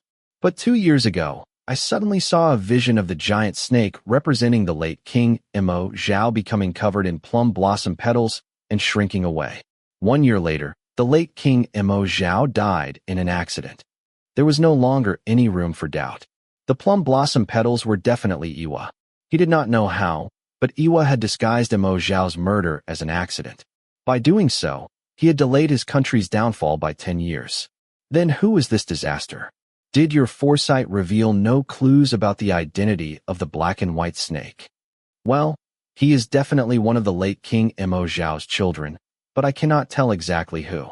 So many small snakes emerged from the giant snake representing the late king. There were more than 200 of them.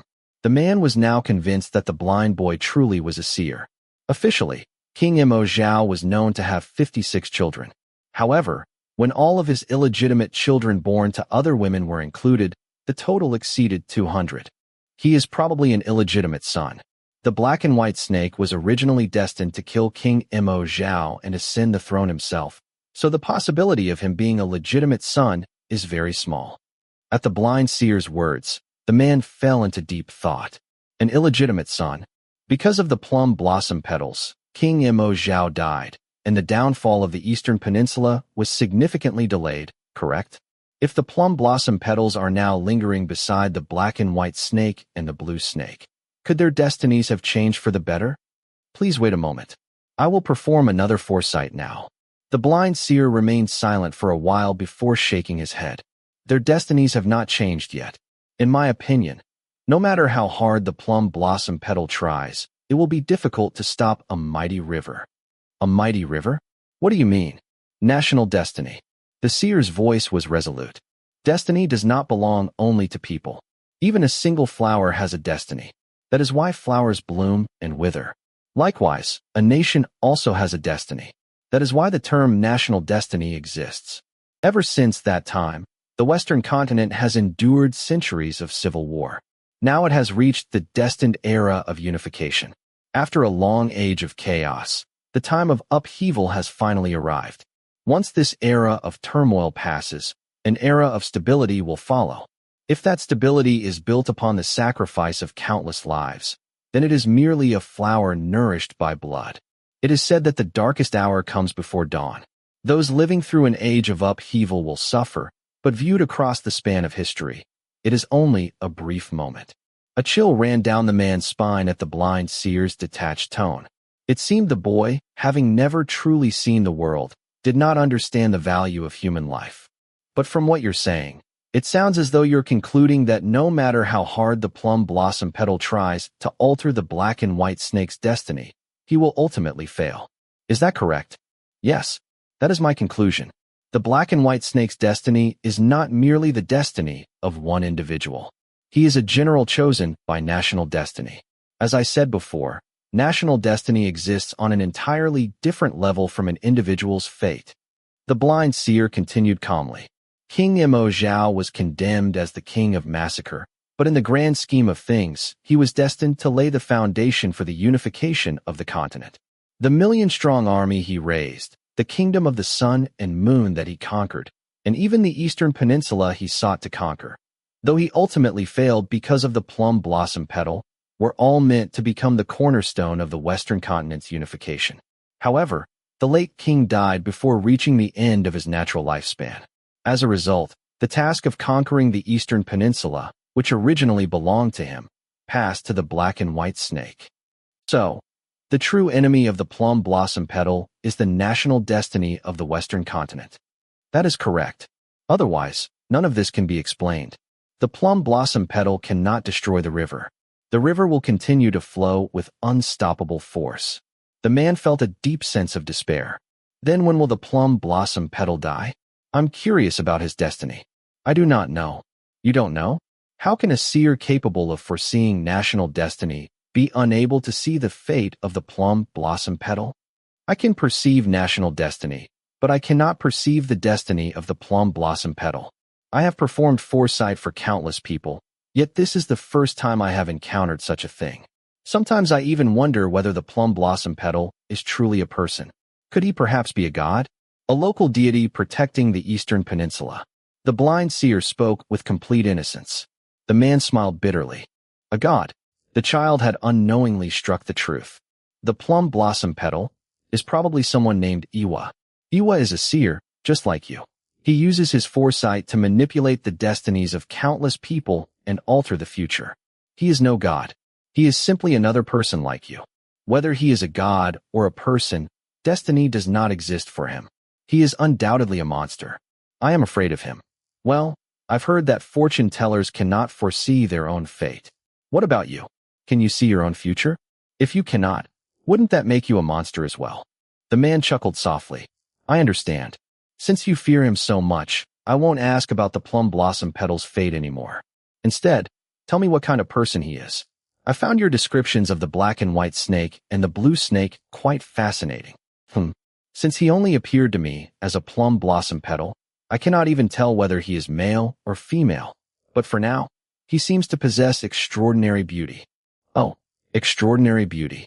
The plum blossom is described as Bingyakal, Bingjingu, meaning someone with fair, flawless skin.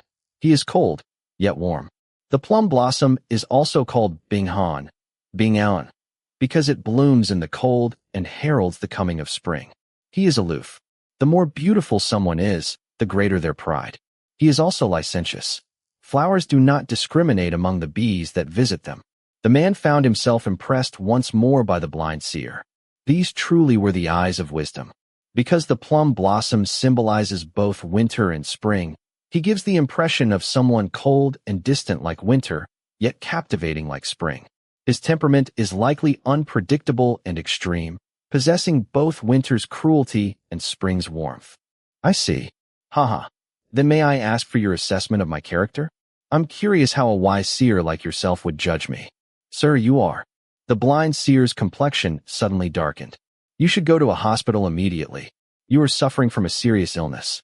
In fact, your original destiny was to discover it 1 year from now and die 3 weeks later. The man froze. It felt as though someone had struck the back of his head with a hammer. His ears rang as he struggled to process what he had just heard.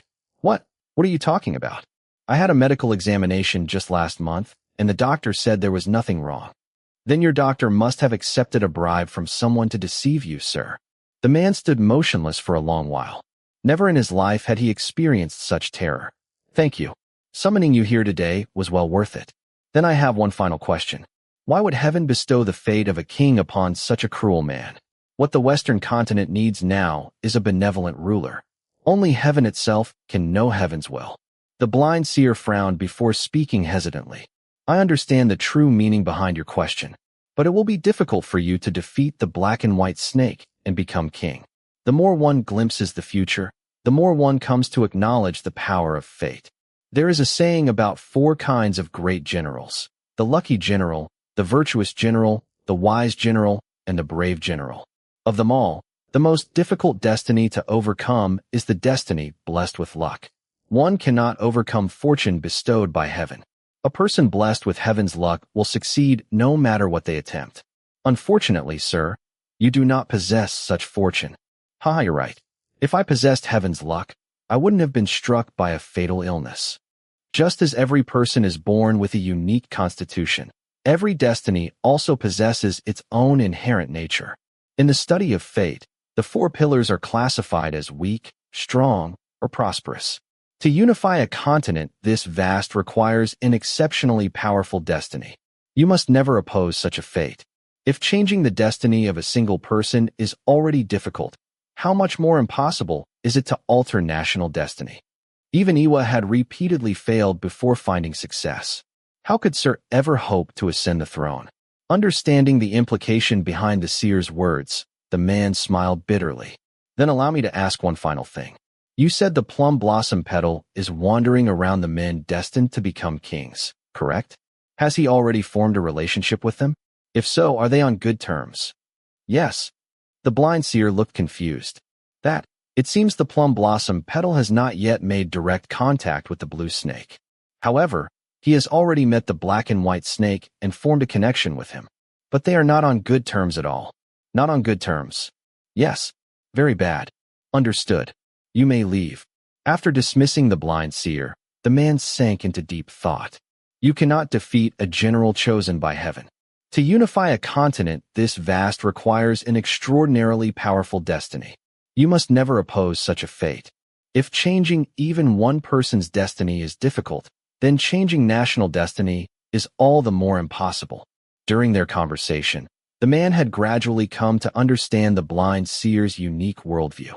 If the blind seer believed this, then Iwa, another seer, would almost certainly think the same way. As they spoke, the man's thoughts had sharpened until he finally reached his own conclusion. The destiny of conquering the Eastern Peninsula had originally belonged to Mo Zhao. Now that destiny had shifted to the black and white snake, Iwa must have completely revised his plans. He would have reached the same conclusion as the blind seer. The true threat to the Eastern Peninsula was not any individual. It was the national destiny of the Western continent itself. Therefore, Iwa would have realized that killing the black and white snake alone could never guarantee his country's safety. The destiny of continental unification might simply pass to the blue snake. And if the blue snake also died, national destiny might choose yet another successor. Just as the blind seer had said, the river continued to flow. The Western continent contained countless ambitious and capable individuals. But what if one looked at the problem differently? Transforming a virtuous destiny into one blessed with heaven's luck might be impossible. But would it not be easier to turn a cruel destiny blessed by heaven into a wise one? If I were Iwa, the man imagined himself in Iwa's place. If I were Iwa, I would reform the black and white snake. I would approach him, strengthen our friendship, and reshape him to serve my own interests. I would gradually alter his values and way of thinking until they aligned with the interests of the Eastern Peninsula. For example, I would educate him to become a pacifist. After all, war was not the only path to unification. Whether it's a black cat or a white cat, as long as it catches mice, it's a good cat. The blind seer had said that a general chosen by heaven would succeed no matter what path he took. If that were true, then even if the black and white snake abandoned war in favor of diplomacy, he would still arrive at the destination ordained by national destiny. In other words, Iwa was sitting across from the goddess of fate herself, attempting to negotiate. He was trying to persuade destiny to accept a solution that benefited everyone. If those negotiations failed, he would kill the black and white snake. Then he would guide and reshape the blue snake before placing him upon the throne. A second best solution. Still, if possible, Iwa would want everything resolved through the black and white snake. After all, Iwa was already more than 70 years old. Regardless of his age, a king could not remain abroad forever. He would want to settle matters as quickly as possible. Iwa. He truly is a bold old man. Though he is my enemy, he is an elder worthy of respect. A general chosen by heaven. History had proven again and again that no matter how exceptional one's talent or character might be, no one could defeat someone chosen by heaven. The great General Xiang Yu had fallen before the commoner Liu Bang. Sometimes, for reasons beyond human understanding, heaven granted everything to the wicked. That was why people feared heaven. A single tear rolled down the man's cheek. His lifelong dream had also been to unify the continent. Yet heaven had not chosen him. Instead, it had given him the destiny of an early death. He was now 53 years old. Slowly, the man rose. The floorboards groaned beneath his enormous weight.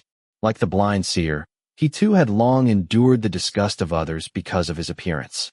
People called him Pig Buddha because he weighed over 200 kilograms and possessed unusually long ears. Chapter 16. Good morning. Lee Hwanmae stretched lazily and climbed out of bed. Outside the window, the sparrows, his half-brother, Unano, adored so much, chirped cheerfully. La la la la la la. Today is a happy Sunday. Smiling brightly, Lee Hwanmae got out of bed and turned on some meditation music. After changing from his pajamas into workout clothes, he made an internal call to Gwan Chang. The phone rang more than 30 times before Gwan Chang finally answered. Hello. His voice was drowsy from sleeping in on a Sunday, so faint it sounded like it might disappear at any moment. Lee Hwanmae answered in a crisp, refreshing tone. Morning coffee. Without waiting for a reply, he hung up. Then he began his yoga routine, accompanied by the soft meditation music. After warming up with a few simple stretches, he moved through Uttanasana, Adho Mukha Svanasana, and Uthada Parsvakonasana in sequence, fully focused on maintaining his body. Gwan Chang entered while Lee Hwanmae was holding Urdhva Padangasthasana. He wore wrinkled sweatpants and looked completely disheveled, his eyes still heavy with sleep. Lee Hwanmae didn't even spare him a glance, concentrating solely on his yoga. Gwan Chang's face twisted into a scowl. Apparently offended that he'd been dragged out of bed to fetch coffee without receiving so much as a word of thanks, he slammed the cup onto the table and walked back out. Humph, cocky bastard. Lee Hwanmae snorted as he transitioned into his next pose. Still hasn't figured out my temper, has he? I thought he was a clever snake, but he's just a dull bear. A bear. Listen, bear. If you keep this up, you're only making yourself suffer. Even vicious Nano is terrified of how good I am at tormenting people. I'm a genius at getting under someone's skin. Resist all you want. You're the only one whose body and soul will end up hurting. Just remembering what had happened 2 weeks ago made him shudder. Unano had come to visit him that day. The moment his bodyguard arrived, Lee Hwanmae thoroughly reported Gwan Chang's insolence and ordered Unano to punish him mercilessly. I am the king before I am your Hyang. The king's dignity is the nation's dignity. Punish that guy immediately. Ugh, what a pain. Fine. I will.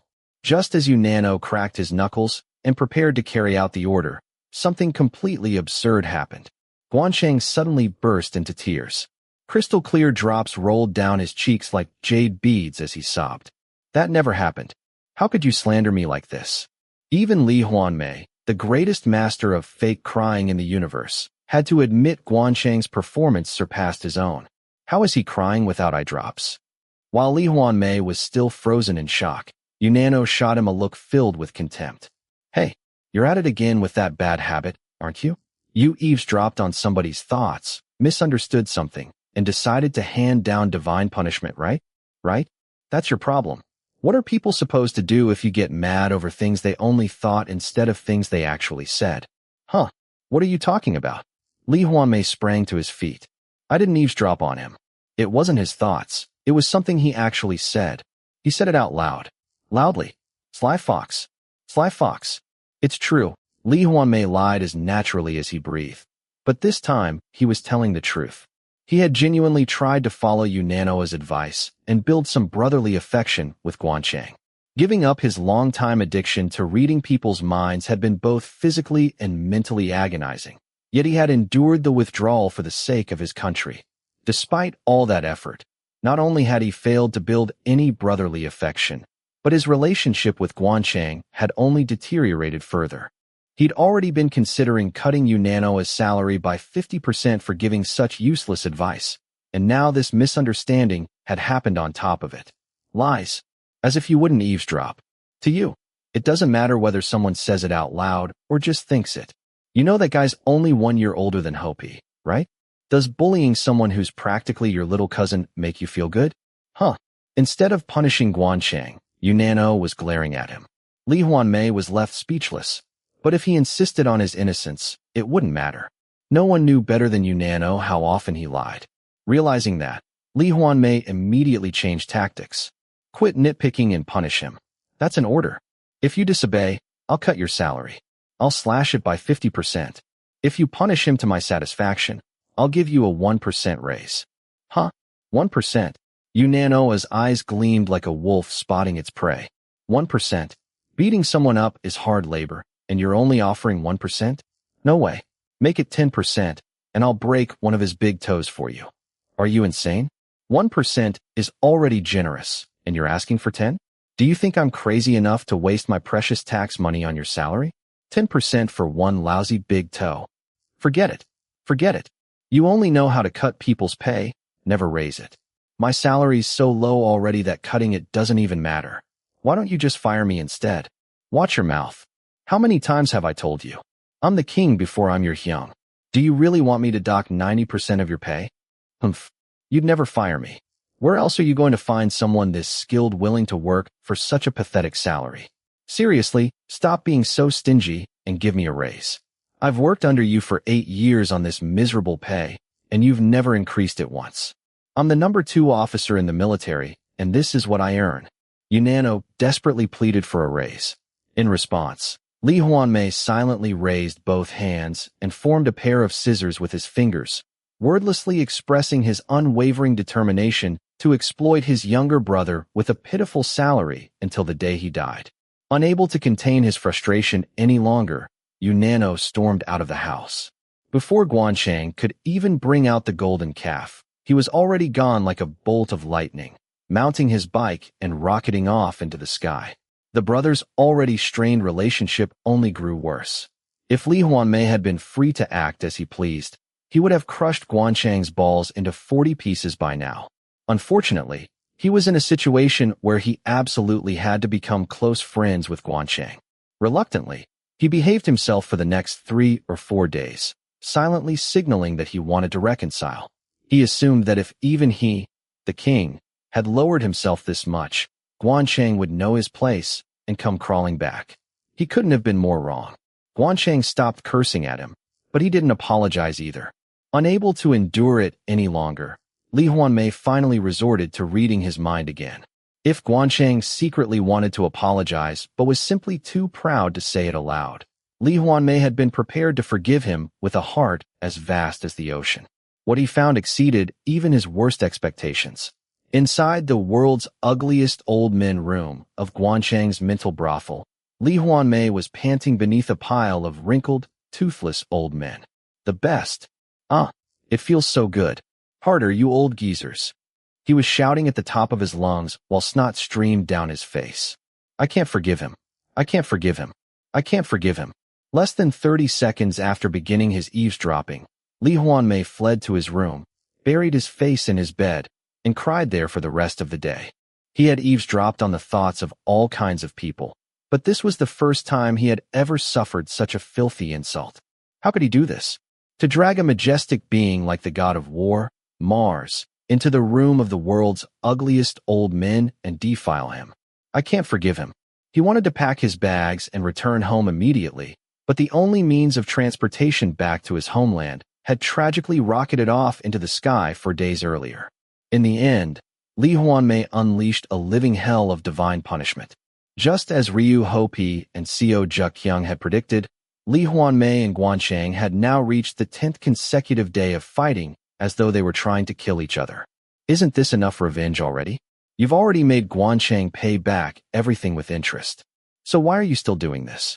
An angel pleaded softly for mercy. A demon immediately leaped to its feet. What are you talking about? This isn't personal revenge. This is character education. Character education. Do you have any idea what that guy is destined to do in the future? It's not as though Gwan Chang chose to be born with that destiny. The Gwan Chang of today hasn't done anything yet. You know exactly how it feels to be punished for something you haven't done. Why are you doing the same thing? You were only thinking about running away, yet you were devastated when your colleagues accused you of being a real deserter. What do you mean he hasn't done anything? Dropping me into the room of the world's ugliest old men and defiling me is already a capital offense. If he'd only thrown me into the room of the hungry widows, I wouldn't even have been this angry. The old men, it was only something he imagined. Can't you just laugh it off? Even if his thoughts were disrespectful, he still took good care of you, didn't he? He brought you coffee every morning, helped clean the house, cooked your meals, and even played the flute for you. What are you going to do if you keep acting like this and Gwan Chang's personality really does become worse? Shut up. How could his personality possibly get any worse than it already is? Without mercy, Lee Hwanmae shaved away the last few remaining strands of his conscience, drove out the angel, and embraced the demon. He wrapped his pettiness in every excuse he could find. His adoptive parents had always severely scolded him for leaving even the smallest amount of food behind. In Lee Hwanmae's mind, wasting food was a grave crime worthy of divine punishment. You dared to play with food, and now you're acting disrespectfully toward a ruler who's trying to help you survive? That's exactly why you're destined to cause that disaster in the future. I'll use every one of my abuse techniques until you sincerely repent with both hands raised. Feeling refreshed after finishing his workout, Lee Hwanmae wandered over to his bookshelf. Which lover should I enjoy my morning sex with today? People who had only seen Lee Hwanmae from afar were quick to conclude that he possessed the greatest self-control in the world. The reality, however, was completely different.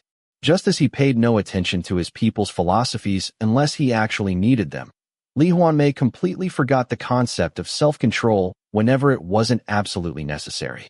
When it came to sex in particular, self-restraint was practically non-existent.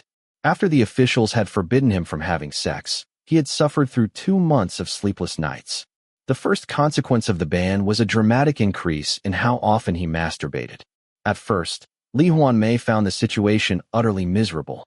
Before long, however, he embraced it in accordance with his personal motto: if you can't avoid it, enjoy it. He decided to use the opportunity to perfect every imaginable hand technique. Secretly, he began collecting adult comics, the very genre he had never even glanced at during his school days. Every time he masturbated, he would pick a different volume to enjoy. That hobby eventually led to an unexpected outcome.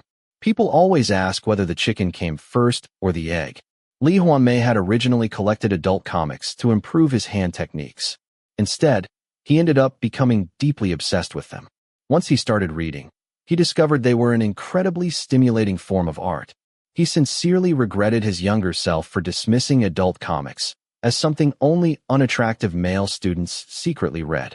Most of all, the women on paper, with their eyes sparkling like stars, were far more beautiful than real women.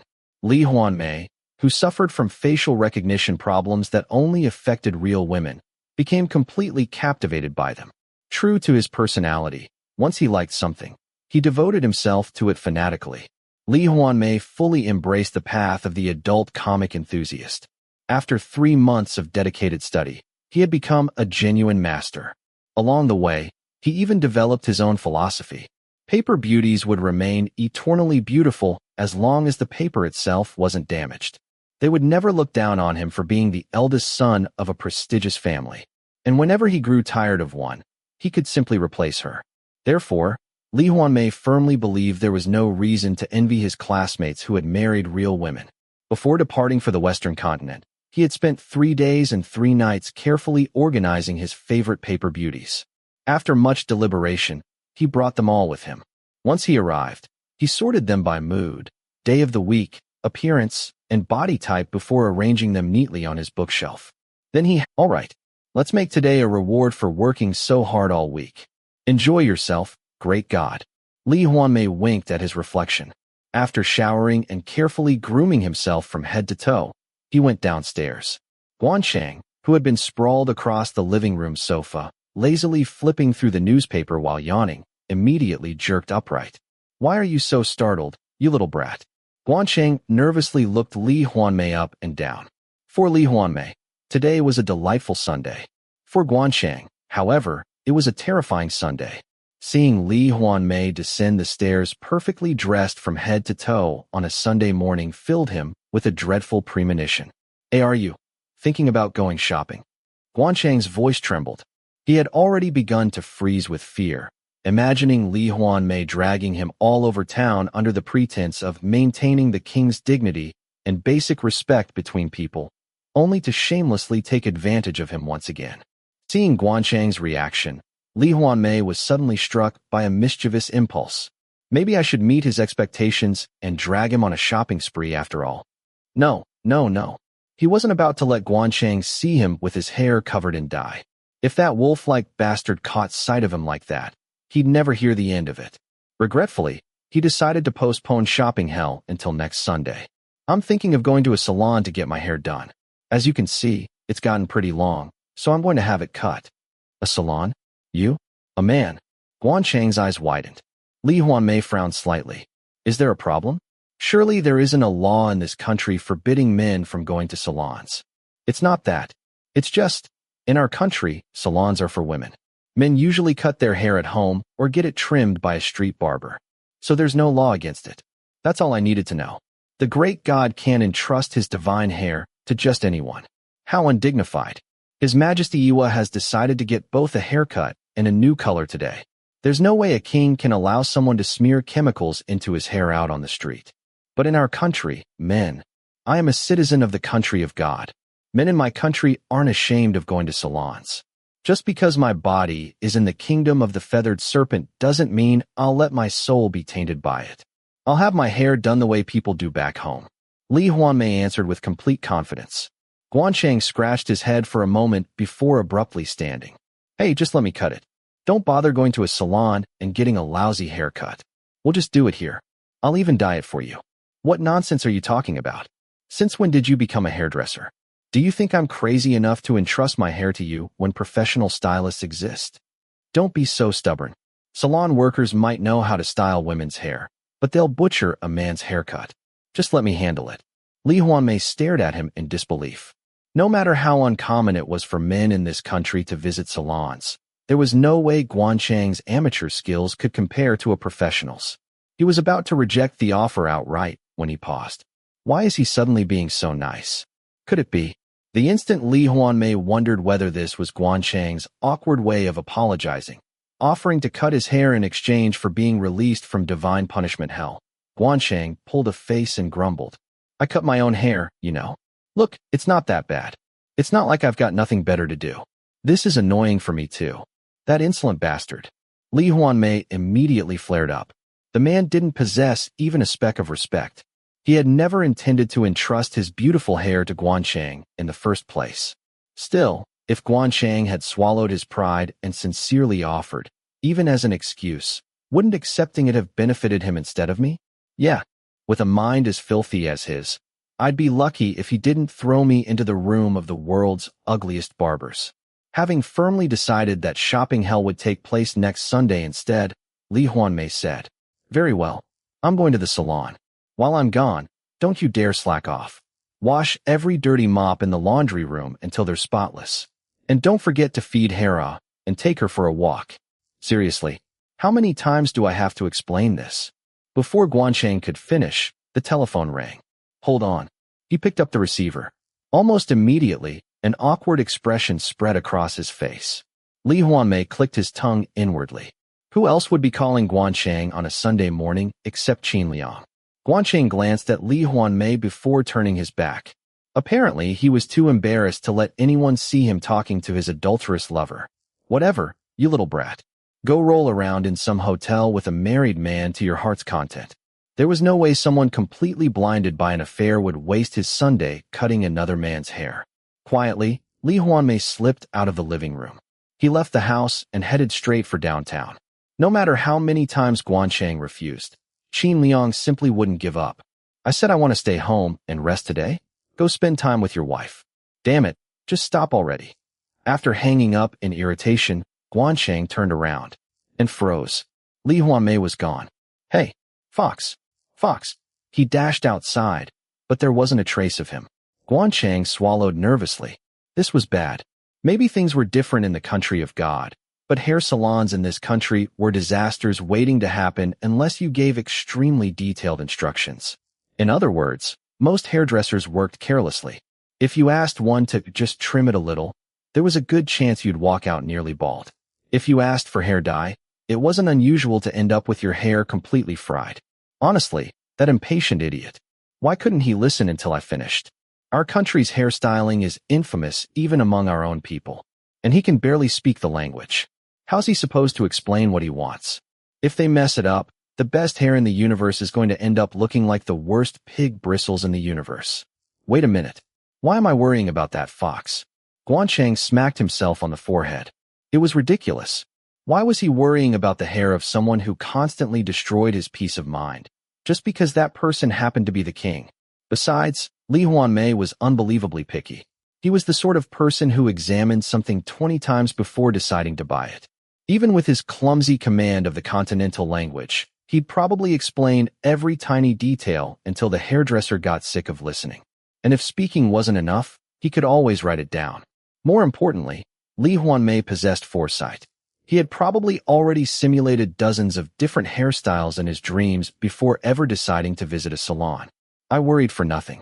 Grumbling to himself, Gwan Chang went back inside. For some reason, he still felt irritated. Even monkeys fall from trees once in a while. Wouldn't it be hilarious if Lee Hwanmae actually burned all his hair off at the salon? Wasn't he always boasting that his hair was the finest in the universe? If it ended up looking like pig bristles, or disappeared completely, he'd probably be too depressed to eat. What a shame. Seriously though, he's a strange guy. How can a man care that much about his appearance? To Gwan Chang, an ordinary man of the kingdom of the feathered serpent, Lee Hwanmae was nothing short of bizarre. Men in the kingdom of the feathered serpent considered it unmanly to fuss over hairstyles or clothing. Lee Hwanmae, who found Gwan Chang's armpit hair deeply offensive, had no idea that in this country the only men who shaved their body hair and dressed fashionably were those who entertained wealthy women in nightlife establishments. There was a reason Gwan Chang guarded his armpit hair so fiercely. During the summer, he spent much of his workday shirtless. If his fellow officers noticed he had shaved his armpits, it wasn't hard to imagine the conclusions they would jump to. It's really strange. Even though Lee Hwanmae is eccentric, at his core he's incredibly masculine. Come to think of it, even Hopi, despite that terrifying personality of his, loved shopping for clothes just as much as Lee Hwanmae. Could it be that the country of God is a nation that values appearance above everything else? Of course, Unano didn't seem interested in clothes at all. Don't follow me. That's an order. Cut it out. Stop being so stubborn. I said don't follow me. Keep your promise. You promised you'd obey me unconditionally.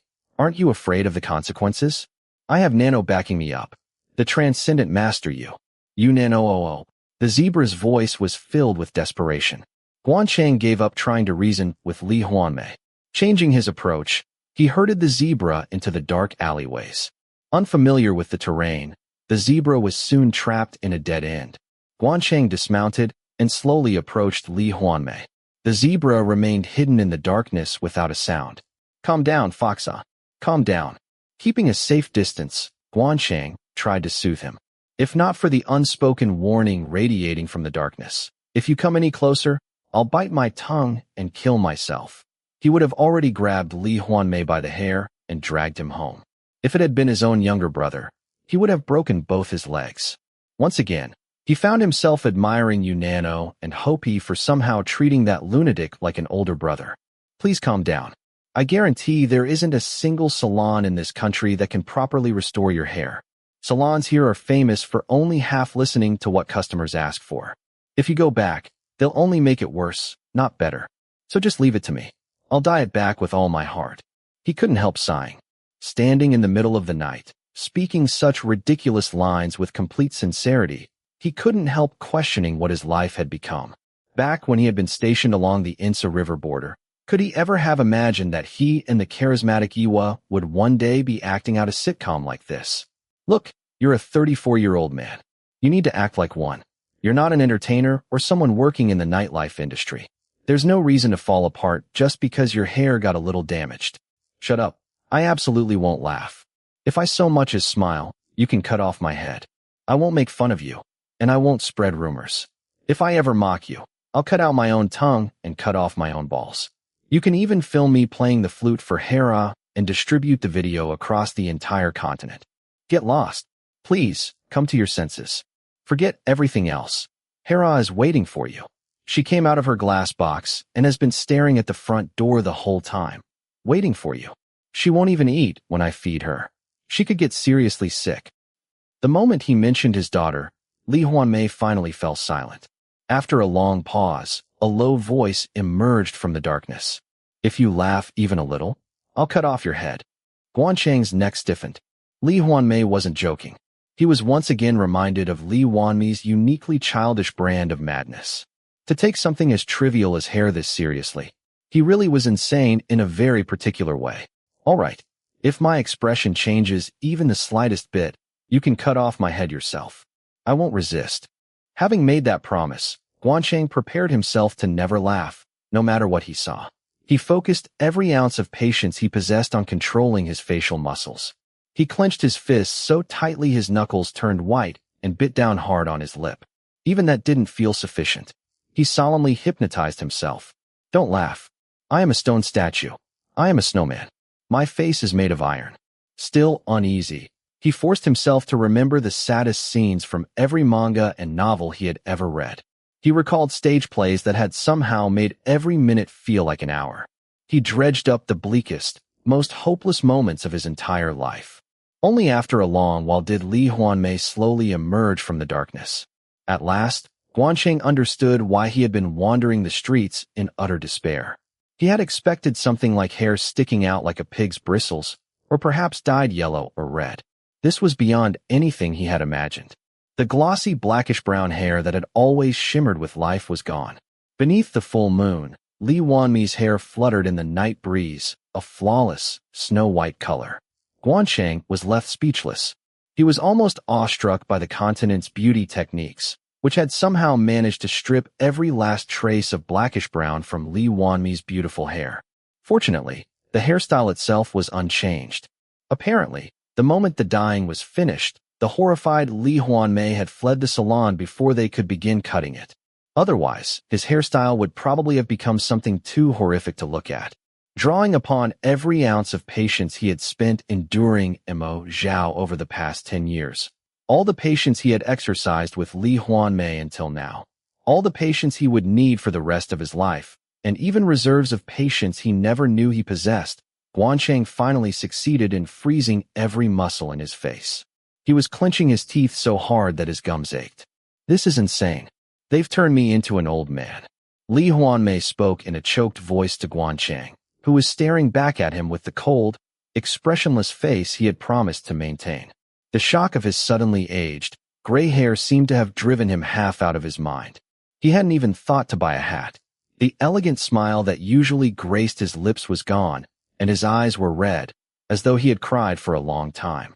Gwan Chang kept his face completely blank. If he opened his mouth even a little, he was sure he would burst out laughing. Lee Hwanmae, who would have thought you were this adorable? If you make fun of me over what happened today, I'll cut out your tongue and your balls.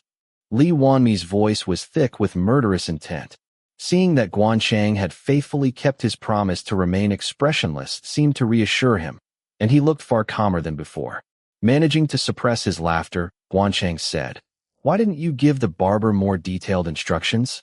If you're not fluent in this country's language, you should have explained carefully, even with hand gestures. Or, were you arrogant with the barber?" "What?" Lee Hwanmae's face twisted. "Are you blaming me now? I was perfectly polite to the barber. I just kept my requests simple. Men's hairstyles are all basically the same, so why would I need to be so specific? Back in our country, if you tell a barber to do whatever you think looks best, they'll give you a proper haircut. How did this happen? Even if I didn't give detailed instructions, how could they ruin a customer's hair however they pleased?" Hearing that, Gwan Chang quietly swallowed a sigh. Only now did Gwan Chang truly realize that, before he was the great Iwa, Lee Hwanmae was simply a foreigner. Lee Hwanmae strode quickly out of the alley. Keeping pace with him, Gwan Chang said, "Look, this is a foreign country. Things are completely different here from your homeland. You should have listened when I offered to cut your hair. Why did you just walk off? You weren't entirely blameless in what happened today, so try to cheer up. Shut up. You're unbelievably stubborn. Fine, I get it. But remember this. While you're here, you have to adapt to this country.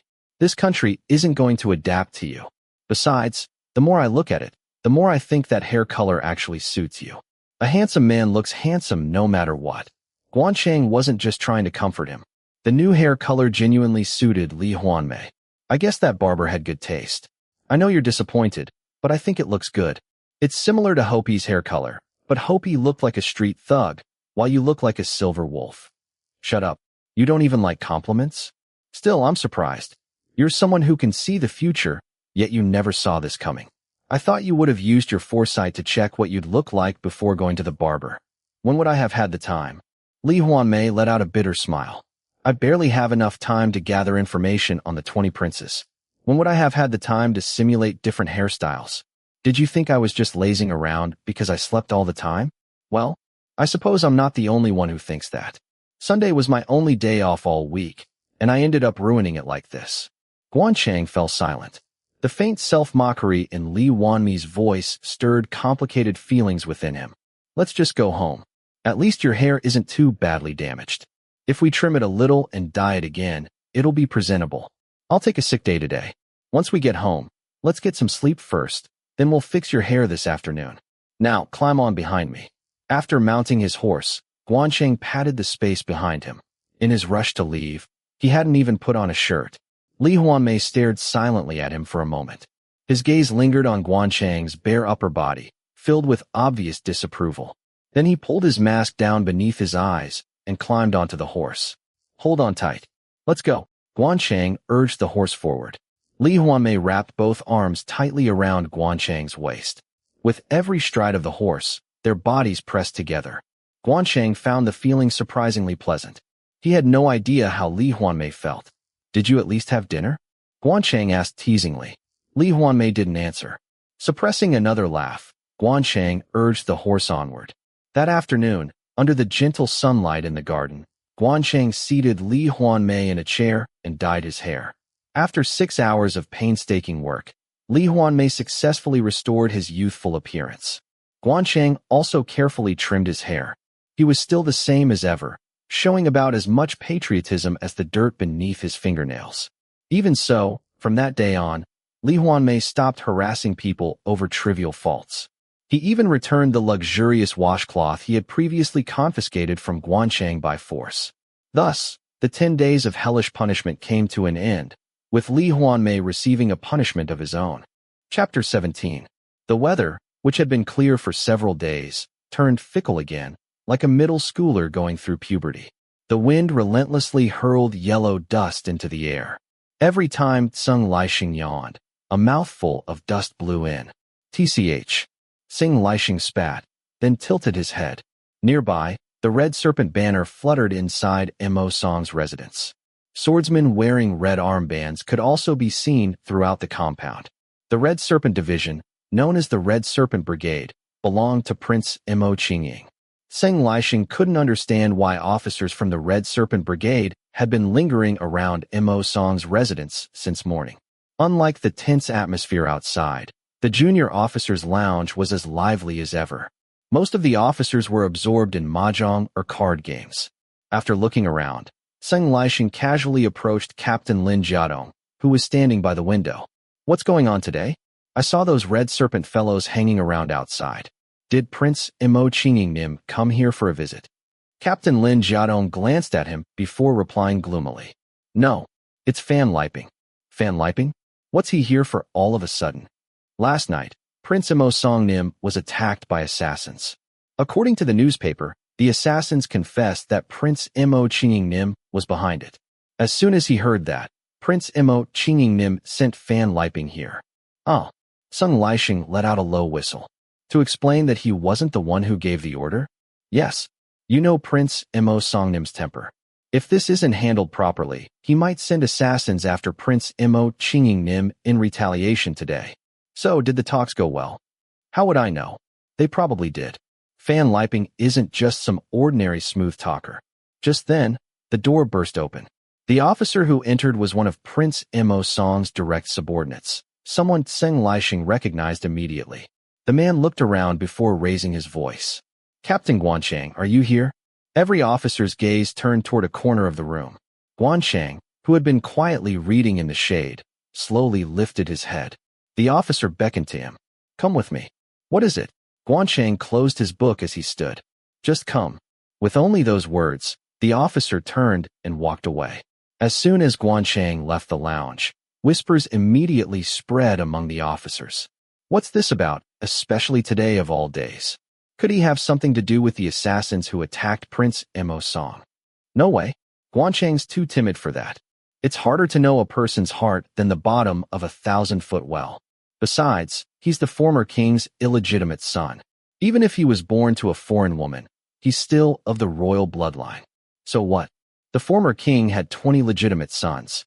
Why do you think he never gave his illegitimate children the royal surname or treated them like royalty? If the former king hadn't died in that accident, he would have killed every one of his illegitimate children. Hell, he probably would have killed all of his legitimate sons too, except the one who inherited the throne. They didn't call him the king of massacre for nothing. As the whispers continued, Lin Jiadong's expression darkened noticeably. Only then did Tseng Lishing remember seeing Gwan Chang and Lin Jiadong talking together quite often. You must be worried that your friend was suddenly called away at a time like this. The two of you are close, aren't you? Lin Jiadong remained silent. If Gwan Chang really was connected to the assassins, Lin Jiadong would inevitably be implicated as well. He was already carefully calculating how he should conduct himself. That's how friendships worked in this world. Tseng Lishing sneered inwardly. But I'm surprised. Captain Gwan Chang is the former king's illegitimate son? I only found out today. He's a quiet man. It's only natural that Captain Tseng wouldn't know. Amazing.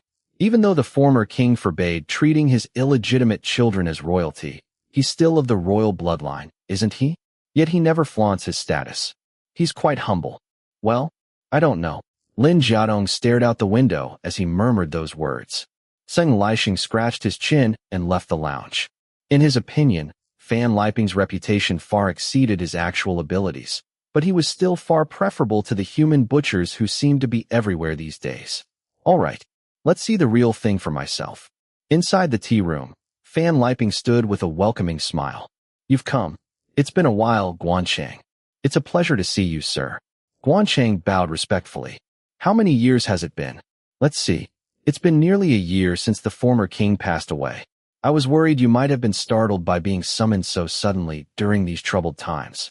I'm also concerned your colleagues may have misunderstood. No, it's nothing. Please don't worry about that. The truth is, since you were coming anyway, I thought we could share a cup of tea.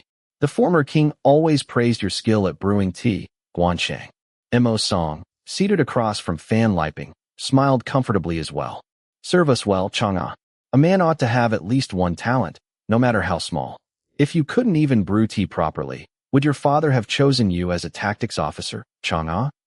The princes who had followed Mo Zhao onto the battlefield since childhood were infamous for speaking more crudely than common street thugs.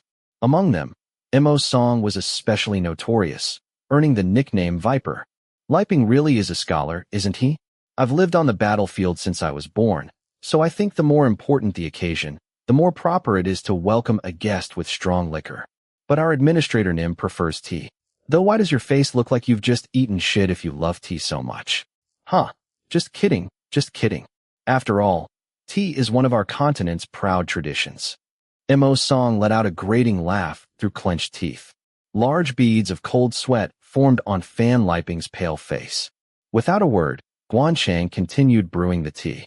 When their interests clashed, they cursed each other as though they wanted the other dead. When their interests aligned, they laughed together, insisting that yesterday's insults hadn't been sincere, then threw their arms around each other's shoulders. That was the basic survival skill of anyone working in politics, the realm of villains. Just a week earlier, during a royal gathering, Prince Mo Qingying had been caught cheating at mahjong and humiliated in front of everyone. As for the assassins who had attacked Mo Song the previous night, everyone except the dog in the backyard knew who had sent them. In short, Fan Liping had come to clean up the mess his master, Mo Qingying, had created and persuade Mo Song to pretend nothing had happened. Fan Liping looked at Gwan Chang with a warm smile. I've thought this before, but you're a very handsome man. Even the way you brew tea looks like a painting. You flatter me, sir. Flatter you? Surely this isn't the first time you've heard that. It's a waste for someone with your face to be a soldier. Have you ever considered changing professions? Becoming an actor, perhaps. I'm embarrassed. Please don't tease me. Gwan Chang poured tea into Fan Liping's cup and bowed politely. Excellent indeed. Calling you here was worthwhile. Fan Liping spoke with genuine admiration as he sipped the tea. Gwan Chang lowered his gaze. Among the officials of the Kingdom of the Feathered Serpent, Fan Liping was almost uniquely respected by people from every faction. Gwan Chang had first met him while stationed along the Insha River border. Fan Liping had come alone to inspect the Peninsula Liberation Army. After learning about the Wasteland Reclamation Project, he had personally summoned Gwan Chang to praise him. Although their conversation had lasted only about 10 minutes, it had left a deep impression on Gwan Chang. You two seem awfully attached, like father and son. Mo Song suddenly interrupted with obvious sarcasm. Fan Liping looked up in surprise. Whatever do you mean, Your Highness? Captain Gwan Chang's father was the former king. Who doesn't know that? I meant the two of you seem close enough to be father and son. You're getting so worked up that it's making me suspicious. All right, just a joke. He turned toward Gwan Chang. Chang, your tea brewing skills are remarkable. Where'd you learn them? You son of a whore. I learned by watching merchants from Ryan. There was an elder among them who was well-versed in tea. So you stole it. Learning by watching is stealing too. Mo Song clicked his tongue dramatically. TCH. I've lost my appetite. Feels like I've been drinking a thief's tea. Liping, why's your face so gloomy again? My jokes aren't landing today. The sneer vanished from Mo Song's face. Since you've come all this way, it would be a waste to simply drink tea and leave. Come watch the execution of the assassins who dared attack me. I'm planning to give them a death by 1,000 cuts over the course of 3 days. It'll be entertaining, cutting off their eyelids, slicing away their flesh, grinding their bones while they're still alive. I'll even send you some of the meat as a gift. Feed it to your dogs if you don't want it. I'll provide your room and board for 3 days, so stay and enjoy the spectacle. It would be my honor. Truly. Fan Liping bowed respectfully. Those men deserve far worse than a death by 1,000 cuts. However, may I ask for a little time this afternoon? I've been feeling unwell recently, and I have an appointment at the hospital. Ah, that's disappointing. Well, I'll be generous. Go to the hospital, then come straight back, understood? Chang, you're dismissed. Suppressing the nausea rising in his stomach, Gwan Chang quietly left the tea room. He felt sick watching Mo Song treat brutal torture as a display of authority. Even more disheartening was the thought of people calmly standing by, watching such cruelty with complete indifference. Silence. Indifference. Those had become the Western continent's chosen means of survival after the end of that era and the endless years of war. People remained silent about everything that did not directly affect their own interests. Ironically, the strategy they had adopted to survive hell had become the very thing that created an even greater hell. The intellectuals of the continent often argued that the people's silence and indifference were the greatest reasons the endless wars had never truly come to an end. Gwan Chang forced himself to suppress the despair welling inside him. At that moment, Sing Lishing was standing at the corner of the corridor, watching Gwan Chang leave the tea room in haste.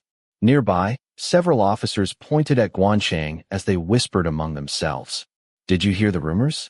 That guy's having an affair with Prince Mo Miliang's son-in-law. They sneak off to inns together in broad daylight whenever they feel like it. Isn't that dangerous? If he's involved with Prince Mo Miliang's son-in-law, what if he leaks our information to Mo Miliang's faction? Still, that son-in-law must be something else. He's got both Mo Miliang's daughter and that handsome Gwan Chang wrapped around his finger. What is he packing, a horse's? What are you talking about? The one built like a horse is Gwan Chang. Every soldier who slept with him says he's as thick as a baby's arm. I don't know about the son-in-law, but there's no way he's bigger than Gwan Chang. That son-in-law goes around bragging that Gwan Chang screams every time they're together. Says Gwan Chang begs him not to leave. That's probably just Gwan Chang playing along to stay in Mo Miliang's good graces. Really, what future does he have here? If he defects to Prince Mo Miliang's side, that son-in-law could probably get him promoted. Though it's funny, Gwan Chang's always the one doing the giving. What a waste. carrying around a horse between his legs and not even getting to use it properly. What's he supposed to do? If he wants to get ahead, he's got to give them what they want. The officers burst into laughter. Watching Gwan Chang disappear down the corridor, Sung Lishing clicked his tongue. He looks respectable enough, but behind closed doors, he's making a complete mess of himself. Just then, the tea room door opened. Fan Liping and Mo Song stepped out together. Sung Lishing gave a silent whistle. In person, Fan Liping was even heavier than he appeared in newspapers or on television. Every step made the fat around his waist jiggle, and even his hips swayed. His nickname, Moneybag, suited him perfectly. Yet hidden inside that sluggish body was a frighteningly brilliant mind. The reason Mo Qingying, Mo Zhao's eldest son, had managed to maintain such a powerful faction without being eliminated by his brothers was none other than Fan Liping's extraordinary schemes. I'll return as soon as my appointment is over, Your Highness. Good. Come back quickly. Honestly, I'm grateful Liping isn't my father's son. If someone like you were competing for the throne, I'd never stand a chance. What are you saying? Please, Your Highness, you're embarrassing me. Fan Liping widened his eyes and waved his hands frantically. Mo Song laughed and slapped him on the shoulder. Another joke. I'm only kidding. Now go on. I'll be waiting. Thank you. Fan Liping bowed once more before leaving the corridor. The moment he disappeared from sight, Mo Song spat onto the floor. TCH. It stinks. What are you idiots doing? Burn some incense. It smells like a pig's been through here. Yes, Your Highness. The guards hurried to light incense, scrambling in every direction. Only then did Sung Lishing turn and return to the junior officers' lounge. The officers were still engrossed in mahjong and card games. Gwan Chang was nowhere to be seen. Did anything happen with Captain Gwan Chang? I passed him briefly in the hallway while I was coming back from the restroom. Sung Lishing asked Lin Jiadong. Nothing important. He was simply called in to prepare tea. Fan Liping said they'd shared tea together years ago, so when he came here today, he remembered Captain Gwan Chang and asked for him. I see. Sung Lishing frowned. To summon Gwan Chang just to brew tea, especially at such a sensitive time. Captain Gwan Chang has nothing to do with the assassins who attacked Prince Mo Song, so it really was just for tea. Actually, the late king often had Captain Gwan Chang prepare tea as well. Lin Jiadong hurriedly explained, noticing the suspicion on Sung Lishing's face. Sung Lishing quickly smiled. I understand. But where did Captain Gwan Chang go? Well, Lin Jiadong's face suddenly turned red. Sung Lishing understood immediately. The handsome, illegitimate prince, with the looks of a movie star, had gone off in broad daylight to spend time at an inn with a married man. He really ought to become an actor instead. Clicking his tongue, Sung Lishing found himself sinking into a gloomy mood. Chapter 18. How long do I have to keep doing this? Leaning against the dirty headboard, Gwan Chang muttered to himself. He felt utterly miserable. It had already been 2 months since he had started his affair with Qin Liang, who was now officially married. Gwan Chang's expectation that Qin Liang would stop looking for him after the wedding had been completely wrong. As soon as he returned from his honeymoon, Qin Liang called him out. Since then, every 3 days, the two of them had been rolling around together in a seedy inn. Now that the struggle for the throne had died down, the officers had little to do. Most of them spent their days napping in the park or carrying on affairs with their friends' wives while slipping in and out of cheap inns. Naturally, plenty of fellow officers had seen Gwan Chang and Qin Liang entering the inn together. At first, they only whispered behind his back, but lately they had begun giving him obvious side glances. Up until now, Gwan Chang had somehow endured it. Then, the day before yesterday, Mo Song had suddenly called him over. Chang, you're doing great. They say even a snail has its own tricks, and I guess it's true. After praising him with a proud grin, Mo Song ordered him to secretly gather information from Qin Liang, and even handed him a few miserable coins as a reward. Gwan Chang couldn't begin to describe the self-loathing he had felt at that moment. What a mess. I'm like a gigolo. Let's end this, please. He forced the words out. Qin Liang, who was smoking beside him, let out a snort. What are you talking about? If I call you and you don't show up at our meeting place, then it's over, right? But who's the one who comes every single time? It takes 2 people to keep this going. Qin Liang crushed his cigarette into the ashtray before reaching over to grab Gwan Chang's penis. Let's do it one more time. It's not like you've got anything better to do. You have plenty of free time. Even after 4 rounds, Qin Liang still seemed unsatisfied as he slowly stroked him. Surrounded by thick black pubic hair, Gwan Chang's large penis quickly hardened again. Qin Liang licked his testicles and sighed with admiration. Your dick isn't just huge. Your stamina is incredible. I'm exhausted after 3 rounds, but you keep going. Is my hole really that good? I was like this before I ever met you. Don't flatter yourself. Gwan Chang snapped back irritably. He hated Qin Liang for using love as a weapon to mock him. He hated himself even more for being unable to walk away. Gwan Chang had long grown accustomed to being despised by others, but he couldn't bear the contempt in Qin Liang's eyes. Who could have imagined this a year ago? That his first love would one day humiliate him like this. Lee Hwanmae's face suddenly flickered before his eyes. Perhaps it was because he kept forcing Lee Hwanmae into these fantasies. Whenever Qin Liang humiliated him, Lee Hwanmae had begun appearing before his eyes. Lately, Gwan Chang had even started hypnotizing himself. Qin Liang is only a substitute for Lee Hwanmae. I'm not staying because I still want Qin Liang. I just need someone to replace Lee Hwanmae. That's all. The human brain cannot distinguish perfectly between imagination and reality. This most essential organ remembers even the faces of people we see every day only through subjective impressions. That is why people sometimes realize, only after breaking up, that their lover's nose had always tilted slightly to the left. It is why 2 people who live through the exact same event can remember it completely differently. The brain is not a camera that faithfully records reality. It is a painter. It adds imagination to memory until imagination itself becomes reality. For your face, your body, they're all great. But your dick is the best. I've never found one this big, this thick, or with this much stamina. And you won't find a hole better than mine either. I know you won't. You can't live without me. As if proving his point, Qin Liang began moving roughly atop him. To Qin Liang, Gwan Chang was no longer a lover. He was breeding stock. At best, a gigolo. The semen smeared across Qin Liang's upper body glistened beneath the dim red light. Within that filthy scene, Gwan Chang began painting over reality with his imagination. The person I really want is Lee Hwanmae. I'm only holding Qin Liang because he's standing in for him. Of course, Gwan Chang knew the truth. Lee Hwanmae was lust. Qin Liang was love. A terrible love that would never come again in his lifetime. Desperate to transform that terrible love into nothing more than fleeting lust, Gwan Chang continued painting over reality with imagination. You're only a substitute for Lee Hwanmae. I never truly loved you. I only desired you. Gradually, the panting figure before him became Lee Hwanmae. The aloof Lee Hwanmae. A body far more beautiful than Qin Liang's.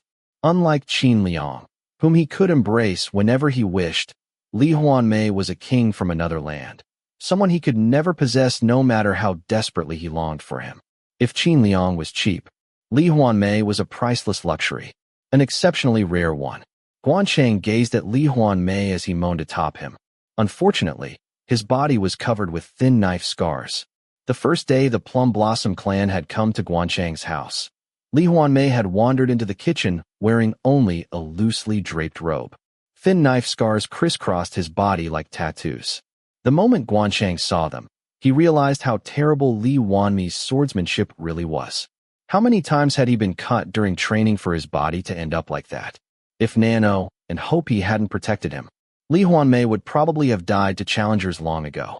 And yet he always declared, I am the greatest swordsman in the universe. Can you stop exaggerating, Lee Hwanmae? I'm not blind. You're cuter than you look. Gwan Chang smiled. Lee Hwanmae blinked in surprise. Cute. Me? Yeah. You're cuter than you look. No. Actually, you're very cute. Gwan Chang sat up and kissed him. You've never said that before. Lee Hwanmae looked completely bewildered. Ignoring his confusion, Gwan Chang shifted positions and entered him. Completely immersed in his fantasy, he experienced genuine love for the first time in a long while. Of all forms of physical intimacy, kissing was his favorite.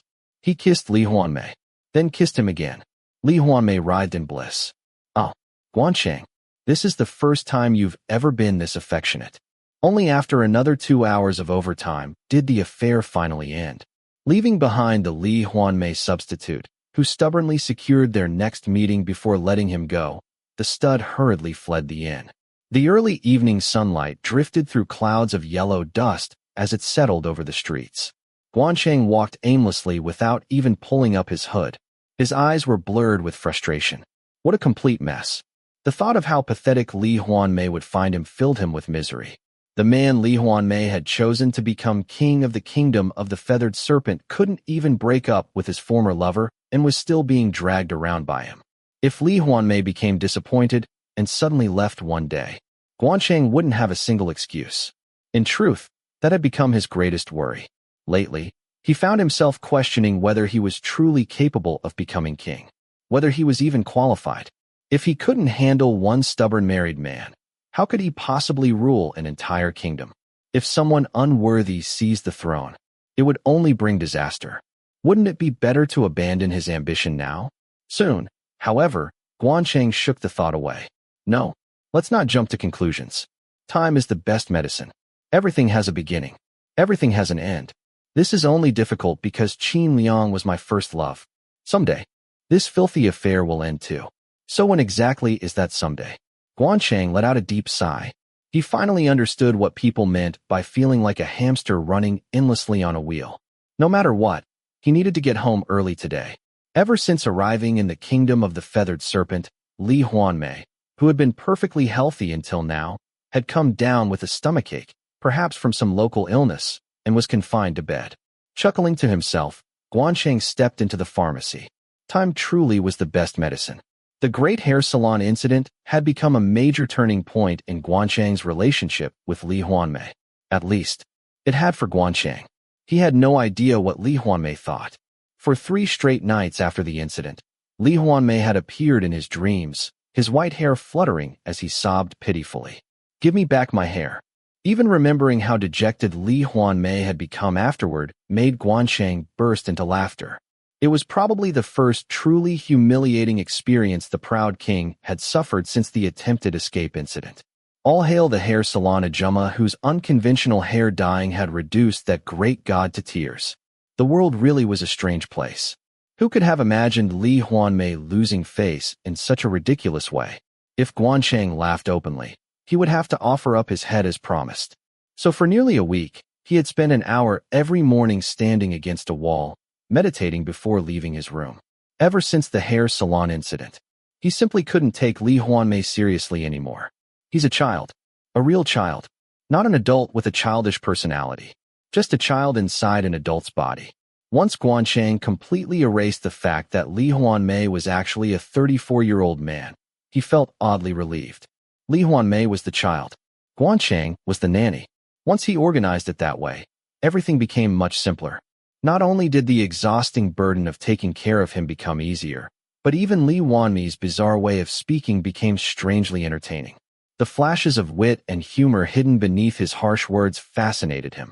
Gwan Chang had even discovered a useful trick for balancing the dignity of a king with basic manners between people. Whenever he pleaded, "Hyungnim, I'm 4 years younger than you, so please be understanding," it actually worked. Well, sometimes it ended with Lee Hwanmae smacking him on the head while saying, "How can someone 4 years younger than me still not know how to do something this simple?" But regardless, these days the walk home no longer felt so heavy. In fact, he looked forward to it. He enjoyed the child's little tantrums whenever his nanny came home, even slightly late, perhaps because Lee Hwanmae missed his homeland. He enjoyed seeing the lights glowing warmly inside the house, welcoming him home. Ever since losing his mother, Gwan Chang had lived alone. Only now did he realize how much happiness came from knowing someone was waiting for him. Damn it, the curse slipped out before he realized it. Thinking about it now, the whole thing was absurd. The person he had originally dreamed would wait for him was Qin Liang. Back when they were together, how many times had he imagined coming home to see Qin Liang waiting with the lights on? Yet now, the one lighting the lamps and waiting for him was Lee Hwanmae, the very man he had once hated. And somehow, that same man had become the source of his happiness. Life really was ironic. Swallowing a bitter laugh, Gwan Chang left the pharmacy. By then, the main street had become chaotic. Dozens of riders thundered down the road beneath blue snake banners. The Blue Serpent Division. And every one of them was a high-ranking officer, stars gleaming from their epaulets. Gwan Chang watched them absent-mindedly, then suddenly froze. The man leading them was none other than Gwan. Gwan was Gwan Chang's half-brother, 7 years his senior. Like Gwan Chang, he was an illegitimate son who had never inherited Mo Zhao's surname. Unlike Gwan Chang, however, he had climbed the ranks with the support of his wife's family. Just then, 2 dogs darted into the road directly in front of Gwan's horse. A moment later, one let out a terrible scream before tumbling lifelessly to the ground. What the hell? Gwan jerked his horse to a stop and cursed. Beside the dog crushed beneath the horse's hooves, the other dog began crying mournfully. The 2 dogs looked identical. Anyone could tell they were littermates. Its cries were so heartbreaking that even the passers-by stopped to watch. Gwan glanced around irritably. Then his eyes landed on Gwan Chang. Well, if it isn't Gwan Chang. A deep sneer spread across his face. Gwan Chang swallowed his own curse. Damn it. Why did it have to be this bastard? Gwan belonged to Prince Mo Minliang's faction. Prince Mo Minliang was one of Mo Zhao's 5 most powerful legitimate sons. His daughter was Qin Liang's wife. I hear you and Qin Liang are still getting along quite well these days. Gwan sneered as he tightened the reins. The Blue Serpent officers immediately understood the hidden meaning and burst into laughter. Gwan Chang met Gwan's contempt head-on. He didn't avert his eyes. Contempt has always been my driving force. So despise me even more. More. Harder. More viciously. If Gwan despised him enough, perhaps he could finally end the affair. More. Harder. Oh, I'm pathetic. It's really none of my business. But shouldn't you finally break things off with Qin Liang? Prince Mo Minliang's daughter has quite the temper. Strictly speaking, she's my niece. And yours too, isn't she? The Blue Serpent officers roared with laughter, their voices echoing through the main street. Smirking, Gwan dug his heels into his horse, leaving behind the blood-soaked dog. The blue banners disappeared into the setting sun. Cursing under his breath, Gwan Chang turned to leave. Then he stopped. The surviving dog was still crying beside its dead brother. For some reason, the sight filled him with a profound sadness. Even a dog mourned the loss of its sibling. So why were he and his own brothers incapable of doing the same? It was the first time Gwan Chang, who had so often imagined murdering and torturing his half-brothers, had ever asked himself such a question. Perhaps it was because he had spent so much time watching Lee Hwanmae and his brother Unano. The Plum Blossom brothers slept in the same room, chatted late into the night, scrubbed each other's backs, and lived together without ceremony. Even when they argued loudly, their closeness was unmistakable. And then there was Lee Hwanmae and his distant cousin, Hopi. Unano had once warned Gwan Chang that Hopi had lost his parents at a young age and grown up without much discipline. If you provoke him, Nano had warned, it'll become a serious problem. Even Lee Hwanmae had once been hurt by Hopi. Hopi's violent temper had been obvious from the very beginning, when he forced a foreigner who couldn't even tell the difference between Samnita and Eseopnida to use the more formal Eseopnida. Even so, Gwan Chang was surprised to learn that Hopi had gone so far as to injure Lee Hwanmae. Although Lee Hwanmae often seemed exasperated by Hopi's unruly behavior, he was also remarkably tolerant of him. Whenever Hopi came to visit, Lee Hwanmae would take him shopping, bring him to performances, and generally look after him. Hopi constantly complained about Lee Hwanmae's overbearing attitude, yet in the end, he always followed him obediently. Gwan Chang found it astonishing. He had never imagined that members of a royal family could genuinely love one another. Raised to believe that, for royalty, family, especially siblings, was nothing more than a food chain, and having witnessed nothing but endless power struggles among his own relatives, he found the Plum Blossom clan's familial affection deeply shocking. My brothers and I are worse than that dog.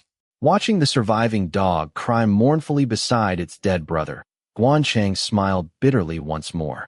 Perhaps because the Plum Blossom clan's family bond lingered in his mind, he couldn't simply walk away.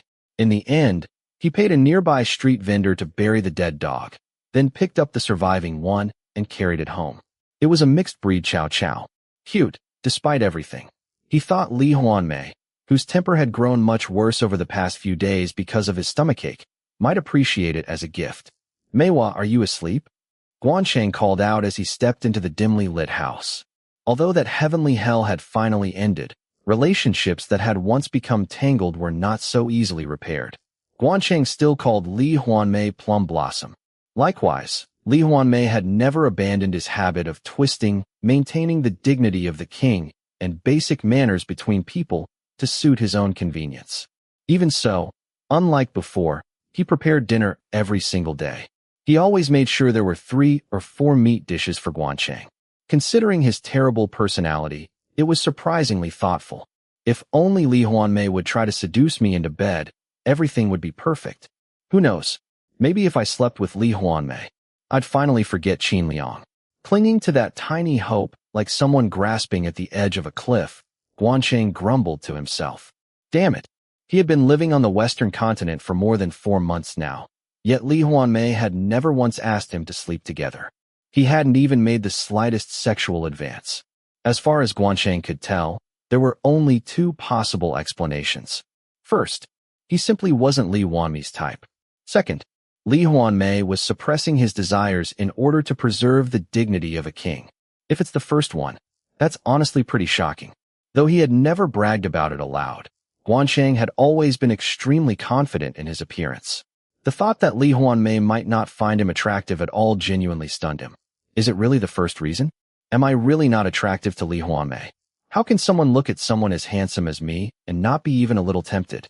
Still, it would be rather awkward to ask him outright. Don't you think I'm handsome? Besides, it's probably the second reason anyway. Without the slightest hesitation, Gwan Chang settled on that conclusion and shrugged. Of course it's the second one. What else could it be? Even if I'm not the most handsome man in the entire universe, I'm definitely the most handsome man on the Western continent. Gwan Chang, his confidence wasn't baseless. There was a reason Mo Zhao had always insisted on having Gwan Chang serve him tea during official gatherings. To a king, even his attendance reflected his authority. Mo Zhao believed that having someone as handsome as Gwan Chang waiting on him made the court view him as even more magnificent. Even after losing his mother, when he wandered the streets with nowhere to go, Gwan Chang had never gone hungry because of his face alone. He only had to stand there. The neighborhood ajumas would feed him. Merchants from Ryan had praised him endlessly, saying that Gwan Chang's face was a perfect blend of the finest features of the Western continent and the Eastern Peninsula. Thanks to his looks, Gwan Chang had often received things without lifting a finger. Sometimes, when he looked in the mirror, even he was surprised by just how remarkably handsome he was. Because of that, he simply couldn't imagine anyone being unmoved by his appearance. Unless Lee Hwanmae is some kind of pervert who prefers ugly men, there's no way he isn't attracted to me. You must have a hard time holding yourself back with someone this handsome standing right in front of you. He glanced at the clock. 5:30. It was about time for Lee Hwanmae to finish his daytime work and wake up. Gwan Chang quietly opened his bedroom door. Meiwa, are you awake? The room was quite a sight. Zebras were everywhere. The canopy was covered in zebra stripes. The curtains were zebra-striped. The bedding was zebra-striped. Even the rug had zebra patterns. And the pajamas Lee Hwanmae was wearing matched the room perfectly. When Lee Hwanmae had first started buying bedding and pajamas according to his mood, Gwan Chang had dismissed it as another one of his bizarre whims. He had been completely wrong. Lee Hwanmae genuinely changed his bedding and pajamas to match his mood. Yunano had warned him about this. Even back in school, everyone suspected that guy had something wrong with his head. His personality was already awful, but after sleeping for 7 years in the military, he became even stranger. No matter what you imagine, he's always weirder than that. It really was true.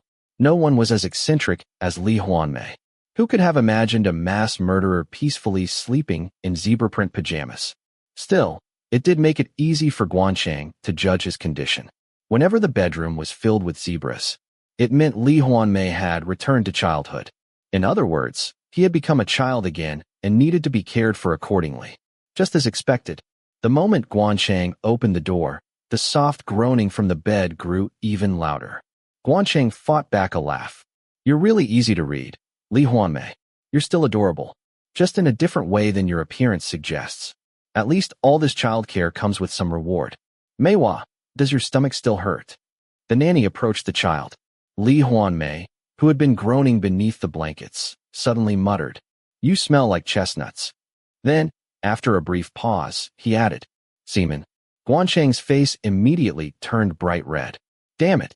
Does that man have the nose of a hunting dog? I'm sorry. I brought you a present to make up for coming home late. A present.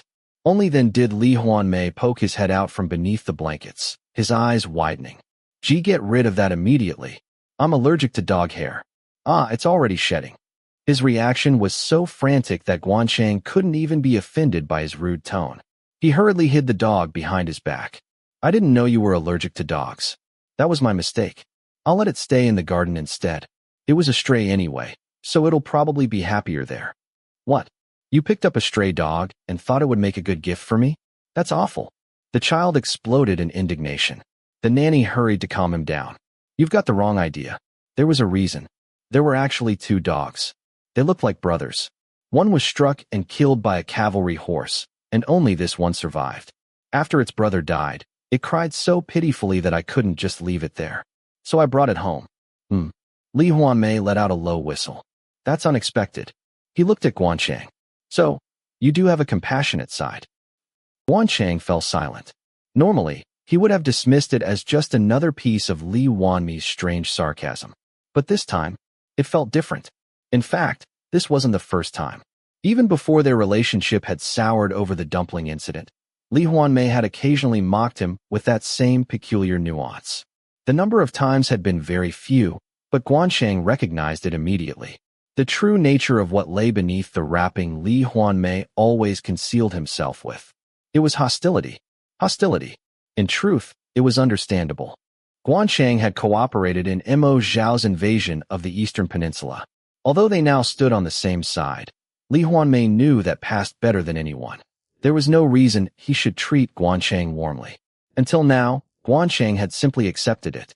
But this time it hurt. Seeing the 2 brother dogs had reminded him of the bond shared by the Plum Blossom brothers, leaving him feeling strangely desolate. A surge of inexplicable anger welled up inside him. Did Lee Hwanmae really think he was incapable of sympathy? If he had no compassion, would he ever have dreamed of creating a kingdom where people could truly live? Lee Hwanmae's prejudice, that he was such a cold-blooded man he wouldn't even pity a single dog, stung more than he cared to admit. Of course, Gwan Chang understood why. Strictly speaking, Lee Hwanmae's judgment was perfectly reasonable. He had persuaded Gwan Chang to kill Mo Zhao. He was both the only witness to and accomplice in Gwan Chang's patricide. Not every son killed his own father when cornered. But Gwan Chang had accepted Lee Hwanmae's suggestion without hesitation and murdered Mo Zhao. Naturally, that would shape Lee Hwanmae's opinion of his character. Even so, he hated being judged that way. Prejudice was nothing more than illusion. The belief that he must be heartless simply because he had killed his own father was an illusion born from mixing reality with imagination.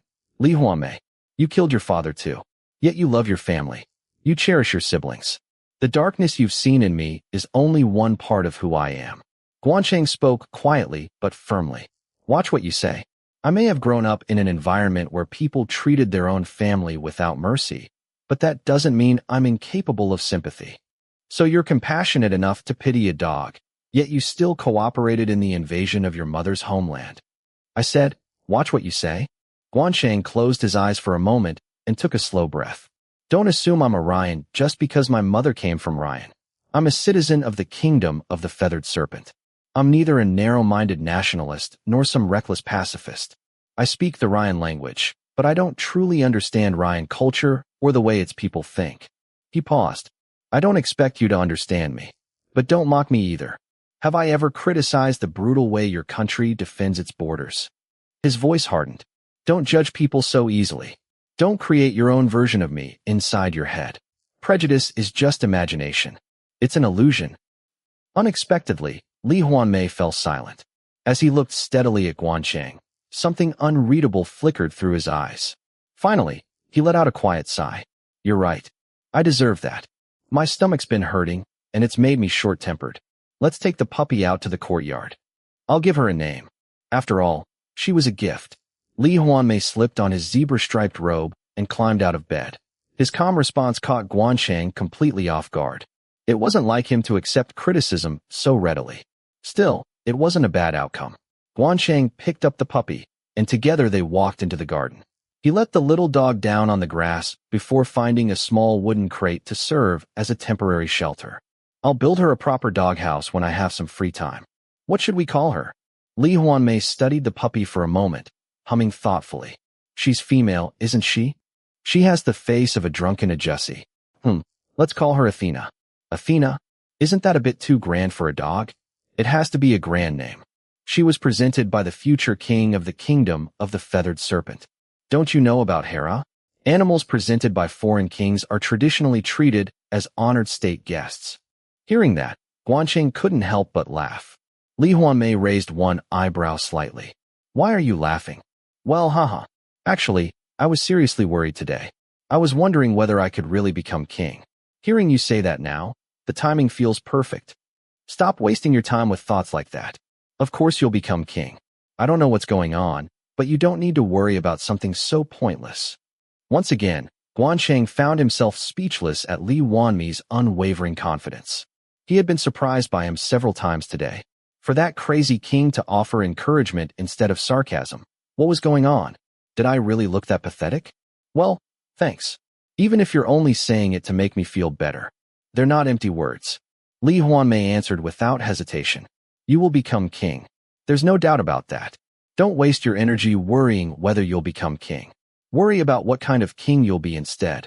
He looked at Gwan Chang seriously. Let me make one thing perfectly clear. To me, a good king is one whose rule serves my country's interests. So your job is to become a king whose interests align with mine. Become a ruler who finds a way for everyone to live. That's exactly why I came all the way here and spend my days sleeping peacefully. Translated, it amounted to, this great God has already decided to make you king, so stop worrying. Even so, Gwan Chang felt reassured. For the first time, he truly understood why Lee Hwanmae's subordinates remained loyal to him despite constantly cursing him behind his back.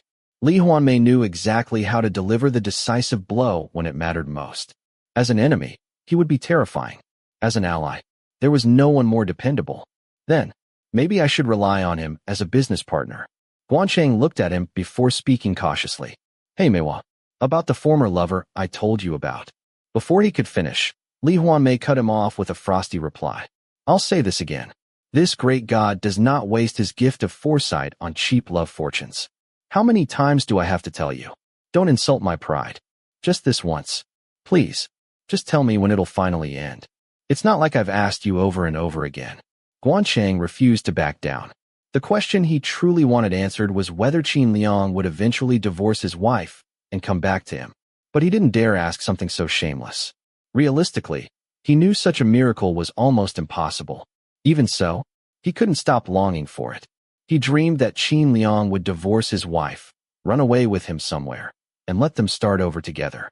If I'd known love was such a terrifying drug, I never would have touched it. Was this how Adam and Eve felt after eating the forbidden fruit and suddenly realizing they were naked? Gwan Chang had never imagined he could love someone so desperately. Only after falling in love had he discovered that part of himself. He was horrified to realize how obsessively he could cling to another person. Even after enduring endless humiliation from Qin Liang, he still couldn't abandon the tiniest sliver of hope.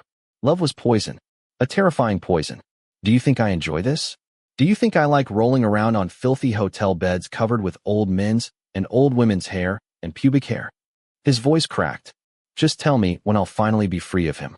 Please, just tell me. Please. Honestly. Lee Hwanmae scratched his head before his expression slowly grew serious. There's a saying, isn't there? If you can't avoid something, then enjoy it. If you can't let go of your former lover, then enjoy your time together while it lasts. Then end it. So why are you torturing yourself? The moment he heard those words, Gwan Chang immediately understood the hidden meaning. The miracle you're hoping for isn't going to happen. His shoulders slumped. He slowly sank to the ground. Everything before him went dark. If there really wasn't going to be a miracle, then how much longer would this miserable affair continue? 1 year? 2? No, that wasn't even the real problem. The real question was whether he could accept it when Qin Liang was finally the one to end things. Would he cling desperately to Qin Liang's trouser leg, sobbing and begging not to be abandoned? Would the despair drive him to do something irreversible? Lee Hwanmae sat down beside him and gently patted his shoulder. Enjoy it while it lasts. Then let it end properly. When it's over, it'll simply become a memory. Leave me alone. Gwan Chang shoved his hand away. Lee Hwanmae quietly withdrew it. Then, a faint, peculiar smile crossed his face. Gwan Chang never noticed. He was staring at the ground. A moment later, Lee Hwanmae stood. Stop sulking and get up. I'll make dinner. Go wash up and meet me downstairs. Okay. Gwan Chang rose sluggishly and followed after him. Then he frowned. Hey Maewa, I've been meaning to ask you something. You can ask. I'll decide afterward whether I'm willing to do it. Go ahead. Gwan Chang hesitated. Sometimes, I can feel hostility from you. No matter how much I think about it, I don't believe it's just my imagination. You know I'm pretty perceptive. Lee Hwanmae continued walking without answering. Gwan Chang spoke carefully. In our line of work, it's normal to criticize each other as if we want each other dead whenever our interests clash. But when our interests align, we laugh together and throw our arms around each other's shoulders. We're on the same side now. I don't expect you to welcome me with open arms. I know I helped Emo Zhao, so I understand why you don't like me. But I'd appreciate it if you'd stop taking little jabs at me every now and then. He lowered his voice. I'm human too. My feelings get hurt. I really didn't have a choice back then. As I told you before, I'm a citizen of the kingdom of the feathered serpent. I'm a snake. When I urged Emo Zhao to advance more quickly, I wasn't doing it for his sake. I was doing it for the snakes. If the war had dragged on any longer, even more of our own soldiers would have died. That was the best I could do while standing beside a man who never intended to abandon his conquest. In the end, Emo Zhao died miserably at the hands of his own son. In my own way, he paid for what he'd done. Enough. Lee Hwanmae's voice turned sharp. Stop. Without another word, he walked into the house. Gwan Chang let out a quiet hum. He had thought he'd chosen his words carefully. Instead, he seemed to have only irritated him. Well, Emo Zhao had been the aggressor. Lee Hwanmae had been the victim. From the victim's perspective, those words were bound to sound unpleasant. Even so, Gwan Chang couldn't help feeling slightly wronged. More than 20,000 snake soldiers had been sacrificed during the 7 years of Lee Hwanmae's grand scheme. Although Lee Hwanmae's side had been the one secretly racing against time, in the end, Emo Zhao's side had suffered the greatest losses. No, forget it. There was an old saying. One should never harbor the intention to harm others, but one must never abandon the intention to defend oneself. There was another saying as well. A ruler's duty was to protect his own people, even if doing so required killing 100 enemies. Lee Hwanmae had simply fulfilled his responsibility as a king. Emo Zhao had been the one who chose violence first. He was the one who had been wrong from the very beginning. Just as Gwan Chang was about to apologize, Lee Hwanmae disappeared into the kitchen. After standing there uncertainly for a moment, Gwan Chang headed upstairs. He would wash up first. Then, they could settle everything over dinner. Chapter 19. Silence filled the dinner table. Lee Hwanmae and Gwan Chang were never the type to chat while eating, but today the quiet felt especially heavy. Lee Hwanmae kept his eyes lowered, mechanically moving his chopsticks. The words the future calamity had spoken earlier continued to echo in his ears. That hostility you occasionally show me. I know I can't look good in your eyes for cooperating with Emo Zhao, so I don't expect you to greet me with a warm smile. That's not it, Snake. If you think I've been tormenting you because of that, you're mistaken. It's because I saw it 2 years ago. The future where you personally led the conquest of the East Peninsula. 2 years earlier, after awakening his selective information-gathering ability, Lee Hwanmae had thoroughly investigated the key figures in Emo Zhao's camp and glimpsed Gwan Chang's fate. At the time, he intended to provoke Gwan Chang into killing Emo Zhao, and a month later, he foresaw Emo Zhao's death. A year after that, Emo Zhao, who had set out to conquer the East Peninsula, suddenly fell from his horse and died a gruesome death in one of Lee Hwanmae's prophetic dreams. The problem was that Gwan Chang's fate changed at the same time. Lee Hwanmae recalled the words of Sun Xian, the blind seer from the western continent, whom he had encountered while investigating fan liping. There is a destiny for nations as well. The fate of the black and white snake is not merely the fate of one individual. He is a general chosen by national destiny. A general chosen by national destiny. The more he repeated those words, the colder his entire body became. Without realizing it, Lee Hwanmae shuddered. The future he had seen 2 years ago bloomed vividly before his eyes.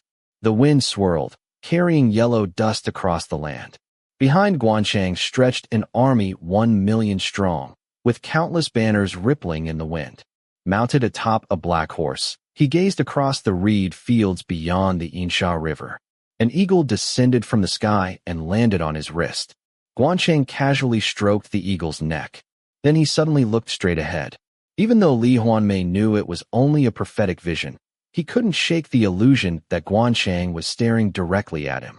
After watching him in silence for a long moment, Gwan Chang slowly curled one corner of his mouth upward. It was barely enough to be called a smile, nothing more than the slightest movement of his facial muscles. Yet the moment Lee Hwanmae saw it, it felt as though an immense net had fallen over him, as though every darkness in the world had been condensed into that tiny smile.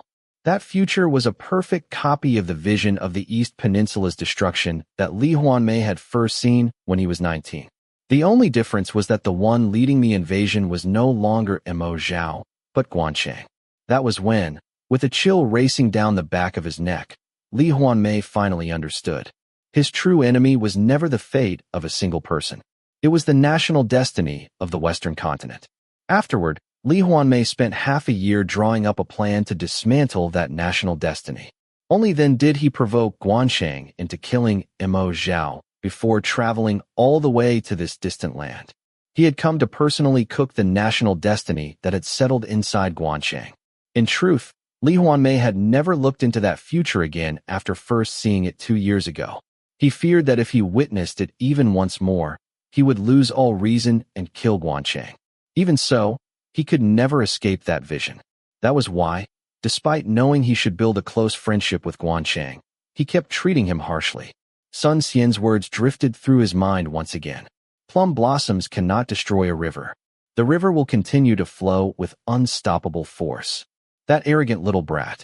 Just wait and see. I'll erase that river without leaving a trace and make your eyes pop wide open. Hey. Gwan Chang lightly tapped the table with a fingertip. Startled, Lee Hwanmae looked up. Huh. Gwan Chang held out a small dish of soy sauce. Eat it with this. Why are you only picking at your porridge? Watching you eat like that makes even me lose my appetite. Why are you meddling? Just eat your own food. Even Lee Hwanmae thought his reply sounded unnecessarily harsh. Gwan Chang froze, still holding out the soy sauce dish. Their eyes met. Gwan Chang's large, beautiful eyes were plainly filled with surprise and confusion. After silently looking at Lee Hwanmae for a moment, he slowly lowered the dish. My hand feels awkward now. Sometimes you're like a cactus. Is it only with me? Or is that just your personality? Lee Hwanmae suppressed his irritation. He felt like someone who'd been slapped on the left cheek and ended up taking his anger out on the right. Gwan Chang gently pushed the soy sauce dish closer to him. I'm sorry if even this felt like meddling. Still, try eating it with soy sauce. They say humans originally came from the sea. Maybe that's why people instinctively crave salty flavors. They can't forget the taste of the ocean. His calm tone irritated Lee Hwanmae even more. That bastard. He should have just spilled the soy sauce instead. The soy sauce in your country tastes terrible. Well, the salt here comes from lakes and rocks, so it probably doesn't suit your palate. Do whatever you like. I don't want to keep bothering you, so I'll leave it at that. Gwan Chang held out a packet of medicine. Take this and get some rest. I'll handle the cleaning and the dishes, so don't worry about them. Here, have some water. Lee Hwanmae silently stared at him. Only then did he realize something felt different about Gwan Chang today. Hadn't he just compared him to a cactus? It was almost as though he'd actually hugged one and gotten pricked by its thorns. His eyes looked strangely dim. Tilting his head, Lee Hwanmae accepted the glass of water. Strange. Why is this kid acting like this? Before, if I teased him even a little, he'd glare at me and jump right at me. Is he like this because he's depressed over Qin Liang? Lee Hwanmae frowned as he drank. Now that he thought about it, Gwan Chang seemed kinder than usual as well. It would have been one thing if he'd simply handed over the medicine, but he'd even poured the water himself. Am I imagining things? Lee Hwanmae had no way of knowing that the conclusions blooming inside Gwan Chang's own mind had already changed the way he treated him. He dismissed the thought. I must be imagining it. Or maybe he's just trying to smooth over the awkward atmosphere. Still, one thing had become perfectly clear. The man sitting across from him was, at least for now, Nothing more than a clumsy kid who became flustered after hearing one sharp remark. Prejudice is only imagination. It's an illusion. Gwan Chang's words suddenly resurfaced, making Lee Hwanmae chuckle. That awkward little brat had unexpectedly made a sharp point. What was more, it matched the advice Unano had once given him. Once, Unano had seriously asked why he kept picking on Ryu Hopi. Normally, Lee Hwanmae would have brushed the question aside. But that day, he had been a little drunk. Do you know how many times that bastard Hopi has victimized me? Dozens of times. Dozens. Sure, I avoided most of it thanks to my foresight, but at the end of the Jiko Ryan, he still smashed the trophy over the back of my head. Damn it.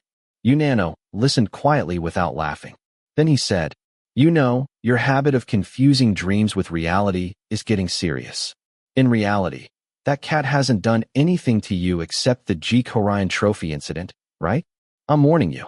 Keep your dreams and reality separate. If you don't, you'll really turn into a madman who can't tell the difference between poop and soybean paste." Dreams and reality. Lee Hwanmae looked toward Gwan Chang.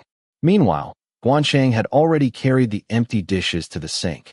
The sight of him standing there in rubber gloves, quietly washing dishes, was so completely different from the merciless calamity, smiling as he commanded 1,000,000 soldiers beside the Inshao River, that Lee Hwanmae couldn't help letting out a hollow laugh. So this is the real Gwan Chang. Gwan Chang put on the rubber gloves and continued washing the dishes. Lee Hwanmae absent-mindedly framed him with his fingers. No matter what, he really was good-looking. His large, beautiful eyes and sculpted nose were especially striking. The refined features typical of the continent, combined with the sharp bone structure he had clearly inherited from his northern mother, blended together in remarkable harmony. Even his messy hair, which looked as though he hadn't bothered combing it, somehow suited him. He's still annoying. To Lee Hwanmae, Gwan Chang's face had always been the kind of face that ruins my appetite just by looking at it. Because he was too handsome. Unano had been completely shocked when Lee Hwanmae, who normally paid no attention to men's appearances, admitted that. But Unano only knew half the story. To Lee Hwanmae, every man outside his own family was fundamentally a rival. Good looks were unquestionably an advantage for a man. Naturally, handsome men only made him more wary. The reason he always wanted to beat up Park Gukyeong whenever he saw him was the same. If Park Gukyeong had been average-looking, Lee Hwanmae would have treated him a little more kindly. Still, today he decided to take the plunge and compliment Gwan Chang's appearance. After all, the sight of Gwan Chang looking as though he might die from embarrassment after what had happened earlier kept lingering in his mind. Humph. Be grateful for my generosity, little kid. With a faint smile tugging at his lips, Lee Hwanmae spoke. Hey, why don't you unbutton your shirt a little and roll up your sleeves? What are you talking about all of a sudden? Gwan Chang, who was washing the dishes, turned around with a sulky expression. Lee Hwanmae shrugged. I suddenly realized you'd make a better model than a king. You actually look pretty convincing doing the dishes. If someone took a picture of you right now, it'd be perfect for a rubber glove advertisement. In reality, he looked more like the handsome businessman from a luxury dress shirt commercial who lovingly washed the dishes for his girlfriend. But Lee Hwanmae was too proud to say that outright, so he deliberately downgraded it to a rubber glove advertisement. The corners of Gwan Chang's lips slowly lifted. So even my dishwashing looks are worthy of a rubber glove advertisement? You're flattering me. But a model? No way. I just have an average face. This time, it was Lee Hwanmae who fell silent. Gwan Chang might have said, "You're flattering me," but his face was saying something entirely different. Did you only just realize that? I, Gwan Chang, whose face could sell tissues when I blow my nose, toothpaste when I smile, and horse racing when I ride a horse? Every second of my life is a photo shoot. Lee Hwanmae's mood instantly soured. Of course, he hadn't expected Gwan Chang to burst into tears of gratitude over receiving the first compliment from the great Lee Hwanmae. Still, he had expected him to at least pretend to be happy. Instead, the unexpected reaction completely deflated him. Lee Hwanmae was the type who often said things people hated hearing, but rarely said things they actually wanted to hear. Since he'd gone out of his way to compliment Gwan Chang this time, the response irritated him immensely. Oh, so you think you're really handsome? He narrowed his eyes. Gwan Chang turned around again. What? You think you're some unparalleled beauty, don't you? Am I right? Where is this coming from? No. Of course not. Like I said before, I think I'm about average. That's all. I'm serious. Gwan Chang laughed heartily and waved the hand holding the scrub brush. Yet once again, while his mouth denied it, his face clearly declared, yes, honestly, I'm incredibly, unbelievably handsome. Lee Hwanmae became even more annoyed. The fact that he couldn't actually refute Gwan Chang's confidence only made things worse. You're unbelievable. Fine, your face is handsome. But would it kill you to act humble? Do you want heaven to punish you again? Lee Hwanmae had been honing the art of tormenting people since before he could remember. Within seconds, he devised a flawless plan to thoroughly punish Gwan Chang. With a completely serious expression, he said, actually, I lied. Huh? About what? When I said you were handsome. Gwan Chang blinked. You looked so down earlier that I just wanted to cheer you up. Should I be honest? You're ugly. Yuji. Gwan Chang froze. He stared blankly at Lee Hwanmae, utterly dumbfounded that someone could reverse himself within minutes. Look at this guy. Lee Hwanmae snorted inwardly. Hadn't Gwan Chang just witnessed him abandon his own national philosophy less than 2 hours after signing their agreement? Yet somehow this shocked him. His reaction alone proved how confident he was in his appearance. You arrogant bastard. Is being handsome really everything? You've probably spent your whole life winning people over just by standing there. You assumed I'd be the same. Too bad. Unfortunately for you, the more handsome a man is, the more he irritates me. As for women, I have a visual disorder that makes every one of them look like a newt. I, Lee Hwanmae, am the only king in history who can never be seduced by a honey trap. Gwan Chang narrowed his eyes suspiciously. His expression shifted several times. First disbelief, then pity. Is this guy actually crazy enough to call this immortal beauty ugly? Then another look. Is he jealous? Finally, he smiled calmly. No, you've been misunderstanding me from the beginning. I really don't think I'm handsome. I'm serious. Anyway, thank you for saying that to cheer me up. He paused. Still, your standards are pretty high. I don't think I'm particularly handsome, but I never thought I was ugly enough to be called ugly. I guess everyone has different standards of beauty. He never said it directly, but the meaning was obvious. So what if I didn't react dramatically to your compliment? Does that mean you can suddenly call me ugly? No matter what you say, the fact that I'm unbelievably handsome won't change. Lee Hwanmae let out an exaggerated snort. So you mentioned standards. Good choice of words. My standards aren't high at all. I'm simply judging you by the standards of my country. You might be considered handsome here, but where I'm from. He looked Gwan Chang up and down. You're below average. He paused. No, way below average. You've always talked about cultural differences yourself, haven't you? For example, in Srak Khmer, men with potbellies are considered handsome. In the same way, where I'm from, men with high noses and big eyes like yours are considered ugly. A model? Give me a break. Even after hearing the explanation, the suspicion in Gwan Chang's eyes remained. He clearly believed Lee Hwanmae had only changed his story because he hadn't reacted enthusiastically enough, which happened to be exactly right. Lee Hwanmae remained perfectly composed. He met Gwan Chang's gaze with an utterly sincere smile. As expected, Gwan Chang was still just a clumsy kid. No matter how much political experience he'd gained under Mo Zhao over the last 10 years, he was no match for Lee Hwanmae, who had polished his acting skills simply trying to survive since childhood. Gradually, Gwan Chang's expression stiffened. He actually seemed to be considering the possibility that Lee Hwanmae wasn't lying. Lee Hwanmae nearly burst out laughing. Got you. A strained smile appeared on Gwan Chang's face. I see. Well, maybe my face isn't good enough to become a celebrity even in my own country. He hesitated. Still, this is surprising. Merchants from Ryan often praised me for perfectly combining the best features of both the East Peninsula and the Western continent. Of course, they were probably just flattering me.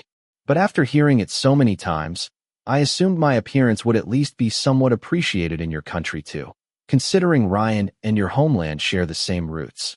Again, he never said it outright, but the message was obvious. The people of Ryan all said I was incredibly handsome. You think so too, don't you? Lee Hwanmae's eyes narrowed. Where did he even learn such useless nonsense? That's just what Ryan's merchants think. He scoffed. This is ridiculous. How long has it been since Ryan split from our country? How can you assume our beauty standards are still the same? Our standards are completely different. So by our standards. He pointed directly at Gwan Chang. You're simply ugly. That's an undeniable fact. So accept reality. Even after hearing such absolute confidence, Gwan Chang refused to surrender. Now he openly protested. No, but there's still such a thing as universal standards. He frowned.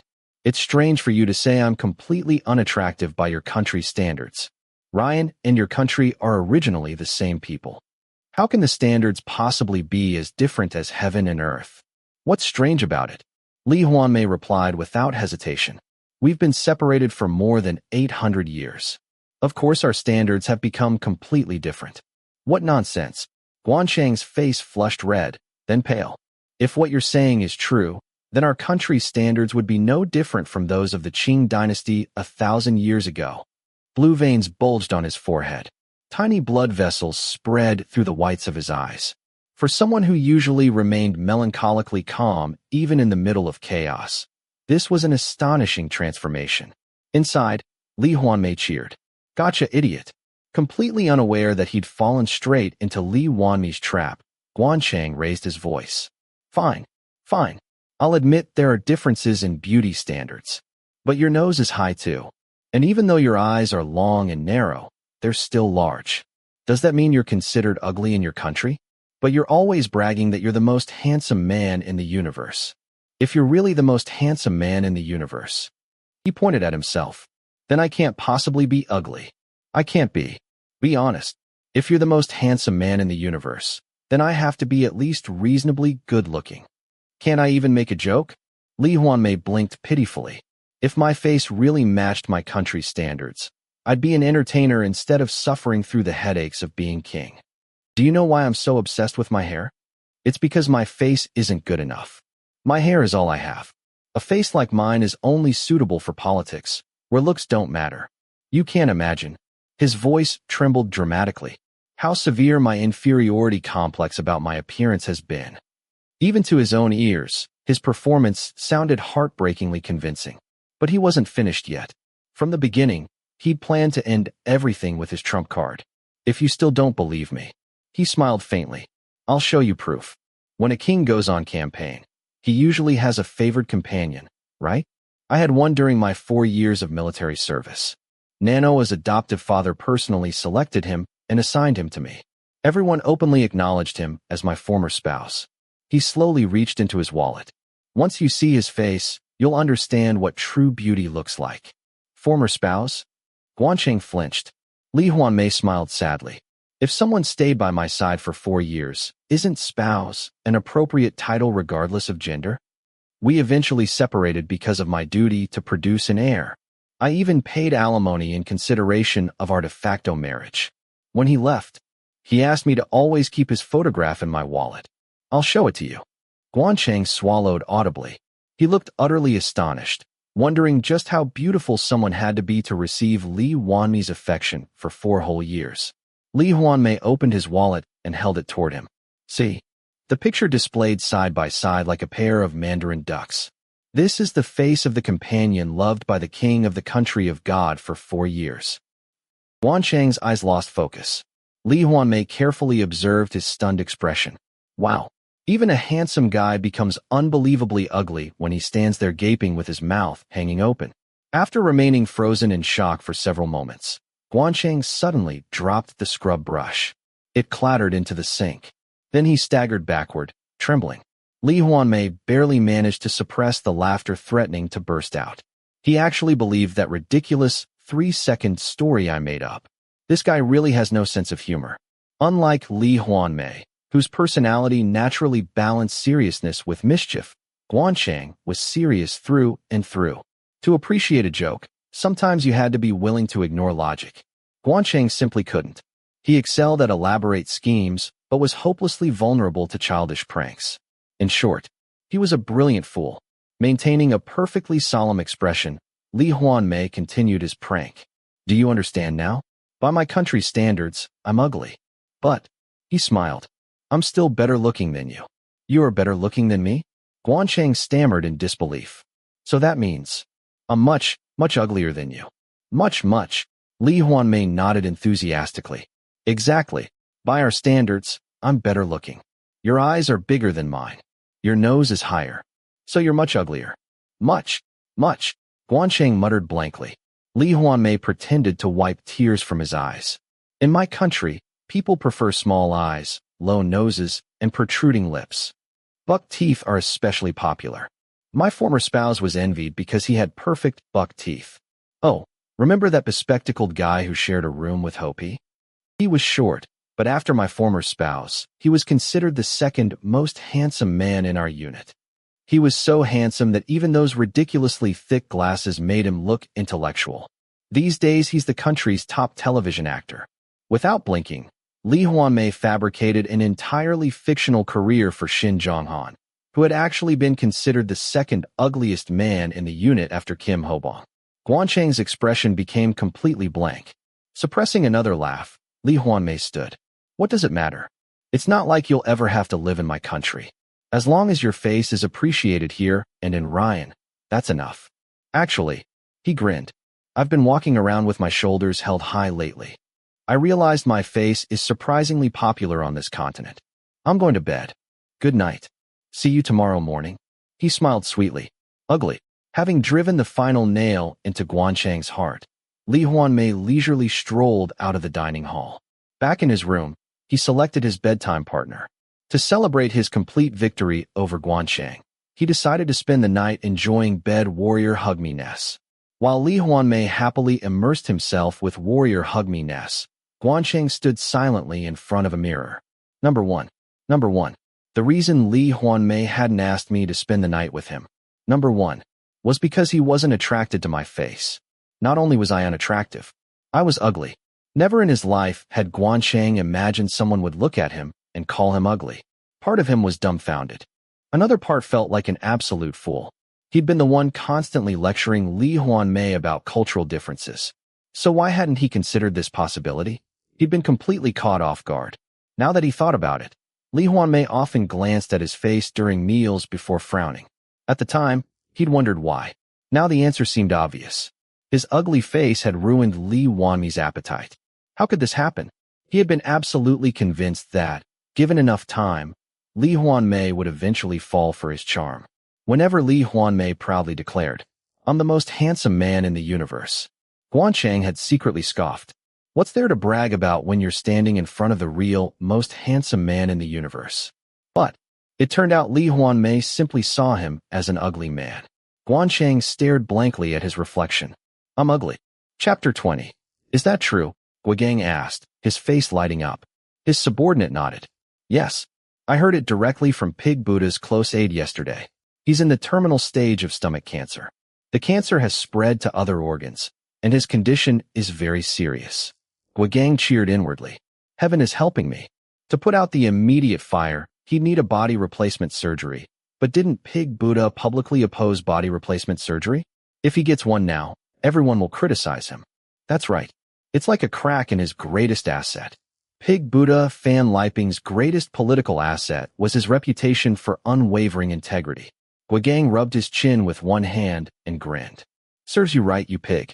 You were always preaching about human rights, and now it's all come back to bite you. With this, the chances of our Prince Mo Minliang ascending the throne have increased even more. Without that Pig Buddha, Prince Mo Qingying is nothing more than a paper tiger. Huh. But, sir, I heard a strange rumor. What is it? They say Pig Buddha has been keeping a foresight practitioner close by these days. His name is Sun Xian. Rumor has it he was the one who told Pig Buddha about his stomach cancer. At those words, Gwan straightened in his seat. If the meticulous Fan Liping trusted him that much, then this foresight practitioner could not be a fraud. Go on. This is only a rumor as well. But apparently Pig Buddha asked Sun Xian who would become king. Sun Xian said there would be 2 kings. The first would ascend the throne 9 years from now, and the second would rule after him. And that's all I've heard. I only know that Pig Buddha frequently summons Sun Xian for private meetings, even while he's hospitalized. Then kidnap this Sun Xian and bring him to me. That will be difficult. Pig Buddha has him under heavy security. Gwan fell into thought. As Iwa's fame spread, a craze for seeking out fortune tellers had swept across the Western continent. Gwan had once been caught up in it as well, searching everywhere for a truly gifted fortune teller. Instead, He had been swindled by countless frauds and lost a great deal of money. But a chill ran through his entire body. The truth was, he had heard this exact same prophecy before from a female fortune teller. At the time, he had dismissed her prediction outright. His plan had always been to place Prince Mo Minliang on the throne first, then seize the kingdom of the feathered serpent through a coup when the opportunity arose. Yet according to the woman's prophecy, Prince Mo Minliang would not ascend the throne until a full 9 years later. 9 years is far too long. There's no way it would take me 9 years to put Prince Mo Minliang on the throne. That prophecy is complete nonsense. After reaching that conclusion, Gwan had personally beaten the female fortune teller and driven her away. But now the exact same prophecy had come from Sun Xian. If that was the case, do you remember the female fortune teller who came to see me 3 months ago? The one named Zhu Chang'ai? Find her and bring her to me immediately. As quickly as possible. That may be difficult. We don't know anything about her besides her name. It will take time. His subordinate answered with a troubled expression. Gwan snatched up a teacup and hurled it at him. 1 week. If you don't find that woman within 1 week, I'll cut off your head. Yes, sir. The subordinate hurried out of the secret room, blood trickling down his forehead. Unable to contain his excitement, Gwan leaped to his feet and began pacing around the room. The continent truly was vast. If you searched hard enough, you could find anything. Whether the female fortune teller's abilities were as extraordinary as Iwa's remained unknown, but even a chicken was better than nothing. Perhaps, maybe the one destined to become king in 9 years is me, Gwan. After building my own military force and eliminating all of Mo Zhao's legitimate sons, I'll take the throne. Yes, who else deserves to be king but me? The throne would only be the beginning. Once he became king, Gwan planned to conquer the Eastern Peninsula and turn it into the granary that would support his campaign to unify the Western continent. When that era came to an end, he would unite the vast Western continent, which had long been divided into countless factions. Smiling to himself, Gwan left the secret room. As he walked through the dark corridor, he imagined himself leading the armies at the forefront of the Great War of Unification after claiming the throne. Qin Liang's hole had been stretched to its limit after 4 rounds of ejaculation. Each time Gwan Chang's penis slid in and out, semen seeped from the opening. Gwan Chang's tight balls repeatedly slapped against Qin Liang's buttocks as Qin Liang writhed in pleasure. With one final climax, Gwan Chang ejaculated across Qin Liang's face. As he came, he imagined it was urine rather than semen. Damn it, I really wish I could just piss all over this married man's face. Is it good, you bastard? Gwan Chang asked as Qin Liang licked the semen from his face. It tastes good, but mostly because it's yours, Gwan Chang. You know I like swallowing semen. Gwan Chang scoffed inwardly. He used to like that. Not anymore, Qin Liang. Now it was only disgusting, like watching the awkward performance of a porn actor. There were even times when Gwan Chang couldn't bring himself to have sex with Qin Liang unless he imagined Lee Hwanmae instead. Gwan Chang was certain he had completely broken free of his addiction. Now Qin Liang was nothing more than a married man who lacked any self-restraint. No longer a drug, just a piece of gum. A dog's chew toy at that. Gwan Chang chuckled to himself as he headed for the shower. I need to end this now. You're no longer forbidden fruit to me. It's insane to stay so attached to nothing more than a dog's chew toy. Hey, let's end this. Gwan Chang spoke as soon as he stepped out of the shower. Qin Liang's expression immediately stiffened. He had already sensed something was different, cautiously watching Gwan Chang over the past several days. Once, Gwan Chang had found that kind of sensitivity touching, believing they were soulmates. Now he hated it. To Gwan Chang, who had spent years pretending to be a harmless herbivore, his heart was like a hidden vault concealing the instincts of a predator. He no longer wanted a married man with no self-restraint peering into that vault. So, I really have gone cold toward him. If Qin Liang had possessed even a shred of decency, things would never have become this cold. Even after getting married, Qin Liang still called Gwan Chang to motels every 3 days. A month earlier, rumors had begun circulating that Qin Liang's wife was pregnant. Yet Gwan Chang had felt nothing. By then, Qin Liang had already become nothing more than a piece of gum. Back then, at least it had been gum meant for people to chew. Now he had sunk to the level of a dog's chew toy. There was such a thing as human dignity. He couldn't keep chewing on a dog's toy. He had to spit it out before he broke his own jaw. The more he thought about it, the more he wanted to laugh. The days when he had been tormented because his first love had become an affair now felt unreal, like a distant dream. He had once feared he might do something irreversible if Qin Liang ever broke up with him. Now he could only wonder why he had ever felt that way. Is this how every love ends? Is the ending always this ugly? Is love beautiful only in its beginning and while it lasts, only to end by falling into the gutter? Gwan Chang cut off his thoughts and stood. Even wasting a moment thinking about Qin Liang had become irritating. I'm really a bastard.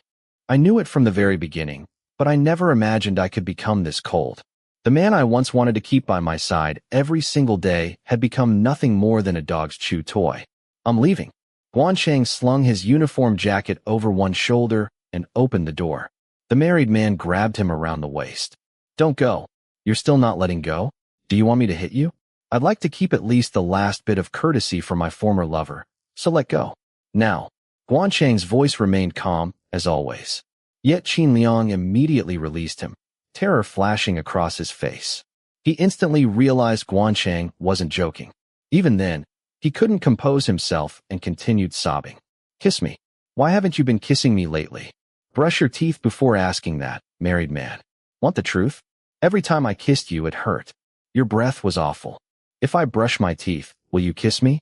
I'll do it right now. Huh. You've really lost your mind. Just get out of my way. No. The dog's chew toy desperately blocked his path, crying harder. Don't go. Please don't go. I'll die without you. Then die. It has nothing to do with me. Are you really confident you can manage without me? Do you think you'll ever find another sex partner who's as compatible as I am? The dog's chew toy cried out desperately. Gwan Chang folded his arms and chuckled. The continent is vast. There are 140 million snakes. There are plenty of sex partners. I'm sure there are at least 1 million men with bigger dicks and tighter holes than yours. Tell me, do you actually think you're that attractive? You're not. Don't go. I can't live without you. I'll do anything you want. I'll give you money. I'll give you as much money as you want. Just, please don't ever say you're leaving again. Gwan Chang silently stared at Qin Liang. Qin Liang gasped and hurriedly stepped backward. I misspoke. If you're angry because I offered you money, please forgive me. I just said the first thing that came into my head because I panicked. Qin Liang frantically tried to explain himself. Gwan Chang quietly lowered his gaze. He had just realized something far more troubling than the insult of being offered money. From the very beginning, Qin Liang had been opening the door to the secret vault inside Gwan Chang's heart and peering inside. If the lock protecting that vault was weak enough to be read after spending only a short time together, then that was a serious problem. After mentally fastening the lock on that hidden vault even tighter, Gwan Chang looked up. Can you really do anything I ask? The moment the words left his mouth, Qin Liang nodded vigorously. Yes, anything. Absolutely anything. Even bestiality? Fisting? Would you eat shit if I told you to? Qin Liang's face instantly turned pale. One corner of Gwan Chang's mouth curled into a smile. I'm joking. What I want isn't nearly that difficult. What is it? Qin Liang asked cautiously. Gwan Chang spoke, making sure the lock on his secret vault was sealed even more tightly. I want to piss on your face. After watching you enjoy that facial earlier while licking it off, I can't stop wanting to do it. What do you think? That's... Qin Liang took a step back, looking bewildered. Gwan Chang and Qin Liang were alike not only in appearance, with their towering height of over 190 centimeters and muscular physiques, but also in how uninhibited and depraved they became during sex. After becoming lovers, the two of them had established 3 rules.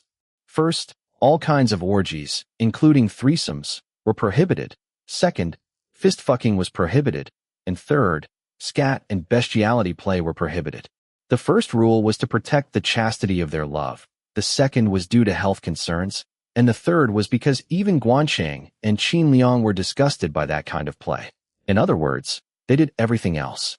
Qin Liang stared intently, as if trying to figure out Gwan Chang's true intentions. Finally, it seemed he had concluded that Gwan Chang's proposal wasn't a lie, and he bit his lip. Okay, I love you. You know my heart well, right? I don't love you. I don't want to know or care about your heart. Anyway, I'm thinking of continuing to see you if you fulfill my request. Don't resent me. The only way to overcome boredom is with stimulation, right? In front of Qin Liang, who was kneeling, Gwan Chang smiled as he lowered his zipper. Qin Liang tightly closed his eyes. Gwan Chang pissed on Qin Liang's distorted face. Gwan Chang saw the end of the tunnel in the face of the married man, who was taking the yellow urine shower in his determination to continue his affair with his male lover. Is my dick that good, you dog's chew toy? I love you. Please keep seeing me. The dog's chew toy babbled nonsense to Gwan Chang, who was shaking off his penis on his face. He no longer even chuckled at that obsession. Anyway, his desire to piss all over the face of a married man who lacked restraint had been completely satisfied. Suddenly, a strange pleasure surged into Gwan Chang's being. It was a bizarre pleasure that he had never tasted before. What was this? Gwan Chang tried to dissect this pleasure with a slightly dazed feeling. What exactly was the identity of this tingling pleasure, like a subtle electric current? Soon, he grasped the identity of the pleasure. It was the pleasure of domination. The guy who had always been arrogant was now suddenly groveling. He was begging not to be abandoned while even being showered with urine. Because he was the same guy who had treated him like a gigolo and despised him for so long, the pleasure of the reversal was even greater. Finally, Gwan Chang vaguely understood why his father, Mo Zhao, whom he had always dismissed as a madman, had been obsessed only with domination and not politics. Yes. It was because of this taste. The young snake savored it with pleasure. It was the taste of a dangerous fruit that would horribly corrupt him in the future. It was the first moment when a dangerous drug that would turn him into a disaster in the distant future was administered, but the young snake, who firmly believed that only a ruler who sought a way to survive was his future, was defenseless against the invasion of the drug. Then you'll see me again in 3 days, right? No, Gwan Chang replied as he zipped up his pants. Qin Liang's eyes widened. Gwan Chang felt an even stronger pleasure at that face, as if he had been hit in the back of the head. The dangerous drug circled once through his body. Without knowing what kind of tragedy that first imprint would create in the distant future, Gwan Chang was only engrossed in the joy of fooling his ex-lover. Okay, with this, the inspection of the secret vault's lock is complete. Now there's no way that dog's chew toy will ever find out my true feelings again. From now on, just be faithful to your wife, you married man. Goodbye. He opened the door and quickly left. Qin Liang, covered in piss, couldn't chase after Gwan Chang and just wailed in the room. Ugh, the smell. Gwan Chang grumbled as he buttoned up his uniform jacket. When he went home, Lee Hwanmae would probably say something again. On days when he came back from rolling around with the dog's chew toy, Lee Hwanmae would always complain about the smell of chestnuts. Gwan Chang used to ignore Lee Hwanmae's complaints, but lately, he was being careful. It had already been half a year since he came to the Western continent, but Lee Hwanmae hadn't resolved his sexual needs at all. As another man, Gwan Chang understood his stress, so he washed his hands in the motel bathroom and sprayed perfume to roughly get rid of the smell. Gwan Chang clicked his tongue as he looked in the mirror. That guy, if he just gave me a signal, I would gladly embrace him. How much longer are you going to hold back? Isn't your right hand tired of it by now? Kid, hold back a little. I already saw it. I saw with my own 2 eyes that your precious side dishes were tucked away on your bookshelf. It happened a week ago. While Lee Hwanmae was out grocery shopping, Gwan Chang picked up and flipped through a book. It was a thoughtless, absent-minded action. But the moment he opened the book, Gwan Chang realized he had opened Pandora's box. Contrary to his expectations of finding it filled with notes and scribbles, each page was a spectacle of flesh tones. Shockingly, it was a 25-plus rated adult comic about a third-rate pitcher's wife who, in an attempt to save her husband from an upcoming match against a super-elite cleanup hitter, approaches the cleanup hitter the day before the game and unleashes such dazzling sexual prowess that he can't even lift a baseball bat the next day. The content was lame, but its lewdness was at a level that could cause a stir even in the Western continent, where everything is said to exist. It wasn't even an underground doujinshi, it was a formally published work. While Gwan Chang was in shock at the beneficent government nature of the Country of God publishing house, he heard Lee Hwanmae returning. Gwan Chang quickly put the book back and pretended he hadn't seen anything. Anyway, at this point, there was no need to look at any other books. Along with the various side dishes his mother had packed for him to eat well, Lee Hwanmae had also brought enough side dishes to feed his right hand all the way to the Western continent. In a way, It was typical of his meticulous personality. Of course, Gwan Chang didn't say a word to Lee Hwanmae about seeing the side dishes. Knowing Lee Hwanmae's personality, where he'd die to maintain the dignity of a king, if he found out his side dishes had been discovered, he would not hesitate to run away from home for a second time. What is that pathetic thing? Is the dignity of a king that important? Stop being stubborn and give me a signal. I will give you the best service. I'm really good at that. Gwan Chang then smiled bitterly. Actually, Gwan Chang himself was the one in a hurry. Indeed, the brain could not distinguish between reality and imagination. At some point, Qin Liang had truly become a substitute for Lee Hwanmae. While he had been diligently throwing Lee Hwanmae into the brothel of his mind to drive Qin Liang out, Gwan Chang had come to genuinely desire his body. Furthermore, Lee Hwanmae's side dishes had decisively ignited Gwan Chang's desire. After that, the image of Lee Hwanmae masturbating would flash before Gwan Chang's eyes at any moment. He couldn't look straight at Lee Hwanmae's bed. Before, while cleaning Lee Hwanmae's bathroom, he would curse. Damn it! You want me to scrub each tile 100 times? Are you even human? But these days, he would pant. He must have done it here every day. It must be all over these tiles. While touching the tiles, not only did he masturbate every night while imagining Lee Hwanmae masturbating, but there were also several times when Gwan Chang had rushed out of the dining room in a panic due to the optical illusion of Lee Hwanmae, who was eating across from him, transforming into the masturbating Lee Hwanmae. If his opponent had been anyone else, Gwan Chang would have made a move long ago. But Lee Hwanmae was a king. A king is the one who selects, not the one who is selected. Even a formal concubine would be kicked out of the palace if she asked the king for a night together first. Although he might sit on the throne of the kingdom of the feathered serpent in the future, Gwan Chang, who was currently just a third-rate officer, had no hope of even dreaming of the foreign king, Lee Hwanmae. It was impossible unless His Majesty requested to share a bed first. Gwan Chang looked at his face in the mirror with a miserable feeling. No matter how much he looked, he was an ugly face that couldn't even compare to Lee Hwanmae's ex-lover. Lee Hwanmae would never take such an ugly guy as a pet, even for the sake of his reputation. For a king, the beauty of a pet was also a symbol of authority. He even wondered if the hostility that Lee Hwanmae sometimes showed towards him was just annoyance towards an ugly guy for no particular reason. How annoying would it be to see an ugly guy all the time? Hey, Sleeping Beauty King, how long are you going to hold back? Wouldn't it be a unique experience to be embraced tightly by a foreign man? I'm going crazy wanting to sleep with you. By our country's standards, I'm also handsome. If you're not into it, can't we do it with a blindfold on? They say it's all the same when the lights are off. Anyway, Gwan Chang was just grateful to Lee Hwanmae. Since ancient times, people of the Western continent had enjoyed using spies in counter-espionage operations. Spies were classified into 5 types according to their form: local spies, living spies, dead spies, internal spies, and double spies. They were also further divided into 4 types according to their purpose: intimidating spies, benevolent spies, rumor spies, and rank spies. This showed how important the people of the Western continent considered counter-espionage.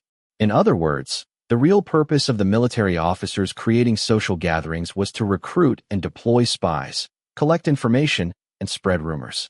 In particular, Xiaoyao Pavilion, which had been frequented by first-rank officers since Mo Zhao's time, was notorious as a place for exploring various rumors and information flowing out of each faction. Xiaoyao Pavilion was filled with smoke from cigarettes and marijuana. Everywhere he looked, there were officers. Xiaoyao Pavilion was also a place where one could build strong connections regardless of faction if their interests aligned. Gwan Chang had also built many connections at Xiaoyao Pavilion. He was especially close with his peers, Liu Deng, Lin Jiadong, Sun Fanrong, and Zhang Shi. The rumor that Fan Liping has terminal stomach cancer is true. He's been secretly fighting it for 3 months now. Sun Fanrong delivered the bombshell news. Everyone, including Gwan Chang, was shocked. It's surprising, but I can understand. How much did he eat? Even if he's an administrator, he's so fat he can't even ride a horse. Hey, I think I need to go on a diet too. Lin Jiadong clicked his tongue. I can't even imagine that pig dieting. But if he gets a body replacement surgery, people will gossip about it. Zhang Shi also shook his head. Well, since his life is on the line, he might just close his eyes and replace his body. But what about Prince Imo Qingying's side?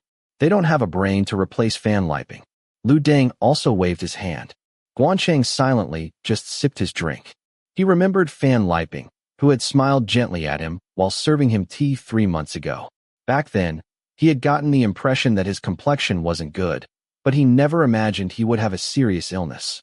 He was the only talent I respected in the field of villains. Even the people who cursed him as a money grubber knew the truth.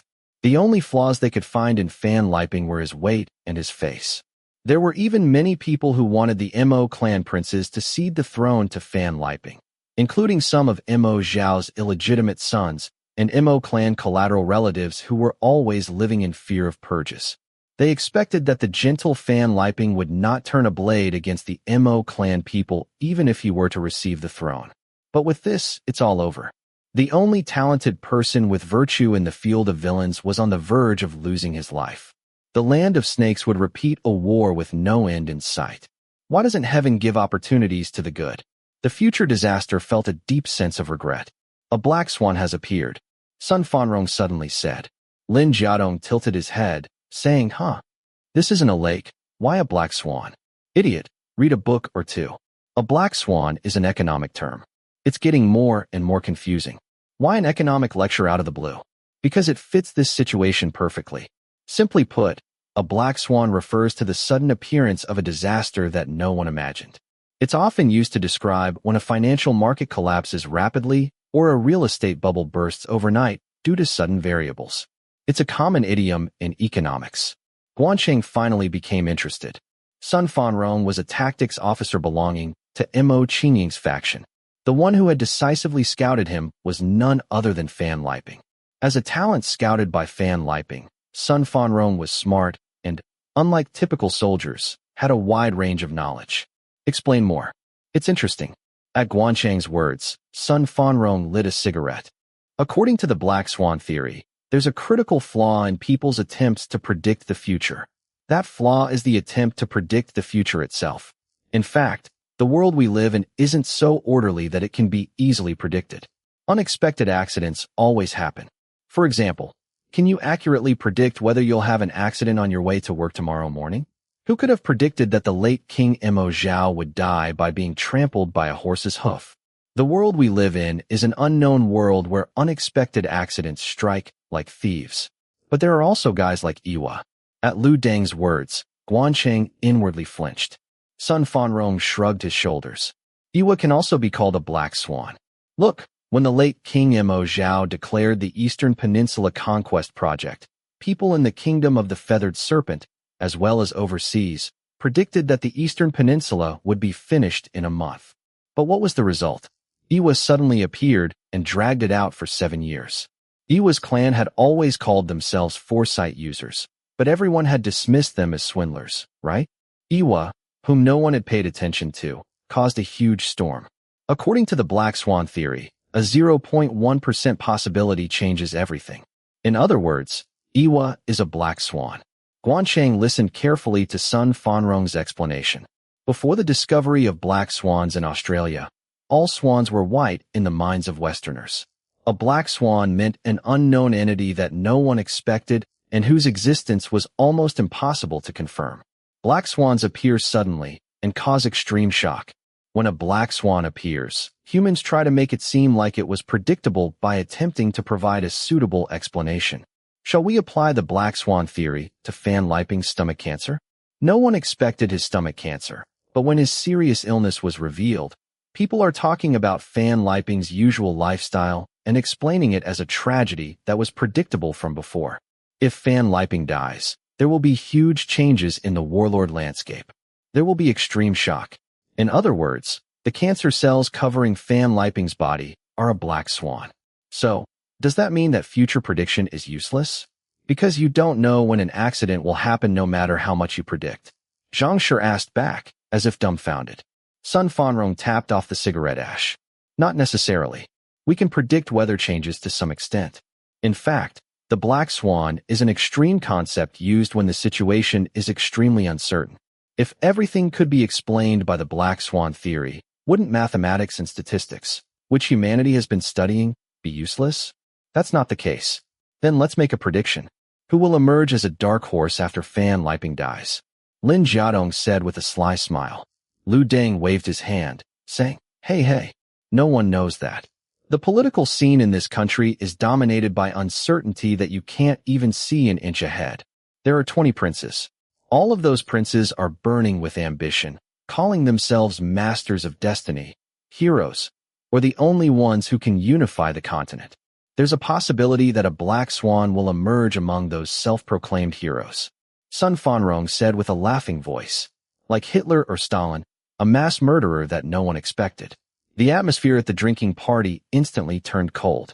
Everyone, including Gwan Chang, Lu Deng, Zhang Shi, and Lin Jiadong, had stiff expressions. Zhang Shi, who was quick to catch on, was the first to try to smooth things over. Hey, Fanrong. It seems like you're a bit sensitive today because Fan Liping has a serious illness? Why are you taking a joke so seriously? A mass murderer, that's too much. Hey, we're not the only ones here. Watch your words. Well, it's true that I've become sensitive, but countless historical precedents warn us. Heroes are monsters that grow by drinking blood. There's a reason why the saying that the more the public is enthusiastic about a hero, the more you have to be wary of them, exists. Hitler and Stalin also called themselves heroes. Gwan Chang slowly put down his glass. He felt like he had been splashed with cold water. At the right time, Gwan Chang made an excuse and slipped out of Xiaoyao Pavilion. A hero, Gwan Chang rode his horse home, mulling over Sun Fanrong's words. It was as if he had inadvertently scratched some part of his unconscious mind. He had said that heroes were monsters that grew by drinking blood. Gwan Chang let out a self-deprecating laugh without realizing it. Pathetic kid. Were you also having vain dreams like those princes? It was only when he heard Sun Fanrong's words that Gwan Chang realized it. He had believed until now that he didn't want to be a hero, but that wasn't true. Unconsciously, he had been subtly drawn to the sweet scent of the word hero. He thought it was just pathetic and funny. To be inwardly drawn to a childish title that only a reckless boy would be deceived by was absurd. He only thought that he needed to control his inner self more firmly. Even a ruler who finds a way to survive is essentially nothing more than a private ambition. He was just not obsessed with delusions of unifying the continent like the Mo clan princes. What is a hero anyway? It's a chaotic age where even dogs and cows call themselves heroes. An era where heroes are mass-produced. Gwan Chang knew well. A ruler who seeks a way to survive had to be the furthest from a hero. Therefore, he had to become the most unremarkable, cowardly, and unattractive king possible. How attractive of a hero was Hitler to the German people?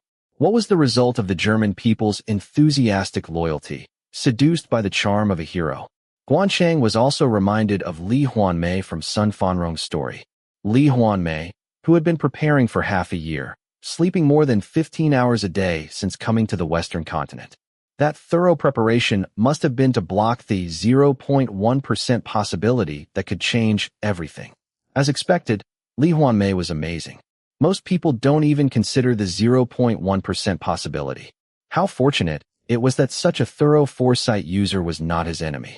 Gwan Chang pondered, lost in thought. Should he ask Lee Hwanmae when Fan Liping would die? The talents of the Mo Qingying faction were essentially Fan Liping's people. If Fan Liping died, they would all leave the Mo Qingying faction.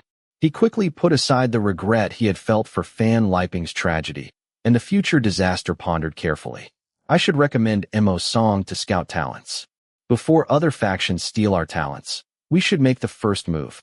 Mo Song's talents will soon be my people.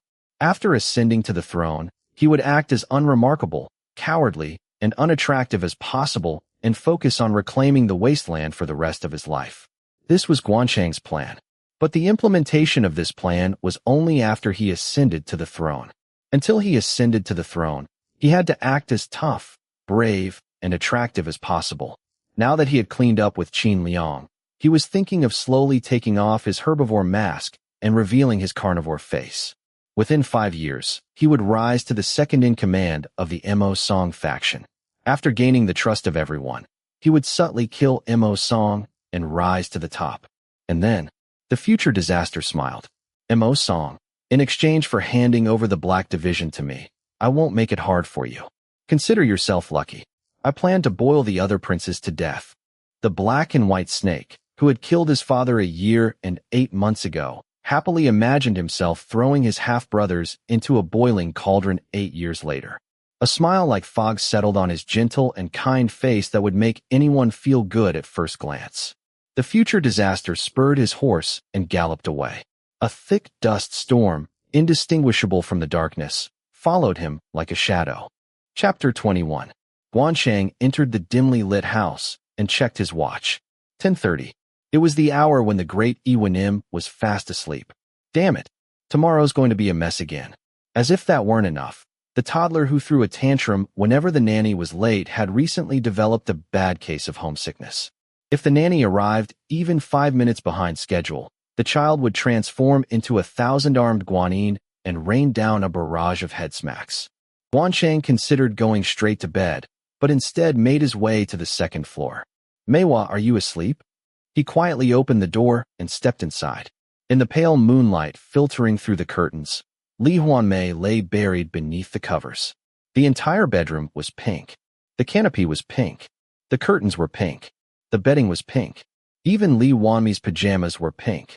Pink meant Lee Hwanmae's mood had hit rock bottom. Gwan Chang frowned slightly as he approached the bed. Is he feeling down again today? Over the past 3 months, the number of times Lee Hwanmae's room had been covered in pink had increased noticeably.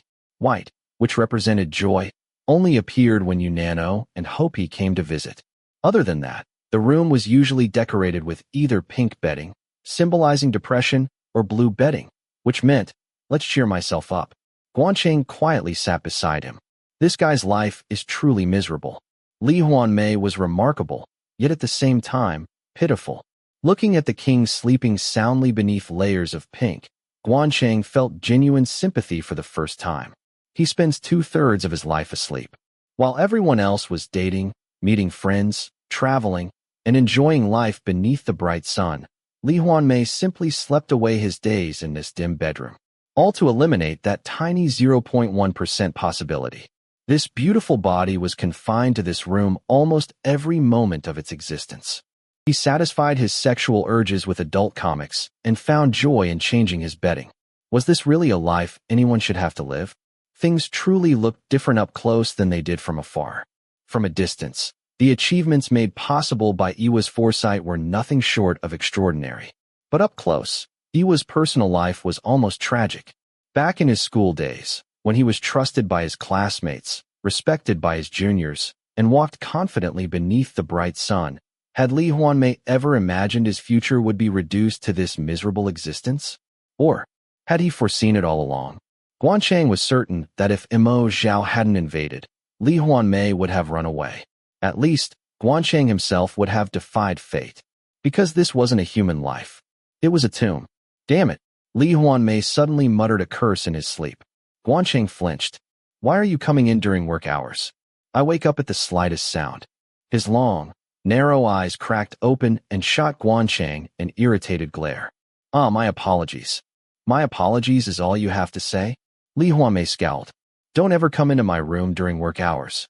Do you have any idea how hard it is to fall back asleep once I wake up?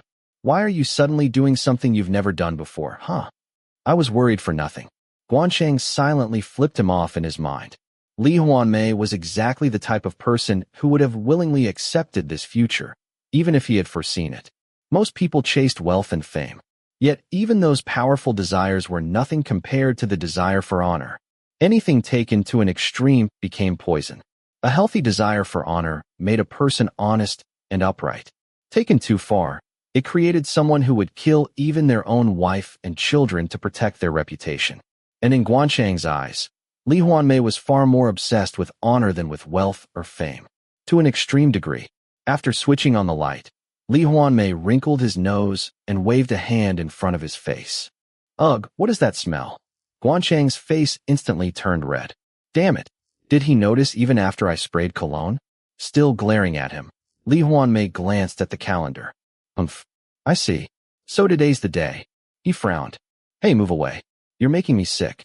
If you're going to break up with a married man, at least do it properly. What was that supposed to be?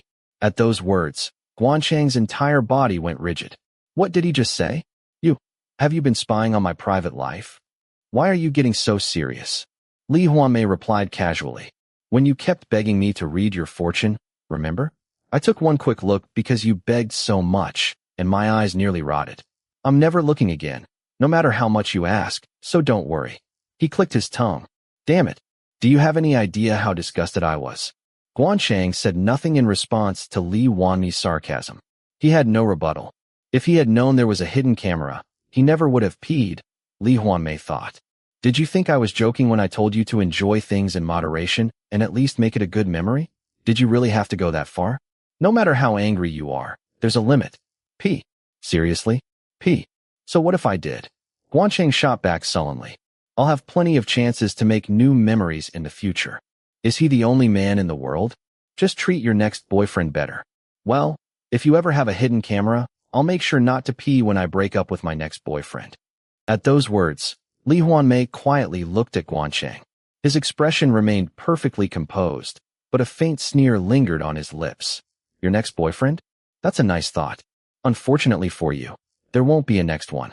That reckless married man, Qin Liang, will be both your first and your last lover. You'll never meet another man capable of inspiring such overwhelming love and hatred that you'd end up peeing on his face. Shin Zhonghan, Lee Hwanmae's classmate and the man who had spent the last 3 years of military service with him, often compared foresight to a time machine. According to him, every time a foresight altered the future, it was no different from creating a parallel universe through quantum mechanics. In other words, a foresight was a kind of time traveler. Depending on the foresight's choices, the future branched away from the original T-universe, ordained by the goddess of fate, into a new T-1 universe. In fact, this P incident was a future Lee Hwanmae had witnessed 2 years earlier, shortly after awakening his ability to selectively gather information and exploring Gwan Chang's future for the first time. The future he had seen through the time machine called foresight, the original T-universe, had been indescribably bleak. Gwan Chang begged his married lover, who brought him nothing but pain, to get a divorce and start over with him. When the man coldly refused, Gwan Chang knocked him to the ground and urinated on him. The horrified Qin Liang hurriedly apologized, but Gwan Chang simply walked out of the inn. He never sought Qin Liang out again. Because foresight only revealed events of great importance, Lee Hwanmae had reluctantly analyzed the incident despite how distasteful he found it. The conclusion had been simple. After peeing on Qin Liang's face, Gwan Chang never loved another person again. The wounds Qin Liang left behind ran so deep that Gwan Chang became afraid of love itself. He severed all romantic relationships with men and remained celibate for the rest of his life. His eventual marriage was performed solely to fulfill his duty as king by producing an heir. Afterward, he became the model of a celibate ruler who never even kept a single concubine. He even established adultery as a criminal offense, severely punishing the widespread affairs and concubinage throughout the kingdom of the feathered serpent. It became a policy that middle-aged women praised as one of the few blessings disaster had brought to the kingdom. Having reached that conclusion, Lee Hwanmae ended his analysis of the incident. He never looked into it again. He saw no reason to. There was nothing more to learn from the P incident. The foresight continued, sneering inwardly. When you asked me whether I was really confident I could spend my whole life looking at nothing but the queen, you never imagined that you'd end up living a completely celibate life yourself. You can still puff yourself up and talk about your next boyfriend. But what's the point of holding an entire continent in your hands if you've missed out on half the pleasures of life? It's all because you're so painfully serious. As he indulged in that quiet sense of superiority unique to a foresight, Lee Hwanmae never realized the truth. The P incident had actually been the moment when Gwan Chang first discovered the pleasure of dominance. Nor did he realize that the miserable T universe had already shifted, unnoticed, into the T-1 universe. Pretending to know nothing, Lee Hwanmae asked, "By the way, why are you here during work hours? You've never come to see me at this time before." "Well, do you remember Fan Liping? The one I marked with a special star on the list of important figures in the kingdom of the feathered serpent that I gave you. I assume you've already foreseen it, but he's been diagnosed with terminal stomach cancer. Since he's secretly undergoing treatment, I was wondering whether he'll recover." Lee Hwanmae didn't answer immediately. Instead, he let out a quiet chuckle. Gwan Chang looked at him in confusion. It was an odd smile, a mixture of amusement and something far more complicated. He survives. Lee Hwanmae shrugged. The chemotherapy will make all his hair fall out, and he'll lose a frightening amount of weight. But he survives. I see. Gwan Chang felt a bitter taste in his mouth. He hated himself for feeling disappointed by that answer. I'm a bastard after all. I'm actually hoping Fan Liping dies just because I want his position. But that was the nature of political struggle. After conspiring with Lee Hwanmae to kill Mo Zhao, Gwan Chang had already made up his mind. Now that he had come this far, he would become king no matter what. Until that day came, he would remain a general who walked willingly toward death. Fan Liping was his enemy. An enemy had only two possible fates: submission or death, and Fan Liping was not the kind of man who would ever submit, which meant he had to die. He held out until the very end without even undergoing body replacement surgery. Lee Hwanmae snorted. Maybe he became suspicious after realizing the doctors had hidden his stomach cancer from him. He took the families of the medical staff hostage and forced them to devote themselves entirely to treating him. He scoffed. A long life rewarded by virtue. What a joke. Although Lee Hwanmae spoke sarcastically, Gwan Chang merely nodded. I understand. Well, that's a perfectly reasonable precaution for someone like Fan Liping. The man's already 67 years old and has 4 grown sons. If he isn't careful, he could end up just like Mo Yuangang. What do you mean? Oh, I suppose that's a story foreigners wouldn't know. Gwan Chang scratched the back of his head before explaining. Mo Yuangang, the second king of the Kingdom of the Feathered Serpent and Mo Zhao's father, decided to undergo body replacement surgery in his 50s to regain his youth. He enjoyed being king far too much to hand the throne over to his jackal-like son, so he secretly arranged the surgery. But when he awoke from the anesthesia and looked at his new body, he fainted. Where his arms should have been were legs, and where his legs should have been were arms. Mo Zhao, his eldest son, stood over him with a smile, looking down at Mo Yuangang, whose body had only been partially replaced. Mo Yuangang bit off his own tongue and committed suicide. Afterward, Mo Zhao announced that his father had died of a heart attack before taking the throne himself. Normally, political scandals are buried and locked away, but Mo Zhao did the exact opposite. He deliberately spread news of what he'd done to intimidate his subordinates. Ever since then, people in the Kingdom of the Feathered Serpent have joked that if you want to die peacefully, you should die young. Lee Hwanmae was momentarily speechless. Gwan Chang merely smiled and gave a small shrug. There have always been plenty of wealthy people who lived too long and were tragically killed by their own children. There's a saying that among kings, the Mo clan are the kings of snakes, while the Qin clan are the emperors of snakes.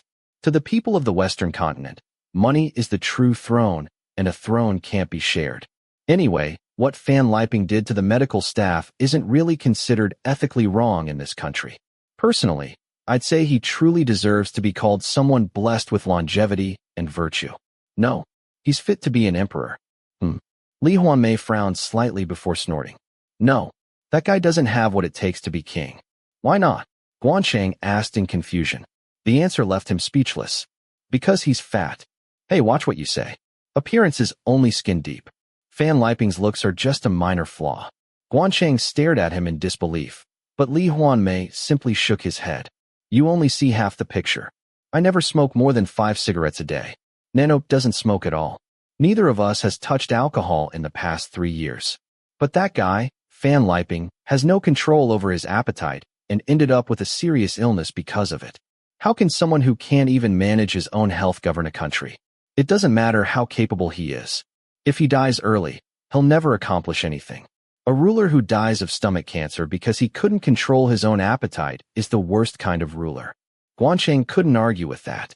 He probably blamed heaven for giving him stomach cancer instead of blaming himself. Something like, why would heaven condemn such a great man as me to an early death instead of granting me the fate of a king? People always blame heaven when things go wrong, but when things go right, they take all the credit themselves. I don't even need foresight to know that much. The fate of a king. Gwan Chang narrowed his eyes. I completely forgot about that. You must know who succeeds Mo Zhao, don't you? I mean, the person born with the fate of a king. The muscles beneath Lee Hwanmae's eyes twitched ever so slightly. Gwan Chang caught it. He knows. Is it one of Mo Zhao's legitimate sons? Which one? Why do you want to know? Lee Hwanmae asked, amusement coloring his voice. Gwan Chang answered without hesitation. Why ask when you already know? I'd have to kill him immediately. Wouldn't that be better for us? We should eliminate all the other dangerous figures too. Invite them all to a banquet, then burn them alive. You already know that, don't you? Mercy is something you can afford after you've become king. Lee Hwanmae let out a soft snort and shrugged. Don't be so hasty. The best outcome is to make your enemies kneel willingly, turn them into your people, and make them your strength. Gathering everyone together and slaughtering them is something only foolish thugs would do. Really? That sounds like a principle that only works in peacetime. This is an age of chaos. Those born into an age like this have to live like bastards, especially anyone who wants to become king. It's unavoidable. Even you went through the process of killing countless people from enemy nations to save your own. Wasn't it because you faced an enemy like Mo Zhao during a time of chaos that you resorted to such ruthless methods? That was war against a foreign enemy. Mo Zhao is simply the king of another nation.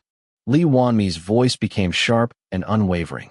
But you must never carry out massacres in your own country's internal affairs. For 5 years, I humbled myself to win over the old officials. In the end, they themselves recommended me for the throne. Most of those officials ignored my biological father's tyranny and filled their own pockets through corruption, yet I've left them alone. Do you think that's because I'm unusually generous? Gwan Chang remained silent. This was worth hearing. He listened carefully. Revenge creates an endless cycle. If I slaughter them, their relatives will unite and rebel. We're already struggling against foreign invasions. What happens if civil war erupts on top of that? It's far better to make those officials my own people and squeeze heavy taxes out of them under various pretexts. You said mercy comes after becoming king. But the justification for settling old scores quickly loses its appeal when people are starving. They're all old men with little time left anyway. History will judge their sins. But foreign invasion is a crisis that must be dealt with now. Lee Hwanmae stood up. Hey, make me some coffee. You woke me up, and now I need to change my office into something more refreshing. Lost in thought, Gwan Chang headed silently toward the kitchen. The same man who had once declared without hesitation that he only needed to kill all of his brothers until he was the last one standing, was now saying that ruthless massacres should never happen in domestic politics. As someone who believed in logic above all else, Gwan Chang immediately recognized the contradiction. What explained it? Perhaps the person destined to become king wasn't one of the Mo princes. Perhaps it was someone whose premature death would plunge the kingdom into chaos. There was only one figure influential enough to fit that description. Fan Liping. Yet Lee Hwanmae had clearly said Fan Liping lacked the qualifications to be king. Then again, qualifications and fate weren't the same thing. Not everyone with the ability to rule ever reached the throne. Likewise, someone completely unqualified could ascend it through sheer luck. Mo Zhao himself was the perfect example. If qualifications alone mattered, he never would have become king. Then perhaps Fan Liping would merely become a puppet king. Luck might place the crown on his head despite his shortcomings, only for his poor health to claim his life soon afterward. If that was true, then everything Lee Hwanmae had said made perfect sense. A ruler could be hated by foreign enemies as much as they pleased, but he could never afford to be hated by his own people. If Gwan Chang recklessly turned Fan Liping into an enemy, he would lose the people's support. Since Fan Liping didn't have long to live anyway, it was enough to wait patiently. The real problem was the king who would succeed Fan Liping. There was a high probability that the second king after him would plunge the entire Western continent into bloodshed. If that future ruler had been destined to become a wise monarch, Lee Hwanmae would never have traveled to the Western continent in the first place. At the very least, thanks to Lee Hwanmae, he had been reminded of an important lesson. The future disaster, who still knew how to heed the advice of a sage, engraved the foresight's words deep into his heart. When Gwan Chang returned with a cup of coffee, his eyes widened. Lee Hwanmae was taking out a set of white bedding. White meant joy. Even Gwan Chang felt a little happier after seeing that color again for the first time in so long. What's this? It's been a while since I've seen white. As he handed over the coffee, Gwan Chang immediately understood the reason for that joy. Yunnan was scheduled to arrive the day after tomorrow. I think I'll go shopping tomorrow. It's been a while. Watching Lee Hwanmae cheerfully spread the white bedding across the bed, Gwan Chang swallowed a sigh. For the past month, Lee Hwanmae had worked even on Sundays, claiming he needed to gather information. In other words, tomorrow would be the first time he had gone outside in an entire month. No matter how strong his desire for honor was, could he really be happy living like this? More than anything, Gwan Chang worried about his health. He had spent more than 8 years shut away in his room, sleeping for most of every day. His body had to have grown terribly weak. He desperately wanted to tell him to slow down, but the words wouldn't come. Even if he said something, Lee Hwanmae wouldn't listen anyway. The reason Lee Hwanmae endured this hell of endless sleep was, fundamentally, for the sake of his country's future. To him, sleeping was no different from carrying out the affairs of state. Perhaps that overwhelming obsession with honor was the only thing keeping him alive inside this tomb-like existence. But why am I acting like this? Gwan Chang turned his thoughts inward. Lately, he'd been putting Lee Hwanmae in the red light district of his imagination far too often. His mind was beginning to blur the line between fantasy and reality. He was genuinely worried about Lee Hwanmae, the kind of concern one would have for a lover. Or, if not a lover, then at least someone they frequently slept with. To Gwan Chang, Lee Hwanmae felt no different from someone he'd had sex with dozens of times. How many times had he pictured Lee Hwanmae while he was in bed with Qin Liang? He had imagined Lee Hwanmae's lips, the warmth inside his body, his soft nipples, his hard penis. It was probably for the best that he'd spat out the dog treat earlier today. Lee Hwanmae was like a heavenly king. Besides, he never even looked at Gwan Chang because he considered him ugly. No matter how much Gwan Chang longed for him, the chance of ever sharing a bed with him was zero. Oh, I heard an interesting story. Trying to drive away his tangled thoughts, Gwan Chang changed the subject. I don't know if you've heard of it, but there's something called a Black Swan. It refers to an unexpected disaster that shocks the world. Lee Hwanmae, who had been ironing the bedding, paused. A 0.1% possibility changes everything. A friend of mine explained it to me. Apparently, it's a concept used in economics. I thought it was fascinating. Nassim Nicholas Taleb's The Black Swan. Lee Hwanmae resumed ironing. It's a classic of the 21st century. So you've read it? As expected of a king, you're quite the voracious reader. Gwan Chang stumbled over his words. The moment he said voracious reader, another image had flashed through his mind. Lee Hwanmae merely shrugged. It's a book about predicting the future. Painters read books about art. Doctors read medical texts. A foresight naturally enjoys books related to predicting the future. Oh, that makes sense. I never thought of it that way. Gwan Chang nodded. When my friend explained The Black Swan, you were actually the first person who came to mind. It was an impressive book because it warned against human arrogance. Lee Hwanmae spoke calmly as he continued smoothing the sheets. There was another part one found interesting as a foresight. After a black swan appears, people invent theories afterward to convince themselves it could have been predicted all along. I'm the opposite. I see the black swan first. Then I analyze why it appears and prevent it. So your analysis has to be thorough. Gwan Chang nodded. Otherwise, you'd make mistakes, like what happened during the Wangshi incident. Hey. Lee Hwanmae's voice sharpened instantly. Do you think you're the only one with good analytical skills? Don't underestimate the great Iwa. The Wangshi incident only happened because I was too far away. If we'd been working together at close range, something like that never would have happened. Humph. I won't claim I've never made mistakes. But in total, it's happened fewer than 10 times. His pride had clearly been wounded. Gwan Chang rubbed his chin thoughtfully. So even the great Iwa makes mistakes once in a while. Which also meant that the chances of Lee Hwanmae making one were extraordinarily low. Then shouldn't he be resting a little more? He'd buried himself in work for 6 straight months in a foreign country. He'd worked so much he'd even become homesick. Hey. Summoning his courage, Gwan Chang spoke. Do you like horses? Lee Hwanmae looked up. Can you ride one? I don't imagine people in your country grow up riding horses the way we do. That's because my country is mostly mountains, so horses aren't an efficient means of transportation. Lee Hwanmae answered matter-of-factly. Carriages are common enough in cities, but bicycles, motorcycles, and cars are much more practical. So, no, I don't know how to ride. Then, Gwan Chang hesitated before continuing. Instead of spending every evening cleaning, how about learning to ride for me for a month? It's not for anyone else's sake. I will. The answer came so readily that Gwan Chang wondered if he'd misheard. Then Lee Hwanmae calmly added, I was planning to learn from you anyway. I'm joining the Black Division in 1 month. Gwan Chang froze. What was he talking about? Seeing Gwan Chang staring blankly at him, Lee Hwanmae added in the same indifferent tone. The time has come. Gwan Chang's breath caught. I told you before. Lee Hwanmae looked directly at him. Everything has its proper time. That time has finally arrived. Prepare a fake identity for me.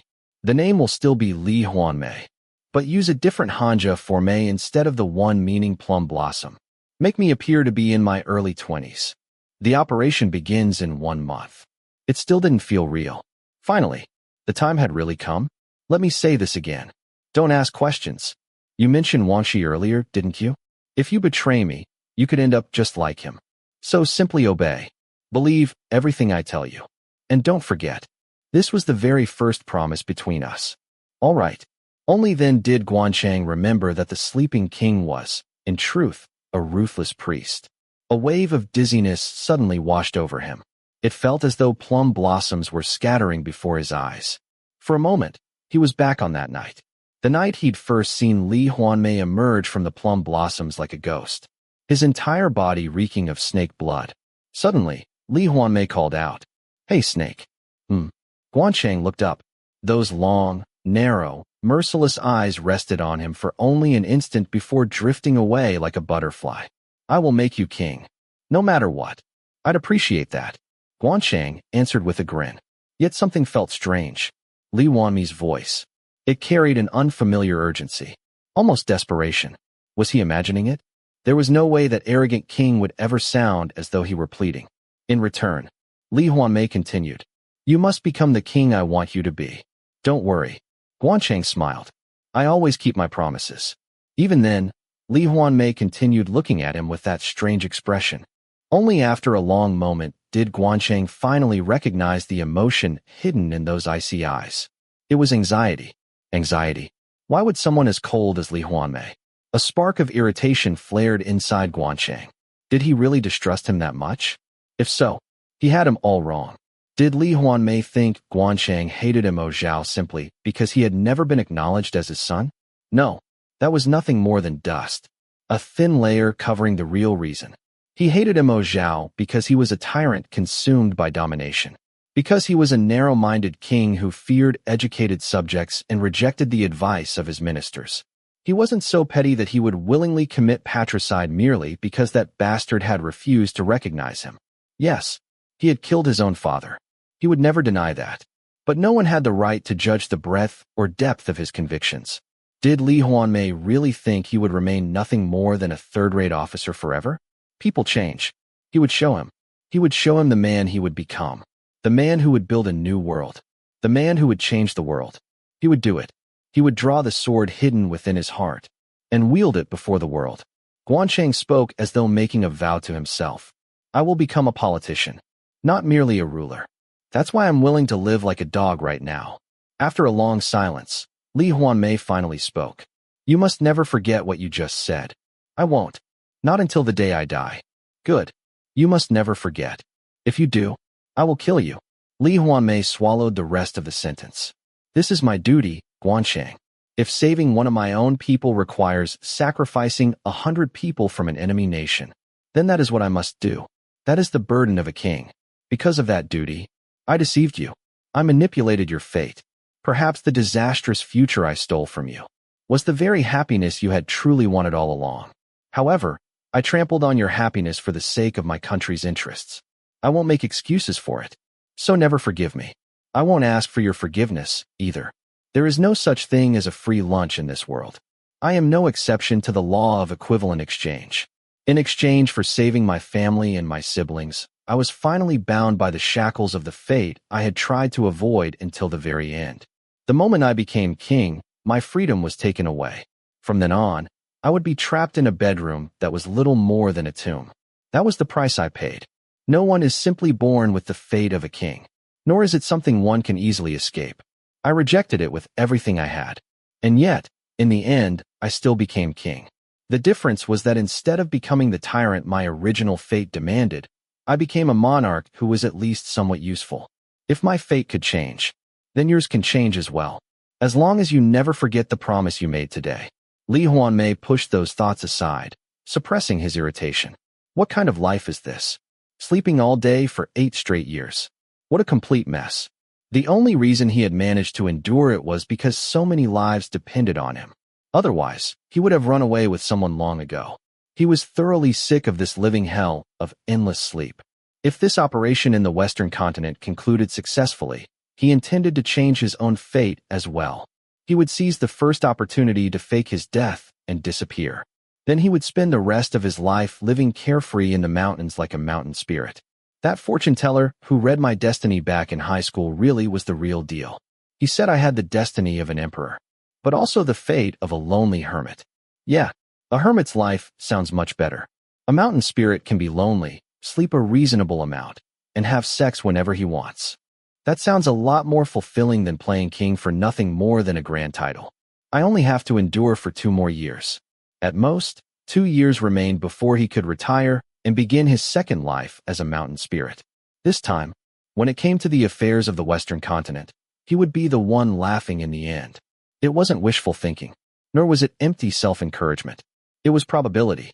After reluctantly re-examining that future the previous night for the first time in 9 years, Lee Hwanmae had concluded that the odds of victory were steadily shifting in his favor. That future, at first glance, it looked much the same as before. Gwan Chang sat astride a black horse, gazing across the Insha River. Behind him stretched an endless army of 1 million soldiers. Thousands of banners snapped in the wind, stained yellow by drifting dust. An eagle soared overhead before gracefully landing on his arm. But Gwan Chang's eyes were different. They were less cold than before, more melancholy, and above all, they hesitated. Even as he stroked the eagle perched on his arm, he never smiled. That alone convinced Lee Hwanmae. That future was slowly changing. Gwan Chang himself was gradually being reshaped into someone who better suited Lee Hwanmae's plans. As expected, prejudice really is nothing more than an illusion. Sometimes Lee Hwanmae was genuinely startled by Gwan Chang's insight. Don't imagine me however you like. Prejudice is nothing but imagination. And imagination is also an illusion. Gwan Chang had once said exactly that. Ironically, for Lee Hwanmae, imagination was reality. He imagined a different future, then changed fate until that imagined future became reality. If fate was the T universe, then imagination was the T-1 universe. Once fate changed, it ceased to be fate at all. It became a mirage, an illusion. In that sense, Gwan Chang's destiny, to become the vanguard chosen by national fate to paint the Western continent with blood, was already nothing more than an illusion. Because Lee Hwanmae was changing it. Yet spending every day immersed in visions of countless futures came with its own danger. Dream too much, and eventually dreams and reality begin to blur together. Illusions become indistinguishable from imagination. For Lee Hwanmae, who spent nearly every waking moment immersed in imagined futures, the real Gwan Chang often felt strangely unfamiliar. The Gwan Chang standing before him now, earnestly agonizing over something as ordinary as an affair, seemed almost unreal.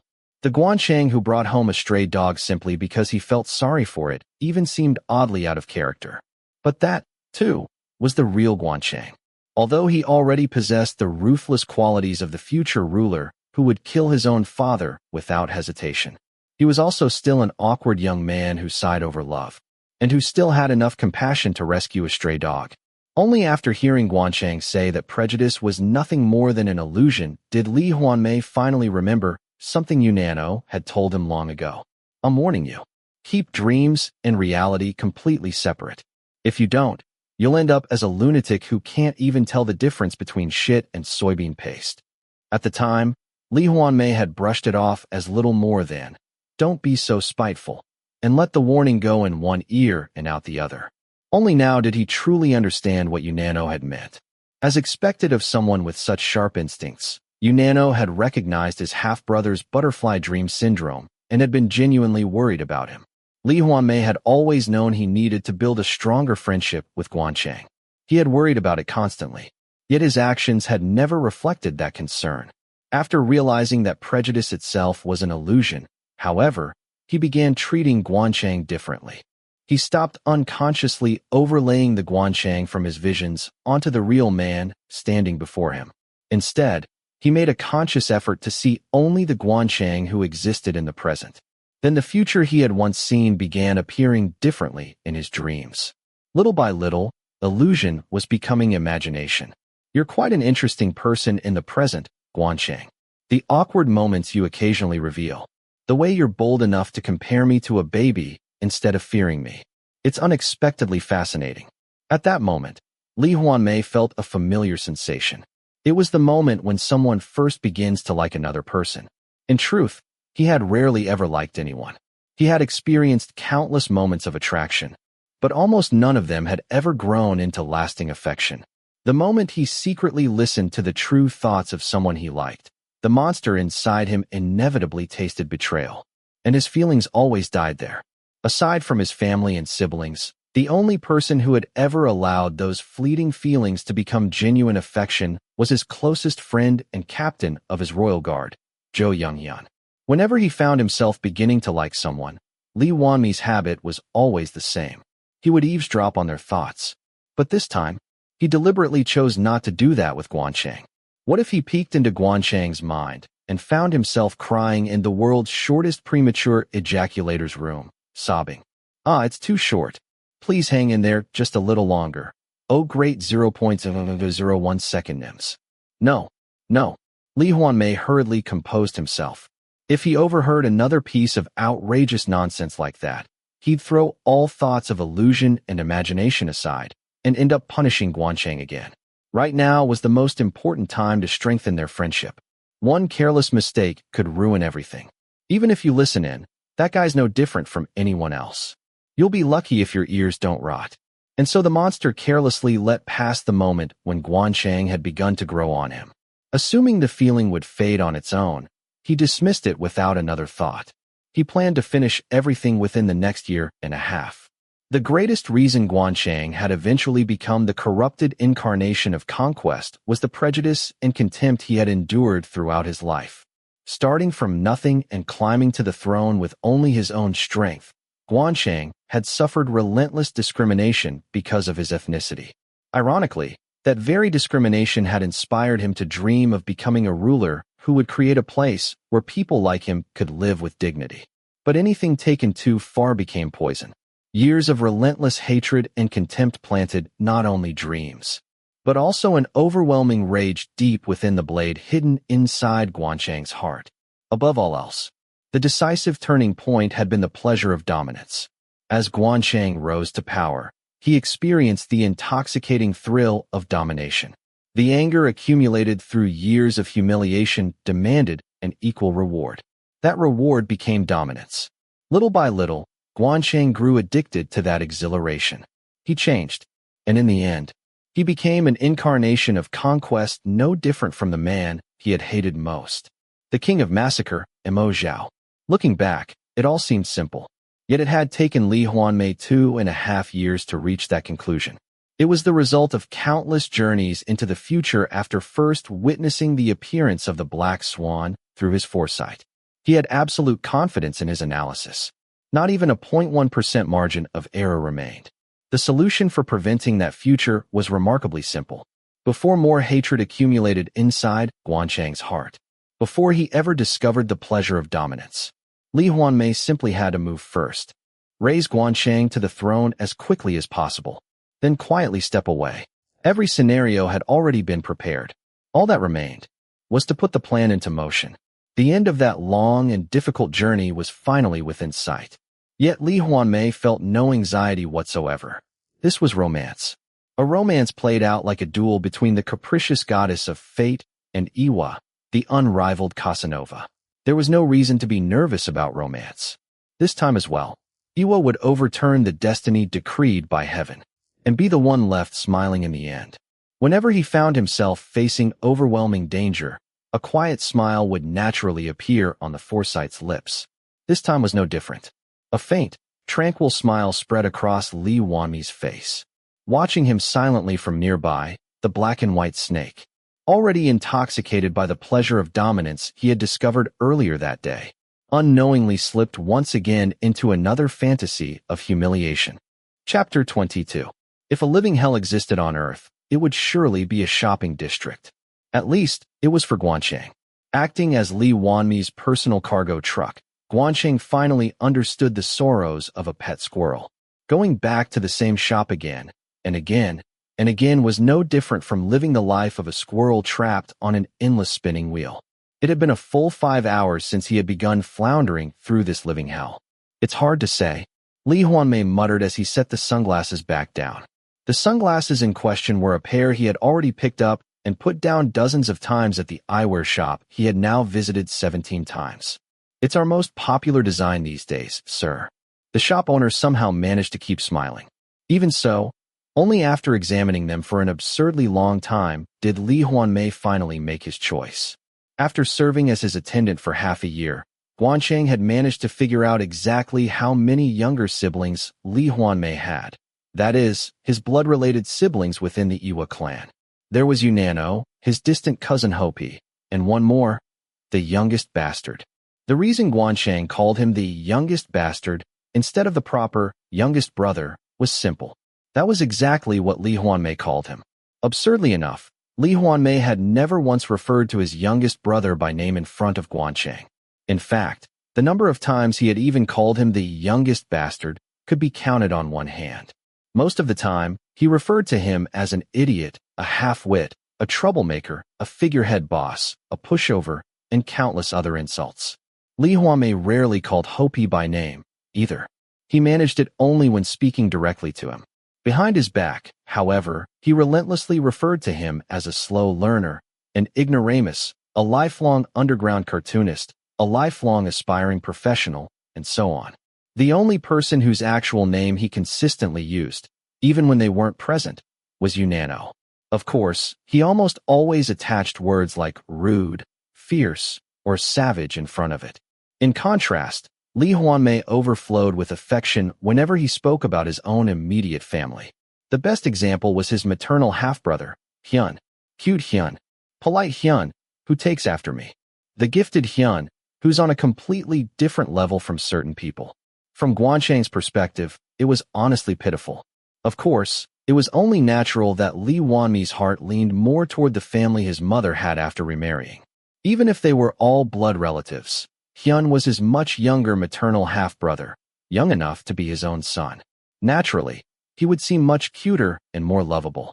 But even so, wasn't this favoritism a little excessive? If Unano, Hopi, and the youngest bastard ever put their minds to it, they could easily kick Lee Hwanmae out and seize all the power for themselves. Yet instead of appreciating that they didn't, he treated them terribly. It was simply too much. Well, either way, the Iwa bloodline was still considerably more harmonious, in its own strange way, than the princes of the Mo clan. There were a few other things Gwan Chang had learned over the months. For example, the youngest bastard loved sunglasses. Every single time they went shopping, Lee Hwanmae bought him another pair before handing the gift over to Unano or Hopi. Back when Gwan Chang still didn't understand the beauty standards of the country of God, he had thought the youngest bastard's sunglasses collection was pathetic. Now he understood. Since the youngest brother closely resembled Lee Hwanmae, he must also suffer from being considered unbelievably ugly in his homeland. What choice did he have except to cover his face with sunglasses? Another thing Gwan Chang learned was that Lee Hwanmae wasn't actually an extreme animal lover. The only animal he adored was Hera.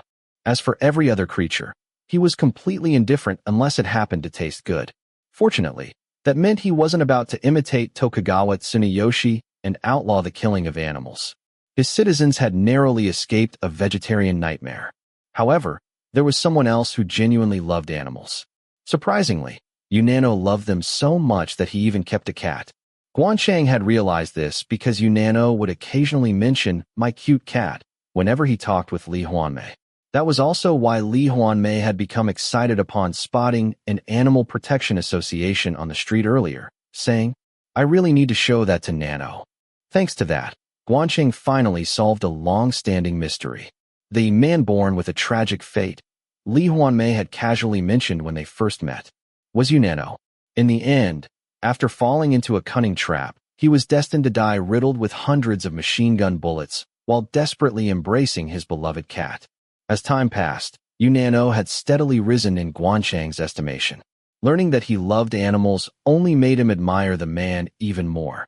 If the world hadn't been so chaotic, wouldn't Yunano have become a ranch owner instead of an assassin?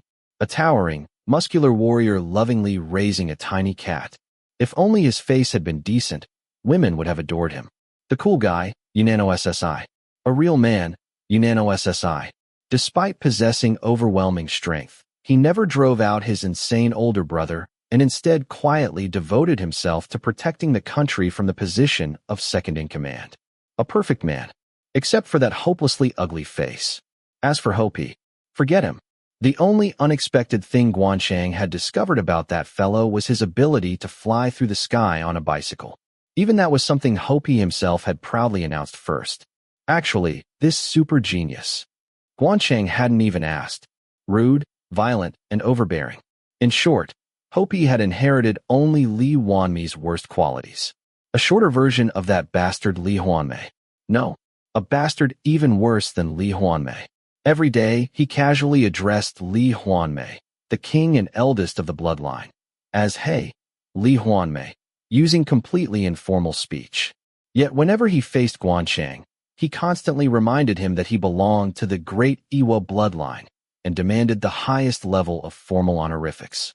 How dare he push aside Yunano SSI, who could practically fly through the sky with nothing but his own body, and call himself a super genius. Serves you right for being so unbelievably ugly, you peerless thug. I should buy school supplies for our Hyun. That adorable kid takes after his brilliant older brother, so he's never missed first place at school. Smiling warmly, Lee Hwanmae walked into a stationery shop. As expected of the hopelessly biased Lee Hwanmae, the youngest bastard received nothing more than a single pair of sunglasses. Hyun, meanwhile, received everything imaginable. After inspecting every item in the shop an average of 27 times, Lee Hwanmae purchased 15 different kinds of stationery and carefully had them wrapped. For his stepfather, he selected a premium silver cigarette case. For his mother, he personally tried on and compared dozens of silk scarves before finally choosing 7. I almost forgot. Nanoa's birthday is coming up. Yunanoa's birthday gift was one cheap pair of underwear from a street vendor. Apparently, the resentment left over from their massive argument about salaries 3 months earlier still hadn't faded. Gwan Chang clicked his tongue. It hasn't even been that long since you happily ironed white bedsheets because your brother was coming home, and now you're already throwing a tantrum, Lee Hwanmae? Still, he wisely kept quiet, suggesting that Lee Hwanmae buy 2 pairs instead of 1 would only mean more luggage for him to carry. Now then, shall we go visit my honeys? Having finished buying everyone's gifts, Lee Hwanmae spoke with a voice overflowing with happiness. Gwan Chang stiffened. The gates of hell hadn't even opened yet. The real shopping nightmare was only beginning. With cheerful steps, Lee Hwanmae headed toward a bedding store. Decorated with elegant white lace curtains, the entrance to living hell opened wide to welcome Gwan Chang. Lord, please don't let me run into anyone I know. Silently crossing himself, Gwan Chang followed him inside. 3 hours later, Lee Hwanmae emerged from the bedding store humming cheerfully. Behind him staggered Gwan Chang, carrying Mount Tai on his back, while Mount Baekdu and Mount Fuji dangled from either hand. An hour later, another enormous bundle rested on his head. 30 minutes later, he had put on a back support belt. 50 minutes after that, shopping bags hung around his neck, while more packages were tied to his knees and thighs. Before Lee Hwanmae could somehow manage to stuff another shopping bag into his mouth, Gwan Chang desperately begged for at least a cup of coffee and a short break. Sure, the Café Hopi and I visited before should do. By your country's standards, it's very close. With Mount Tai, Mount Baekdu, Mount Fuji, and Mount Everest hanging all over his body, Gwan Chang walked. No, he crawled. Every time he begged to just go home, Lee Hwanmae calmly interrupted with, just a little farther, and kept walking, walking, walking. As Gwan Chang dragged himself forward, he cursed inwardly. Amazing, Lee Hwanmae. Truly amazing. To make me want nothing more than to get home 1 second sooner, so I can collapse into bed like a dead man. Absolutely amazing. Phew, that was exhausting. There was so much dust that I had to wrap my scarf around my face until only my eyes were visible. It was awful. I can finally breathe again. Despite not carrying a single shopping bag throughout the entire 8-hour ordeal, Lee Hwanmae wore an expression of utter misery as he removed his scarf. Gwan Chang gently set down Mount Tai and flipped him off in his imagination. Just wait until horseback riding practice, Lee Hwanmae. Only after repeatedly gulping down ice water did he finally recover enough to speak. By the way, which division of the Black Sand Division do you want to join? The swordsman unit? The firearms unit? The archery unit? The swordsman unit, obviously. It was exactly the sort of answer expected from someone who constantly claimed, "I am the greatest swordsman in the universe." That's good. Since I'm an officer in the swordsman unit, getting someone like you accepted shouldn't be difficult. Still, you'll need a certain level of skill, and I'm not sure 1 month is enough. Starting tomorrow, we'll practice swordsmanship for 2 hours every evening. Huh? What kind of nonsense are you talking about? Lee Hwanmae frowned. Who do you think you're talking to? I already told you. I am the greatest swordsman in the universe. That's only what you believe. Gwan Chang smirked. Sorry, Lee Hwanmae, but I've seen all those sword scars covering your body. To a swordsman, a sword was their other half. Yet despite packing red pepper paste, soybean paste, fish sauce, pets, side dishes, and every other imaginable necessity into his right hand, Lee Hwanmae hadn't brought a sword. What kind of swordsman wandered around without his own blade? At first glance, Lee Hwanmae was obviously the intellectual type. A commoner fights with courage, while a hero fights with wisdom. Commoners compete with bravery, but heroes compete with strategy. I'm not particularly obsessed with swordsmanship.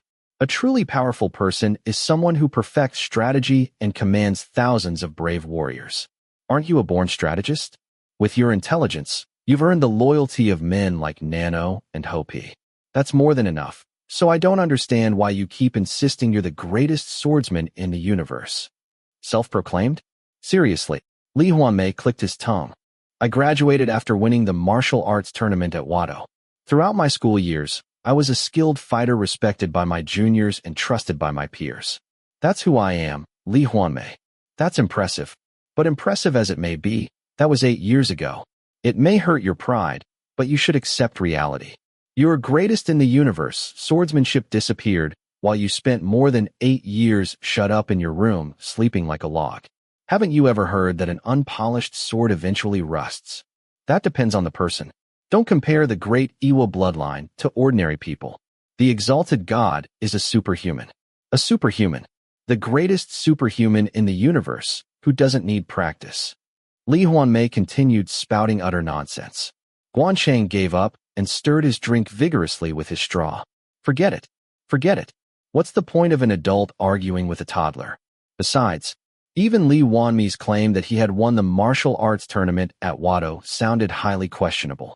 In other words, he was claiming he had defeated Nano. Gwan Chang was utterly dumbfounded that Lee Hwanmae would boast so shamelessly with such an outrageous lie. In truth, any ordinary man would already be immensely proud simply to have Nano and Hopi serving under him. In a world ruled by strength, it was incredibly difficult for a strategist to command the loyalty of warriors like them. And as far as Gwan Chang knew, Lee Hwanmae had one more general of the same caliber. That man, the one who had pointed a sword glowing an eerie blue straight at him on the night he had been kidnapped by the slaughterers. A razor-sharp sword wasn't terrifying simply because it had killed many people. There were plenty of bastards among the snakes who had slaughtered countless victims, yet their blades never glowed blue in the darkness. The answer lay in phosphorus. The phosphorus that made the blade shine with a ghostly blue light came from bone. In other words, a sword that glowed like that had cut through human bones countless times. Every swordsman knew how incredibly difficult it was to cleave through bone with a blade. Who in the world was that man? If the build had matched, Gwan Chang would have assumed it was Hopi. Could it have been the youngest bastard? Considering the terrifying abilities of both Nano and Hopi, it was entirely possible. Cutting off his train of thought, Gwan Chang spoke again. Anyway, you should be satisfied with being the greatest strategist in the universe. Honestly, I'd be thrilled just to have a general even half as capable as Nano serving under me. Winning the loyalty of someone that fierce isn't easy. It just proves how exceptional your strategic ability is. So give up on calling yourself the greatest swordsman in the universe. He had intended it as comfort in his own way. Instead, A flash of intense anger appeared in Lee Hwanmae's eyes. Gwan Chang ignored it. Did you really think I'd believe something that ridiculous just because I believed your nonsense about the 3 seconds? I'm not an idiot, Lee Hwanmae. After staring at him for a long moment, Lee Hwanmae suddenly smiled in an odd way. Hey, Snake. Like I told you before, don't judge the great God by ordinary standards. Listen carefully. I'll reveal another one of God's terrifying secrets. Well, even the great God didn't discover his hidden third ability until much later, so you probably won't believe me even if I tell you. Humph. As if you would. A third ability? Gwan Chang answered flatly. Part of him expected another absurd bluff, but another part was genuinely curious. After all, it wasn't impossible that Lee Hwanmae, who could eavesdrop and spy through supernatural means, possessed another strange power. Then, could it be? Is your third ability telekinesis? Like Hopi, can you fly through the sky on a bicycle? Or like you, Nano, can you make the heads of the snakes explode all at once? Kid, quit exaggerating. What's so impressive about that? My third ability is a truly incredible power that makes trivial things like telekinesis look insignificant. Honestly, I would have preferred to keep this one secret. Even Hopi doubted it at first. Later, he desperately tried to imitate it, but failed. What is it? Even if Gwan Chang discounted 99.9% of Lee Hwanmae's usual claims about being the greatest and most super genius person in the universe, an ability that supposedly surpassed telekinesis was no laughing matter. Unable to hide his anticipation, he swallowed a mouthful of ice water. You see, after an unnecessarily dramatic pause, Lee Hwanmae finally spoke with complete seriousness. No matter how much I sleep, my physical abilities never decline. In fact, the more I sleep, the stronger my body becomes. Back when I attended Wado, there were many times I'd wake up after a good night's sleep and discover my swordsmanship had improved dramatically. What do you think? Amazing, right? In other words, my abilities improve simply by sleeping well. Just by sleeping. And that's not all. I also seem to age extremely slowly. Didn't you think my skin looked unusually firm for someone my age? I'm not even a vampire, yet I'm maintaining my youth. What do you think? Scary, right? For 8 consecutive years, the great god underwent annual medical examinations, and every single time my physical age was measured as being in my early 20s. My colleagues and subordinates have called me the Demon King for years. This terrifying physical constitution is the third hidden ability of the great god. Now, do you understand how I can remain the greatest swordsman in the universe after spending more than 8 years doing nothing but sleeping peacefully in the corner of my room? This is a secret I don't reveal to just anyone. You should consider it an honor. Gwan Chang remained frozen with his straw in hand. He was so stunned that he didn't even have the energy to laugh. What made it even more unbelievable was that Lee Hwanmae appeared to genuinely believe in this so-called third ability. Hey, you know the biggest cause of skin aging is ultraviolet light, right?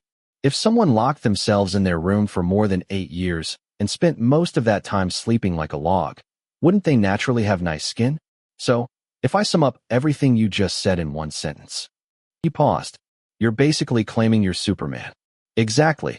Lee Hwanmae nodded proudly. A mutant Superman. A superhuman. A monster.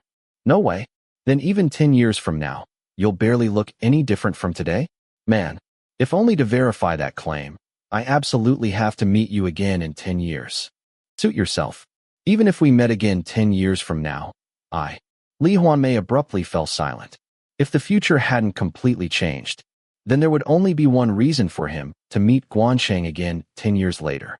The thought sent a chill through his entire body. Couldn't it just be your family's genetics? Nano and Hopi also look like they're barely in their early 20s. You have no idea how shocked I was when I learned Hopi is only 1 year younger than me. If what you're saying is true, does Hopi have a third ability too? Completely oblivious, Gwan Chang continued teasing him. Lee Hwanmae quietly looked away. He had experienced moments like this countless times since his days at Wado. It was one of the strange privileges of being a time traveler, casually chatting with someone while already knowing they would become your enemy tomorrow. Normally, he could brush such things aside. But not this time. The countless dreams he'd endured over the past 7 years while fighting Mo Zhao, his own death, the deaths of his brothers, his comrades, his family, and even what Mo Zhao had done to his corpse after he died on the battlefield. If I meet Gwan Chang again 10 years from now, I'll probably be lying at his feet as nothing more than a corpse. The future he had first seen in a dream 2 years earlier flashed through his mind. Gwan Chang smiling while commanding an army of 1 million soldiers along the border of the Insha River. One hand gently stroking the eagle perched on his forearm, eyes fixed calmly ahead, that faint smile lingering at the corners of his lips. A smile that seemed to gather all the darkness in the world into itself. For a brief instant, a fierce hatred toward Gwan Chang surged through Lee Hwanmae. Then he cursed inwardly. Damn it! Why did I have to remember that now? It's only a dream. Just an illusion. That future has already changed. What's the point of dwelling on an illusion? Hadn't he already concluded after endless analysis that the best way to recruit the endlessly suspicious Gwan Chang as an ally was to approach him with complete openness? He couldn't allow himself to fall into butterfly dream syndrome again. That was the greatest obstacle standing in the way of this entire operation. Lowering his gaze, Lee Hwanmae desperately tried to hypnotize himself. Gwan Chang isn't a bastard. Not yet. The Gwan Chang sitting here now is just an awkward rookie. Meiwa? Why did you suddenly stop talking? Gwan Chang tilted his head.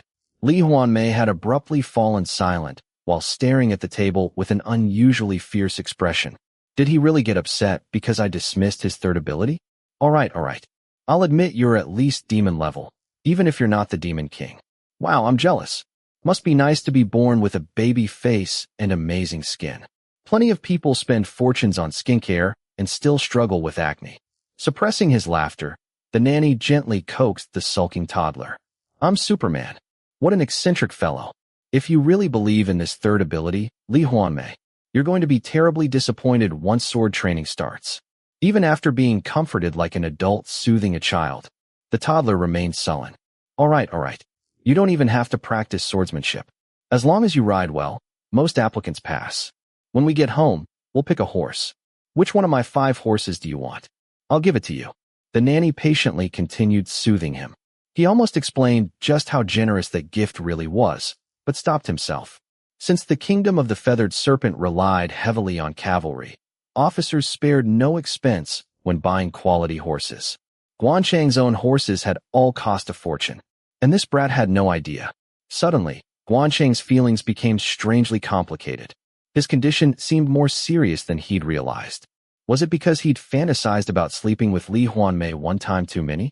There was no version of his former self that would have willingly given away such an expensive horse. And that wasn't even the worst of it. The coffee's gone cold. Do you want another cup? Without even waiting for an answer, Gwan Chang ordered another coffee. He felt depressed. What the hell is wrong with me? It's not like I'm hopelessly in love. Here, drink. He poured a generous amount of brown sugar into the fresh cup before handing it over. You like it sweet, don't you? Feeling pathetic all over again, Gwan Chang sighed inwardly. No, this isn't love. It's just lust. I'm probably just lusting after Lee Hwanmae. Oh, just once. I want to sleep with him. A bitter smile spread across his lips. Damn it. Blood really doesn't lie. Whenever moments like this came, Gwan Chang saw his father, Mo Zhao, reflected within himself. There were 3 things he acknowledged inheriting from Mo Zhao. First, his tall, sturdy physique. Second, his talent for martial arts. Third, his overwhelming sexual appetite. Among those 3, the last was the flaw Gwan Chang hated most. As the son of Mo Zhao, a man who had indulged in countless women and even male lovers during military campaigns, Gwan Chang possessed an unusually strong sex drive. To the public, people saw him as nothing more than a handsome ornamental screen. In private, he was so unrestrained that he sometimes wondered if he was addicted to sex. Orgies, threesomes, fisting, BDSM. Although he believed he understood his own flaws objectively, the black and white snake still hadn't realized there was a 4th vice buried deep inside him. Its name was greed. Yet he never considered his greed a flaw. His absolute need to possess whatever he desired wasn't greed in his eyes. It was simply a competitive spirit. Should I actually try? Gwan Chang absent-mindedly stirred his coffee. He felt like an idiot. He knew reality perfectly well. He knew he should let go. Yet he couldn't. Even if he seriously pursued him, the outcome was obvious. Unless Lee Hwanmae suddenly went blind. There was no chance he'd ever invite such an ugly bastard into his bed. At one point, Gwan Chang had even wondered whether Lee Hwanmae's declaration that he was ugly had been another prank like the 3 seconds. So whenever they went out together, he'd secretly observed him. The result was disappointing. Lee Hwanmae reacted with complete indifference toward every handsome man and beautiful woman they passed. Worse still, whenever he accidentally made eye contact with an attractive man, he frowned in obvious disgust. The only conclusion Gwan Chang could reach was that the standards of beauty on the Western continent had completely ruined Lee Hwanmae's eyes. So, I can't have Maewa, because Lee Hwanmae will never want me. The sharp pain that suddenly pierced his chest startled him. He instinctively pressed a hand against his heart. Why do I keep doing this?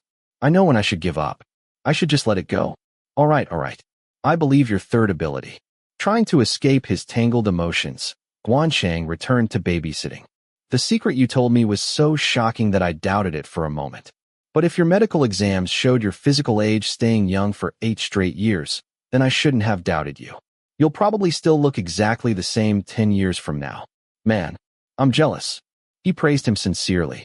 Yet the toddler's sulky expression refused to soften. The nanny patiently continued. I guess I was just jealous that you can stay young forever. Maybe I should take better care of my own appearance too. That way I won't embarrass myself when we meet again 10 years from now. Why would we meet again in 10 years? The toddler answered sharply. That will absolutely never happen. Embarrassed, the nanny scratched his head. Come on, brat. It's just an expression. I don't actually think we'll meet again 10 years from now. How easy do you think it is for one king to casually visit another king? Still, being rejected that bluntly stung more than he expected. Perhaps it was because they had lived together for 6 months. The realization struck him anew. Once this business ended, he would never see Lee Hwanmae again. Not for the rest of his life. Because Lee Hwanmae was the king of another nation. A dull ache spread through one side of his chest. Gwan Chang unconsciously pressed harder against his heart. Anyway, don't tell anyone else about that terrifying secret. If you weren't a king, the government would have dragged you away for dissection by now. How many people have you told? You should make sure they all keep quiet too. Despite the fresh wound in his heart, the nanny continued looking after the toddler. Lee Hwanmae merely snorted. Stop being sarcastic.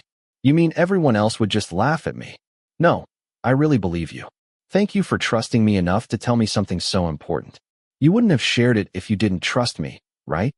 Who said I trust you? Lee Hwanmae pouted. I already told you. I absolutely don't trust you. The toddler continued sulking. At that moment, the scratch on the nanny's heart eased just a little.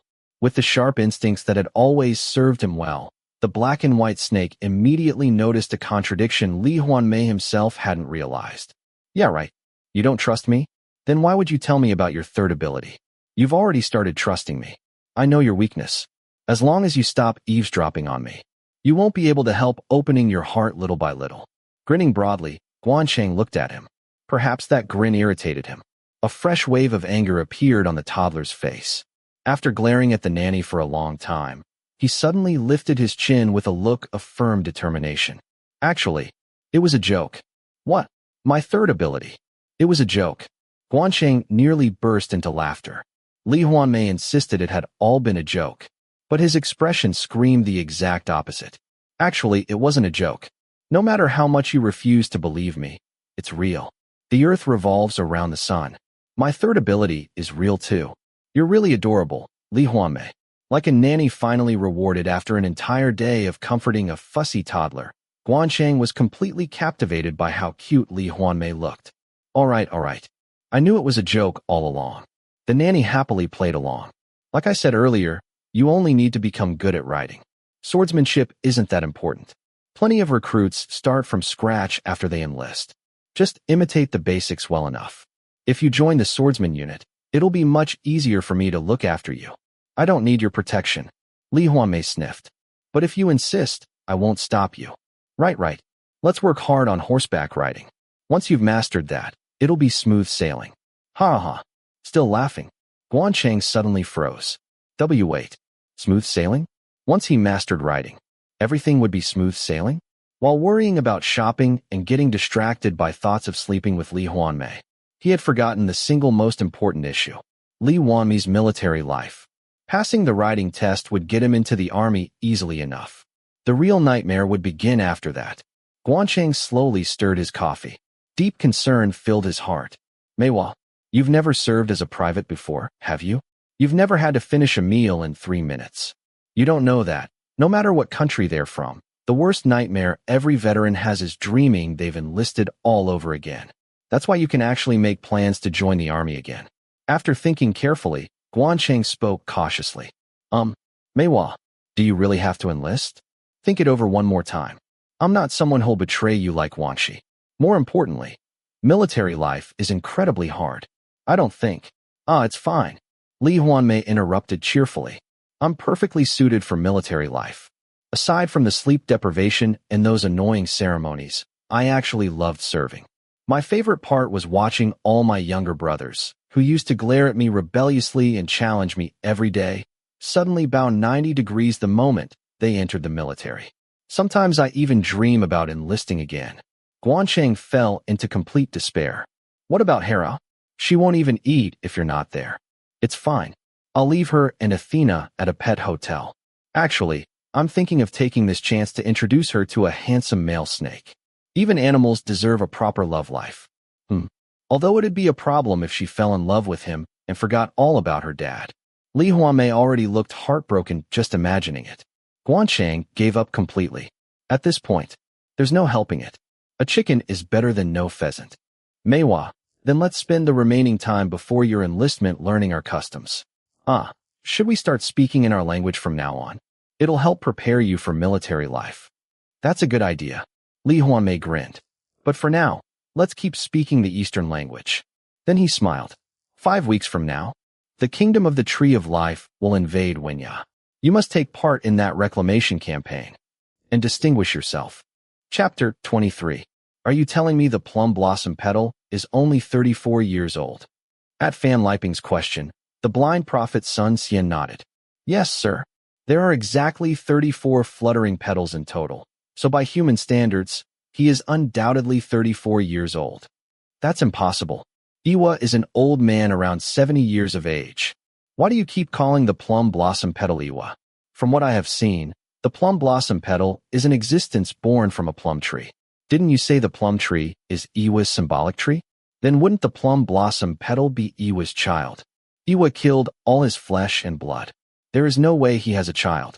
No, there are 3 more living relatives besides the plum blossom petal. I see an orchid and a bamboo born from the plum tree, and even a small tiger who appears to be a distant relative. But my divination has never been wrong. As if offended by the repeated doubts, Sun Xian raised his voice. From what I have seen, the plum blossom petal, leading the small tiger and the orchid, cut down the plum tree. The plum blossom petal is indeed the true king. Fan Liping fell silent. If the prophecy about his serious illness had not come true, he would have been convinced the blind man before him was a fraud. Then how old is the black and white snake now? At Fan Liping's question, Sun Xian pressed his lips together. Fan Liping let out a weary sigh. For more than 3 months, he had tried every possible method to persuade Sun Xian to reveal the identity of the disaster, but without success. Only recently had Sun Xian begun offering small clues about the plum blossom petal. Even then, he would repeatedly ask Fan Liping the same question. In old stories, villains who try to kill those born with the destiny of a king often appear. Have you ever seen them succeed? Villains always fail. Do you also wish to become another failed villain, my lord? Give it up. No matter how hard you try, the black and white snake will always escape you through cleverness and good fortune. Then all the more reason to prepare. If what Sun Xian said was true, then even Iwa could fail. Iwa had already suffered one failure because of Wangshi's betrayal. What if he failed again? If even Iwa could not change the destiny of disaster? I must act myself. I must find and eliminate the black and white snake, no matter the cost. How old is the black and white snake? Once again, Sun Xian refused to answer. Fan Liping sighed loudly. My child, it is only natural to have many fears at your age, but this has gone too far. Haven't I repeatedly promised to ensure that no harm comes to you? It is for your sake, my lord. It is not because I am afraid. Then at least look into the disaster's future once more. Perhaps it has changed for the better by now. It is still a disaster. Sir, Please give up. The black and white snake is a general chosen by the national destiny. I cannot accept that. Fan Liping spoke firmly. Does being a general chosen by the nation's destiny absolve him of committing a massacre? Unification can be achieved through diplomacy. No, it must be achieved through diplomacy. Harmony is far more difficult than mere integration. Do you think an era of peace will come simply because the land is unified? Since that era, more than 1 billion lives have been lost across the continent. If we fail to learn from that lesson and instead pursue unification through spears and swords, endless chaos will rise again. If we stop at integration without achieving harmony, division will only be a matter of time. Fan Liping ended his lengthy speech and quietly watched Sun Xian. For the first time in 3 months, agitation appeared on the blind prophet's face. Finally, you've taken the bait. Fan Liping said nothing more and waited until the fishing line felt completely taut. After a long hesitation, his face full of conflict, Sun Xian finally spoke. Then, for now, please trust the plum blossom petal and wait. Is there not a saying about using barbarians to control barbarians? If you act rashly after hearing my prophecy, my lord, you may arouse the plum blossom petal's suspicion. He may even use deadly force against you.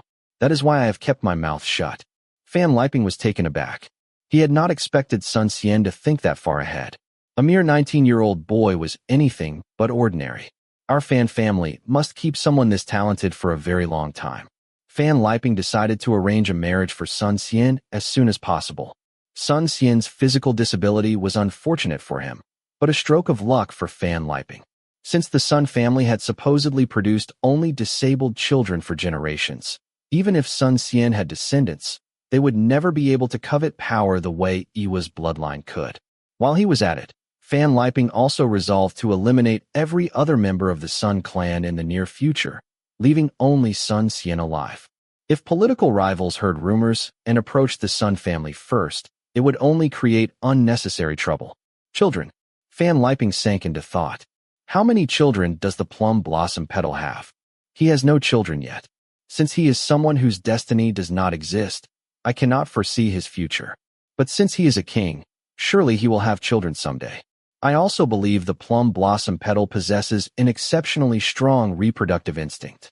After all, the plum blossom tree heralds spring and has been known since ancient times as the mother of trees, symbolizing reproduction. Having said that much, Sun Xian frowned. In truth, the blind prophet had seen something strange earlier. The instant the plum blossom petal covered the black and white snake, a powerful crimson aura had burst forth from the snake. In all of Sun Xian's experience with foresight, crimson energy was closely associated with sexual desire. It meant the black and white snake had felt an intense sexual attraction toward the plum blossom petal from the very moment they first met. More recently, the black and white snake and the plum blossom petal had begun intertwining as though dancing together. In Sun Xian's experience with foresight, such an image usually signified romance, sexual intimacy, or marriage. There was also another figure who had danced in such an intertwined manner with the plum blossom petal for several years in the past. In Sun Xian's visions, that person always appeared in the form of a mole with long front teeth. If that's the case, after a moment of hesitation, Sun Xian made up his mind. It should be safe to tell my lord this much. The plum blossom petal is a woman. She must be a queen. Although exceptionally intelligent, Sun Xian had gone blind at a young age and lacked any real knowledge of sexuality. He did not even know that homosexuality existed. Just as the prophet of the Eastern Peninsula had failed to understand the true meaning behind the incident involving urine despite witnessing it through peeping, the prophet of the Western continent also made a fatal mistake in his interpretation. What? A woman? Fan Liping was stunned. Sun Xian continued confidently. Yes, the plum blossom petal is a woman. Just consider the plum tree's other name, the mother of trees. She must be a woman. She also appears to possess an exceptionally strong maternal instinct. Even now, she is fiercely protecting her own flesh and blood, the orchid, the bamboo, and the small tiger, as though sheltering them beneath her wings. Besides them, there are another 3 or 4 people whom she protects as dearly as family.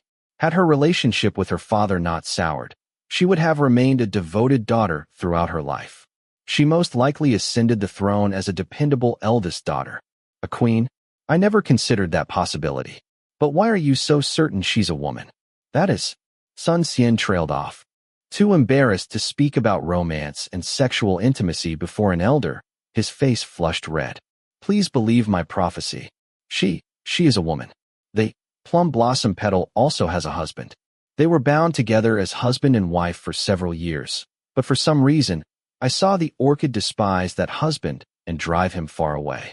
The plum blossom petal is definitely a woman. Fan Liping silently studied Sun Xian's reddened face. I understand.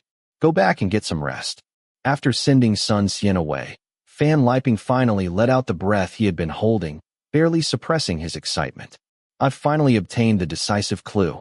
If Iwo were a man, he would have forged a friendship with the black and white snake. But if Iwo were a woman, the two would naturally develop romantic feelings. The honey trap was such a powerful strategy that it was proudly listed as the 31st stratagem of Tandaoji. In other words, what Sun Xian had witnessed was none other than Iwa and the black and white snake having sex. They had begun as enemies, but in the end, Iwa must have captivated the black and white snake with the breathtaking beauty of a plum blossom petal. Sun Xian's claim that the plum blossom petal was now 34 years old also made perfect sense if she were a woman.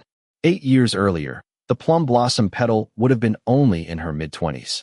During wartime, proclaiming the accession of such a young queen would have been difficult. Not only would it have unsettled her own people, but it also would have invited contempt from enemy nations. The plum blossom petal must have concluded that wearing her father's mask would serve her better. It was the so-called borrowing a corpse to resurrect the soul strategy. A tyrant like Iwa was the perfect monster to inspire fear in both his own subjects and foreign enemies alike. The plum blossom petal had, in effect, worn the corpse of her deceased biological father and completely deceived Mo Zhao. The fact that the plum blossom petal still had no children was also easily explained if she were a woman. A woman could not sow her seed as freely as a man. She likely chose not to bear children during wartime, and after recently separating from her husband, having children would have been impossible anyway. That husband had probably been driven away after the orchid politically opposed him, perhaps because he had coveted power beyond his station. Then, just as I thought, Gwan Chang is not the black and white snake. Fan Liping completely dismissed Gwan Chang, whom he had once suspected of being the black and white snake. The moment he heard Sun Xian's prophecy, Gwan Chang had immediately come to mind. Mo Zhao's illegitimate son. No children. Two-faced. Every condition seemed to fit. From the very first time Fan Liping met Gwan Chang at the Insha River garrison 8 years earlier, he had recognized Mo Zhao's blood in him. Like his father, Gwan Chang was a two-faced bastard. His outward appearance was gentle, but beneath it lurked a vicious nature no less sinister than Mo Zhao's. Although they had spoken for barely 10 minutes, Fan Liping's sharp eye had seen straight through him. It might have been a stretch, but there was even a possibility that Mo Zhao's death had been Gwan Chang's doing. On the eve of the campaign against the Eastern Peninsula, Gwan Chang had briefly disappeared after being attacked by fanatics. Perhaps that was when Iwa had approached him and persuaded him to murder Mo Zhao. But if the plum blossom petal was a woman, then Gwan Chang could not be the black and white snake. Because Gwan Chang was homosexual. 3 months earlier, while visiting Mo Song's residence on official business, Fan Liping had summoned Gwan Chang under the pretense of serving tea and carefully observed him. That meeting confirmed his suspicion that Gwan Chang was both dangerous and duplicitous. He had considered eliminating him immediately, but chose caution instead, assigning his subordinates to monitor him. 10 days later, they reported. He meets Qin Liang at an inn every other day, where they fool around together. Not only that, he also has a live-in boyfriend. The boyfriend is a very young man in his early 20s, unemployed, who sleeps all day and only does the cleaning and laundry in his spare time. Gwan Chang and his live-in boyfriend appear to have an exceptionally good relationship. Aside from Qin Liang and the boyfriend, Gwan Chang has not been seen meeting anyone else in private. His subordinates had even wiretapped the conversations between Gwan Chang and Qin Liang. Every conversation consisted of Gwan Chang pleading for Qin Liang's affection. Fan Liping opened the drawer of the side table and took out a stack of photographs. His men had rented a house directly across from Gwan Chang's residence and meticulously documented his private life. Gwan Chang playing the flute for the snake, kept by his live-in boyfriend. Gwan Chang drenched in sweat while scrubbing the floor beside his boyfriend, who was absorbed in yoga. Gwan Chang bringing coffee to his boyfriend as he sat reading. They looked less like lovers than a maid serving a noble. The masterpiece among them, however, was a photograph of Gwan Chang staggering through the shopping district beneath a mountain of his boyfriend's luggage, utterly ignoring the stares of passers-by.